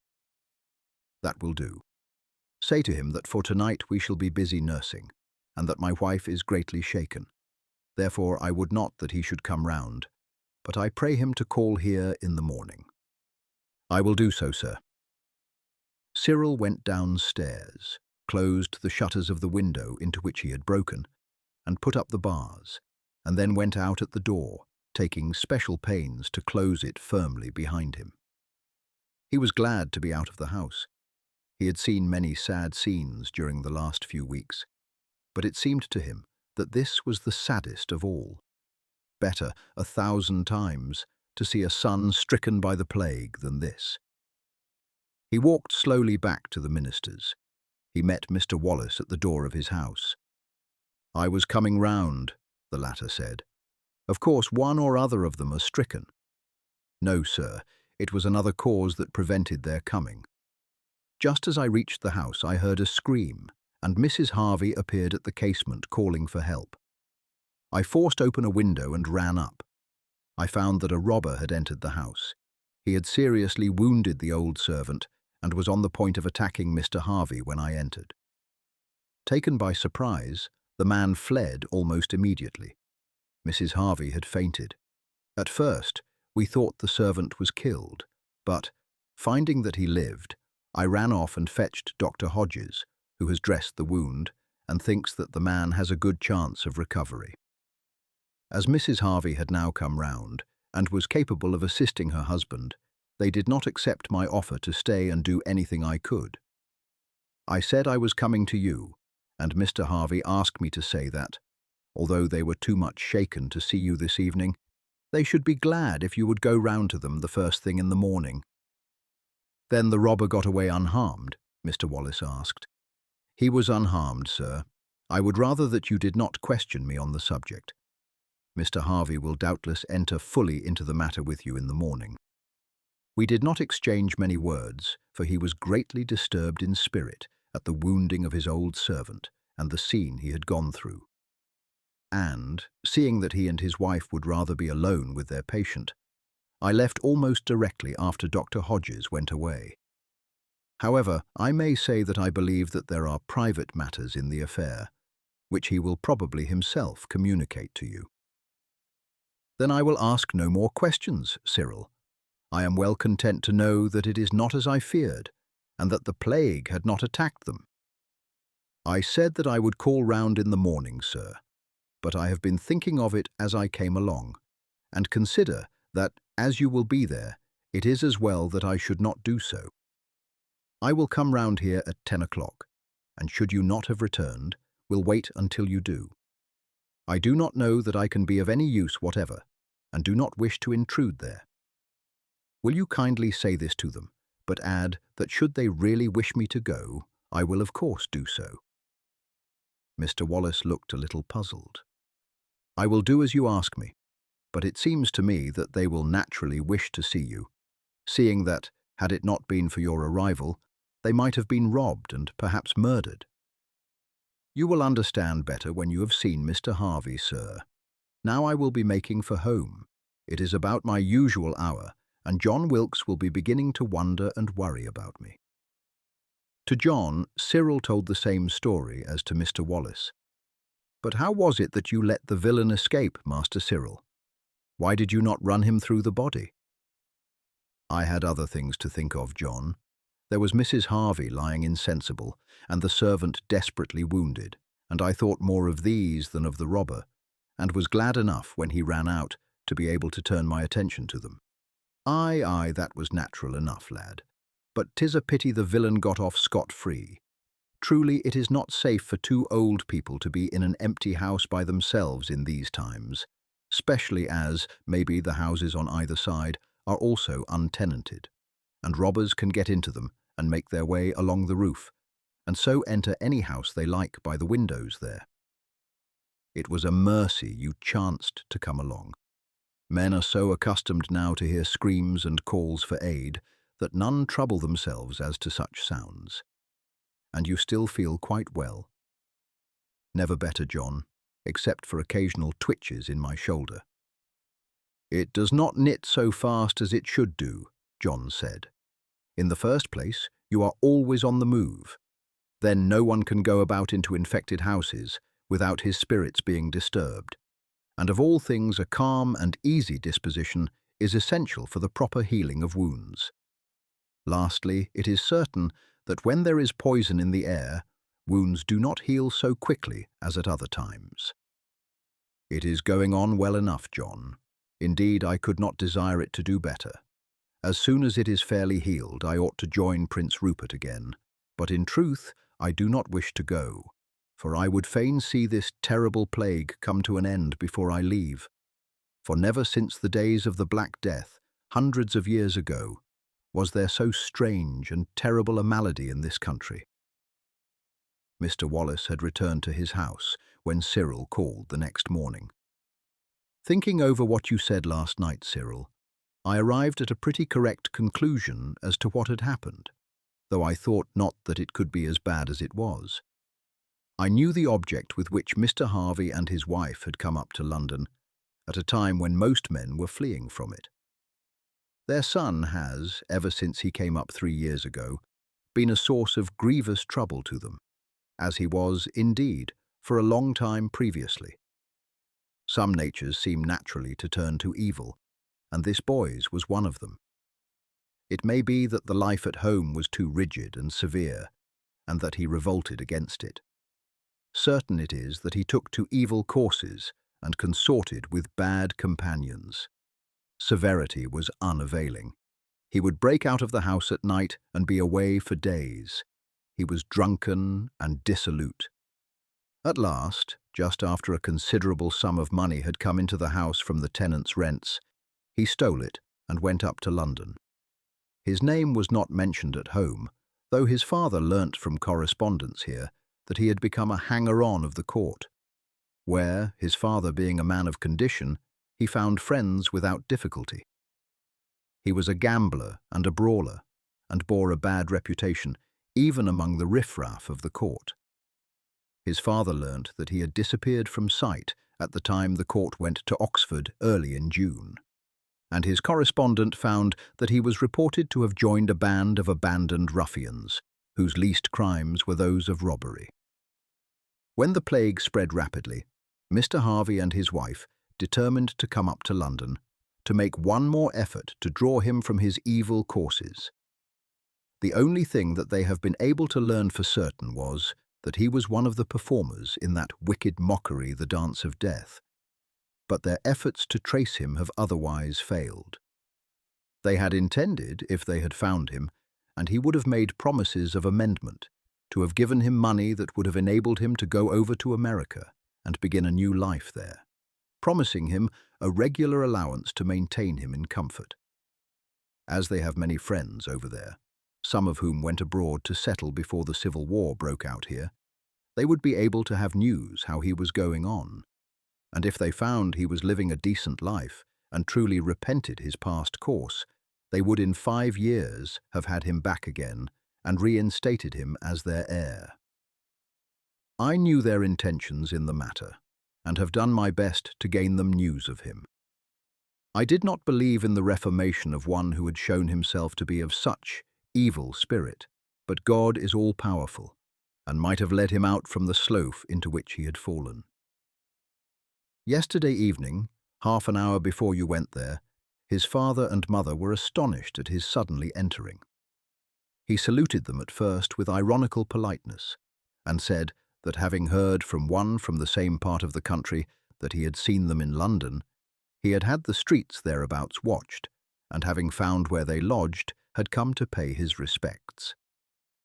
There was a reckless bravado in his manner that alarmed his mother, and it was not long before the purpose of his visit came out.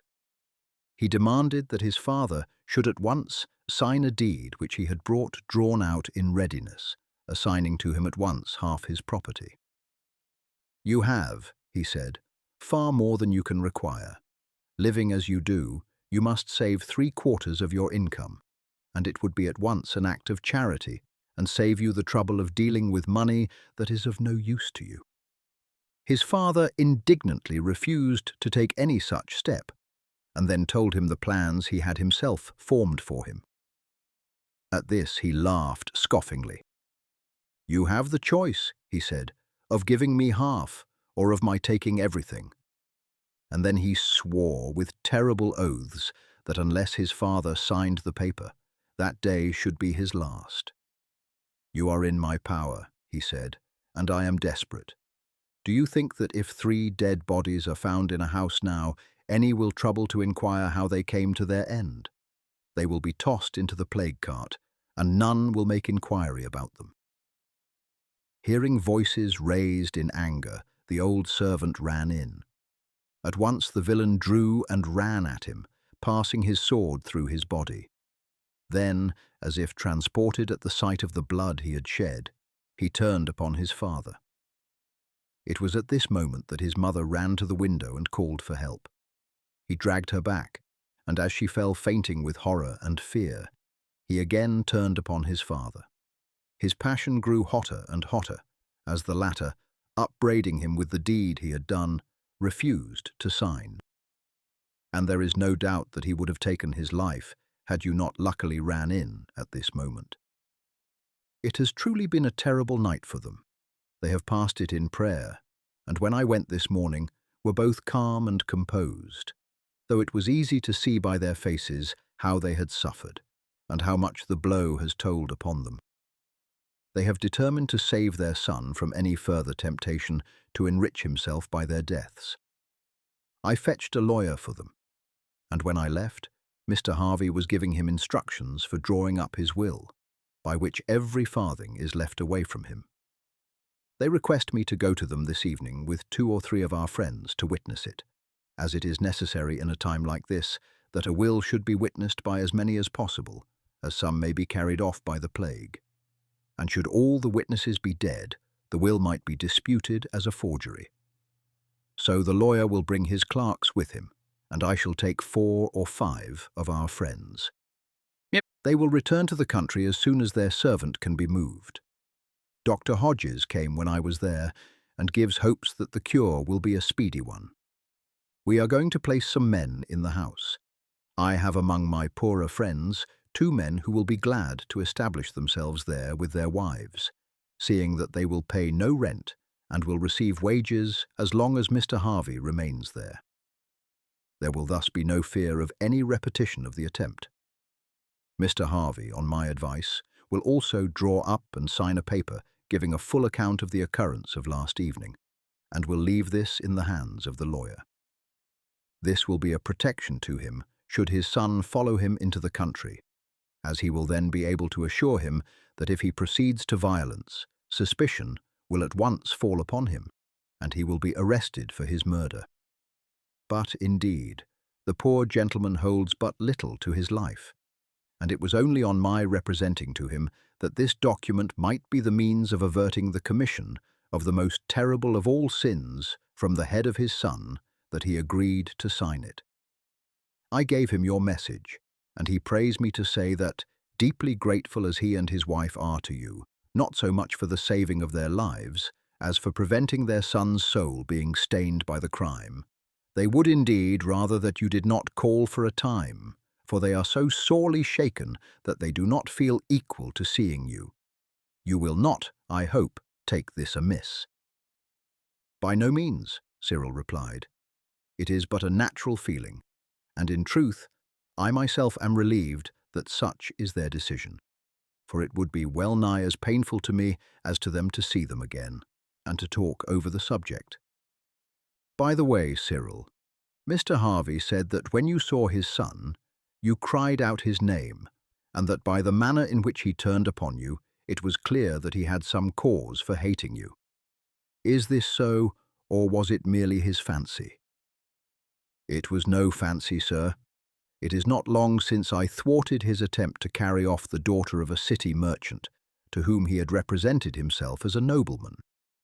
He was in the act of doing so, with the aid of some friends, when, accompanied by John Wilkes, I came up. There was a fray, in the course of which I ran him through the shoulder.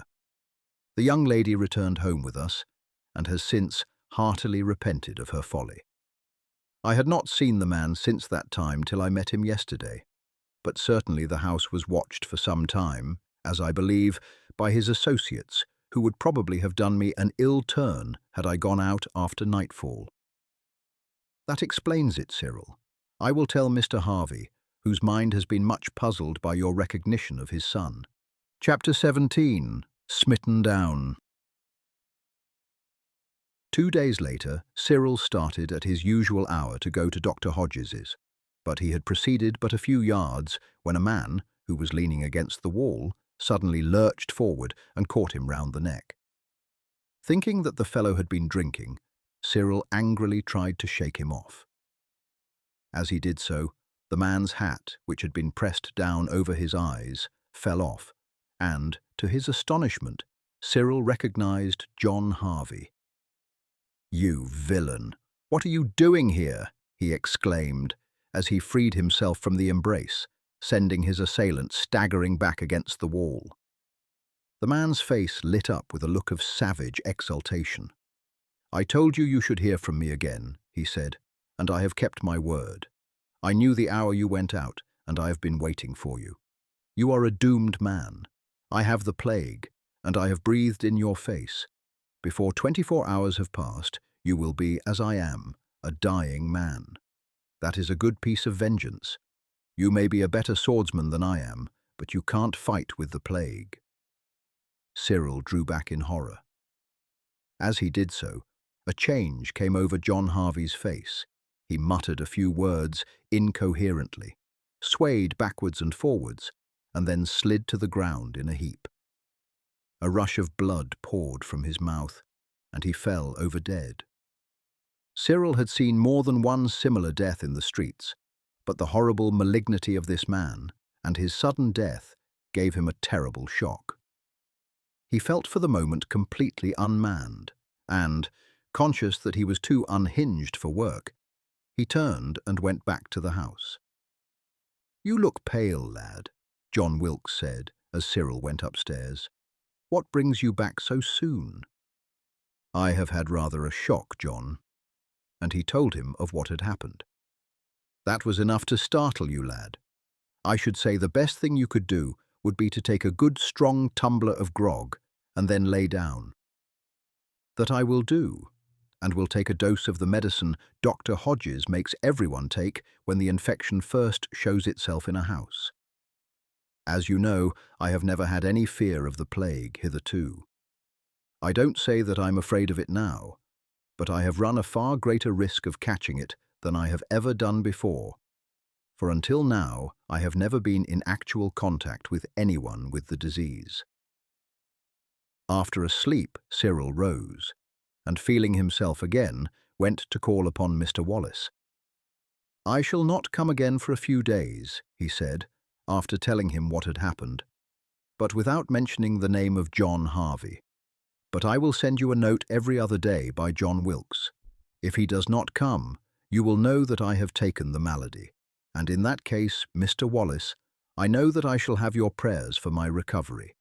I am sure that I shall be well cared for by John Wilkes. Of my prayers you may be sure, Cyril, and indeed I have every faith that, should you catch the malady, you will recover from it. You have neither well-nigh frightened yourself to death, nor have you dosed yourself with drugs until nature was exhausted before the struggle began. You will, I am sure, be calm and composed, and above all, you have faith in God, and the knowledge that you have done your part to carry out his orders, and to visit the sick and aid those in sorrow." The next day, Cyril was conscious of no change, except that he felt a disinclination to exert himself. The next morning he had a feeling of nausea. "I think that I am in for it, John," he said. "But at any rate it can do no harm to try that remedy you spoke of, that is used in the East. First of all, let us fumigate the room. As far as I have seen, the smoke of tobacco is the best preservative against the plague. Now do you, John, keep a bit of tobacco in your mouth." "That I mostly do, lad." "Well, keep a bigger bit than usual, John, and smoke steadily. Still, that will not be enough. Keep the fire burning, and an iron plate heated to redness over it. Bring that into my room from time to time, and burn tobacco on it. Keep the room full of smoke." "I will do that," John said, "but you must not have too much of it. I am an old hand, and have many times sat in a forecastle so full of smoke that one could scarce see one's hands, but you are not accustomed to it, and it may like enough make you sick." "There will be no harm in that, John, so that one does not push it too far. Now, how are you going to set about this sweating process?" "While you undress and get into bed, I will get a blanket ready. It is to be dipped in boiling water, and then wrung out until it is as dry as we can get it. Then you are wrapped in that, and then rolled in 5 or 6 dry blankets to keep in the heat. You will keep in that until you feel almost weak with sweating. Then I take you out and sponge you with warmish water, and then wrap you in another dry blanket." "You had better sponge me with vinegar, John." Cyril undressed. When he had done so, he carefully examined himself, and his eye soon fell on a black spot on the inside of his leg, just above the knee. It was the well-known sign of the plague. "I have got it, John," he said, when the latter entered with a pile of blankets. "Well then, we have got to fight it, Master Cyril, and we will beat it if it is to be beaten. Now, lad, for the hot blanket. Lay it down on the bed, and I will wrap myself in it, and the same with the others. Now I warn you, you are not to come nearer to me than you can help, and above all, you are not to lean over me. If you do, I will turn you out of the room and lock the door, and fight it out by myself. Now puff away at that pipe, and the moment you wrap me up, get the room full of smoke." John nodded. "Don't you bother about me," he growled. "I reckon the plague ain't going to touch such a tough old bit of seasoned mahogany as I am. Still, I will do as you tell me." In a few minutes, Cyril was in a profuse perspiration, in which even his head, which was above the blankets, shared. "That is grand," John said complacently. The cloud of tobacco with which the room was soon filled was not long in having the effect that John had predicted, and Cyril was soon violently sick, which had the effect of further increasing the perspiration. "You must open the window and let the smoke out a bit, John," he gasped. "I can't stand any more of it." This was done, and for another hour Cyril lay between the blankets. "I shall faint if I lie here any longer," he said at last. "Now, John, do you go out of the room, and don't come back again until I call you. I see you have put the vinegar handy. It is certain that, if this is doing me any good, the blankets will be infected. You say you have got a big fire in the kitchen. Well, I shall take them myself, and hang them up in front of it, and you are not to go into the room till they are perfectly dry again. You had better light another fire at once in the parlour, and you can do any cooking there. I will keep the kitchen for my blankets." John nodded and left the room, and Cyril at once proceeded to unroll the blankets. As he came to the last, he was conscious of a strong, fetid odour, similar to that he had more than once perceived in houses infected by the plague. "I believe it is drawing it out of me," he said to himself. "I will give it another trial presently."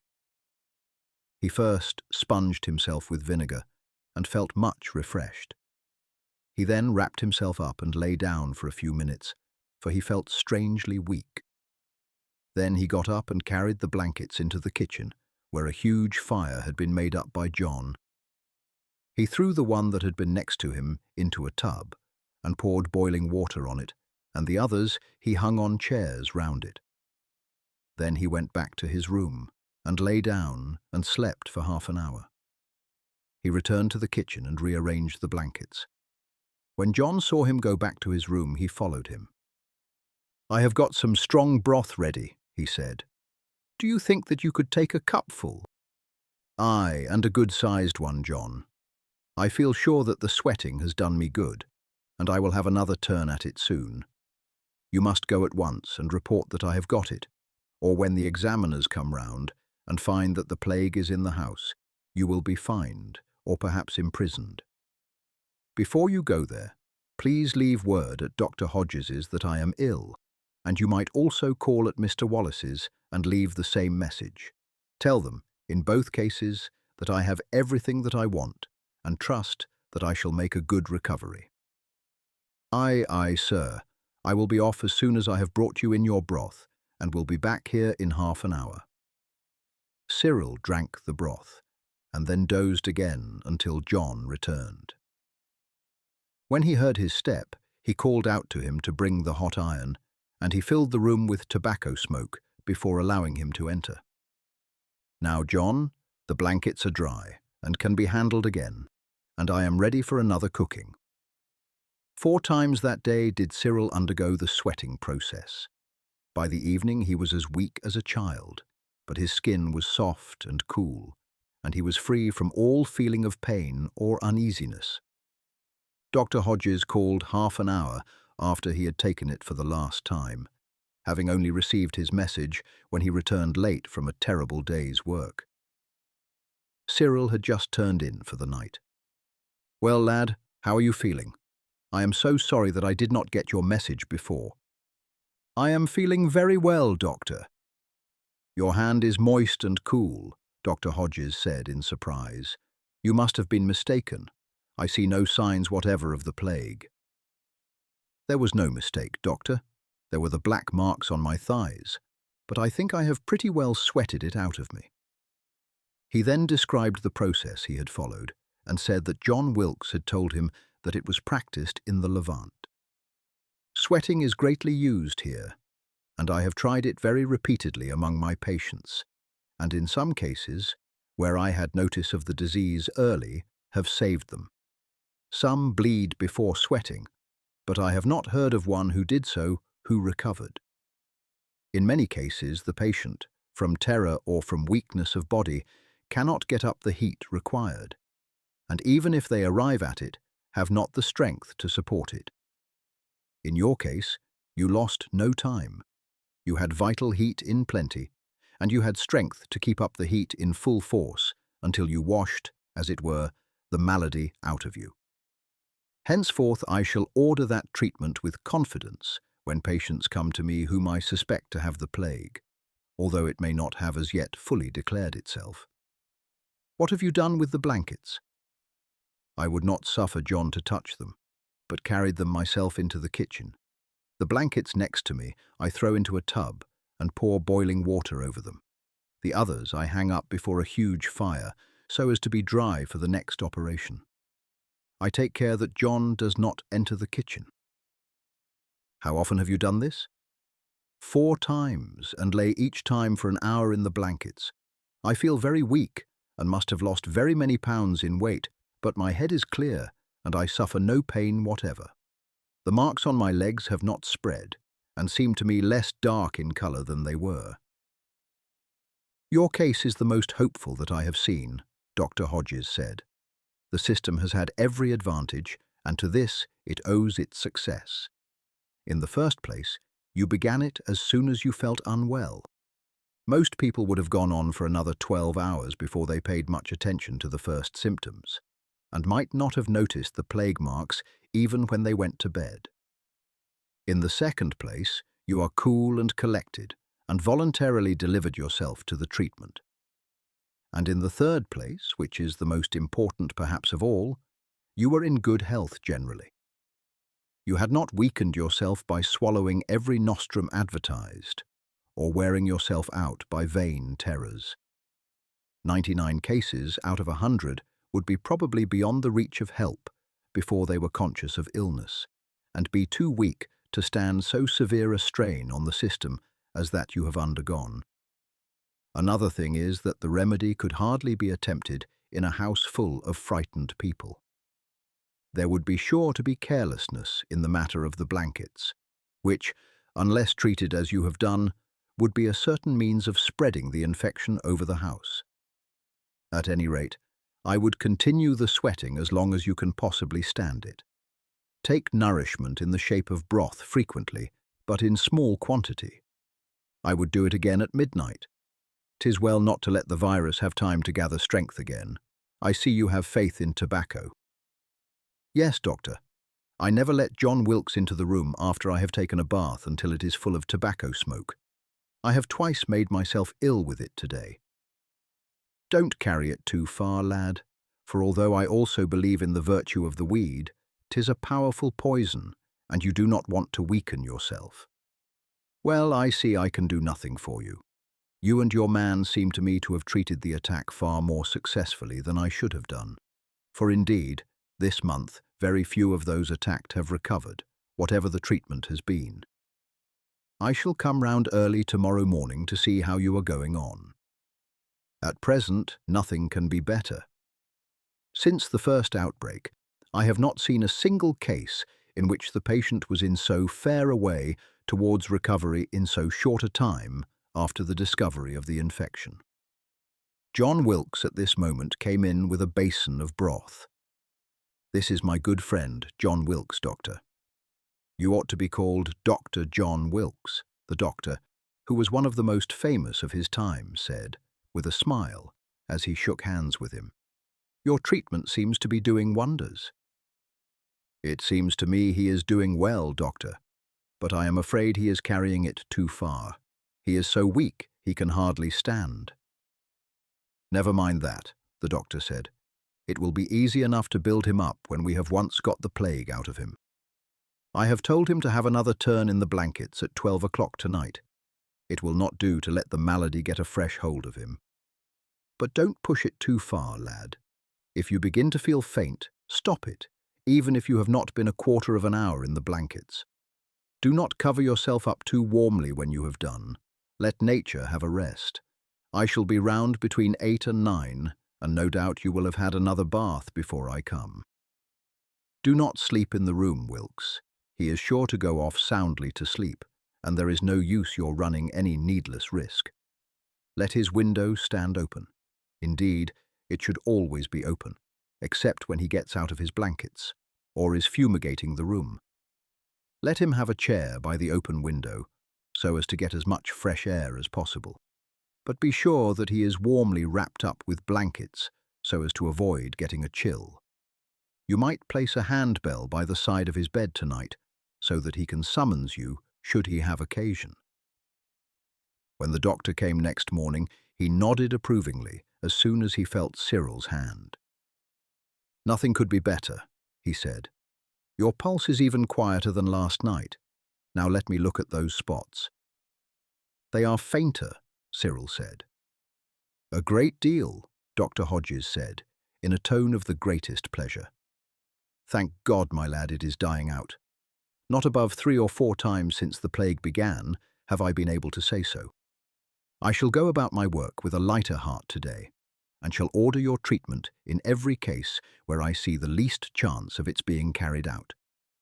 But I cannot hope that it will often prove as successful as it has with you. You have had everything in your favour: youth, a good constitution, a tranquil mind, an absence of fear, and a faith in God.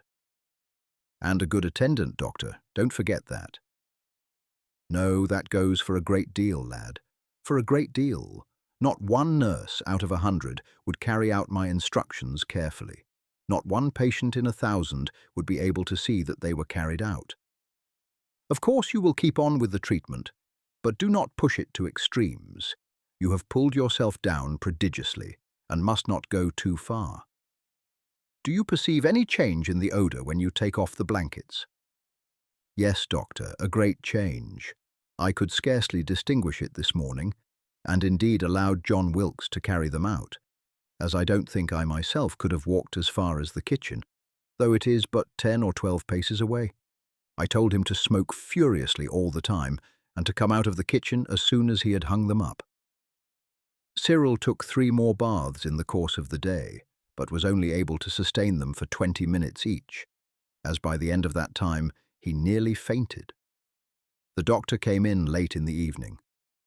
"The spots are gone, doctor," Cyril said. "Then I think you may consider yourself cured, lad. Do not take the treatment again tonight. You can take it once in the morning, and then, if I find the spots have not reappeared by the time I come, I shall pronounce the cure as complete, and shall begin to build you up again." The doctor was able to give this opinion in the morning. "I shall not come again, lad, unless you send for me, for every moment of my time is very precious, and I shall leave you in the hands of Dr. Wilkes.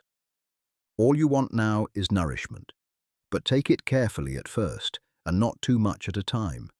Stick to broths for the next 2 or 3 days, and when you do begin with solids, do so very sparingly. There was a gentleman here yesterday asking about you," John Wilkes said, as Cyril, propped up in bed, sipped his broth. "It was Mr. Harvey. He rang at the bell, and I went down to the lower window and talked to him through that, for of course the watchman would not let me go out and speak to him. I had heard you speak of him as one of the gentlemen you met at the minister's, and he seemed muchly interested in you. He said that you had done him a great service, and of course I knew it was by frightening that robber away. I never saw a man more pleased than he was when I told him that the doctor thought you were as good as cured, and he thanked God very piously for the same. After he had done that, he asked me first whether you had said anything to me about him. I said that you had told me you had met him and his wife at the minister's, and that you said you had disturbed a robber you found at his house. He said, quite sharp, "Nothing more?" "No, not as I can think of.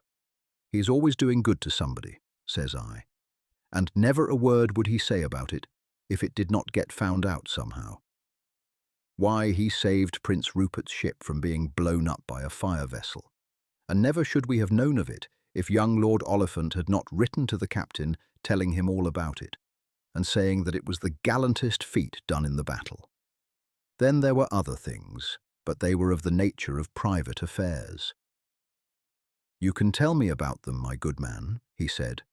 "I am no vain babbler, and as you may well believe, from what he did for me, and for other reasons, I would fain know as much as I can of him."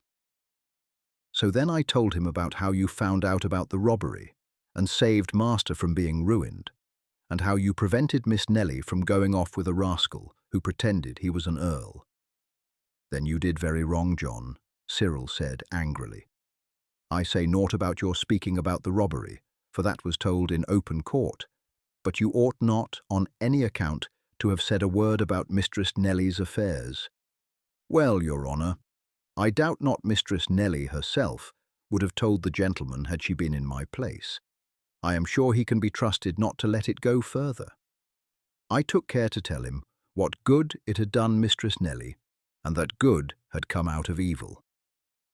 Well, you ought not to have said anything about it, John.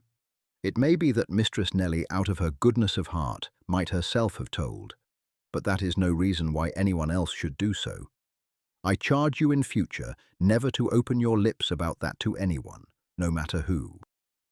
I say not that any harm will come of it in this case, for Mr. Harvey is indeed a sober and God-fearing man, and assuredly asked only because he felt an interest in me, and from no idle curiosity. Still, I would rather that he had not known of a matter touching the honour of Mistress Nelly. Mum's the word in future, Master Cyril. I will keep the hatches fast down on my tongue. Now I will push your bed up near the window as the doctor ordered, and then I hope you will get a good long sleep. The plague and the process by which it had been expelled had left Cyril so weak that it was some days before he could walk across the room. Every morning he inquired anxiously of John how he felt, and the answer was always satisfactory. John had never been better in his life. Therefore, by the time Cyril was able to walk to his easy chair by the window, he began to hope that John had escaped the infection, which generally declared itself within a day or two, and often within a few hours, of the first outbreak in a house. A week later, the doctor, who paid him a flying visit every 2 or 3 days, gave him the welcome news that he had ordered the Red Cross to be removed from the door, and the watchmen to cease their attendance, as the house might now be considered altogether free from infection. The plague continued its ravages with but slight abatement, moving gradually eastward, and Aldgate and the district lying east of the walls were now suffering terribly. It was nearly the end of September before Cyril was strong enough to go out for his first walk. Since the beginning of August, some 50,000 people had been carried off, so that the streets were now almost entirely deserted, and in many places the grass was shooting up thickly in the road. In some streets, every house bore the sign of a red cross, and the tolling of the bells of the dead carts and piteous cries and lamentations were the only sounds that broke the strange silence. The scene was so disheartening that Cyril did not leave the house again for another fortnight. His first visit was to Mr. Wallace. The sight of a watchman at the door gave him quite a shock, and he was grieved indeed when he heard from the man that the brave minister had died a fortnight before. Then he went to Mr. Harvey's. There was no mark on the door, but his repeated knockings met with no response, and a woman, looking out from a window opposite, called to him that the house had been empty for well nigh a month, and the people that were in it had gone off in a cart, she supposed, into the country. There was a gentleman and lady, she said, who seemed well enough, and their servant, who was carried down and placed in the cart. It could not have been the plague, though the man looked as if he had been sorely ill. The next day he called on Dr. Hodges, who had not been near him for the last month.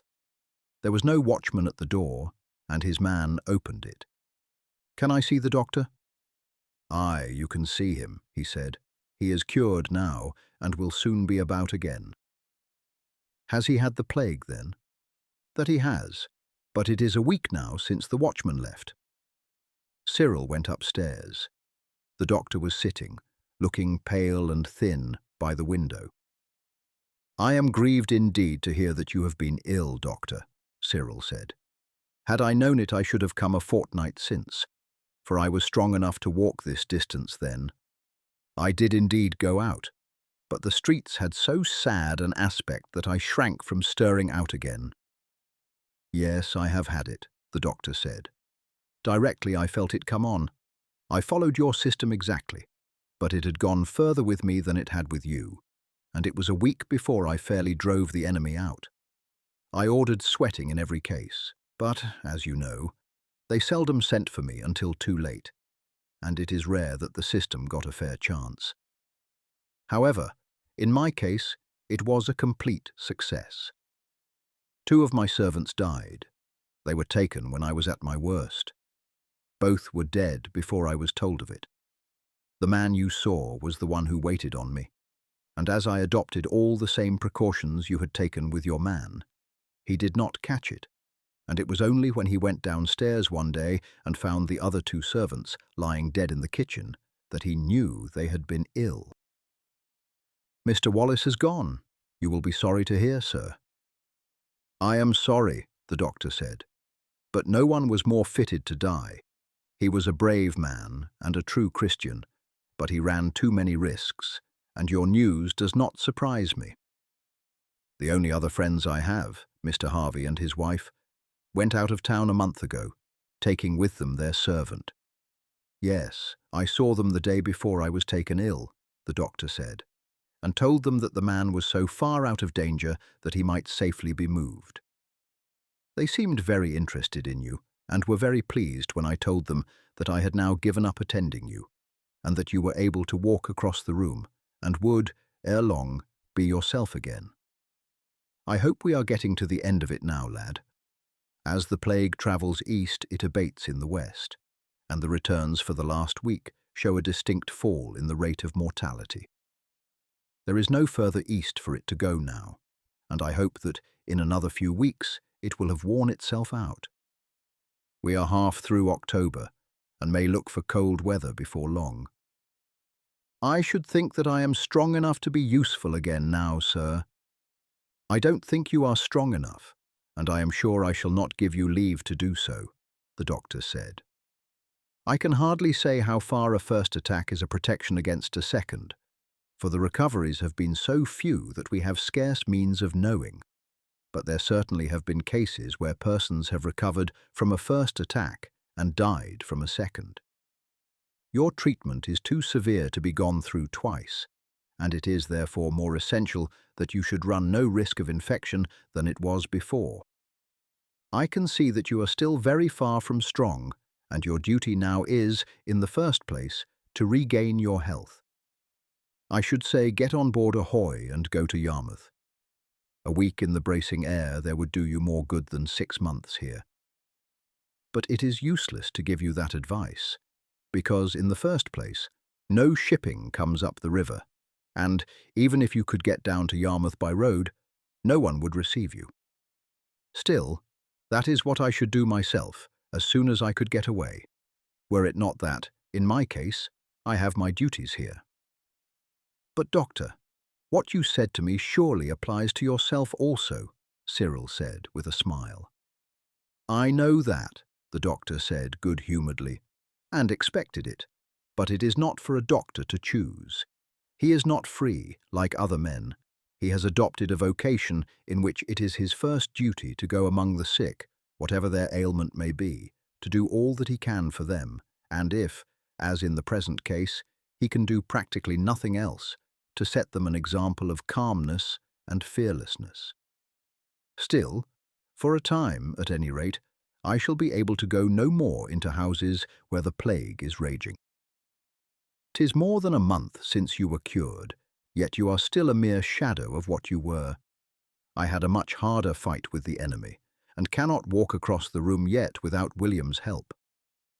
Therefore, it will be a fortnight or 3 weeks yet before I can see patients, and much longer before I shall have strength to visit them in their houses. By that time I trust that the plague will have very greatly abated. Thus, you see, I shall not be called upon to stand face to face with it for some time. Those who call upon me here are seldom plague-stricken. They come for other ailments, or because they feel unwell, and are nervous lest it should be the beginning of an attack. But of late, I have had very few come here. My patients are mostly of the middle class, and these have either fled or fallen victims to the plague, or have shut themselves up in their houses like fortresses, and nothing would tempt them to issue abroad.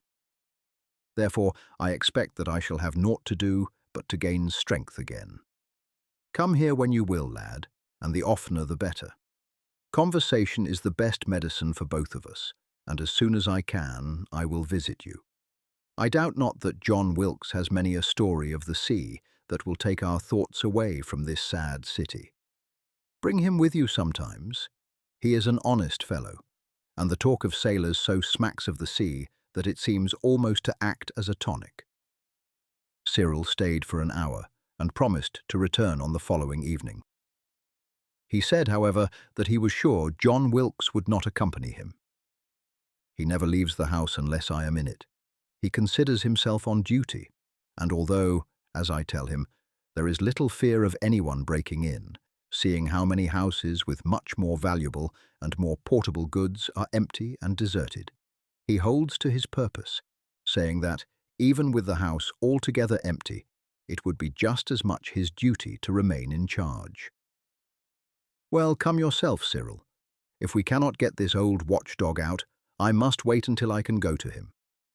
I shall be very glad to come, Doctor, for time hangs heavily on my hands. John Wilkes spends hours every day in washing and scrubbing decks, as he calls it, and there are but few books in the house. As to that, I can furnish you, and will do so gladly. Go across to the shelves there, and choose for yourself. Thank you very much indeed, sir, but will you kindly choose for me? I have read but few English books, for of course in France my reading was entirely French. Then take Shakespeare. I hold his writings to be the finest in our tongue. I know them nearly by heart, for there is scarce an evening when I do not take him down for an hour, and reading him I forget the worries and cares of my day's work, which would otherwise often keep me from sleep. 'Tis a bulky volume, but do not let that discourage you. It is full of wit and wisdom, and of such romance that you will often find it hard to lay it down. Stay, I have 2 editions, and can well spare one of them, so take the one on that upper shelf, and keep it when you have read it. There is but little difference between them, but I generally use the other, and have come to look upon it as a friend. Nay, sir, I will take it as a loan. You will do nothing of the sort. I owe you a fee, and a bumping one. Henceforth, Cyril did not find his time hang heavy on his hands. It seemed to him, as he sat at the window and read, that a new world opened to him. His life had been an eminently practical one. He had studied hard in France, and when he laid his books aside, his time had been spent in the open air. It was only since he had been with Captain Dave that he had ever read for amusement, and the captain's library consisted only of a few books of travels and voyages. He had never so much as dreamt of a book like this, and for the next few days he devoured its pages. "You are not looking so well, Cyril," Dr. Hodges said to him abruptly one day. "I am doing nothing but reading Shakespeare, Doctor." "Then you're doing wrong, lad. You will never build yourself up unless you take exercise." "The streets are so melancholy, Doctor, and whenever I go out, I return sick at heart and in low spirits." "That I can understand, lad, but we must think of something." And he sat for a minute or two in silence. Then he said suddenly, "Do you understand the management of a boat?" "Yes, Doctor. It was my greatest pleasure at Dunkirk to be out with the fishermen." "That will do, then. Go down at once to the riverside. There are hundreds of boats lying idle there, for there are no passengers and no trade, and half of their owners are dead. You are sure to see some men there. Having nothing else to do, some will be hanging about. Say you want to hire a boat for a couple of months, or to buy one. You will probably get one for a few shillings. Get one with a sail as well as oars. Go out the first thing after breakfast, and go up or down the river as the tide or wind may suit. Take some bread and meat with you, and don't return till supper time. Then you can spend your evenings with Shakespeare. Maybe I myself will come down and take a sail with you sometimes. That will bring the colour back into your cheeks and make a new man of you. Would that I had thought of it before." Cyril was delighted with the idea, and going down to Blackfriars, bought a wherry with a sail for £1. Its owner was dead, but he learned where the widow lived and effected the bargain without difficulty, for she was almost starving.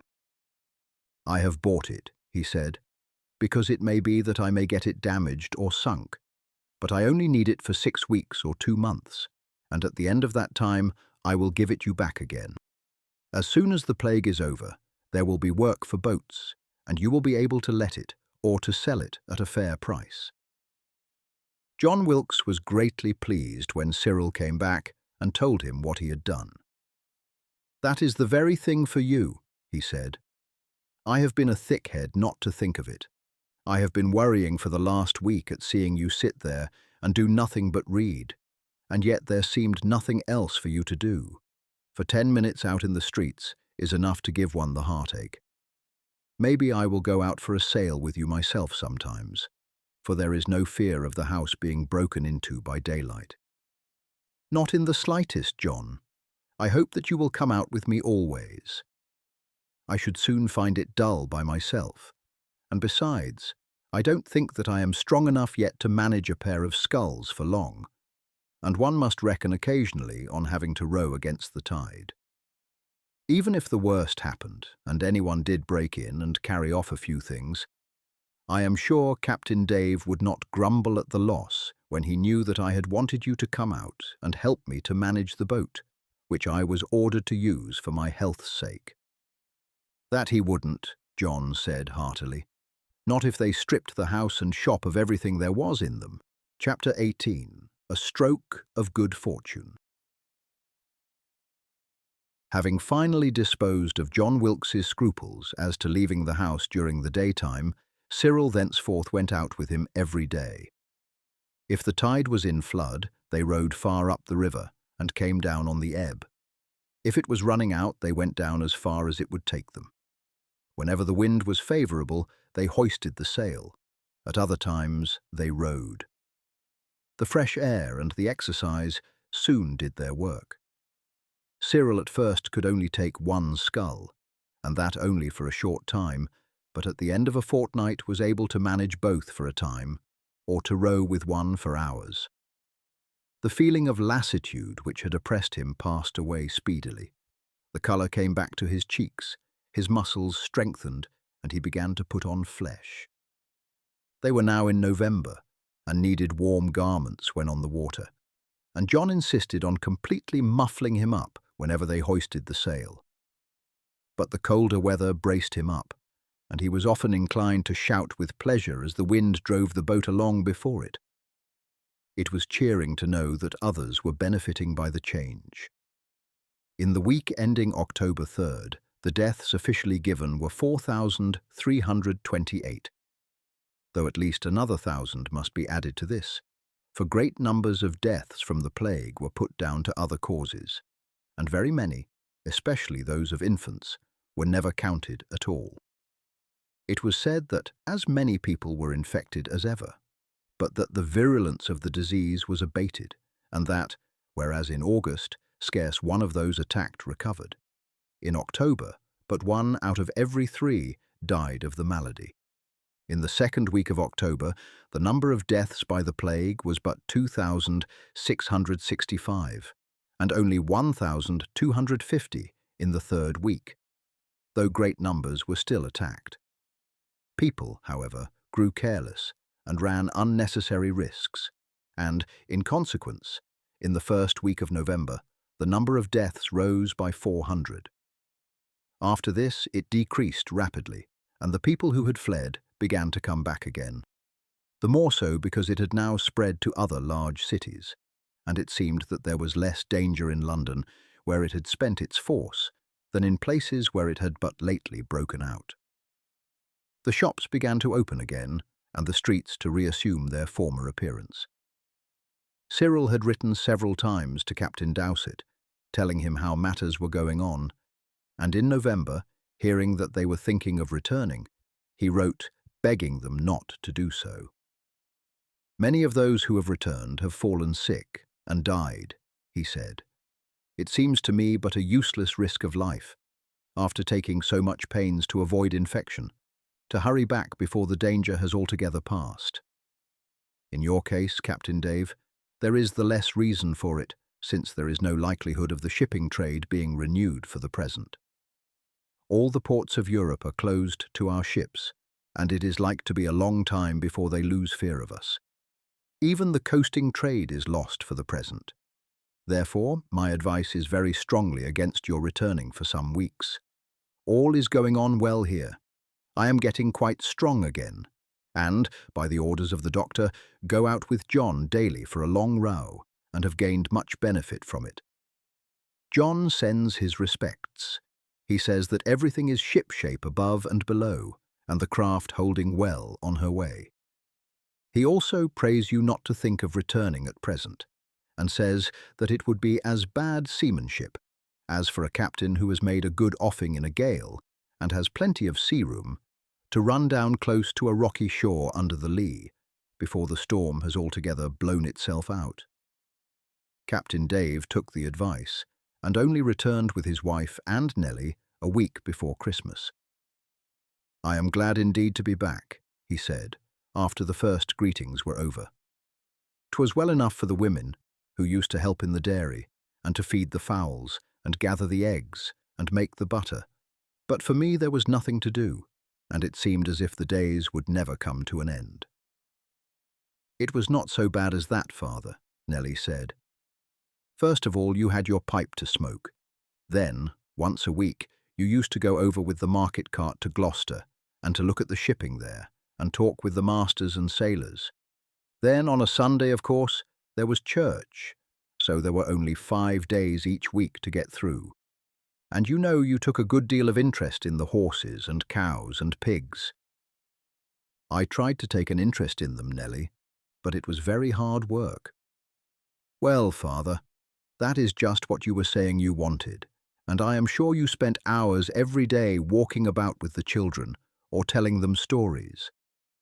"Well, perhaps when I think of it, it was not so very bad after all," Captain Dave admitted. "At any rate, I am heartily glad I am back here again. We will open the shop tomorrow morning, John." "That we will, master. We shan't do much trade at present. Still, a few coasters have come in, and I hope that every day things will get better. Besides, all the vessels that have been lying in the pool since June will want painting up and getting into trim again before they sail out of the river. So things may not be so slack after all. You will find everything in order in the store. I have had little to do but to polish up brasswork and keep the metal from rusting. When do the apprentices come back again? I shall write for them as soon as I find that there is something for them to do. You are not thinking of running away as soon as we come back, I hope, Cyril. You said, when you last wrote, that you were fit for sea again. I'm not thinking of going for some little time, if you will keep me, Captain Dave. There is no news of the fleet fitting out at present, and they will not want us on board till they are just ready to start. They say that Albemarle is to command this time instead of the Duke, at which I am right glad, for he has fought the Dutch at sea many times, and although not bred up to the trade, he has shown that he can fight as steadily on sea as on land. All say the Duke showed courage and kept a firm countenance at Lowestoft, but there was certainly great slackness in the pursuit, though this, 'tis said, was not so much his fault as that of those who were over-careful of his safety. Still, as he is the heir to the throne, it is but right that he should be kept out of the fighting. It is like to be stern work next time, Cyril, if what I hear be true, owing partly to all men's minds being occupied by the plague, and partly to the great sums wasted by the king in his pleasures. Nothing whatever has been done for the fleet. Of course, the squadron at sea has taken great numbers of prizes, but the rest of the fleet is laid up, and no new ships are being built, while they say that the Dutch are busy in all their shipyards, and will send out a much stronger fleet this spring than that which fought us at Lowestoft. I suppose you have not heard of any of your grand friends? No, I should have written to Sidney Oliphant, but I knew not whether he was at sea or at home. And moreover, I read that most folks in the country are afraid of letters from London, thinking that they might carry contagion. Many noblemen have now returned to the West End, and when I hear that the Earl has also come back with his family, it will, of course, be my duty to wait upon him, and on Prince Rupert also. But I hope the Prince will not be back yet, for he will be wanting me to go to court again. And for this, in truth, I have no inclination, and, moreover, it cannot be done without much expense for clothes, and I have no intention to go into expenses on follies or gewgaws, or to trench upon the store of money that I had from you, Captain Dave." They had just finished breakfast on the day before Christmas, when one of the apprentices came up from the shop and said that one Master Goldsworthy, a lawyer in the Temple, desired to speak to Sir Cyril Shenstone. Cyril was about to go down when Captain Dave said, "Show the gentleman up, Susan. We will leave you here to him, Cyril." "By no means," Cyril said. "I do not know him, and he can assuredly have no private business with me that you may not hear." Mrs. Dowsett and her daughter, however, left the room. The lawyer, a grave-looking gentleman of some 50 years of age, glanced at Cyril and the captain as he entered the room, and then advanced towards the former. "My name is unknown to you, Sir Cyril," he said, "but it has been said that a bearer of good news needs no introduction, and I come in that capacity. I bring you, sir, a Christmas box." And he took from a bag he carried a bundle of some size, and a letter.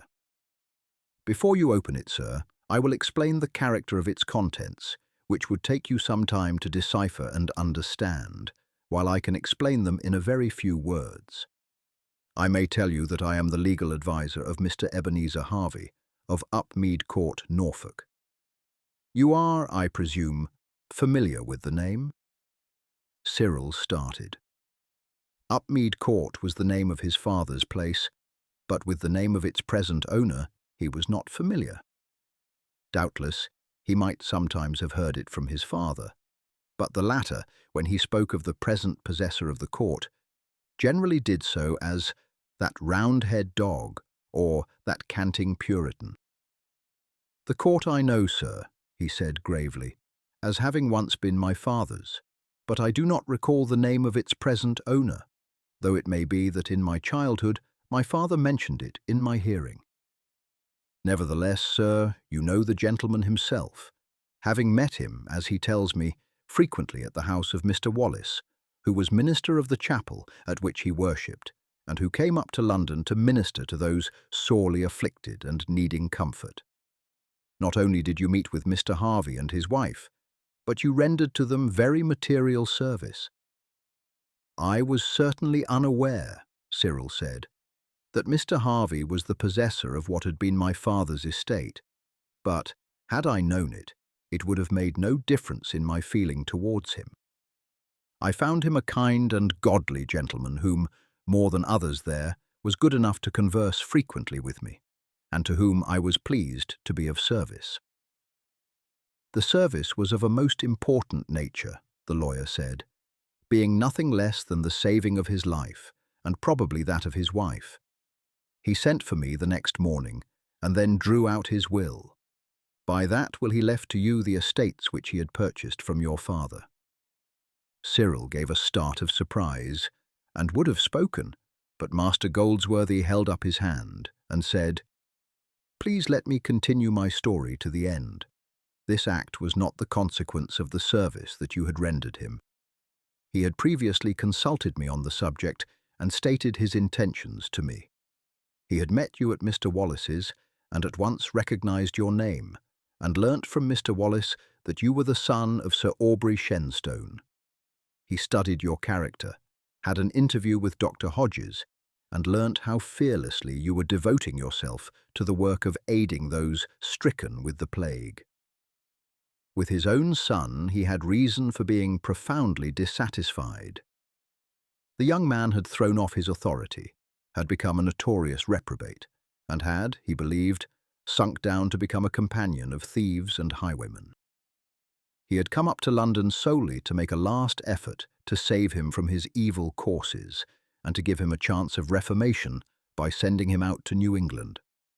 Mr. Harvey is possessed of considerable property in addition to the estates purchased of your father, for, previous to that purchase, he had been the owner of large tanneries at Norwich, which he has ever since maintained, not so much for the sake of the income he derived from them, as because they afforded a livelihood to a large number of workmen. He had, therefore, ample means to leave to his son, should the latter accept his offer and reform his life without the estates of Upmead. When he saw you, he told me his conscience was moved. He had, of course, a legal right to the estates, but he had purchased them for a sum not exceeding a fifth of their value, and he considered that in the 20 years he had held them, he had drawn from them sums amply sufficient to repay him for the price he had given for them, and had received a large interest on the money in addition. He questioned, therefore, strongly whether he had any right longer to retain them. When he consulted me on the subject, he alluded to the fact that, by the laws of the Bible, persons who bought lands were bound to return the land to its former possessors at the end of 7 times 7 years. He had already then made up his mind to leave that portion of his property to you, when you rendered him that great service, and at the same time it became, alas, but too evident to him that his son was hopelessly bad, and that any money whatever left to him would assuredly be spent in evil courses, and would do evil rather than good. Therefore, when I came in the morning to him, he said, "My will must be made immediately. Not 1 penny is to go to my son. I may be carried off tomorrow by the plague, or my son may renew his attempt with success. So I must will it away from him at once. For the moment, therefore, make a short will bequeathing the estate of Upmead to Sir Cyril Shenstone, all my other possessions to my wife for her lifetime, and at her death also to Sir Cyril Shenstone.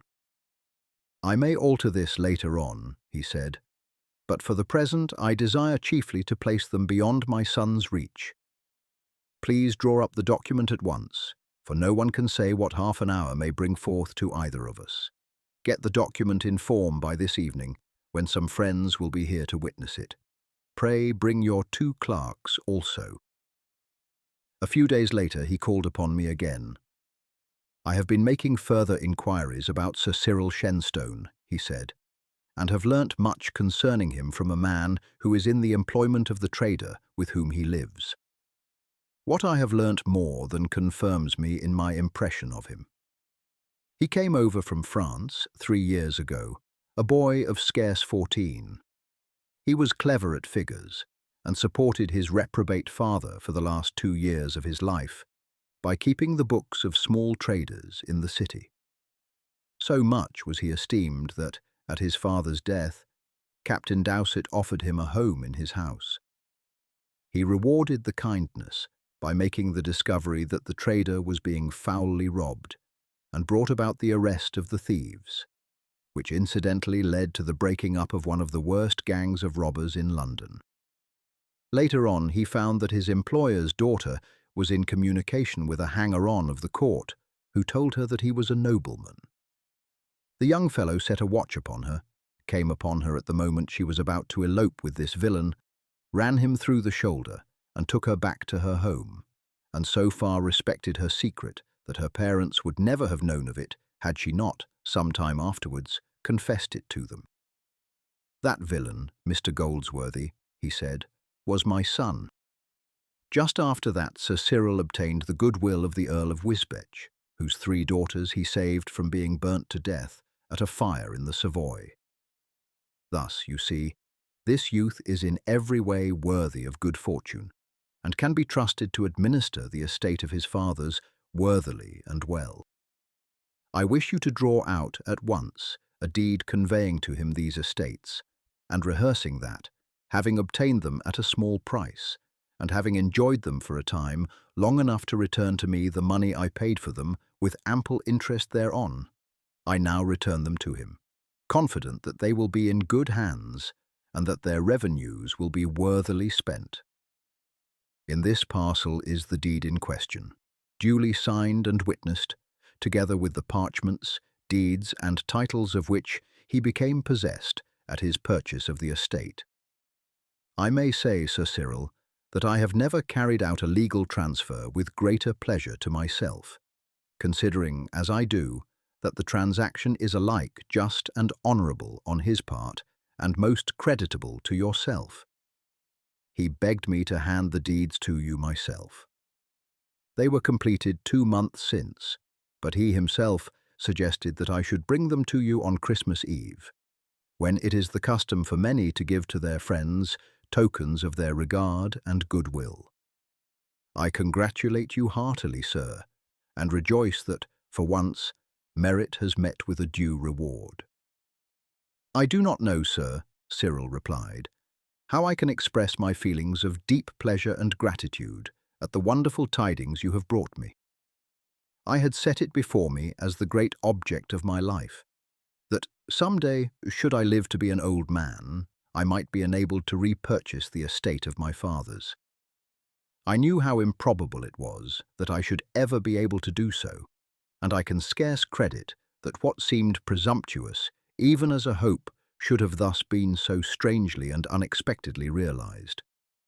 I certainly do not feel that it is in any way due to what you are good enough to call my merits, for in all these matters that you have spoken of, there has been nothing out of the way, or, so far as I can see, in any way praiseworthy in what I have done.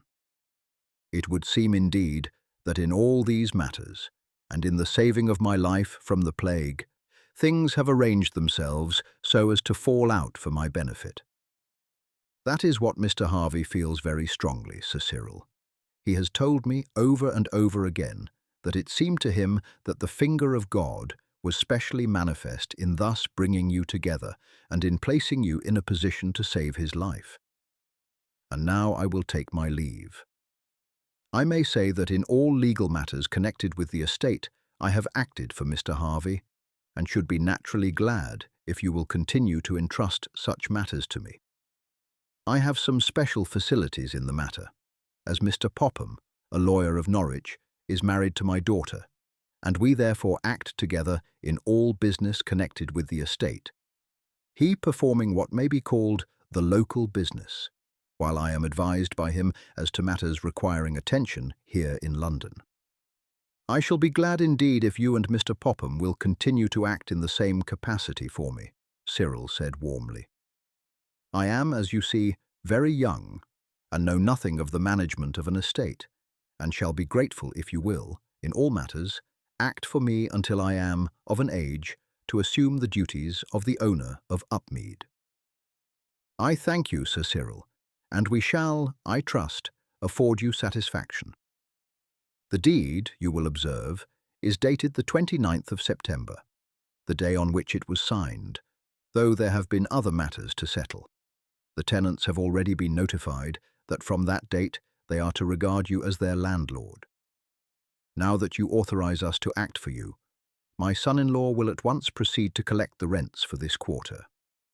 I may say that, roughly, they amount to £1,700 a year, and as it may be a convenience to you to draw at once, if it so please you I will place, on Monday next, the sum of £400 to your credit with Messrs. Murchison and Graham, who are my bankers, or with any other firm you may prefer. With the bankers you name, by all means, Cyril said, and I thank you heartily for so doing, for as I shall shortly rejoin the fleet, a portion, at least, of the money will be very useful to me. Mr. Goldsworthy took his hat. There is one thing further I have forgotten. Mr. Harvey requested me to say that he wished for no thanks in this matter. He regards it as an act of rightful restitution, and, although you will doubtless write to him, he would be pleased if you will abstain altogether from treating it as a gift. I will try to obey his wishes, Cyril said, but it does not seem to me that it will be possible for me to abstain from any expression of gratitude for his noble act. Cyril accompanied the lawyer to the door and then returned upstairs. Now I can speak, Captain Dowsett said. I have had hard work to keep a stopper on my tongue all this time, for I have been well nigh bursting to congratulate you. I wish you joy, my lad. And he wrung Cyril's hand heartily. And a pleasant voyage through life. I am as glad, aye, and a deal more glad than if such a fortune had come in my way, for it would have been of little use to me, seeing I have all that the heart of man could desire. He ran to the door and shouted loudly for his wife and daughter. I have news for you both, he said as they came in. What do you think? Cyril, like the king, has come to his own again, and he is now Sir Cyril Shenstone, the owner of the estate of Upmead." Both broke into exclamations of surprise and pleasure. "How has the wonder come about?" Nelly asked, after the first congratulations were over. "What good fairy has brought this round?" The good fairy was the Mr. Harvey whose name Cyril once mentioned casually, and whose life, as it now appears, he saved, though he has said nothing to us about it. That gentleman was, most strangely, the man who bought the estate from his father. He, it seems, is a wealthy man, and his conscience has for some time been pricked with the thought that he had benefited too largely from the necessities of Sir Aubrey, and that, having received back from the rents all the money he paid, and goodly interest thereon, he ought to restore the estate to its former owner. Possibly he might never have acted on this thought, but he considered the circumstance that he had so strangely met Cyril here at the time of the plague, and still more strangely that Cyril had saved his life, was a matter of more than chance, and was a direct and manifest interposition of Providence, and he has therefore made restitution, and that parcel on the table contains a deed of gift to Cyril of all his father's estates. "He has done quite rightly," Mrs. Dowsett said warmly, "though, indeed, it is not everyone who would see matters in that light. If men always acted in that spirit, it would be a better world. Aye, wife, there are not many men who, having got the best of a bargain, voluntarily resign the profits they have made. It is pleasant to come across one who so acts, more especially when one's best friend is the gainer. Ah, Nelly, what a pity some good fairy did not tell you of what was coming. What a chance you have lost, girl. See what might have happened if you had set your cap at Cyril." "Indeed, it is terrible to think of," Nelly laughed. "It was hard on me that he was not 5 or 6 years older. Then I might have done it, even if my good fairy had not whispered in my ear about this fortune. Never mind. I shall console myself by looking forward to dance at his wedding. That is, if he will send me an invitation.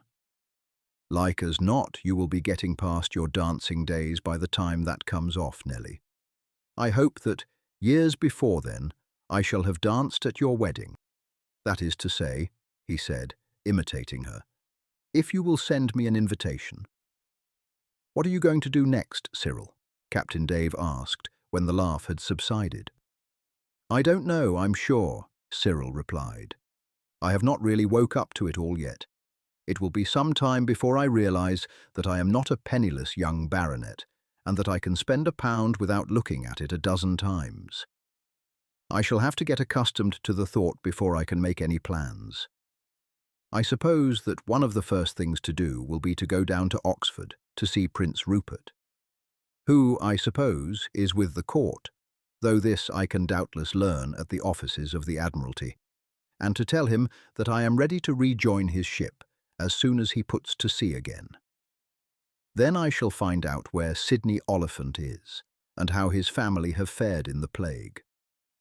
I would fain find out what has become of the Partons, to whom, and especially to Lady Parton, I owe much. I suppose, too, I shall have to go down to Norfolk, but that I shall put off as long as I can, for it will be strange and very unpleasant at first to go down as master to a place I have never seen. I shall have to get you to come down with me, Captain Dave, to keep me in countenance." "Not I, my lad. You will want a better introducer. I expect that the lawyer who was here will give you a letter to his son-in-law, who will, of course, place himself at your service, establishing you in your house and taking you round to your tenants." "Oh, yes," Nelly said, clapping her hands. "And there will be fine doings, and bonfires and arches, and all sorts of festivities. I do begin to feel how much I have missed the want of that good fairy." "It will be all very disagreeable," Cyril said seriously, whereat the others laughed. Cyril then went downstairs with Captain Dave and told John Wilkes of the good fortune that had befallen him, at which he was as much delighted as the others had been. 10 days later, Cyril rode to Oxford and found that Prince Rupert was at present there. The prince received him with much warmth. "I have wondered many times what had become of you, Sir Cyril," he said. "From the hour when I saw you leave us in the Fan, I have lost sight of you altogether. I have not been in London since, for the plague had set in badly before the ships were laid up, and as I had naught particular to do there, I kept away from it. Albemarle has stayed through it, and he and Mr. Pepys were able to do all there was to do. But I have thought of you often, and wondered how you fared, and hoped to see you here, seeing that there was, as it seemed to me, nothing to keep you in London after your wounds had healed. I have spoken often to the king of the brave deed by which you saved us all, and he declared that, had it not been that you were already a baronet, he would knight you as soon as you appeared, as many of the captains and others have already received that honour, and he agreed with me that none deserved it better than yourself. Now, what has become of you all this time?" Cyril related how he had stayed in London, had had the plague, and had recovered from it. "I must see about getting you a commission at once in the Navy," the prince said, "though I fear you will have to wait until we fit out again. There will be no difficulty then, for of course there were many officers killed in the action." Cyril expressed his thanks, adding, "There is no further occasion for me to take a commission, Prince, for, strangely enough, the owner of my father's property has just made it over to me. He is a good man, and, considering that he has already reaped large benefits by his purchase, and has been repaid his money with good interest, his conscience will no longer suffer him to retain it." "Then he is a Prince of Roundheads," the prince said, "and I most heartily congratulate you, and I believe that the king will be as pleased as I am. He said but the other day, when I was speaking to him of you, that it grieved him sorely that he was powerless to do anything for so many that had suffered in his cause, and that, after the bravery you had shown, he was determined to do something, and would insist with his ministers that some office should be found for you, though it is not an easy matter when each of them has special friends of his own among whom to divide any good things that fall vacant. He holds a court this evening, and I will take you with me." The king was most gracious when the prince again presented Cyril to him and told him of the good fortune that had befallen him. "By my faith, Sir Cyril, you were born under a lucky star. First of all, you saved my lord of Wisbeach's daughters. Then, as Prince Rupert tells me, you saved him and all on board his ship from being burned. And now a miracle has well nigh happened in your favour. I see, too, that you have the use of your arm, which the prince doubted would ever altogether recover." "More still, your majesty," the prince said. "He had the plague in August and recovered from it." "I shall have to keep you about me, Sir Cyril," the king said, "as a sort of amulet to guard me against ill luck." "I'm going to take him to sea first," Prince Rupert broke in, seeing that Cyril was about to disclaim the idea of coming to court. "I may want him to save my ship again, and I suppose he will be going down to visit his estate till I want him. You have never seen it, have you, Sir Cyril?" "No, sir, at least not to have any remembrance of it. I naturally long to see Upmead, of which I have heard much from my father. I should have gone down at once, but I thought it my duty to come hither and report myself to you as being ready to sail again as soon as you put to sea." "Duty first and pleasure afterwards," the king said. "I am afraid that is a little beyond me, Rupert?" "Very much so, I should say, Cousin Charles," the prince replied with a smile. "However, I have no doubt Sir Cyril will not grudge us a few days before he leaves. There are several of the gentlemen who were his comrades on the Henrietta here, and they will be glad to renew their acquaintance with him, knowing, as they all do, that they owe their lives to him." As Cyril was walking down the High Street, he saw a student coming along whose face seemed familiar to him. He looked hard at him. "Surely you must be Harry Parton," he said. "That is my name, sir, though I cannot recall where I have met you. Yet there seems something familiar in your face, and still more in your voice." "I am Cyril Shenstone." "Why, what has become of you, Cyril?" Harry said, shaking him warmly by the hand. "I searched for you a year ago when I was in London, but could obtain no tidings whatever of you, save that you had lost your father.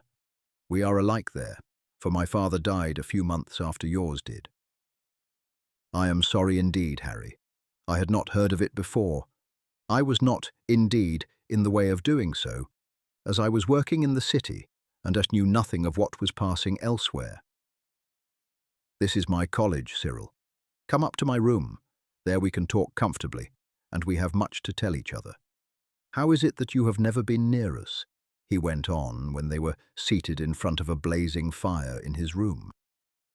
"I know that there was some quarrel between our fathers, but when we heard of Sir Aubrey's death, both my father and mother thought that you would come to see us, or would have written.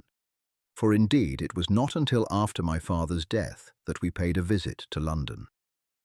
It was then my mother asked me to search for you, and after great difficulty I found the quarter in which you had lived, and then from the parish register learned where your father had died. Going there, I learned that you had left the lodging directly after his death, but more than that the people could not tell me. I should have come to see your mother and Sir John, Harry. I know how deeply I am indebted to them, and as long as I live, shall never cease to be grateful for Lady Parton's kindness to me. But I had received so much kindness that I shrank from seeming to wish to presume upon it further. I had, of course, to work for my living, and I wanted, before I recalled myself to them, to be able to say that I had not come as a beggar for further favours, but that I was making my way independently. Sooner or later I should have come, for your father once promised me that if I followed out what you remember was my plan, of entering foreign service, he would give me letters of introduction that would be useful to me. Had I that favour still to ask, I could do it without shame. But more than that, I would not have asked, even had I wanted bread, which, thank God, was never the case. I can understand your feelings, Cyril, but my mother assuredly would always have been pleased to see you. You know you were a favourite of hers. Had you been near town, Harry, I should certainly have come to see her and you, as soon as I had fairly established myself. But I heard from my father that you had all gone away into the country soon after the unfortunate quarrel he had with Sir John, and therefore delayed taking any step for the time, and indeed did not know in what part of the country your father's estates lay. I know that he recovered them as soon as he returned. They had never been forfeited, Harry said. My father retired from the struggle after Nossoby, and as he had influential friends among the Puritans, there was no forfeiture of his estates, and we were therefore able, as you know, to live in comfort at Dunkirk, his steward sending over such moneys as were required. And now about yourself. Your brains must have served you rarely somehow, for you are dressed in the latest fashion, and indeed I took you for a court gallant when you accosted me. I have been truly fortunate, Harry, and indeed everything has turned out as if specially designed for my good, and, in a most strange and unlooked-for manner, I have just come into my father's estates again. I am glad indeed to hear it, Cyril. Tell me how it has all come about. Cyril told the story of his life since he had come to London. You have indeed had strange adventures, Cyril, and, though you say little about it, you must have done something special to have gained Prince Rupert's patronage and introduction to court. But I shall worm all that out of you some day, or get it from other lips. What a contrast your life has been to mine. Here have you been earning your living bravely, fighting in the great battle against the Dutch, going through that terrible plague, and winning your way back to fortune, while I have been living the life of a schoolboy. Our estates lie in Shropshire, and as soon as we went down there, my father placed me at a school at Shrewsbury. There I remained till his death, and then, as was his special wish, entered here. I have still a year of my course to complete. I only came up into residence last week. When the summer comes, I hope that you will come down to Ardleigh and stay with us. It will give my mother great pleasure to see you again, for I never see her, but she speaks of you, and wonders what has become of you, and if you are still alive. Assuredly I will come, and that with the greatest pleasure, Cyril said, providing only that I am not then at sea, which is, I fear likely, as I rejoin the ship as soon as Prince Rupert takes the sea against the Dutch. However, directly we return, I will write to you. If you do so, let it be to Ardleigh, near Shrewsbury, Shropshire. Should I be here when your letter arrives, my mother will forward it to me. Chapter 19. Taking Possession. Cyril stayed a week at Oxford. He greatly enjoyed the visit, and not only was he most warmly received by his former comrades on board the Henrietta, but Prince Rupert spoke so strongly in his favour to other gentlemen to whom he introduced him that he no longer felt a stranger at court. Much of his spare time he spent with Harry Parton, and in his rooms saw something of college life, which seemed to him a very pleasant and merry one. He had ascertained, as soon as he arrived, that the Earl of Wisbech and his family were down at his estate, near the place from which he took his title, and had at once written to Sidney, from whom he received an answer on the last day of his stay at Oxford. It contained a warm invitation for him to come down to Wisbech. You say you will be going to Norwich to take possession of your estate. If you ride direct from Oxford, our place will be but little out of your way. Therefore, we shall take no excuse for your not coming to see us, and shall look for you within a week or so from the date of this.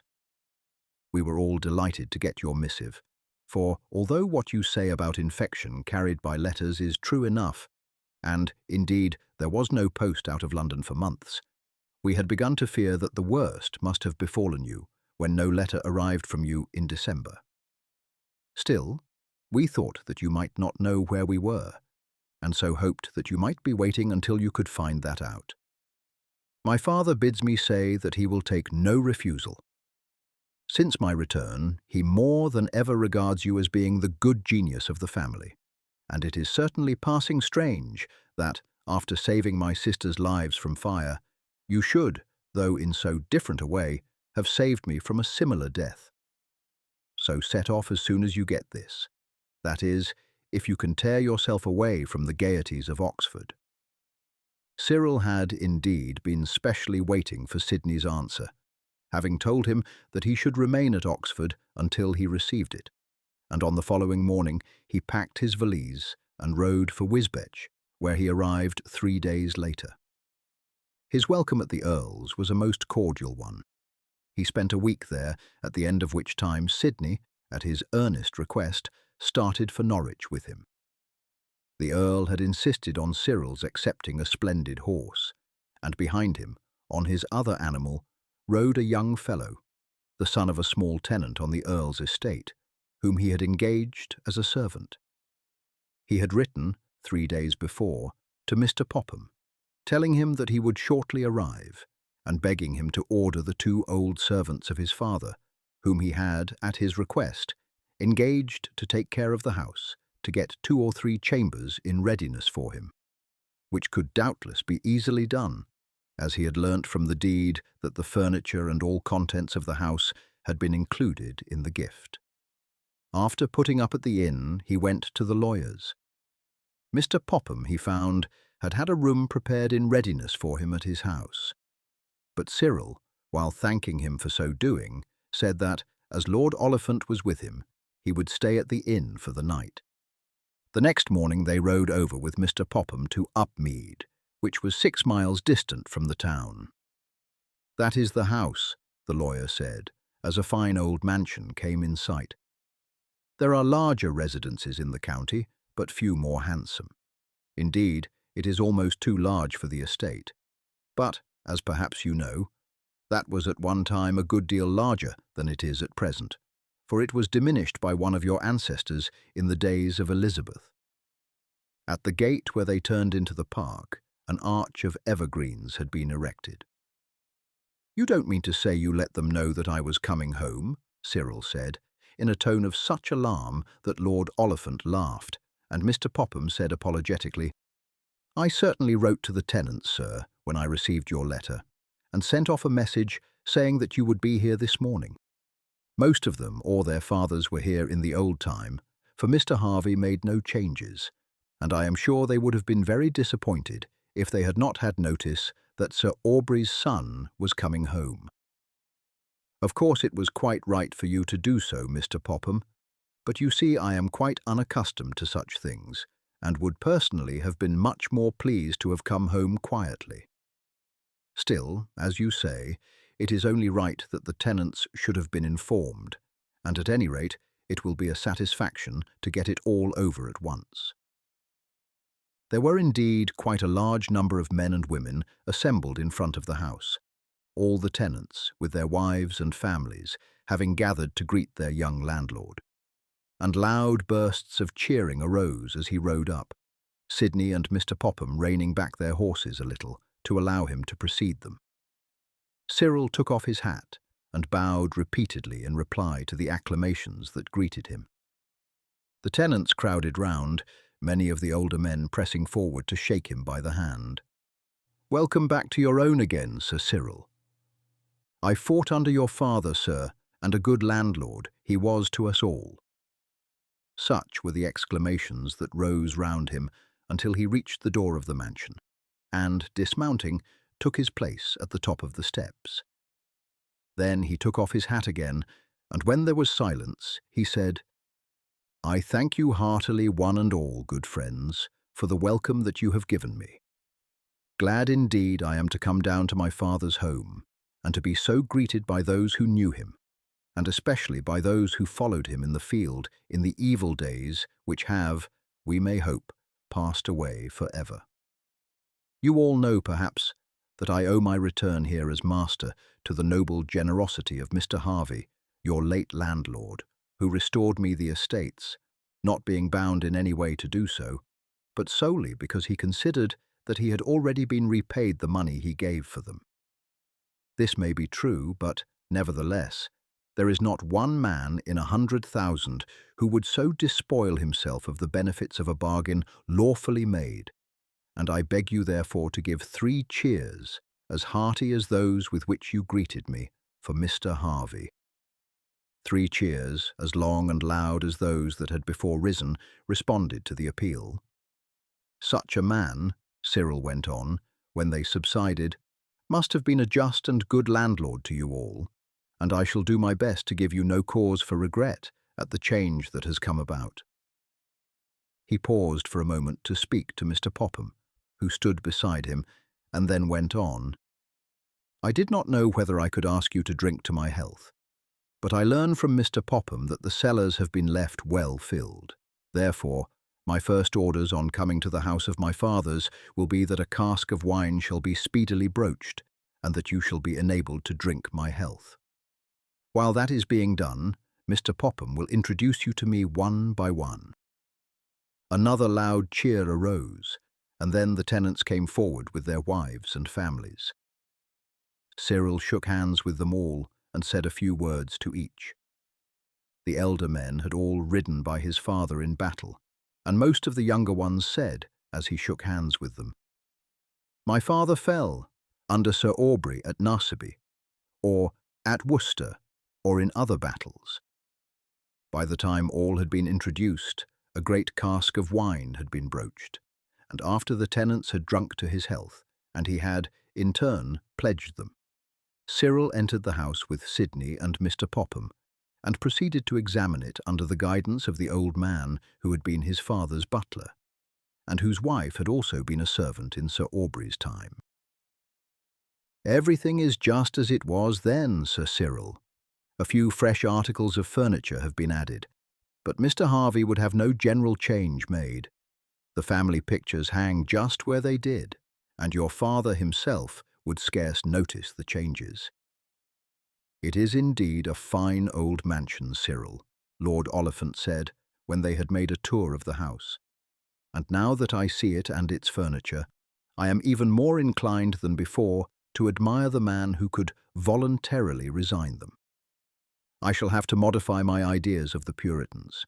They have shown themselves ready to leave the country and cross the ocean to America, and begin life anew for conscience sake, that is to say, to escape persecution. And they fought very doughtily, and we must own, very successfully, for the same reason.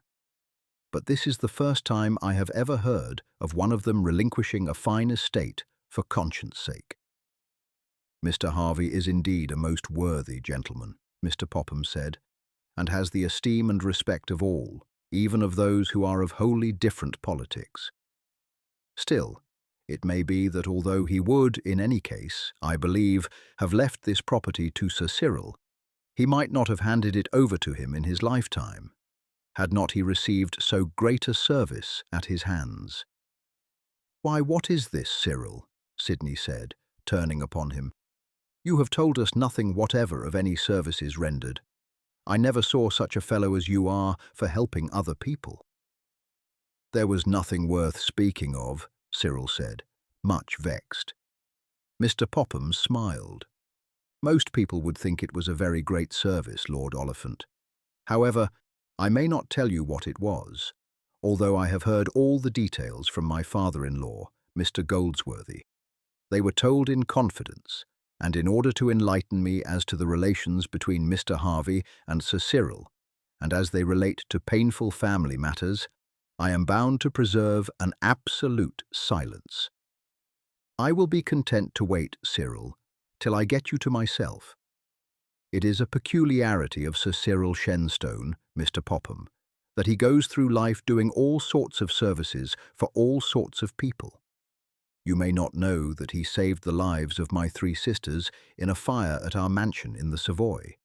He also performed the trifling service of saving Prince Rupert's ship and the lives of all on board, among whom was myself, from a Dutch fire-ship in the Battle of Lowestoft. These are insignificant affairs that he would not think it worth while to allude to, even if you knew him for 20 years. "You do not know Lord Oliphant, Mr. Popham," Cyril laughed, "or you would be aware that his custom is to make mountains out of molehills. But let us sit down to dinner. I suppose it is your forethought, Mr. Popham, that I have to thank for having warned them to make this provision. I had thought that we should be lucky if the resources of the establishment sufficed to furnish us with a meal of bread and cheese. I sent on a few things with my messenger yesterday evening, Sir Cyril, but for the hare and those wild ducks, methinks you have to thank your tenants, who doubtless guessed that an addition to the larder would be welcome. I have no doubt that, good landlord as Mr. Harvey was, they are really delighted to have you among them again. As you know, these eastern counties were the stronghold of Puritanism, and that feeling is still held by the majority. It is only among the tenants of many gentlemen who, like your father, were devoted royalists, that there is any very strong feeling the other way. As you heard from their lips, most of your older tenants fought under Sir Aubrey, while the fathers of the younger ones fell under his banner. Consequently, it was galling to them that one of altogether opposite politics should be their landlord, and although in every other respect they had reason to like him, he was, as it were, a symbol of their defeat, and I suppose they viewed him a good deal as the Saxons of old times regarded their Norman lords. I can quite understand that, Mr. Popham. Another feeling has worked in your favour, Sir Cyril, the lawyer went on. It may perhaps be a relic of feudalism, but there can be no doubt that there exists, in the minds of English country folks, a feeling of respect and of something like affection for their landlords when men of old family, and that feeling is never transferred to new men who may take their place. Mr. Harvey was, in their eyes, a new man, a wealthy one, no doubt, but owing his wealth to his own exertions, and he would never have excited among them the same feeling as they gave to the family who had, for several hundred years, been owners of the soil. Cyril remained for a fortnight at Upmead, calling on all the tenants and interesting himself in them and their families. The day after his arrival, he rode into Norwich and paid a visit to Mr. Harvey. He had, in compliance to his wishes, written but a short letter of acknowledgment of the restitution of the estate, but he now expressed the deep feeling of gratitude that he entertained. "I have only done what is right," Mr. Harvey said quietly, "and would rather not be thanked for it, but your feelings are natural, and I have therefore not checked your words. It was assuredly God's doing in so strangely bringing us together, and making you an instrument in saving our lives, and so awakening an uneasy conscience into activity. I have had but small pleasure from Upmead. I have a house here which is more than sufficient for all my wants, and I have, I hope, the respect of my townsfellows, and the affection of my workmen. At Upmead I was always uncomfortable. Such of the county gentlemen who retained their estates looked askance at me.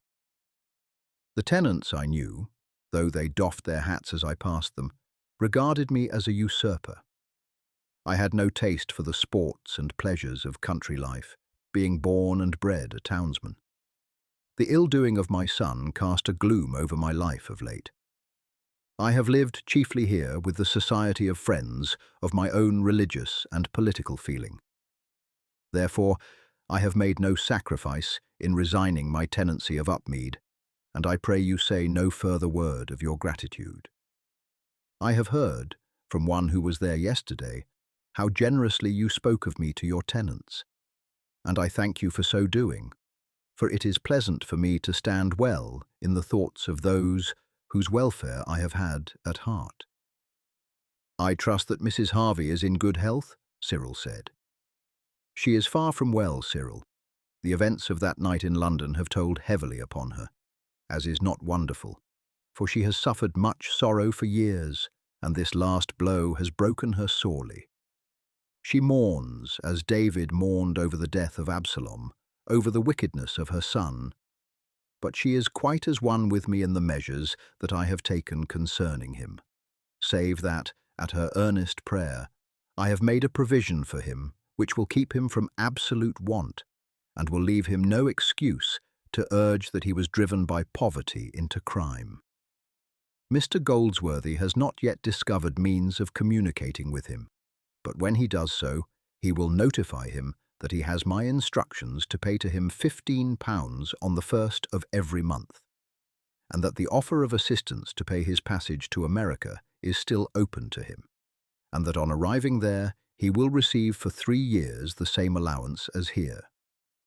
Then, if a favourable report of his conduct is forthcoming from the magistrates and deacons of the town where he takes up his residence, a correspondent of Mr. Goldsworthy's will be authorised to expend £4,000 on the purchase of an estate for him, and to hand to him another 1,000 for the due working and maintenance of the same. For these purposes I have already made provisions in my will, with proviso that if, at the end of 5 years after my death, no news of him shall be obtained, the money set aside for these purposes shall revert to the main provisions of the will. It may be that he died of the plague. It may be that he has fallen, or will fall, a victim to his own evil courses and evil passions. But I am convinced that should he be alive, Mr. Goldsworthy will be able to obtain tidings of him long before the 5 years have expired. And now," he said, abruptly changing the subject, "what are you thinking of doing, Sir Cyril?" "In the first place, sir, I am going to sea again with the fleet very shortly. I entered as a volunteer for the war, and could not well, even if I wished it, draw back." "They are a stiff-necked people," Mr. Harvey said. "That the sovereigns of Europe should have viewed with displeasure the overthrow of the monarchy here was natural enough. But in Holland, if anywhere, we might have looked for sympathy, seeing that as they had battled for freedom of conscience, so had we done here. And yet they were our worst enemies, and again had Blake to sail forth to chastise them. They say that Monk is to command this time. I believe so, sir. Monk is the bruised reed that pierced our hand, but he is a good fighter. And after the war is over, Sir Cyril, you will not, I trust, waste your life in the court of the profligate king." "Certainly not," Cyril said earnestly. "As soon as the war is over, I shall return to Upmead and take up my residence there. I have lived too hard a life to care for the gaieties of court, still less of a court like that of King Charles. I shall travel for a while in Europe if there is a genuine peace. I have lost the opportunity of completing my education, and am too old now to go to either of the universities. Not too old, perhaps, but I have seen too much of the hard side of life to care to pass 3 years among those who, no older than myself, are still as boys in their feelings. The next best thing, therefore, as it seems to me, would be to travel, and perhaps to spend a year or two in one of the great universities abroad. The matter is worth thinking over, Mr. Harvey said. You are assuredly young, yet to settle down alone at Upmead, and will reap much advantage from speaking French, which is everywhere current, and may greatly aid you in making your travels useful to you.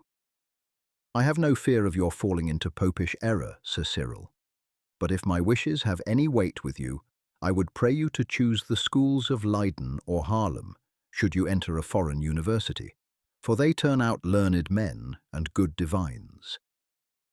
Certainly your wishes have weight with me, Mr. Harvey, and should events so turn out that I can enter one of the foreign universities, it shall be one of those you name. That is, should we, after this war is ended, come into peaceful relations with the Dutch. Before leaving the Earls, Cyril had promised faithfully that he would return thither with Sidney, and accordingly, at the end of the fortnight, he rode back with him there, and, 3 weeks later, journeyed up to London with the Earl and his family. It was the middle of March when they reached London. The court had come up a day or two before, and the fleet was, as Cyril learnt, being fitted out in great haste. The French had now, after hesitating all through the winter, declared war against us, and it was certain that we should have their fleet as well as that of the Dutch to cope with. Calling upon Prince Rupert on the day he arrived, Cyril learnt that the fleet would assuredly put to sea in a month's time. "Would you rather join at once or wait until I go on board?" the prince asked. "I would rather join at once, sir. I have no business to do in London, and it would be of no use for me to take an apartment when I am to leave so soon. Therefore, if I can be of any use, I would gladly join at once." "You would be of no use on board," the prince said, "but assuredly you could be of use in carrying messages and letting me know frequently from your own report how matters are going on. I heard yesterday that the Fan is now fitted out. You shall take the command of her. I will give you a letter to the boatswain, who is at present in charge, saying that I have placed her wholly under your orders. You will, of course, live on board. You will be chiefly at Chatham and Sheerness. If you call early tomorrow, I will have a letter prepared for you, addressed to all captains holding commands in the White Squadron, bidding them to acquaint you, whensoever you go on board, with all particulars of how matters have been pushed forward, and to give you a list of all things lacking. Then, twice a week you will sail up to town and report to me, or, should there be any special news at other times, send it to me by a mounted messenger. Mr. Pepys, the secretary, is a diligent and hard-working man, but he cannot see to everything, and Albemarle so pushes him that I think the White Squadron does not get a fair share of attention. But if I can go to him with your reports in hand, I may succeed in getting what is necessary done." Bidding farewell to the Earl and his family, and thanking him for his kindness, Cyril stopped that night at Captain Dave's, and told him of all that had happened since they met. The next morning he went early to Prince Rupert's, received the 2 letters, and rode down to Chatham. Then, sending the horses back by his servant, who was to take them to the Earl's stable, where they would be cared for until his return, Cyril went on board the Fan. For the next month he was occupied early and late with his duties. The cabin was small, but very comfortable. The crew was a strong one, for the yacht rode 12 oars, with which she could make good progress even without her sails. He was waited on by his servant, who returned as soon as he had left the horses in the Earl's stables. His cooking was done for him in the yacht's galley. On occasions, as the tide suited, He either sailed up to London in the afternoon, gave his report to the prince late in the evening, and was back at Sheerness by daybreak, or he sailed up at night, saw the prince as soon as he rose, and returned at once. The prince highly commended his diligence, and told him that his reports were of great use to him, as, with them in his hand, he could not be put off at the Admiralty with vague assurances. Every day 1 or more ships went out to join the fleet that was gathering in the Downs, and on April 20th Cyril sailed in the Fan, in company with the last vessel of the White Squadron, and there again took up his quarters on board the Henrietta, the Fan being anchored hard by in charge of the boatswain. On the 23rd, the prince, with the Duke of Albemarle and a great company of noblemen and gentlemen, arrived at Deal and came on board the fleet, which, on May 1st, weighed anchor. Lord Oliphant was among the volunteers who came down with the prince, and, as many of the other gentlemen had also been on board during the first voyage, Cyril felt that he was among friends, and had none of the feeling of strangeness and isolation he had before experienced. The party was indeed a merry one.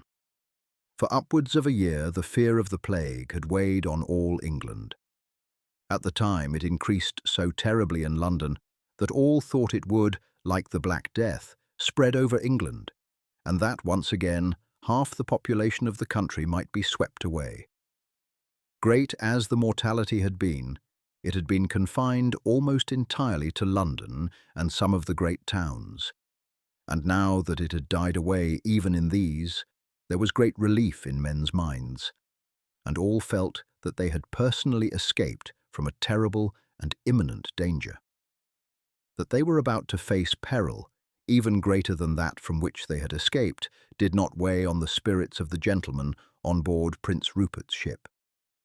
To be killed fighting for their country was an honourable death that none feared, while there had been, in the minds of even the bravest, a horror of death by the plague, with all its ghastly accompaniments. Sailing out to sea to the Downs, then, they felt that the past year's events lay behind them as an evil dream, and laughed and jested and sang with light-hearted mirth. As yet the Dutch had not put out from port, and for 3 weeks the fleet cruised off their coast. Then, finding that the enemy could not be tempted to come out, they sailed back to the Downs. The day after they arrived there, a messenger came down from London with orders to Prince Rupert to sail at once with the White Squadron to engage the French fleet, which was reported to be on the point of putting to sea. The prince had very little belief that the French really intended to fight. Hitherto, although they had been liberal in their promises to the Dutch, they had done nothing whatever to aid them, and the general opinion was that France rejoiced at seeing her rivals damage each other, but had no idea of risking her ships or men in the struggle. "I believe, gentlemen," Prince Rupert said to his officers, "that this is but a ruse on the part of Louis to aid his Dutch allies by getting part of our fleet out of the way. Still, I have nothing to do but to obey orders, though I fear it is but a fool's errand on which we are sent."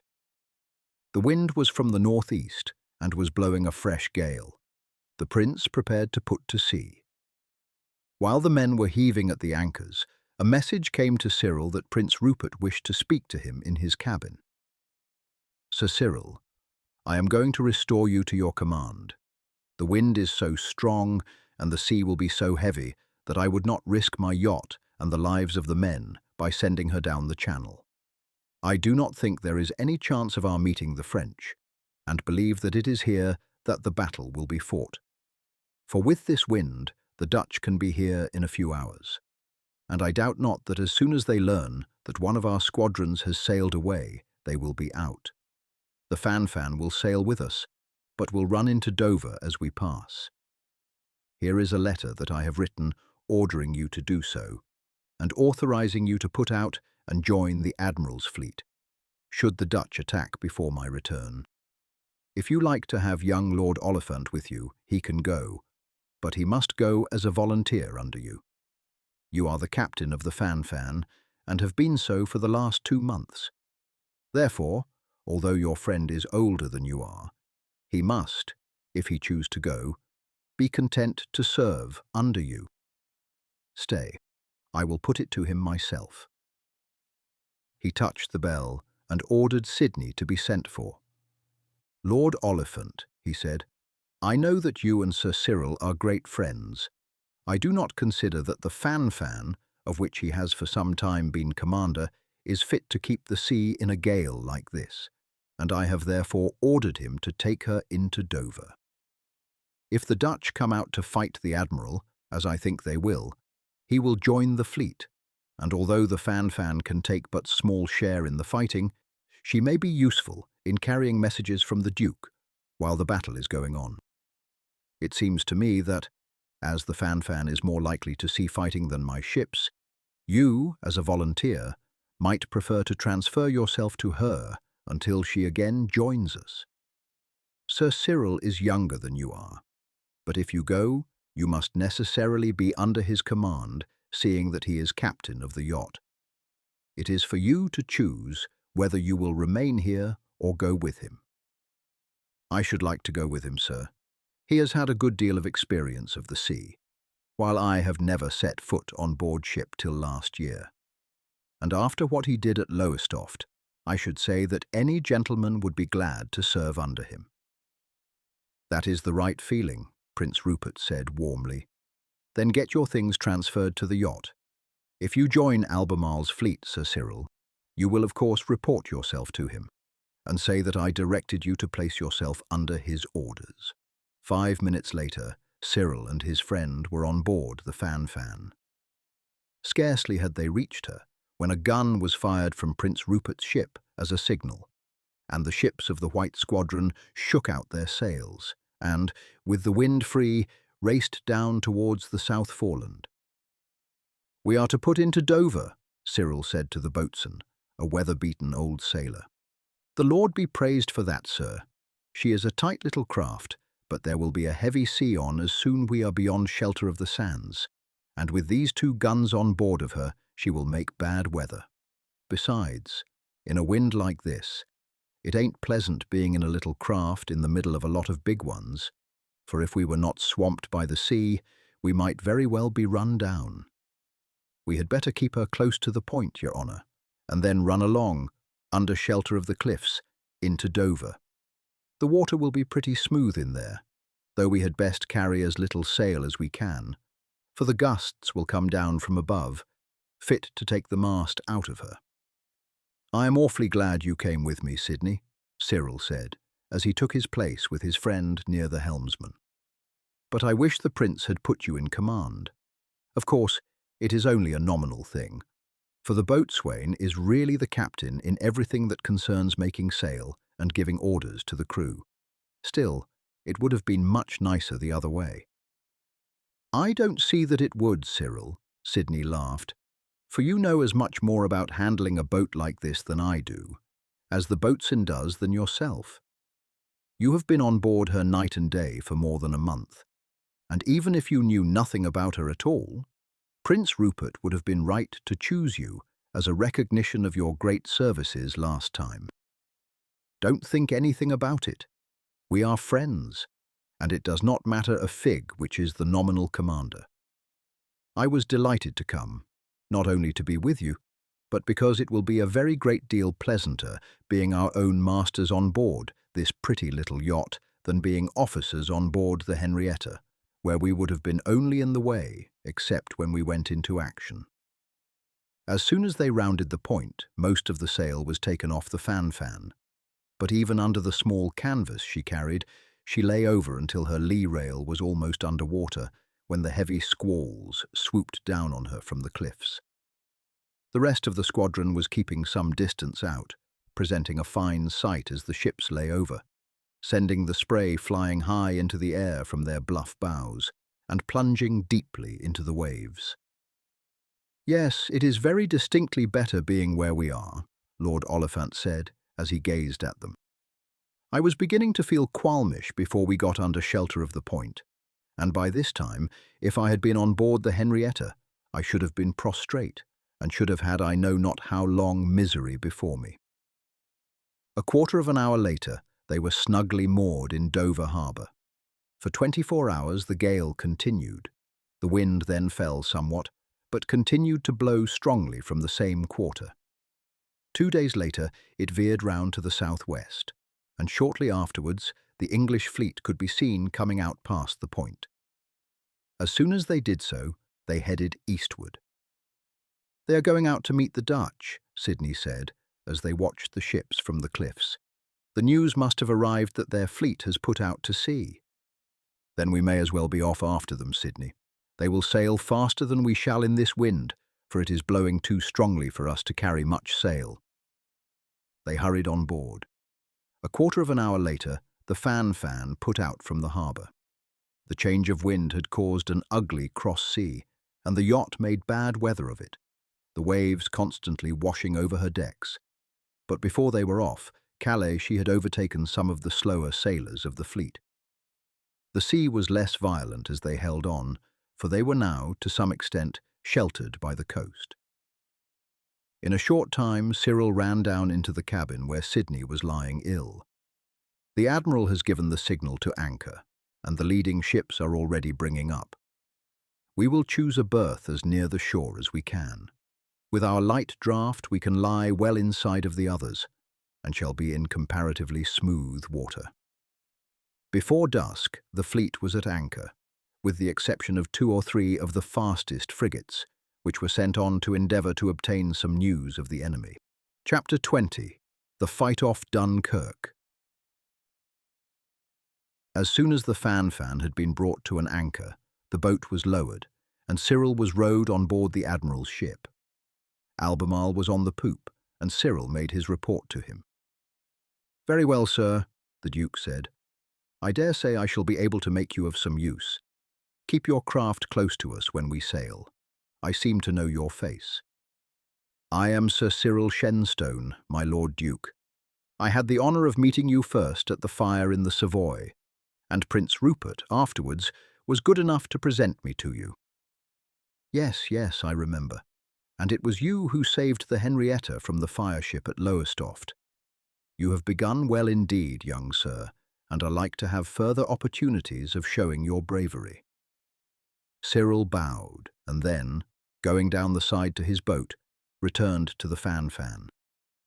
She was lying in almost smooth water, and Sidney had come up on deck again. "You heard no news of the Dutch, I suppose, Cyril?" "No. I asked a young officer as I left the ship, and he said that, so far as he knew, nothing had been heard of them. But news had come in, before the Admiral sailed from the Downs, that everything was ready for sea, and that orders were expected every hour for them to put out." "It is rather to be hoped that they won't put out for another 2 days, Sidney said. "That will give the Prince time to rejoin with his squadron. The wind is favourable now for his return, and I should think, as soon as they hear in London that the Dutch are on the point of putting out and Albemarle has sailed, they will send him orders to join us at once. We have only about 60 sail, while they say that the Dutch have over 90, which is too heavy odds against us to be pleasant. I should think the Duke will not fight till the Prince comes up. I don't think he will wait for him if he finds the Dutch near. All say that he is overconfident and apt to despise the Dutch too much. Anyhow, he is as brave as a lion, and, though he might not attack unless the Dutch begin it, I feel sure he will not run away from them." The next morning early, the Bristol frigate was seen returning from the east. She had to beat her way back in the teeth of the wind, but, when still some miles away, a puff of white smoke was seen to dart out from her side, and presently the boom of a heavy gun was heard. Again and again she fired, and the signal was understood to be a notification that she had seen the Dutch. The signal for the captains of the men-of-war to come on board was at once run up to the masthead of the flagship, followed by another for the fleet to be prepared to weigh anchor. Captain Bacon, of the Bristol, went on board as soon as his ship came up. In a short time the boats were seen to put off, and as the captains reached their respective ships, the signal to weigh anchor was hoisted. This was hailed with a burst of cheering throughout the fleet, and all felt that it signified that they would soon meet the Dutch. The Fan was under sail long before the men-of-war had got up their heavy anchors, and, sailing out, tacked backwards and forwards until the fleet were under sail, when Cyril told the boatswain to place her within a few cables' length of the flagship on her weather quarter. After 2 hours' sail, the Dutch fleet were made out, anchored off Dunkirk. The Blue Squadron under Sir William Berkeley led the way, the Red Squadron under the Duke following. "I will put a man in the chains with the lead," the boatswain said to Cyril. "There are very bad sands off Dunkirk, and though we might get over them in safety, the big ships would take ground, and if they did so, we should be in a bad plight indeed. In that case, we had best slack out the sheet a little, and take up our post on the weather bow of the Admiral, so that we can signal to him if we find water failing." The topsail was hoisted, and the Fan, which was a very fast craft in comparatively smooth water, ran past the Admiral's flagship. "Shall I order him back, Your Grace?" the captain asked angrily. Albemarle looked at the Fan attentively. "They have got a man sounding," he said. "It is a wise precaution. The young fellow in command knows what he is doing. We ought to have been taking the same care. See, he is taking down his topsail again. Set an officer to watch the yacht, and if they signal, go about at once." The soundings continued for a short time at 6 fathoms, when suddenly the man at the lead called out sharply, "3 fathoms!" Cyril ran to the flagstaff, and as the next cry came, 2 fathoms, hauled down the flag and stood waving his cap, while the boatswain, who had gone to the tiller, at once pushed it over to starboard and brought the yacht up into the wind. Cyril heard orders shouted on board the flagship and saw her stern sweeping round. A moment later her sails were aback, but the men, who already clustered round the guns, were not quick enough in hauling the yards across, and, to his dismay, he saw the main topmast bend, and then go over the side with a crash. All was confusion on board, and for a time it seemed as if the other topmast would also go. "Run her alongside within hailing distance," Cyril said to the boatswain. "They will want to question us." As they came alongside the flagship, the Duke himself leant over the side. "What water had you when you came about, sir?" "We went suddenly from 6 fathoms to 3, Your Grace," Cyril shouted, "and a moment after we found but 2. "Very well, sir," the Duke called back. "In that case you have certainly saved our ship. I thought perhaps that you had been over-hasty, and had thus cost us our topmast, but I see it was not so, and thank you. Our pilot assured us there was plenty of water on the course we were taking." The ships of the Red Squadron had all changed their course on seeing the flagship come about so suddenly, and considerable delay and confusion was caused before they again formed in order, and, in obedience to the Duke's signal, followed in support of the Blue Squadron. This had already dashed into the midst of the Dutch fleet, who were themselves in some confusion. For so sudden had been the attack that they had been forced to cut their cables, having no time to get up their anchors. The British ships poured in their broadsides as they approached, while the Dutch opened a tremendous cannonade. Besides their great inferiority in numbers, the British were under a serious disadvantage. They had the weather gauge, and the wind was so strong that it heeled them over, so that they were unable to open their lower ports, and were therefore deprived of the use of their heaviest guns. 4 of the ships of the Red Squadron remained by the flagship, to protect her if attacked, and to keep off fireships, while her crew laboured to get up another topmast. More than 3 hours were occupied in this operation, but so busily did the rest of the fleet keep the Dutch at work that they were unable to detach sufficient ships to attack her. As soon as the topmast was in place and the sails hoisted, the flagship and her consorts hastened to join their hard-pressed comrades. The fight was indeed a desperate one. Sir William Berkeley and his ship, the Swift Shore, a second-rate, was taken, as was the Essex, a third-rate. The Henry, commanded by Sir John Harman, was surrounded by foes. Her sails and rigging were shot to pieces, so she was completely disabled, and the Dutch Admiral, Cornelius Everts, summoned Sir John Harman to surrender. "It has not come to that yet," Sir John shouted back, and continued to pour such heavy broadsides into the Dutch that several of their ships were greatly damaged, and Everts himself killed. The Dutch captains drew off their vessels and launched 3 fireships at the Henry. The first one, coming up on her starboard quarter, grappled with her.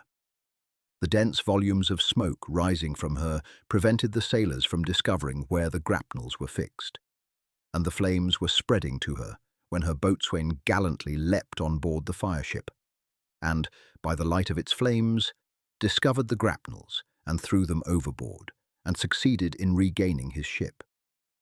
A moment later, the second fireship came up on the port side, and so great a body of flames swept across the Henry that her chaplain and 50 men sprang overboard. Sir John, however, drew his sword and threatened to cut down the first man who refused to obey orders, and the rest of the crew, setting manfully to work, succeeded in extinguishing the flames and in getting free of the fireship. The halyards of the main yard were, however, burnt through, and the spar fell, striking Sir John Harman to the deck and breaking his leg. The third fireship was received with the fire of 4 cannon loaded with chain shot.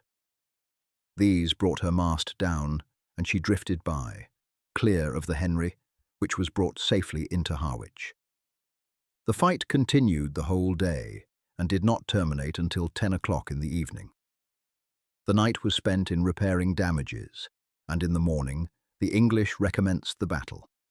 It was again obstinately contested. Admiral Van Tromp threw himself into the midst of the British line and suffered so heavily that he was only saved by the arrival of Admiral de Ruyter. He, in his turn, was in a most perilous position, and his ship disabled when fresh reinforcements arrived. And so the battle raged, until, in the afternoon, as if by mutual consent, the fleets drew off from each other and the battle ceased. The fighting had been extraordinarily obstinate and determined on both sides. Many ships had been sunk, several burnt, and some captured.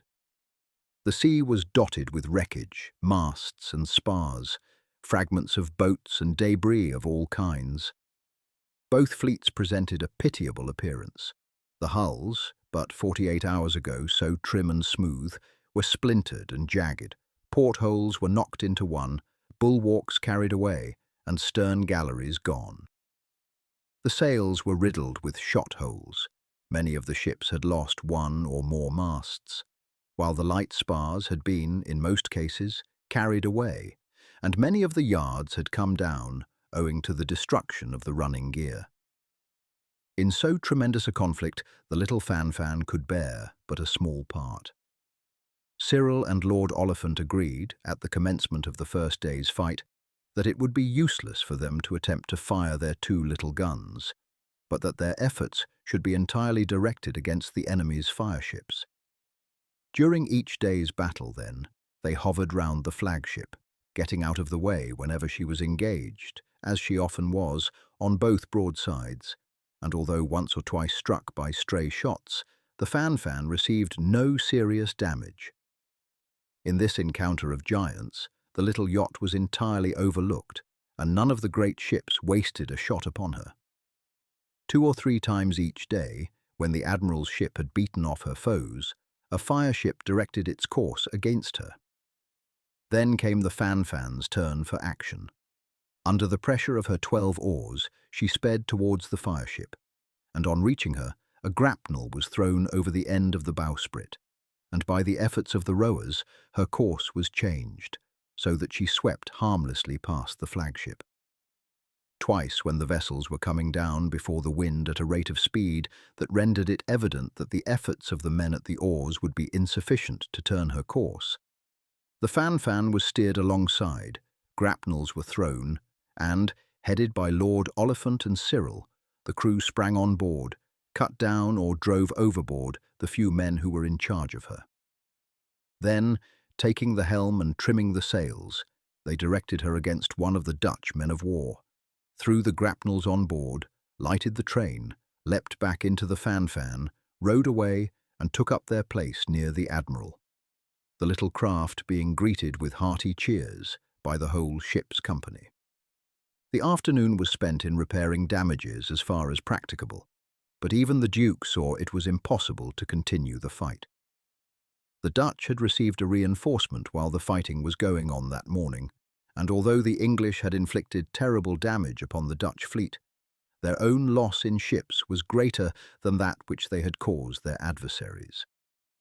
A considerable portion of their vessels were not in a condition to renew the battle, and the carpenters had hard work to save them from sinking outright.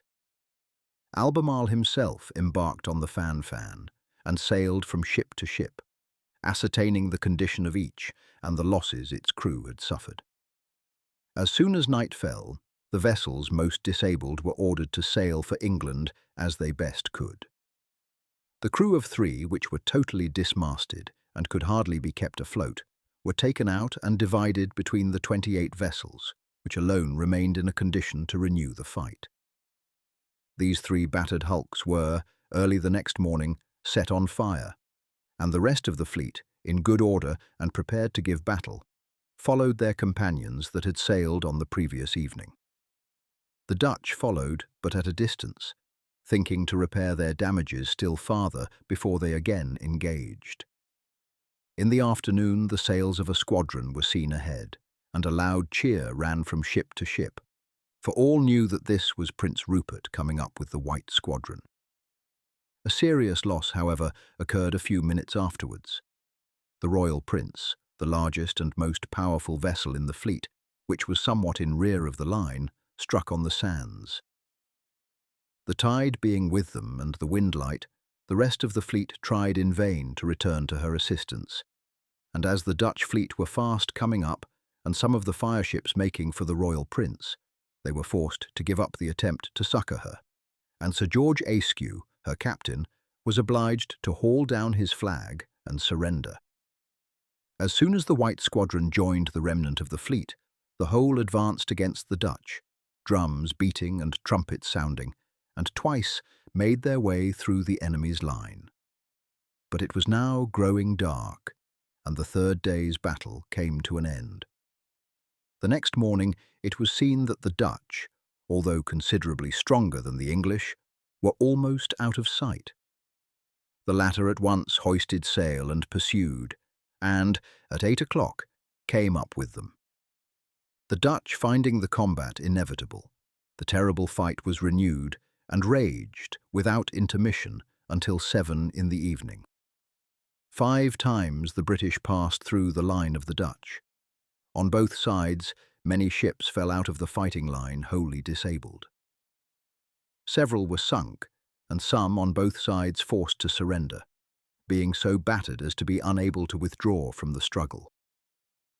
Prince Rupert's ship was wholly disabled, and that of Albemarle almost as severely damaged, and the battle, like those of the preceding days, ended without any decided advantage on either side. Both nations claimed the victory, but equally without reason. The Dutch historians compute our loss at 16 men of war, of which 10 were sunk and 6 taken, while we admitted only a loss of 9 ships, and claimed that the Dutch lost 15 men of war. Both parties acknowledged that it was the most terrible battle fought in this or any other modern war. De Witt, who at that time was at the head of the Dutch Republic, and who was a bitter enemy of the English, owned, some time afterwards, to Sir William Temple, that the English got more glory to their nation through the invincible courage of their seamen during those engagements than by the 2 victories of this war, and that he was sure that his own fleet could not have been brought on to fight the 5th day, after the disadvantages of the 4th, and he believed that no other nation was capable of it but the English. Cyril took no part in the last day's engagement, for Prince Rupert, when the fan came near him on his arrival on the previous evening, returned his salute from the poop and shouted to him that on no account was he to adventure into the fight with the Fan. On the morning after the battle ended, Lord Oliphant and Cyril rowed on board Prince Rupert's ship, where every unwounded man was hard at work, getting up a jury mast or patching up the holes in the hull. "Well, Sir Cyril, I see that you have been getting my yacht knocked about," he said, as they came up to him. "There is not much damage done, sir. She has but 2 shot holes in her hull. And my new mainsail spoiled.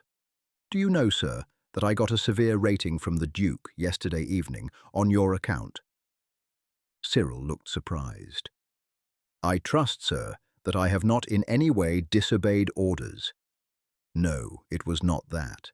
He asked after the Fan and said that he had seen nothing of her during the day's fighting, and I said I had strictly ordered you not to come into the battle. He replied, "Then you did wrong, Prince, for that little yacht of yours did yeoman's service during the first 2 days' fighting."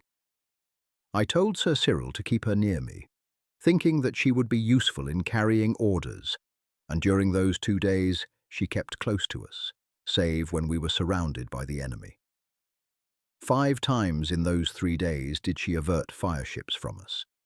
We were so damaged that we could sail but slowly, and, thinking us altogether unmanageable, the Dutch launched their fireships.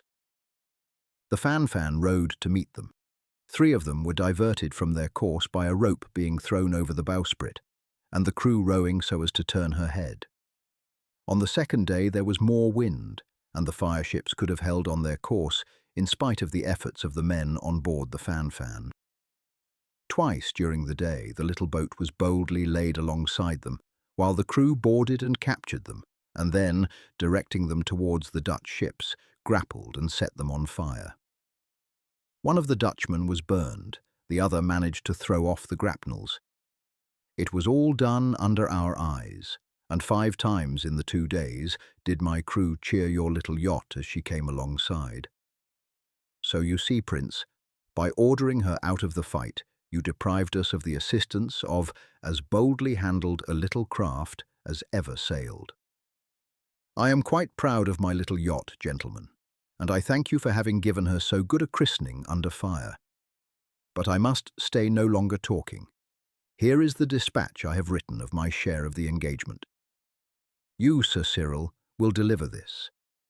You will now row to the Duke's ship, and he will give you his dispatches, which you, Lord Oliphant, will deliver. I need not say that you are to make all haste to the Thames. We have no ship to spare except the Fan, for we must keep the few that are still able to manoeuvre, in case the Dutch should come out again before we have got the crippled ones in a state to make sail." Taking leave of the Prince, they were at once rowed to the Duke's flagship. They had a short interview with the Admiral, who praised them highly for the service they had rendered. "You will have to tell the story of the fighting," he said, "for the Prince and myself have written but few lines. We have too many matters on our minds to do scribe's work. They will have heard, ere now, of the first 2 days' fighting, for some of the ships that were sent back will have arrived at Harwich before this. By tomorrow morning, I hope to have the fleet so far refitted as to be able to follow you." 5 minutes later, the Fan, with every stitch of sail set, was on her way to the Thames. As a brisk wind was blowing, they arrived in London 24 hours later, and at once proceeded to the Admiralty, the dispatches being addressed to the Duke of York. They were immediately ushered into him. Without a word, he seized the dispatches, tore them open, and ran his eye down them. "God be praised," he exclaimed when he finished them.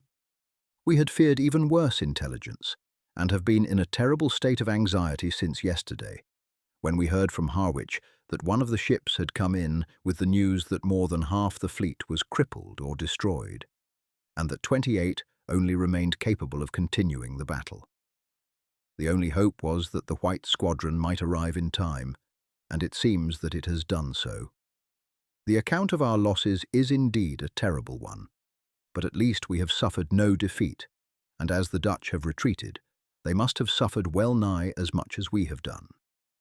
Come along with me at once, gentlemen. I must go to the king to inform him of this great news, which is vastly beyond what we could have hoped for. The Duke, in his dispatch, tells me that the bearers of it, Lord Oliphant and Sir Cyril Shenstone, have done very great service, having, in Prince Rupert's little yacht, saved his flagship no less than 5 times from the attacks of the Dutch fireships. The Duke had ordered his carriage to be in readiness as soon as he learnt that the bearers of dispatches from the fleet had arrived. It was already at the door, and, taking his seat in it, with Lord Oliphant and Cyril opposite to him, he was driven to the palace, learning by the way such details as they could give him of the last 2 days' fighting. He led them at once to the king's dressing-room.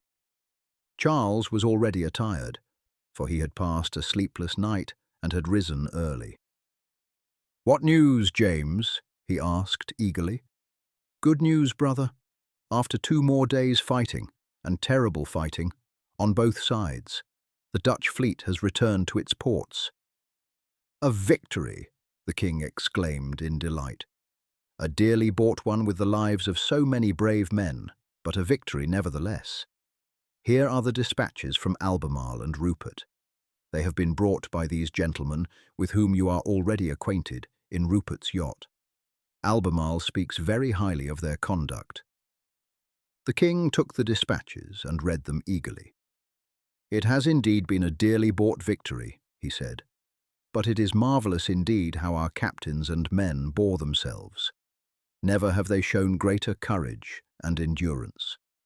Well may Monk say that, after 4 days of incessant fighting, and 4 nights spent in the labour of repairing damages, the strength of all has well nigh come to an end, and that he himself can write but a few lines to tell me of what has happened, leaving all details for further occasion.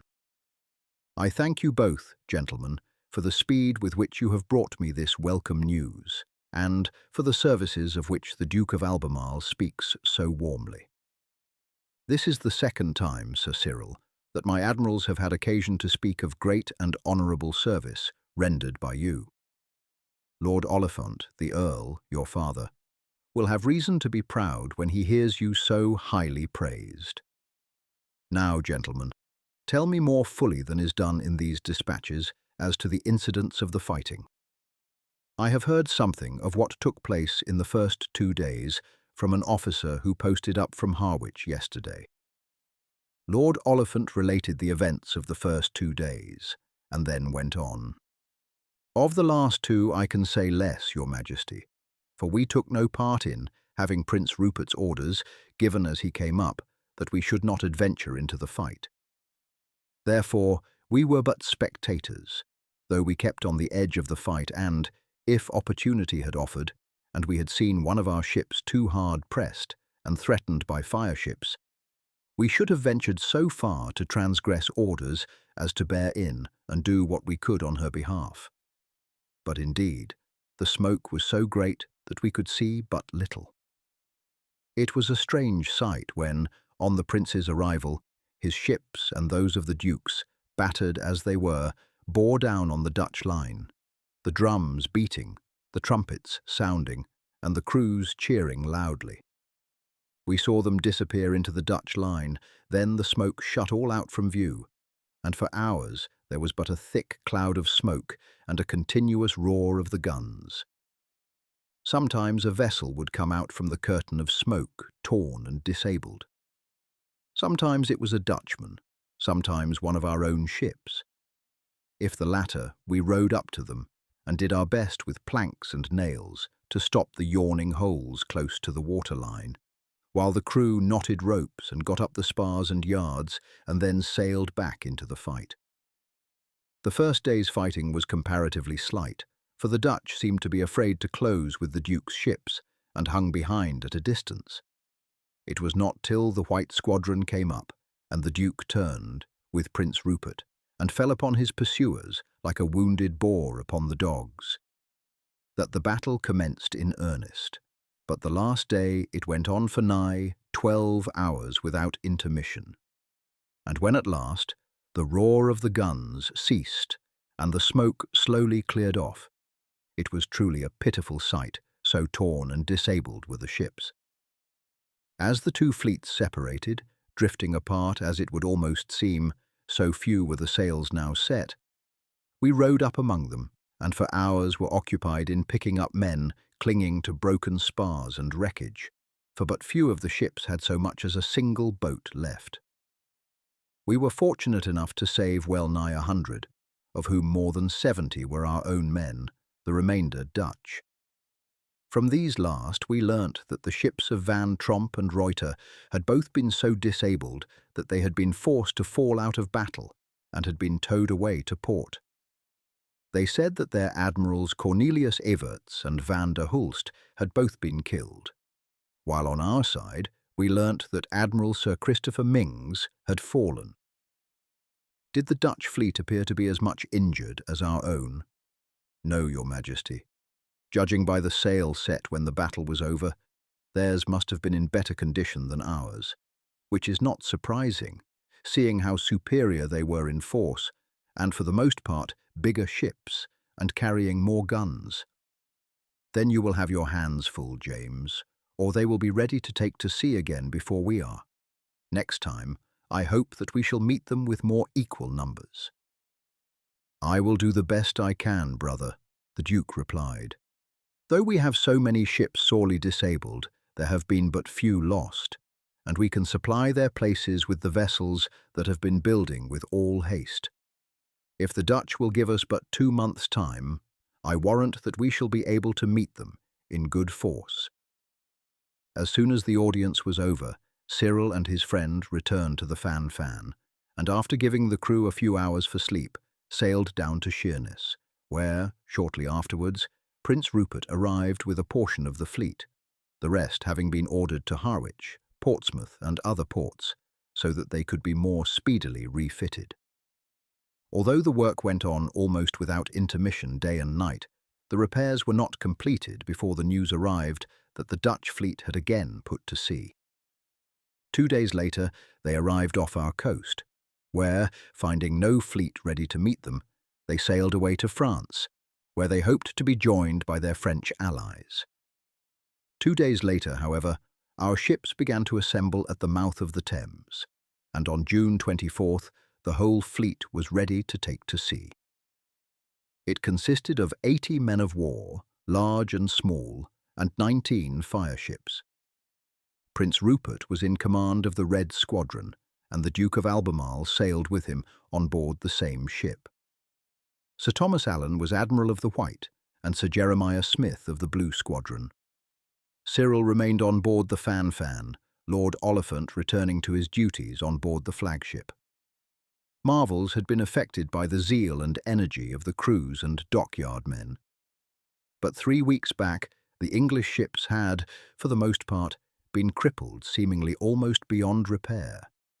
But now, with their holes patched, with new spars, and in the glory of fresh paint and new canvas, they made as brave a show as when they had sailed out from the Downs a month previously.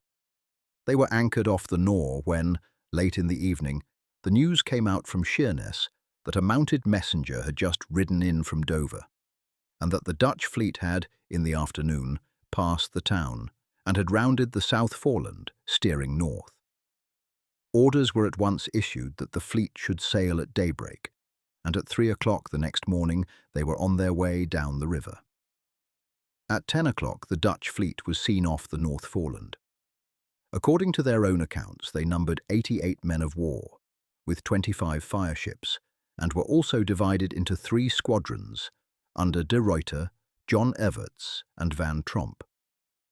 The engagement began at noon by an attack by the White Squadron upon that commanded by Everts. An hour later, Prince Rupert and the Duke, with the Red Squadron, fell upon de Ruyter, while that of Van Tromp, which was at some distance from the others, was engaged by Sir Jeremiah Smith with the Blue Squadron. Sir Thomas Allen completely defeated his opponents, killing Everts, his vice and rear admirals, capturing the Vice Admiral of Zealand, who was with him, and burning a ship of 50 guns. The Red Squadron was evenly matched by that of de Ruyter, and each vessel laid itself alongside an adversary.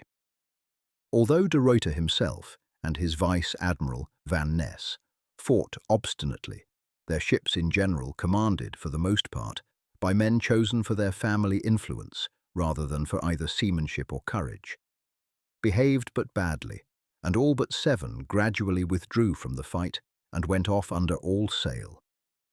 And de Ruyter, finding himself thus deserted, was forced also to draw off. During this time, Van Tromp, whose squadron was the strongest of the 3 Dutch divisions, was so furiously engaged by the Blue Squadron, which was the weakest of the English divisions, that he was unable to come to the assistance of his consorts. When, however, he saw the defeat of the rest of the Dutch fleet, he too was obliged to draw off, lest he should have the whole of the English down upon him, and was able the more easily to do so as darkness was closing in when the battle ended. The Dutch continued their retreat during the night, followed at a distance by the Red Squadron, which was, next morning, on the point of overtaking them, when the Dutch sought refuge by steering into the shallows, which their light draught enabled them to cross, while the deeper English ships were unable to follow. Great was the wrath and disappointment of the English when they saw themselves thus balked of reaping the full benefit of the victory. Prince Rupert shouted to Cyril, who, in the Fan, had taken but small share in the engagement, as the fireships had not played any conspicuous part in it.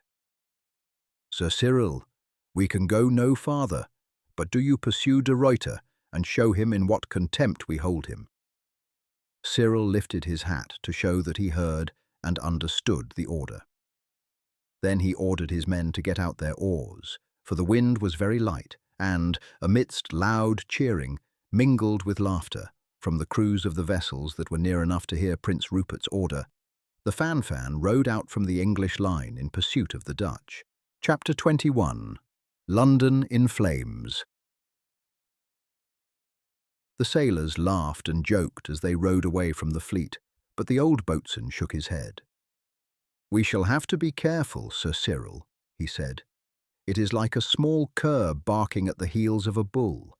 It is good fun enough for a bit, but when the bull turns, perchance the dog will find himself thrown high in the air." Cyril nodded. He himself considered Prince Rupert's order to be beyond all reason, and given only in the heat of his anger at de Ruyter having thus escaped him, and felt that it was very likely to cost the lives of all on board the Fan. However, there was nothing to do but to carry it out. It seemed to him that the boatswain's simile was a very apt one, and that, although the spectacle of the Fan worrying the great Dutch battleship might be an amusing one to the English spectators, it was likely to be a very serious adventure for her. De Ruyter's ship, which was in the rear of all the other Dutch vessels, was but a mile distant when the Fan started, and as the wind was so light that it scarce filled her sails, the yacht approached her rapidly. "We are within half a mile now, Your Honour," the boatswain said. "I should say we had better go no nearer if we don't want to be blown out of the water." "Yes, I think we may as well stop rowing now and get the guns to work. There are only those 2 cannon in her stern ports which can touch us here. She will scarcely come up in the wind to give us a broadside.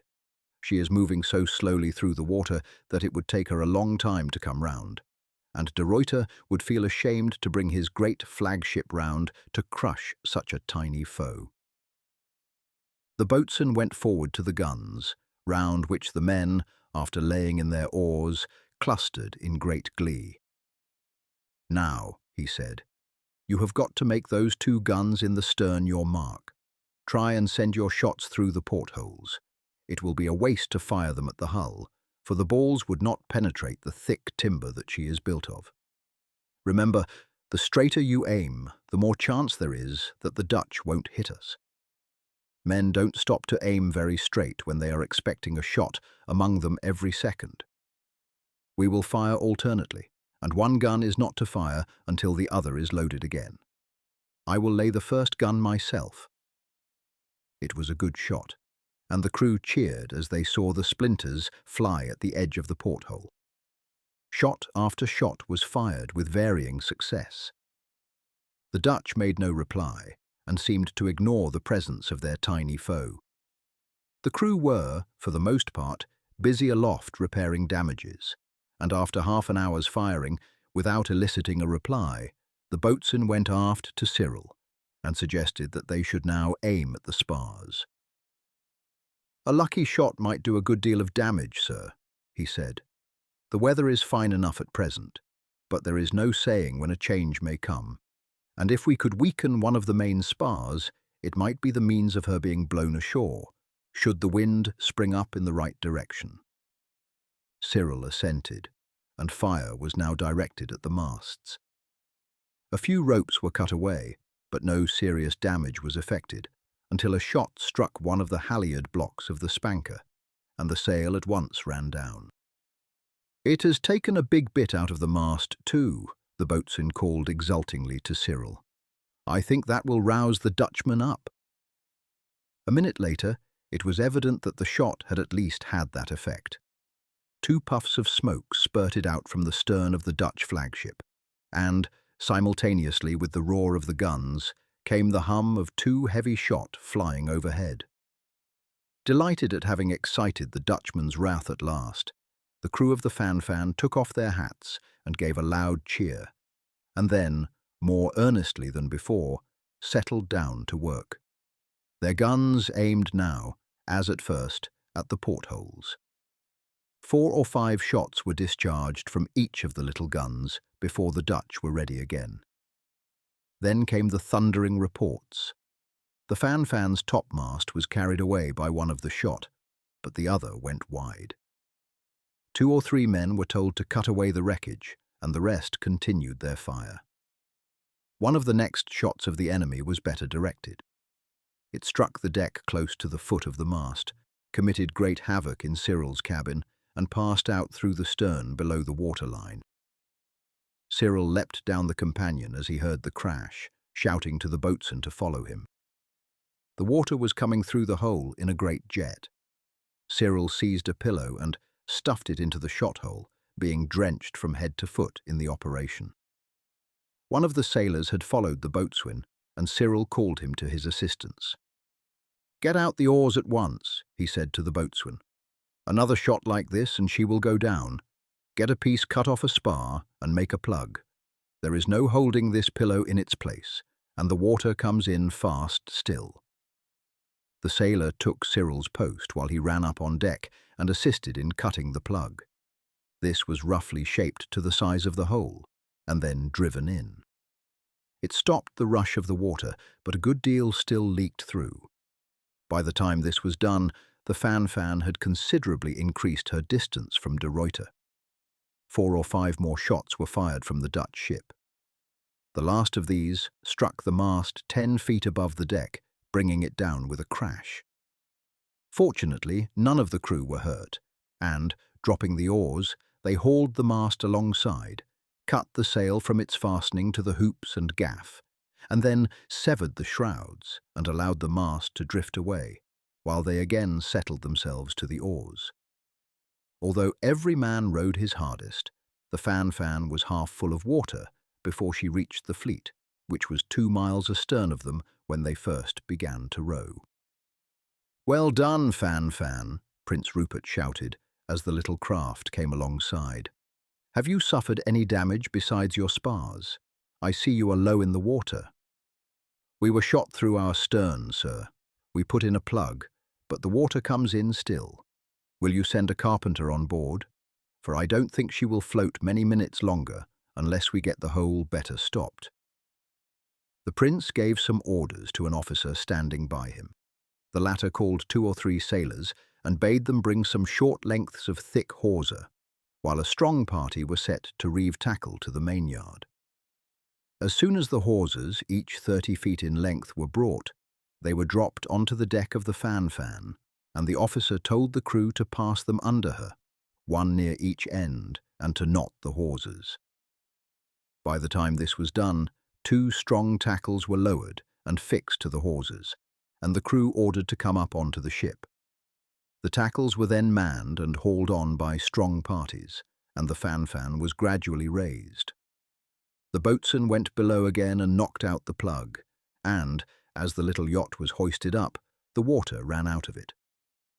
As soon as the hole was above the water level, the tackle at the bow was gradually slackened off until she lay with her forepart in the water, which came some distance up her deck.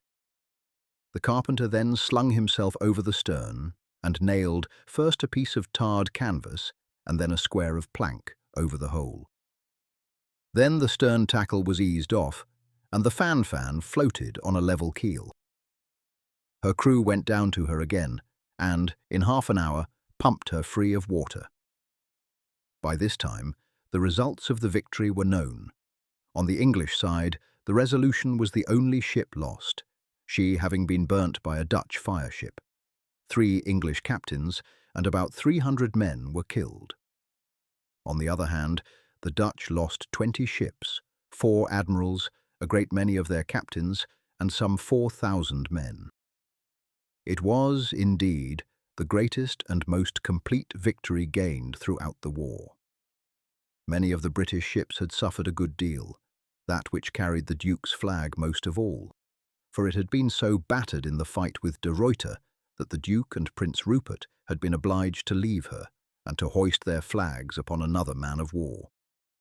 The next morning the fleet sailed to Schoneveld, which was the usual rendezvous of the Dutch fleet, and there remained some time, altogether undisturbed by the enemy.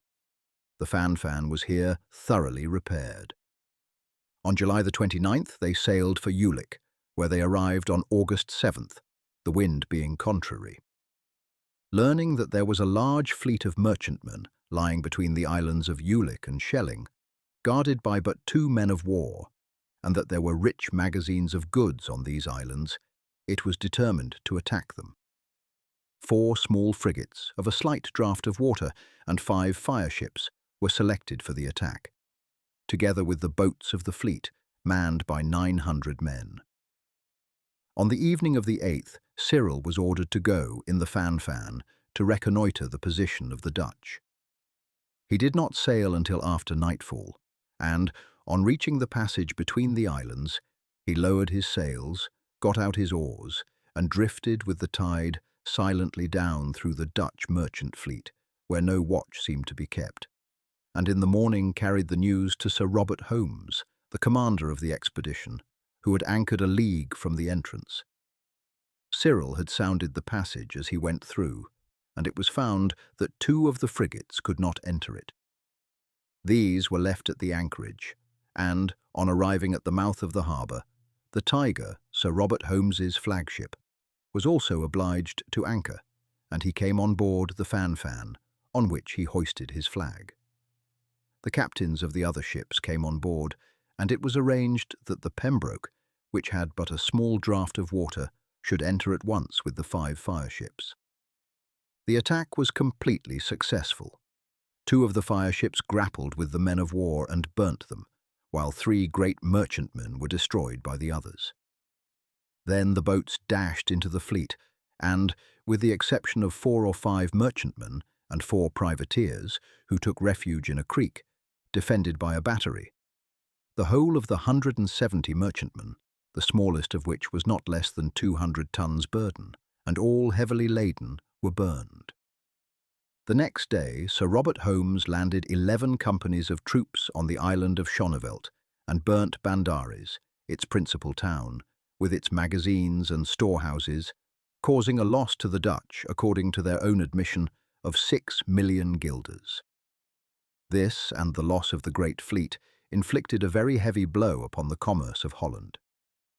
The Fan had been hit again by a shot from one of the batteries, and, on her rejoining the fleet, Prince Rupert determined to send her to England, so that she could be thoroughly repaired and fitted out again. Cyril's orders were to take her to Chatham, and to hand her over to the dockyard authorities. "I do not think the Dutch will come out and fight us again this autumn, Sir Cyril, so you can take your ease in London as it pleases you. We are now halfway through August, and it will probably be at least a month after your arrival, before the Fan is fit for sea again. It may be a good deal longer than that, for they are busy upon the repairs of the ships sent home after the battle, and will hardly take any hands off these to put on to the fan. In October, we shall all be coming home again, so that, until next spring, it is hardly likely that there will be aught doing. Cyril accordingly returned to London. The wind was contrary, and it was not until the last day of August that he dropped anchor in the Medway. After spending a night at Chatham, he posted up to London the next morning, and, finding convenient chambers in the Savoy, he installed himself there, and then proceeded to the house of the Earl of Wisbeach, to whom he was the bearer of a letter from his son. Finding that the Earl and his family were down at his place near Sevenoaks, he went into the city and spent the evening at Captain Dave's, having ordered his servant to pack a small valise and bring it with the 2 horses in the morning. He had gone to bed but an hour when he was awoke by John Wilkes knocking at his door. "There is a great fire burning not far off, Sir Cyril. A man who ran past told me it was in Pudding Lane, at the top of Fish Street. The captain is getting up and is going out to see it, for, with such dry weather as we have been having, there is no saying how far it may go." Cyril sprang out of his bed and dressed. Captain Dave, accustomed to slip on his clothes in a hurry, was waiting for him, and, with John Wilkes, they sallied out. There was a broad glare of light in the sky, and the bells of many of the churches were ringing out the fire alarm. As they passed, many people put their heads out from windows and asked where the fire was. In 5 minutes they approached the scene. A dozen houses were blazing fiercely, while, from those near, the inhabitants were busily removing their valuables. The fire companies, with their buckets, were already at work, and lines of men were formed down to the river and were passing along buckets from hand to hand. Well nigh half the water was spilt, however, before it arrived at the fire, and, in the face of such a body of flame, it seemed to make no impression whatever. "They might as well attempt to pump out a leaky ship with a child's squirt," the captain said. "The fire will burn itself out, and we must pray heaven that the wind drops altogether.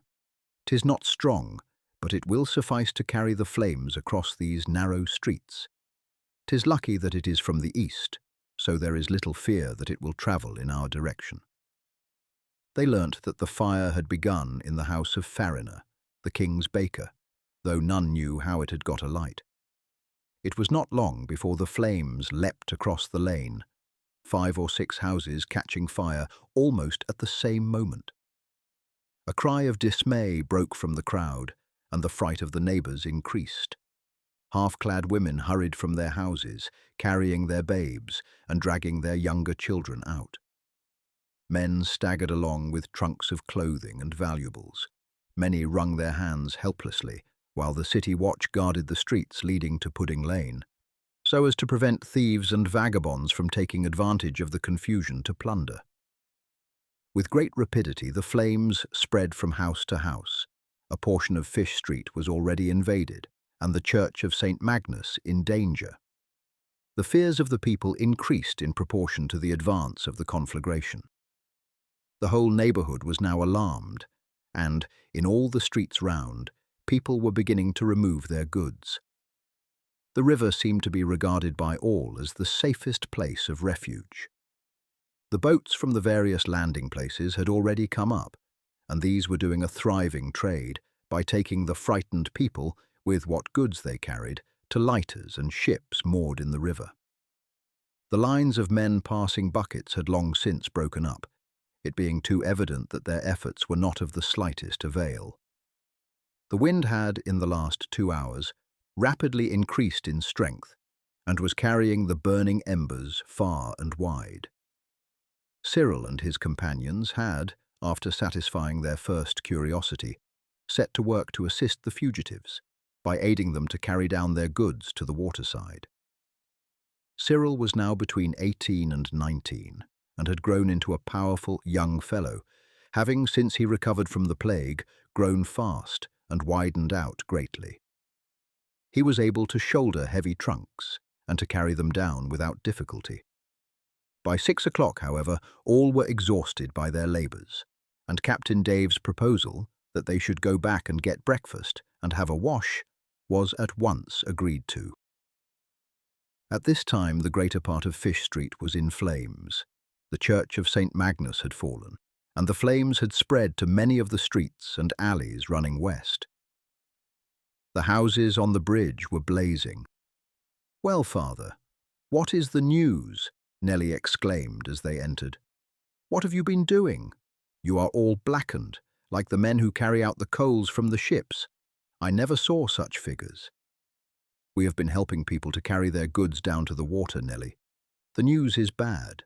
The fire is a terrible one." "That we can see, father. Mother and I were at the window for hours after you left, and the whole sky seemed ablaze. Do you think that there is any danger of its coming here?" "The wind is taking the flames the other way, Nellie. But in spite of that, I think that there is danger. The heat is so great that the houses catch on this side, and we saw, as we came back, that it had travelled eastwards. Truly, I believe that if the wind keeps on as it is at present, the whole city will be destroyed. However, we will have a wash first and then some breakfast, of which we are sorely in need. Then we can talk over what had best be done." Little was said during breakfast.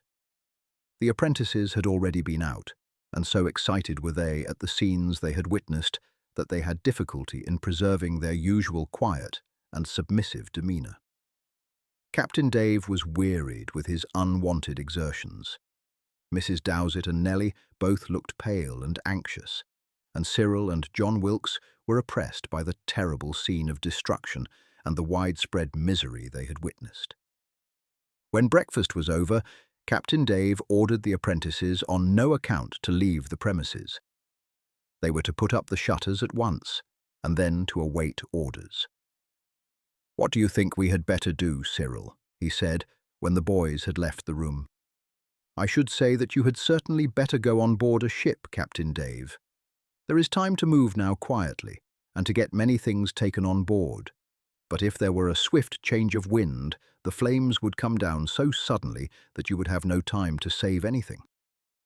Do you know of a captain who would receive you?" "Certainly. I know of half a dozen." "Then the first thing is to secure a boat before they are all taken up. I will go down to the stairs at once. Then I should say, John, you had better go off with Captain Dave, and, as soon as he has arranged with one of the captains, come back to shore. Let the watermen lie off in the stream, for if the flames come this way, there will be a rush for boats, and people will not stop to ask to whom they belong. It will be better still to take one of the apprentices with you, leave him at the stairs till you return, and then tie up to a ship till we hail him." "That will be the best plan," Captain Dave said. "Now, wife, you and Nellie and the maid had best set to work at once, packing up all your best clothes and such other things as you may think most valuable. We shall have time, I hope, to make many trips. While you are away, I will go along the street and see whether the fire is making any way in this direction," Cyril said. "Of course, if it's coming slowly, you will have time to take away a great many things, and we may even hope that it may not come here at all." Taking one of the apprentices, Captain Dave and John at once started for the waterside, while Cyril made his way westward. Already people were bringing down their goods from most of the houses. Some acted as if they believed that if they took the goods out of the houses, they would be safe, and great piles of articles of all kinds almost blocked the road. Weeping women and frightened children sat on these piles as if to guard them. Some stood at their doors, wringing their hands helplessly. Others were already starting eastward, laden with bundles and boxes, occasionally looking round as if to bid farewell to their homes. Many of the men seemed even more confused and frightened than the women, running hither and thither without purpose, shouting, gesticulating, and seeming almost distraught with fear and grief. Cyril had not gone far when he saw that the houses on both sides of the street, at the further end, were already in flames. He was obliged to advance with great caution, for many people were recklessly throwing goods of all kinds from the windows, regardless of whom they might fall upon, and without thought of how they were to be carried away. He went on until close to the fire and stood for a time watching. The noise was bewildering. Mingled with the roar of the flames, the crackling of woodwork, and the heavy crashes that told of the fall of roofs or walls was the clang of the alarm bells, shouts, cries, and screams. The fire spread steadily, but with none of the rapidity with which he had seen it fly along from house to house on the other side of the conflagration. The houses, however, were largely composed of wood. The balconies generally caught first, and the fire crept along under the roofs. And sometimes a shower of tiles and a burst of flames showed that it had advanced there while the lower portion of the house was still intact. "Is it coming, Cyril?" Mrs. Dowsett asked when he returned. "It is coming steadily," he said, "and can be stopped by nothing short of a miracle. Can I help you in any way?" "No," she said. "We have packed as many things as can possibly be carried. It is well that your things are all at your lodging, Cyril, and beyond the risk of this danger." "It would have mattered little about them," he said. "I could have replaced them easily enough. That is but a question of money. And now, in the first place, I will get the trunks and bundles you have packed downstairs. That will save time." Assisted by the apprentice and Nellie, Cyril got all the things downstairs. "How long have we, do you think?" Nellie asked. "I should say that in 3 hours the fire will be here," he said. "It may be checked a little at the cross lanes, but I fear that 3 hours is all we can hope for." Just as they had finished taking down the trunks, Captain Dave and John Wilkes arrived. "I have arranged the affair," the former said. "My old friend, Dick Watson, will take us in his ship. She lies but 100 yards from the stairs. Now, get on your mantle and hood, Nellie, and bring your mother and maid down."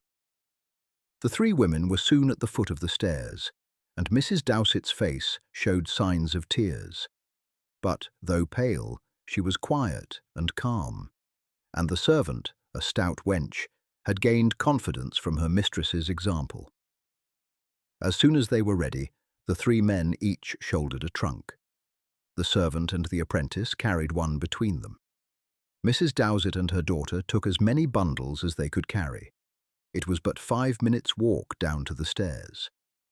The boat was lying 20 yards out in the stream, fastened up to a lighter, with the apprentice and waterman on board. It came at once alongside, and in 5 minutes they reached the Good Venture.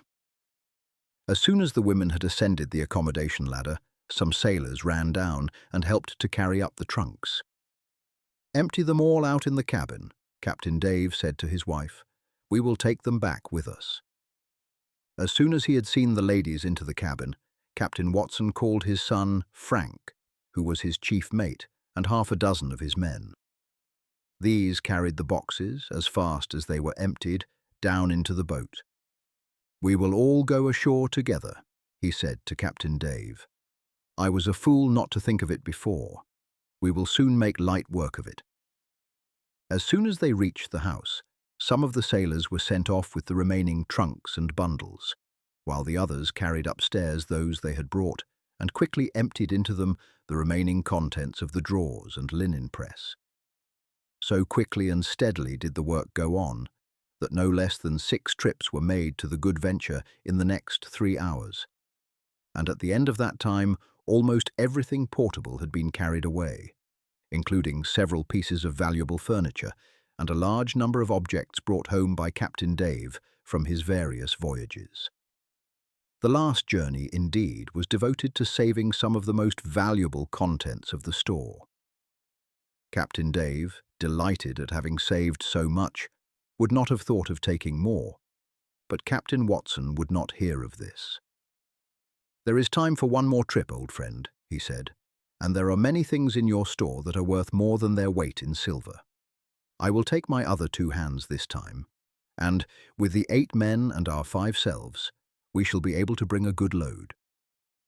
The trunks were therefore this time packed with ship's instruments and brass fittings of all kinds to the full weight that could be carried. All hands then set to work, and, in a very short time, a great proportion of the portable goods were carried from the storehouse into an arched cellar beneath it. By the time that they were ready to start, there were but 6 houses between them and the fire. "I wish we had another 3 hours before us," Captain Watson said. "It goes to one's heart to leave all this new rope and sailcloth, good blocks and other things, to be burnt." "There have been better things than that burnt today, Watson. Few men have saved as much as I have, thanks to your assistance and that of these stout sailors of yours. Why, the contents of these 12 boxes are worth as much as the whole of the goods remaining." The sailors' loads were so heavy that they had to help each other to get them upon their shoulders, and the other 5 were scarcely less weighted. And, short as was the distance, all had to rest several times on the way to the stairs, setting their burdens upon window-sills or upon boxes scattered in the streets. One of the ship's boats had, after the first trip, taken the place of the light wherry, but even this was weighted down to the gunwale when the men and the goods were all on board.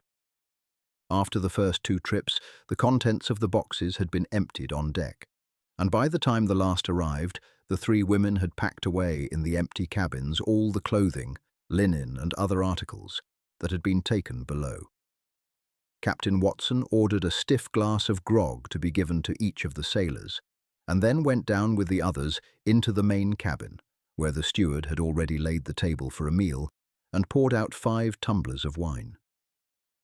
"I have not had so tough a job since I was before the mast," he said. "What say you, Captain Dave?" "It has been a hard morning's work indeed, Watson, and, in truth, I feel fairly spent. But though weary in body, I am cheerful in heart. It seemed to me at breakfast time that we should save little beyond what we stood in, and now I have rescued well nigh everything valuable that I have. I should have grieved greatly had I lost all those mementos that it took me nigh 30 years to gather.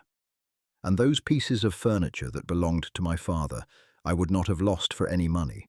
Truly, it has been a noble salvage." Mrs. Dowsett and Nellie now joined them. They had quite recovered their spirits, and were delighted at the unexpected rescue of so many things precious to them, and Captain Watson was overwhelmed by their thanks for what he had done. After the meal was over, they sat quietly talking for a time, and then Cyril proposed that they should row up the river and see what progress the fire was making above the bridge. Mrs. Dowsett, however, was too much fatigued by her sleepless night and the troubles and emotions of the morning to care about going.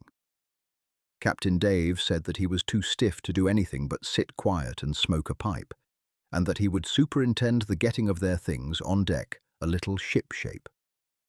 Nellie embraced the offer eagerly, and young Watson, who was a well-built and handsome fellow, with a pleasant face and manner, said that he would go and would take a couple of hands to row. The tide had just turned to run up when they set out. Cyril asked the first mate to steer, and he sat on one side of him and Nellie on the other. "You will have to mind your oars, lads," Frank Watson said. "The river is crowded with boats." They crossed over to the Suffolk side, as it would have been dangerous to pass under the arches above which the houses were burning. The flames, however, had not spread right across the bridge, for the houses were built only over the piers, and the openings at the arches had checked the flames. And at these points, numbers of men were drawing water in buckets and throwing it over the fronts of the houses, or passing them, by ropes, to other men on the roofs, which were kept deluged with water. Hundreds of willing hands were engaged in the work, for the sight of the tremendous fire on the opposite bank filled people with terror lest the flames should cross the bridge and spread to the south side of the river. The warehouses and wharves on the bank were black with spectators, who looked with astonishment and awe at the terrible scene of destruction. It was not until they passed under the bridge that the full extent of the conflagration was visible. The fire had made its way some distance along Thames Street and had spread far up into the city. Gracechurch Street and Lombard Street were in flames, and indeed the fire seemed to have extended a long distance further.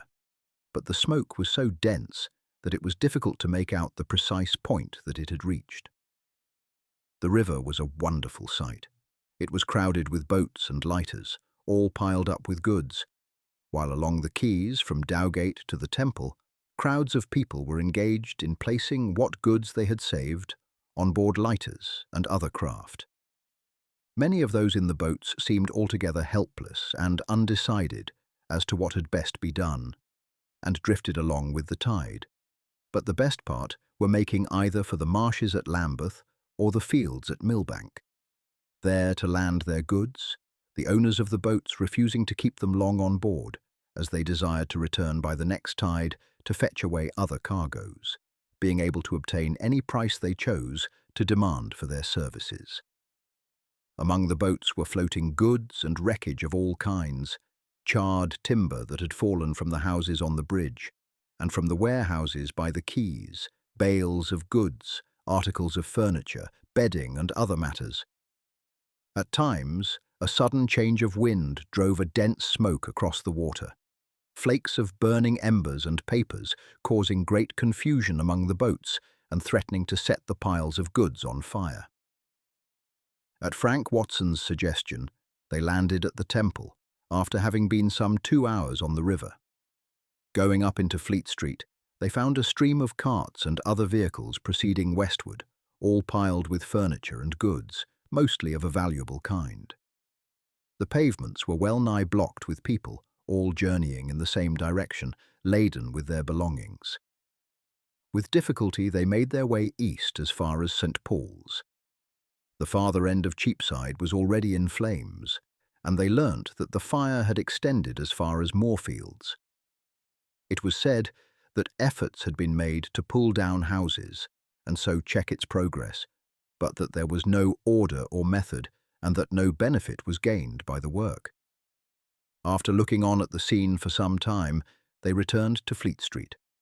Frank Watson went down with Nellie to the boat, while Cyril went to his lodgings in the Savoy. Here he found his servant anxiously awaiting him. "I did not bring the horses this morning, sir," he said.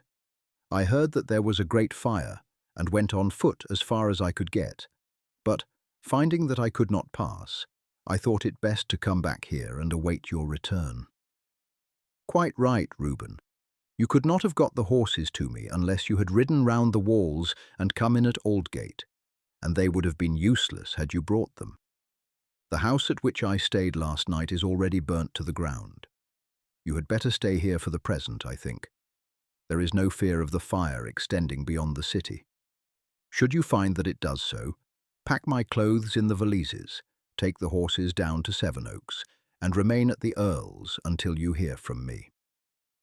Having arranged this, Cyril went down to the Savoy stairs, where he found the boat waiting for him. And then they rowed back to London Bridge, where, the force of the tide being now abated, they were able to row through and get to the Good Venture. They had but little sleep that night. Gradually the fire worked its way eastward until it was abreast of them. The roaring and crackling of the flames was prodigious. Here and there the glare was diversified by columns of a deeper red glow, showing where warehouses, filled with pitch, tar, and oil, were in flames. The heavy crashes of falling buildings were almost incessant. Occasionally they saw a church tower or steeple that had stood for a time black against the glowing sky, become suddenly wreathed in flames and, after burning for a time, fall with a crash that could be plainly heard above the general roar. "Surely such a fire was never seen before," Captain Dave said.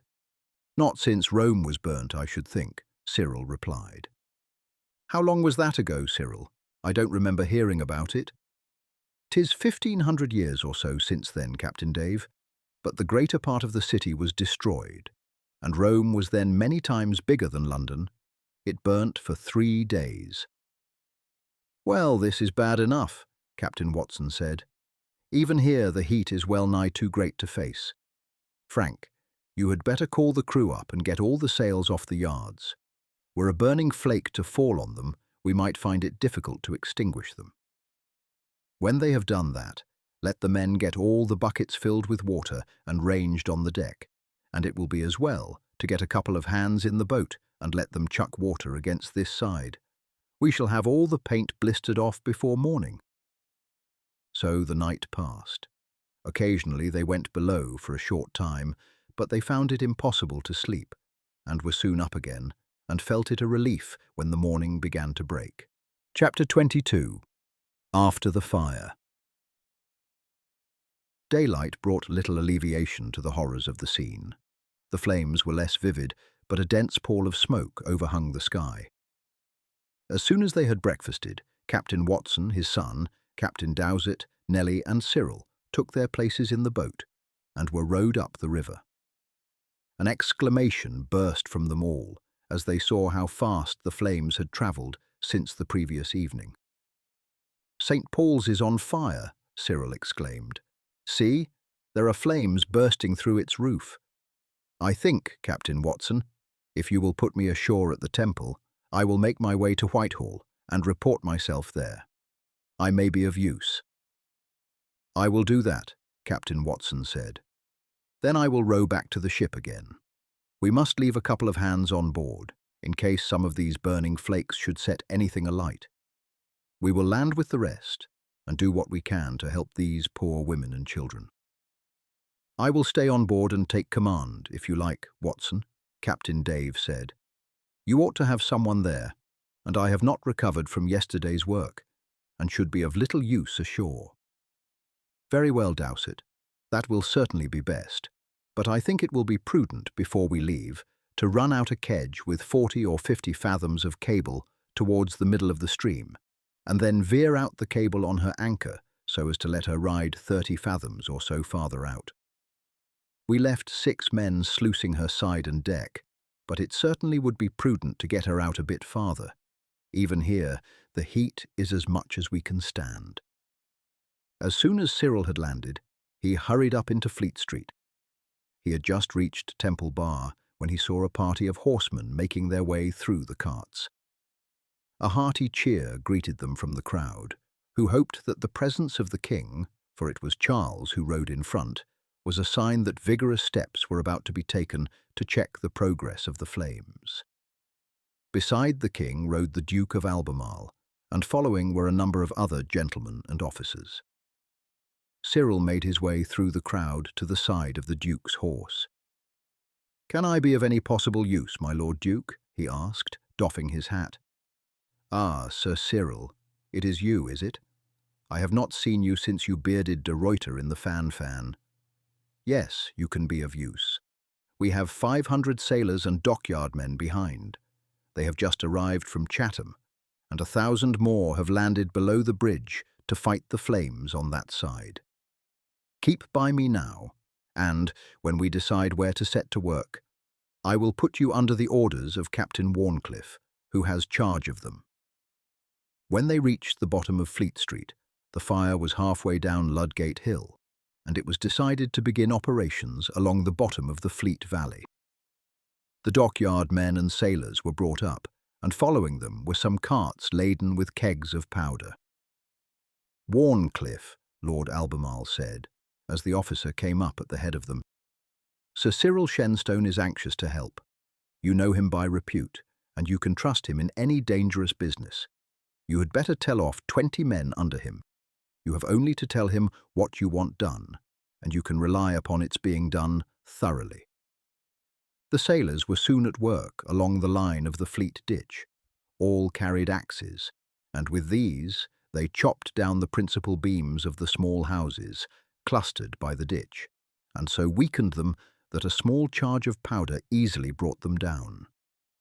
In many places they met with fierce opposition from the owners, who, still clinging to the faint hope that something might occur to stop the progress of the fire before it reached their abodes, raised vain protestations against the destruction of their houses. All day the men worked unceasingly, but in vain. Driven by the fierce wind, the flames swept down the opposite slope, leapt over the space strewn with rubbish and beams, and began to climb Fleet Street and Holborn Hill, and the dense mass of houses between them. The fight was renewed higher up. Beer and bread and cheese were obtained from the taverns and served out to the workmen, and these kept at their task all night. Towards morning the wind had fallen somewhat. The open spaces of the temple favoured the defenders. The houses to east of it were blown up, and, late in the afternoon, the progress of the flames at this spot was checked. As soon as it was felt that there was no longer any fear of its further advance here, the exhausted men, who had, for 24 hours, laboured, half suffocated by the blinding smoke and by the dust made by their own work, threw themselves down on the grass of the temple gardens and slept. At midnight they were roused by their officers and proceeded to assist their comrades who had been battling with the flames on the other side of Fleet Street. They found that these too had been successful. The flames had swept up to Fetter Lane, but the houses on the west side had been demolished, and although, at 1 or 2 points, the fallen beams caught fire, they were speedily extinguished. Halfway up Fetter Lane the houses stood on both sides uninjured. For a large open space round St. Andrew's, Holborn had aided the defenders in their efforts to check the flames. North of Holborn the fire had spread but little, and that only among the poorer houses in Fleet Valley. Ascending the hill, they found that, while the flames had overleapt the city wall from Ludgate to Newgate in its progress west, the wall had proved an effective barrier from the sharp corner behind Christchurch up to Aldersgate and thence up to Cripplegate, which was the farthest limit reached by the fire to the north. To the east, the city had fared better. By the river, indeed, the destruction was complete as far as the Tower. Mark Lane, however, stood, and north of this the line of destruction swept westward to Leaden Hall, a massive structure at the entrance to the street that took its name from it, and proved a bulwark against the flames. From this point, the line of devastated ground swept round by the eastern end of Throgmorton Street to the northern end of Bassinghall Street. Cyril remained with the sailors for 2 days longer, during which time they were kept at work, beating out the embers of the fire. In this they were aided by a heavy fall of rain, which put an end to all fear of the flames springing up again. "There can be no need for you to remain longer with us, Sir Cyril," Captain Warncliffe said at the end of the second day. "I shall have pleasure in reporting to the Duke of Albemarle the good services that you have rendered. Doubtless we shall remain on duty here for some time, for we may have, for aught I know, to aid in the clearing away of some of the ruins. But, at any rate, there can be no occasion for you to stay longer with us." Cyril afterwards learnt that the sailors and dockyard men were, on the following day, sent back to Chatham. The fire had rendered so great a number of men homeless and without means of subsistence that there was an abundant force on hand for the clearing away of ruins. Great numbers were employed by the authorities, while many of the merchants and traders engaged parties to clear away the ruins of their dwellings, in order to get at the cellars below, in which they had, as soon as the danger from fire was perceived, stowed away the main bulk of their goods. As soon as he was released from duty, Cyril made his way to the Tower, and, hiring a boat, was rowed to the Good Venture. The shipping presented a singular appearance, their sides being blistered, and in many places completely stripped of their paint, while in some cases the spars were scorched and the sails burnt away. There was lively satisfaction at his appearance as he stepped onto the deck of the Good Venture, for, until he did so, he had been unrecognized, so begrimed with smoke and dust was he. "We have been wondering about you," Captain Dave said, as he shook him by the hand. "But I can scarce say we had become uneasy. We learnt that a large body of seamen and others were at work blowing up houses, and as you had gone to offer your services, we doubted not that you were employed with them. Truly, you must have been having a rough time of it, for not only are you dirtier than any scavenger, but you look utterly worn out and fatigued." It was uphill work the first 24 hours, for we worked unceasingly, and worked hard, too, I can assure you, and that well-nigh smothered with smoke and dust. Since then, our work has been more easy, but no less dirty. In the 3 days, I have not had 12 hours sleep altogether. I will get a tub of hot water placed in your cabin, Captain Watson said, and should advise you, when you get out from it, to turn into your bunk at once. No one shall go near you in the morning until you wake of your own accord. Cyril was, however, down to breakfast. "Now tell us all about the fire," Nellie said, when they had finished the meal. "I have nothing to tell you, for I know nothing," Cyril replied. "Our work was simply pulling down and blowing up houses. I had scarce time so much as to look at the fire. However, as I have since been working all round its course, I can tell you exactly how far it spread." When he brought his story to a conclusion, he said, "And now, Captain Dave, what are you thinking of doing?" "In the first place, I am going ashore to look at the old house. As soon as I can get men, I shall clear the ground and begin to rebuild it. I have enough laid by to start me again. I should be like a fish out of water with nothing to see to. I have the most valuable part of my stock still on hand here on deck, and if the cellar has proved staunch, my loss in goods will be small indeed, for the anchors and chains in the yard will have suffered no damage. But even if the cellar has caved in and its contents are destroyed, and if, when I have rebuilt my house, I find I have not enough left to replenish my stock, I am sure that I can get credit from the rope and sailmakers and ironmasters with whom I deal." "Do not trouble yourself about that, Captain Dave," Cyril said. "You came to my help last time, and it will be my turn this time. I am sure that I shall have no difficulty in getting any moneys that may be required from Mr. Goldsworthy, and there is nothing that will give me more pleasure than to see you established again in the place that was the first where I ever felt I had a home." "I hope that it will not be needed, lad," Captain Dave said, shaking his hand warmly. "But if it should, I will not hesitate to accept your offer in the spirit in which it is made, and thus add one more to the obligations that I am under to you." Cyril went ashore with Captain Dave and John Wilkes. The wall of the yard was, of course, uninjured, but the gate was burnt down. The storehouse, which was of wood, had entirely disappeared, and the back wall of the house had fallen over it and the yard. The entrance to the cellar, therefore, could not be seen, and, as yet, the heat from the fallen bricks was too great to attempt to clear them away to get at it. That night, however, it rained heavily, and in the morning Captain Watson took a party of sailors ashore, and these succeeded in clearing away the rubbish sufficiently to get to the entrance of the cellar. The door was covered by an iron plate, and although the wood behind this was charred, it had not caught fire, and on getting it open, it was found that the contents of the cellar were uninjured.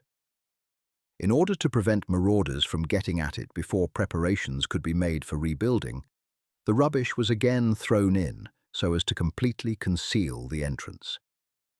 On returning on board, there was a consultation on the future held in the cabin. Captain Dave at once said that he and John Wilkes must remain in town to make arrangements for the rebuilding and to watch the performance of the work. Cyril warmly pressed Mrs. Dowsett and Nellie to come down with him to Norfolk until the house was ready to receive them. But both were in favour of remaining in London, and it was settled that, next day, they should go down to Stepney, hire a house and storeroom there, and remove thither their goods on board the ship and the contents of the cellar. There was some little difficulty in getting a house, as so many were seeking for lodgings, but at last they came upon a widow who was willing to let a house, upon the proviso that she was allowed to retain one room for her own occupation. This being settled, Cyril that evening returned to his lodging, and the next day rode down to Norfolk. There he remained until the middle of May, when he received a letter from Captain Dave, saying that his house was finished, and that they should move into it in a fortnight, and that they all earnestly hoped he would be present. As he had already been thinking of going up to London for a time, he decided to accept the invitation. By this time he had made the acquaintance of all the surrounding gentry and felt perfectly at home at Upmead. He rode frequently into Norwich, and, whenever he did so, paid a visit to Mr. Harvey, whose wife had died in January, never having completely recovered from the shock that she had received in London. Mr. Harvey himself had aged much.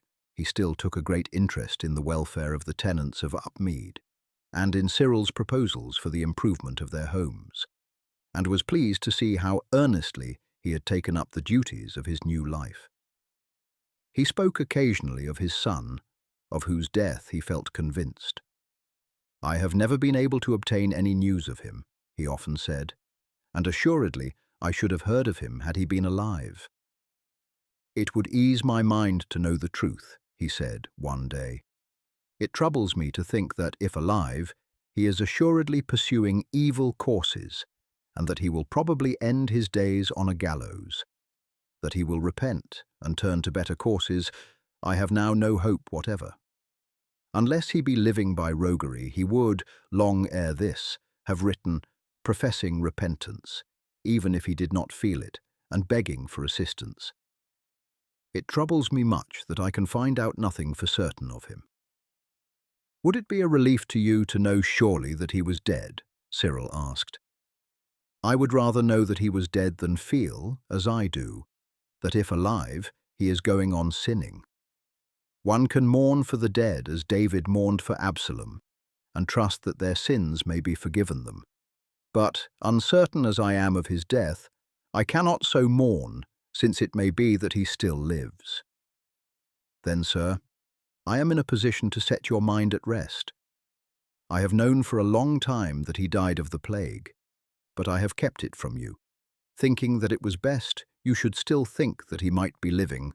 He fell dead beside me on the very day that I sickened of the plague, and, indeed, it was from him that I took it." Mr. Harvey remained silent for a minute or two.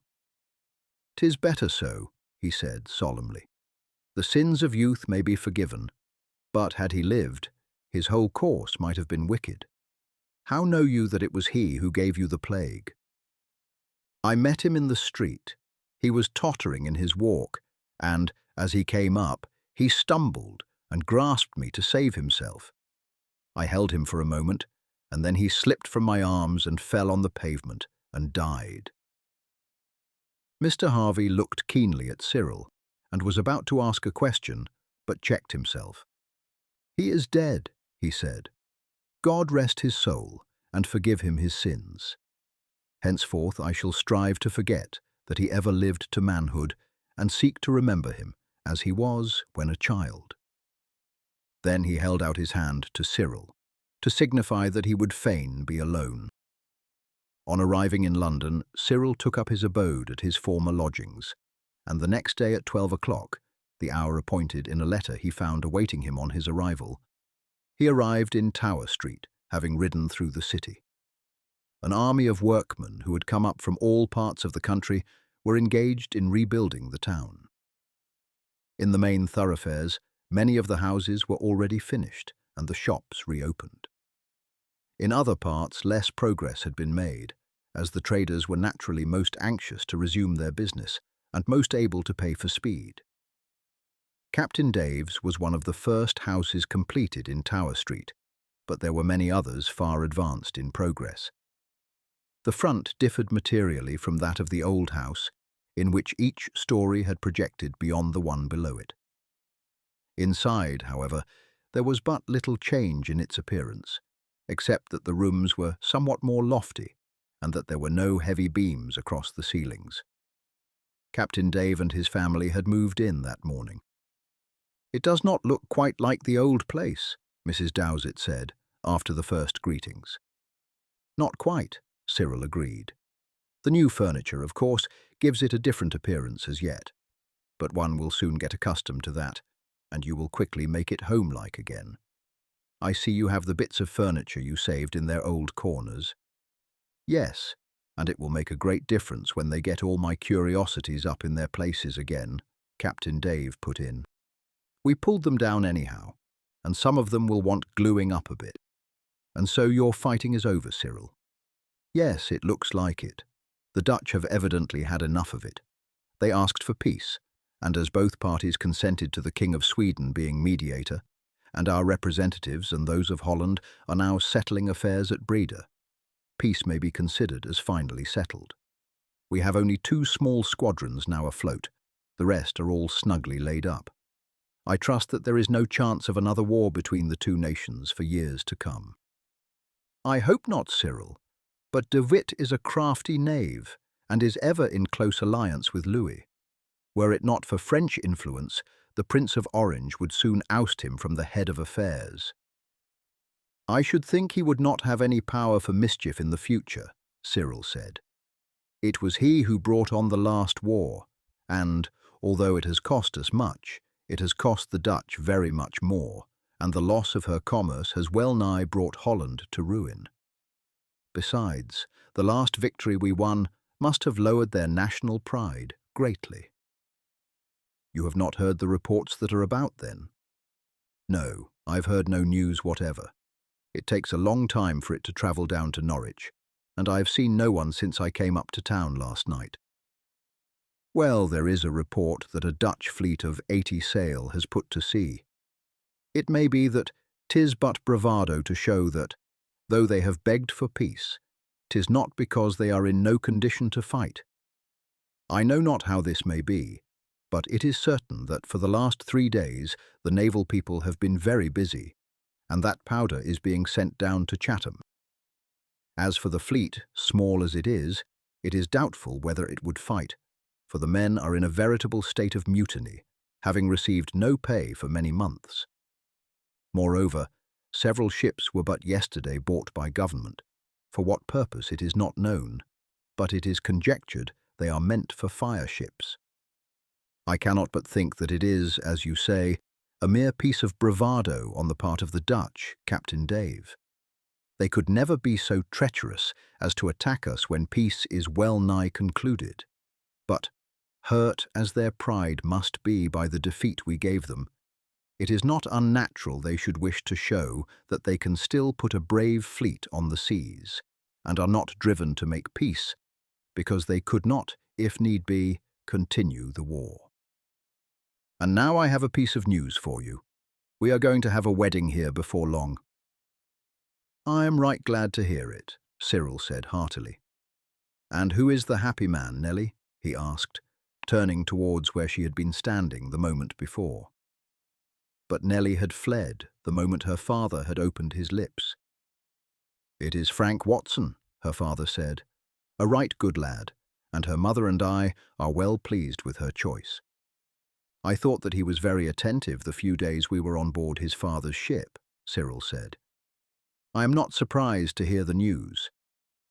They have been 2 voyages since then, and while the Good Venture was in the Pool, Master Frank spent most of his time down at Stepney, and it was settled a fortnight since. My old friend Watson is as pleased as I am. And the best part of the business is that Frank is going to give up the sea and become my partner. His father owns the Good Venture, and, being a careful man, has laid by a round sum, and he settled to give him £1,500, which he will put into the business. That is a capital plan, Captain Dave. It will be an excellent thing for you to have so young and active a partner.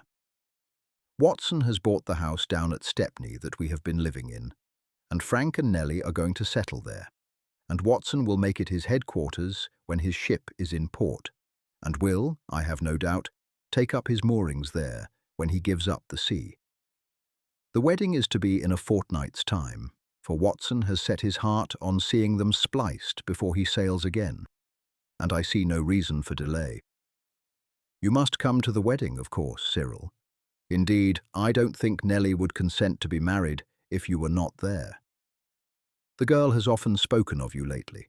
You see, now that she really knows what love is, and has a quiet, happy life to look forward to, she feels more than ever the service you did her, and the escape she had. She told the whole story to Frank before she said yes, when he asked her to be his wife, And, of course, he liked her no less for it, though I think it would go hard with that fellow if he ever met him. The fellow died of the plague, Captain Dave. His last action was to try and revenge himself on me by giving me the infection. For, meeting me in the streets, he threw his arms round me and exclaimed, "I have given you the plague." They were the last words he ever spoke, for he gave a hideous laugh and then dropped down dead. However, he spoke truly, for that night I sickened of it. "Then your kindness to Nellie well nigh cost you your life," Mrs. Dowsett said, laying her hand on his shoulder, while the tears stood in her eyes. "And you never told us this before." "There was nothing to tell," Cyril replied. "If I had not caught it from him, I should have, doubtless, taken it from someone else, for I was constantly in the way of it, and could hardly have hoped to escape an attack. Now, Captain Dave, let us go downstairs and see the store." "John Wilkes and the two boys are at work there," the captain said as he went downstairs, "and we open our doors tomorrow. I have hurried on the house as fast as possible, and as no others in my business have yet opened, I look to do a thriving trade at once. Watson will send all his friends here, and as there is scarce a captain who goes in or out of port but knows Frank, I consider that our new partner will greatly extend the business." Captain Watson and Frank came in at supper time, and, after spending a pleasant evening, Cyril returned to his lodgings in the Strand. The next day he was walking near Whitehall when a carriage dashed out at full speed, and, as it came along, he caught sight of the Duke of Albemarle, who looked in a state of strange confusion. His wig was awry, his coat was off, and his face was flushed and excited. As his eye fell on Cyril, he shouted out to the postilions to stop. As they pulled up, he shouted, "Jump in, Sir Cyril, jump in for your life." Astonished at this address, Cyril ran to the door, opened it and jumped in, and the Duke shouted to the postilions to go on. "What do you think, sir? What do you think?" roared the Duke. "Those treacherous scoundrels, the Dutch, have appeared with a great fleet of 70 men of war, besides fire-ships, off Sheerness, this morning at daybreak, and have taken the place, and Chatham lies open to them. We have been bamboozled and tricked. While the villains were pretending they were all for peace, they have been secretly fitting out, and there they are at Sheerness. A mounted messenger brought in the news, but 10 minutes ago." "Have they taken Sheerness, sir?" "Yes. There were but 6 guns mounted on the fort, and no preparations made. The ships that were there did nothing. The rascals are in mutiny, and small wonder when they can get no pay, the money voted for them being wasted by the court. It is enough to drive one wild with vexation, and, had I my will, there are a dozen men whose names are the foremost in the country, whom I would hang up with my own hands. The wind is from the east, and if they go straight up the Medway, they may be there this afternoon, and have the whole of our ships at their mercy. It is enough to make Blake turn in his grave that such an indignity should be offered us, though it be but the outcome of treachery on the part of the Dutch, and of gross negligence on ours. But if they give us a day or two to prepare, we will at least give them something to do before they can carry out their design, and, if one could but rely on the sailors, we might even beat them off. But it is doubtful whether the knaves will fight. The forts are unfinished, though the money was voted for them 3 years since. And all this is not the worst of it, for after they have taken Chatham, there is naught to prevent their coming up to London. We have had plague and we have had fire, and to be bombarded by the Dutchmen would be the crowning blow, and it would be like to bring about another revolution in England. They posted down to Chatham as fast as the horses could gallop. The instant the news had arrived, the Duke had sent off a man, on horseback, to order horses to be in readiness to change at each posting station. Not a minute, therefore, was lost. In a little over 2 hours from the time of leaving Whitehall, they drove into the dockyard. "Where is Sir Edward Spragg?" the Duke shouted, as he leapt from the carriage. "He has gone down to the new forts, Your Grace," an officer replied. "Have a gig prepared at once, without the loss of a moment," the Duke said. "What is being done?" he asked another officer, as the first ran off. "Sir Edward has taken 4 frigates down to the narrow part of the river, sir, and preparations have been made for placing a great chain there. Several of the ships are being towed out into the river and are to be sunk in the passage." "Any news of the Dutch having left Sheerness?" "No, sir. A shallop rode up at noon, but was chased back again by one of our pinnaces."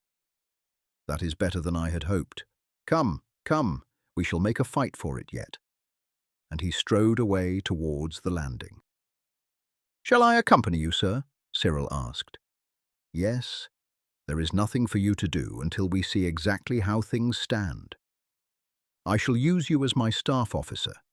That is, if you are willing, Sir Cyril. I have carried you off without asking whether you consented or no, but, knowing your spirit and quickness, I felt sure you would be of use." "I am at your service altogether," Cyril said, "and am glad indeed that your Grace encountered me, for I should have been truly sorry to have been idle at such a time." An 8-oared gig was already at the stairs, and they were rowed rapidly down the river.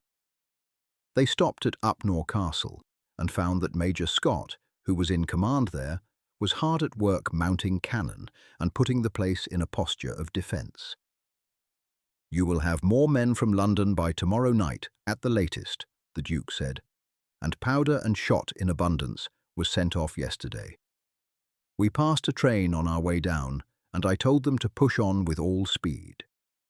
As the Dutch have not moved yet, they cannot be here until the afternoon of tomorrow, and, like enough, will not attack until next day, for they must come slowly, or they will lose some of their ships on the sands.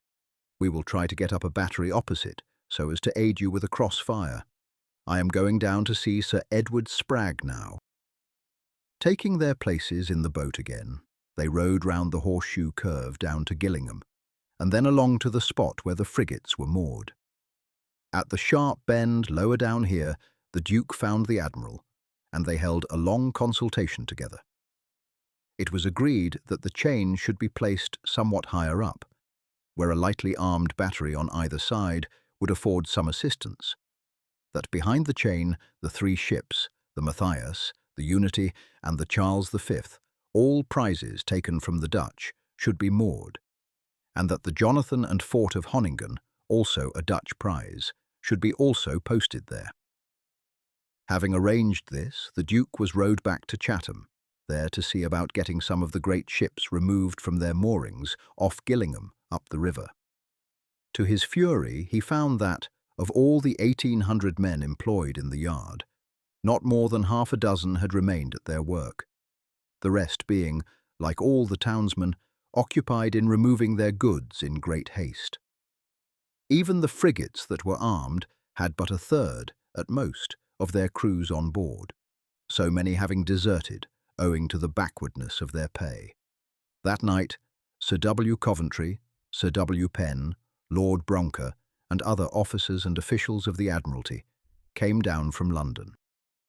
Some of these, especially Lord Bronker, had a hot time of it with the Duke, who rated them roundly for the state of things which prevailed, telling the latter that he was the main cause of all the misfortunes that might occur, owing to his having dismantled and disarmed all the great ships.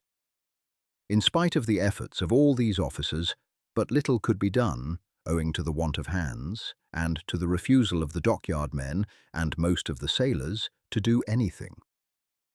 A small battery of sandbags was, however, erected opposite Upnor, and a few guns placed in position there. Several ships were sunk in the channel above Upnor, and a few of those lying off Gillingham were towed up. Little help was sent down from London, for the efforts of the authorities were directed wholly to the defence of the Thames. The train bands were all under arms, fireships were being fitted out and sent down to Gravesend, and batteries erected there and at Tilbury, while several ships were sunk in the Channel. The Dutch remained at Sheerness from the 7th to the 12th, and had it not been for the misconduct of the men, Chatham could have been put into a good state for defence. As it was, but little could be effected, and when, on the 12th, the Dutch fleet was seen coming up the river, the chances of successful resistance were small. The fight commenced by a Dutch frigate, commanded by Captain Brakel, advancing against the chain. Carried up by a strong tide and east wind, the ship struck it with such force that it at once gave way. The English frigates, but weakly manned, could offer but slight resistance, and the Jonathan was boarded and captured by Brakel. Following his frigate were a host of fire ships, which at once grappled with the defenders. The Matthias, Unity, Charles V, and Fort of Honningen were speedily in flames. The light batteries on the shore were silenced by the guns of the fleet, which then anchored. The next day, 6 of their men of war, with 5 fireships, advanced, exchanged broadsides, as they went along, with the Royal Oak, and presently engaged up north. They were received with so hot a fire from the castle, and from the battery opposite, where Sir Edward Sprague had stationed himself, that, after a time, they gave up the design of ascending to the dockyard, which at that time occupied a position higher up the river than at present. The tide was beginning to slacken, and they doubtless feared that a number of fire barges might be launched at them did they venture higher up. On the way back, they launched a fireship at the Royal Oak, which was commanded by Captain Douglas. The flames speedily communicated to the ship, and the crew took to the boats and rowed ashore. Captain Douglas refused to leave his vessel and perished in the flames. The report given by the 6 men of war decided the Dutch not to attempt anything further against Chatham. On the 14th, they set fire to the hulks, the Loyal London and the Great James, and carried off the hulk of the Royal Charles, after the English had twice tried to destroy her by fire. As this was the ship in which the Duke of Albemarle, then General Monk, had brought the king over to England from Holland, her capture was considered a special triumph for the Dutch and a special dishonour to us. The Duke of Albemarle had left Chatham before the Dutch came up. As the want of crews prevented his being of any use there, and he saw that Sir Edward Sprague would do all that was possible in defence of the place, he posted back to London, where his presence was urgently required, a complete panic reigning. Crowds assembled at Whitehall and insulted the king and his ministers as the cause of the present misfortunes. While at Deptford and Wapping, the sailors and their wives paraded the streets, shouting that the ill treatment of our sailors had brought these things about, and so hostile were their manifestations that the officials of the Admiralty scarce dared show themselves in the streets. Cyril had remained at Chatham, the Duke having recommended him to Sir Edward Sprague, and he, with some other gentlemen and a few sailors, had manned the battery opposite Upnor. The great proportion of the Dutch ships were still at the Nore, as it would have been dangerous to have hazarded so great a fleet in the narrow water of the Medway. As it was, 2 of their men of war, on the way back from Chatham, ran ashore and had to be burnt. They had also 6 fireships burnt and lost over 150 men. Leaving Admiral Van Ness with part of the fleet in the mouth of the Thames, de Ruyter sailed first for Harwich, where he attempted to land with 1,600 men in boats, supported by the guns of the fleet. The boats, however, failed to effect a landing, being beaten off, with considerable loss, by the county militia, and Ruyter then sailed for Portsmouth, where he also failed. He then went west to Torbay, where he was likewise repulsed, and then returned to the mouth of the Thames. On July 23rd, Van Ness, with 25 men of war, sailed up the Hope, where Sir Edward Sprague had now hoisted his flag on board a squadron of 18 ships, of whom 5 were frigates and the rest fireships. A sharp engagement ensued, but the wind was very light, and the English, by towing their fireships, managed to lay them alongside the Dutch fireships, and destroyed 12 of these, with a loss of only 6 English ships. But the wind then rising, Sir Edward retired from the Hope to Gravesend, where he was protected by the guns at Tilbury. The next day, being joined by Sir Joseph Jordan with a few small ships, he took the offensive and destroyed the last fireship that the Dutch had left, and compelled the men of war to retire.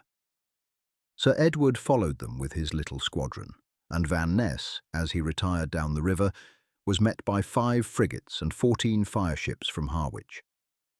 These boldly attacked him. 2 of the Dutch men of war narrowly escaped being burnt. Another was forced ashore and greatly damaged, and the whole of the Dutch fleet was compelled to bear away.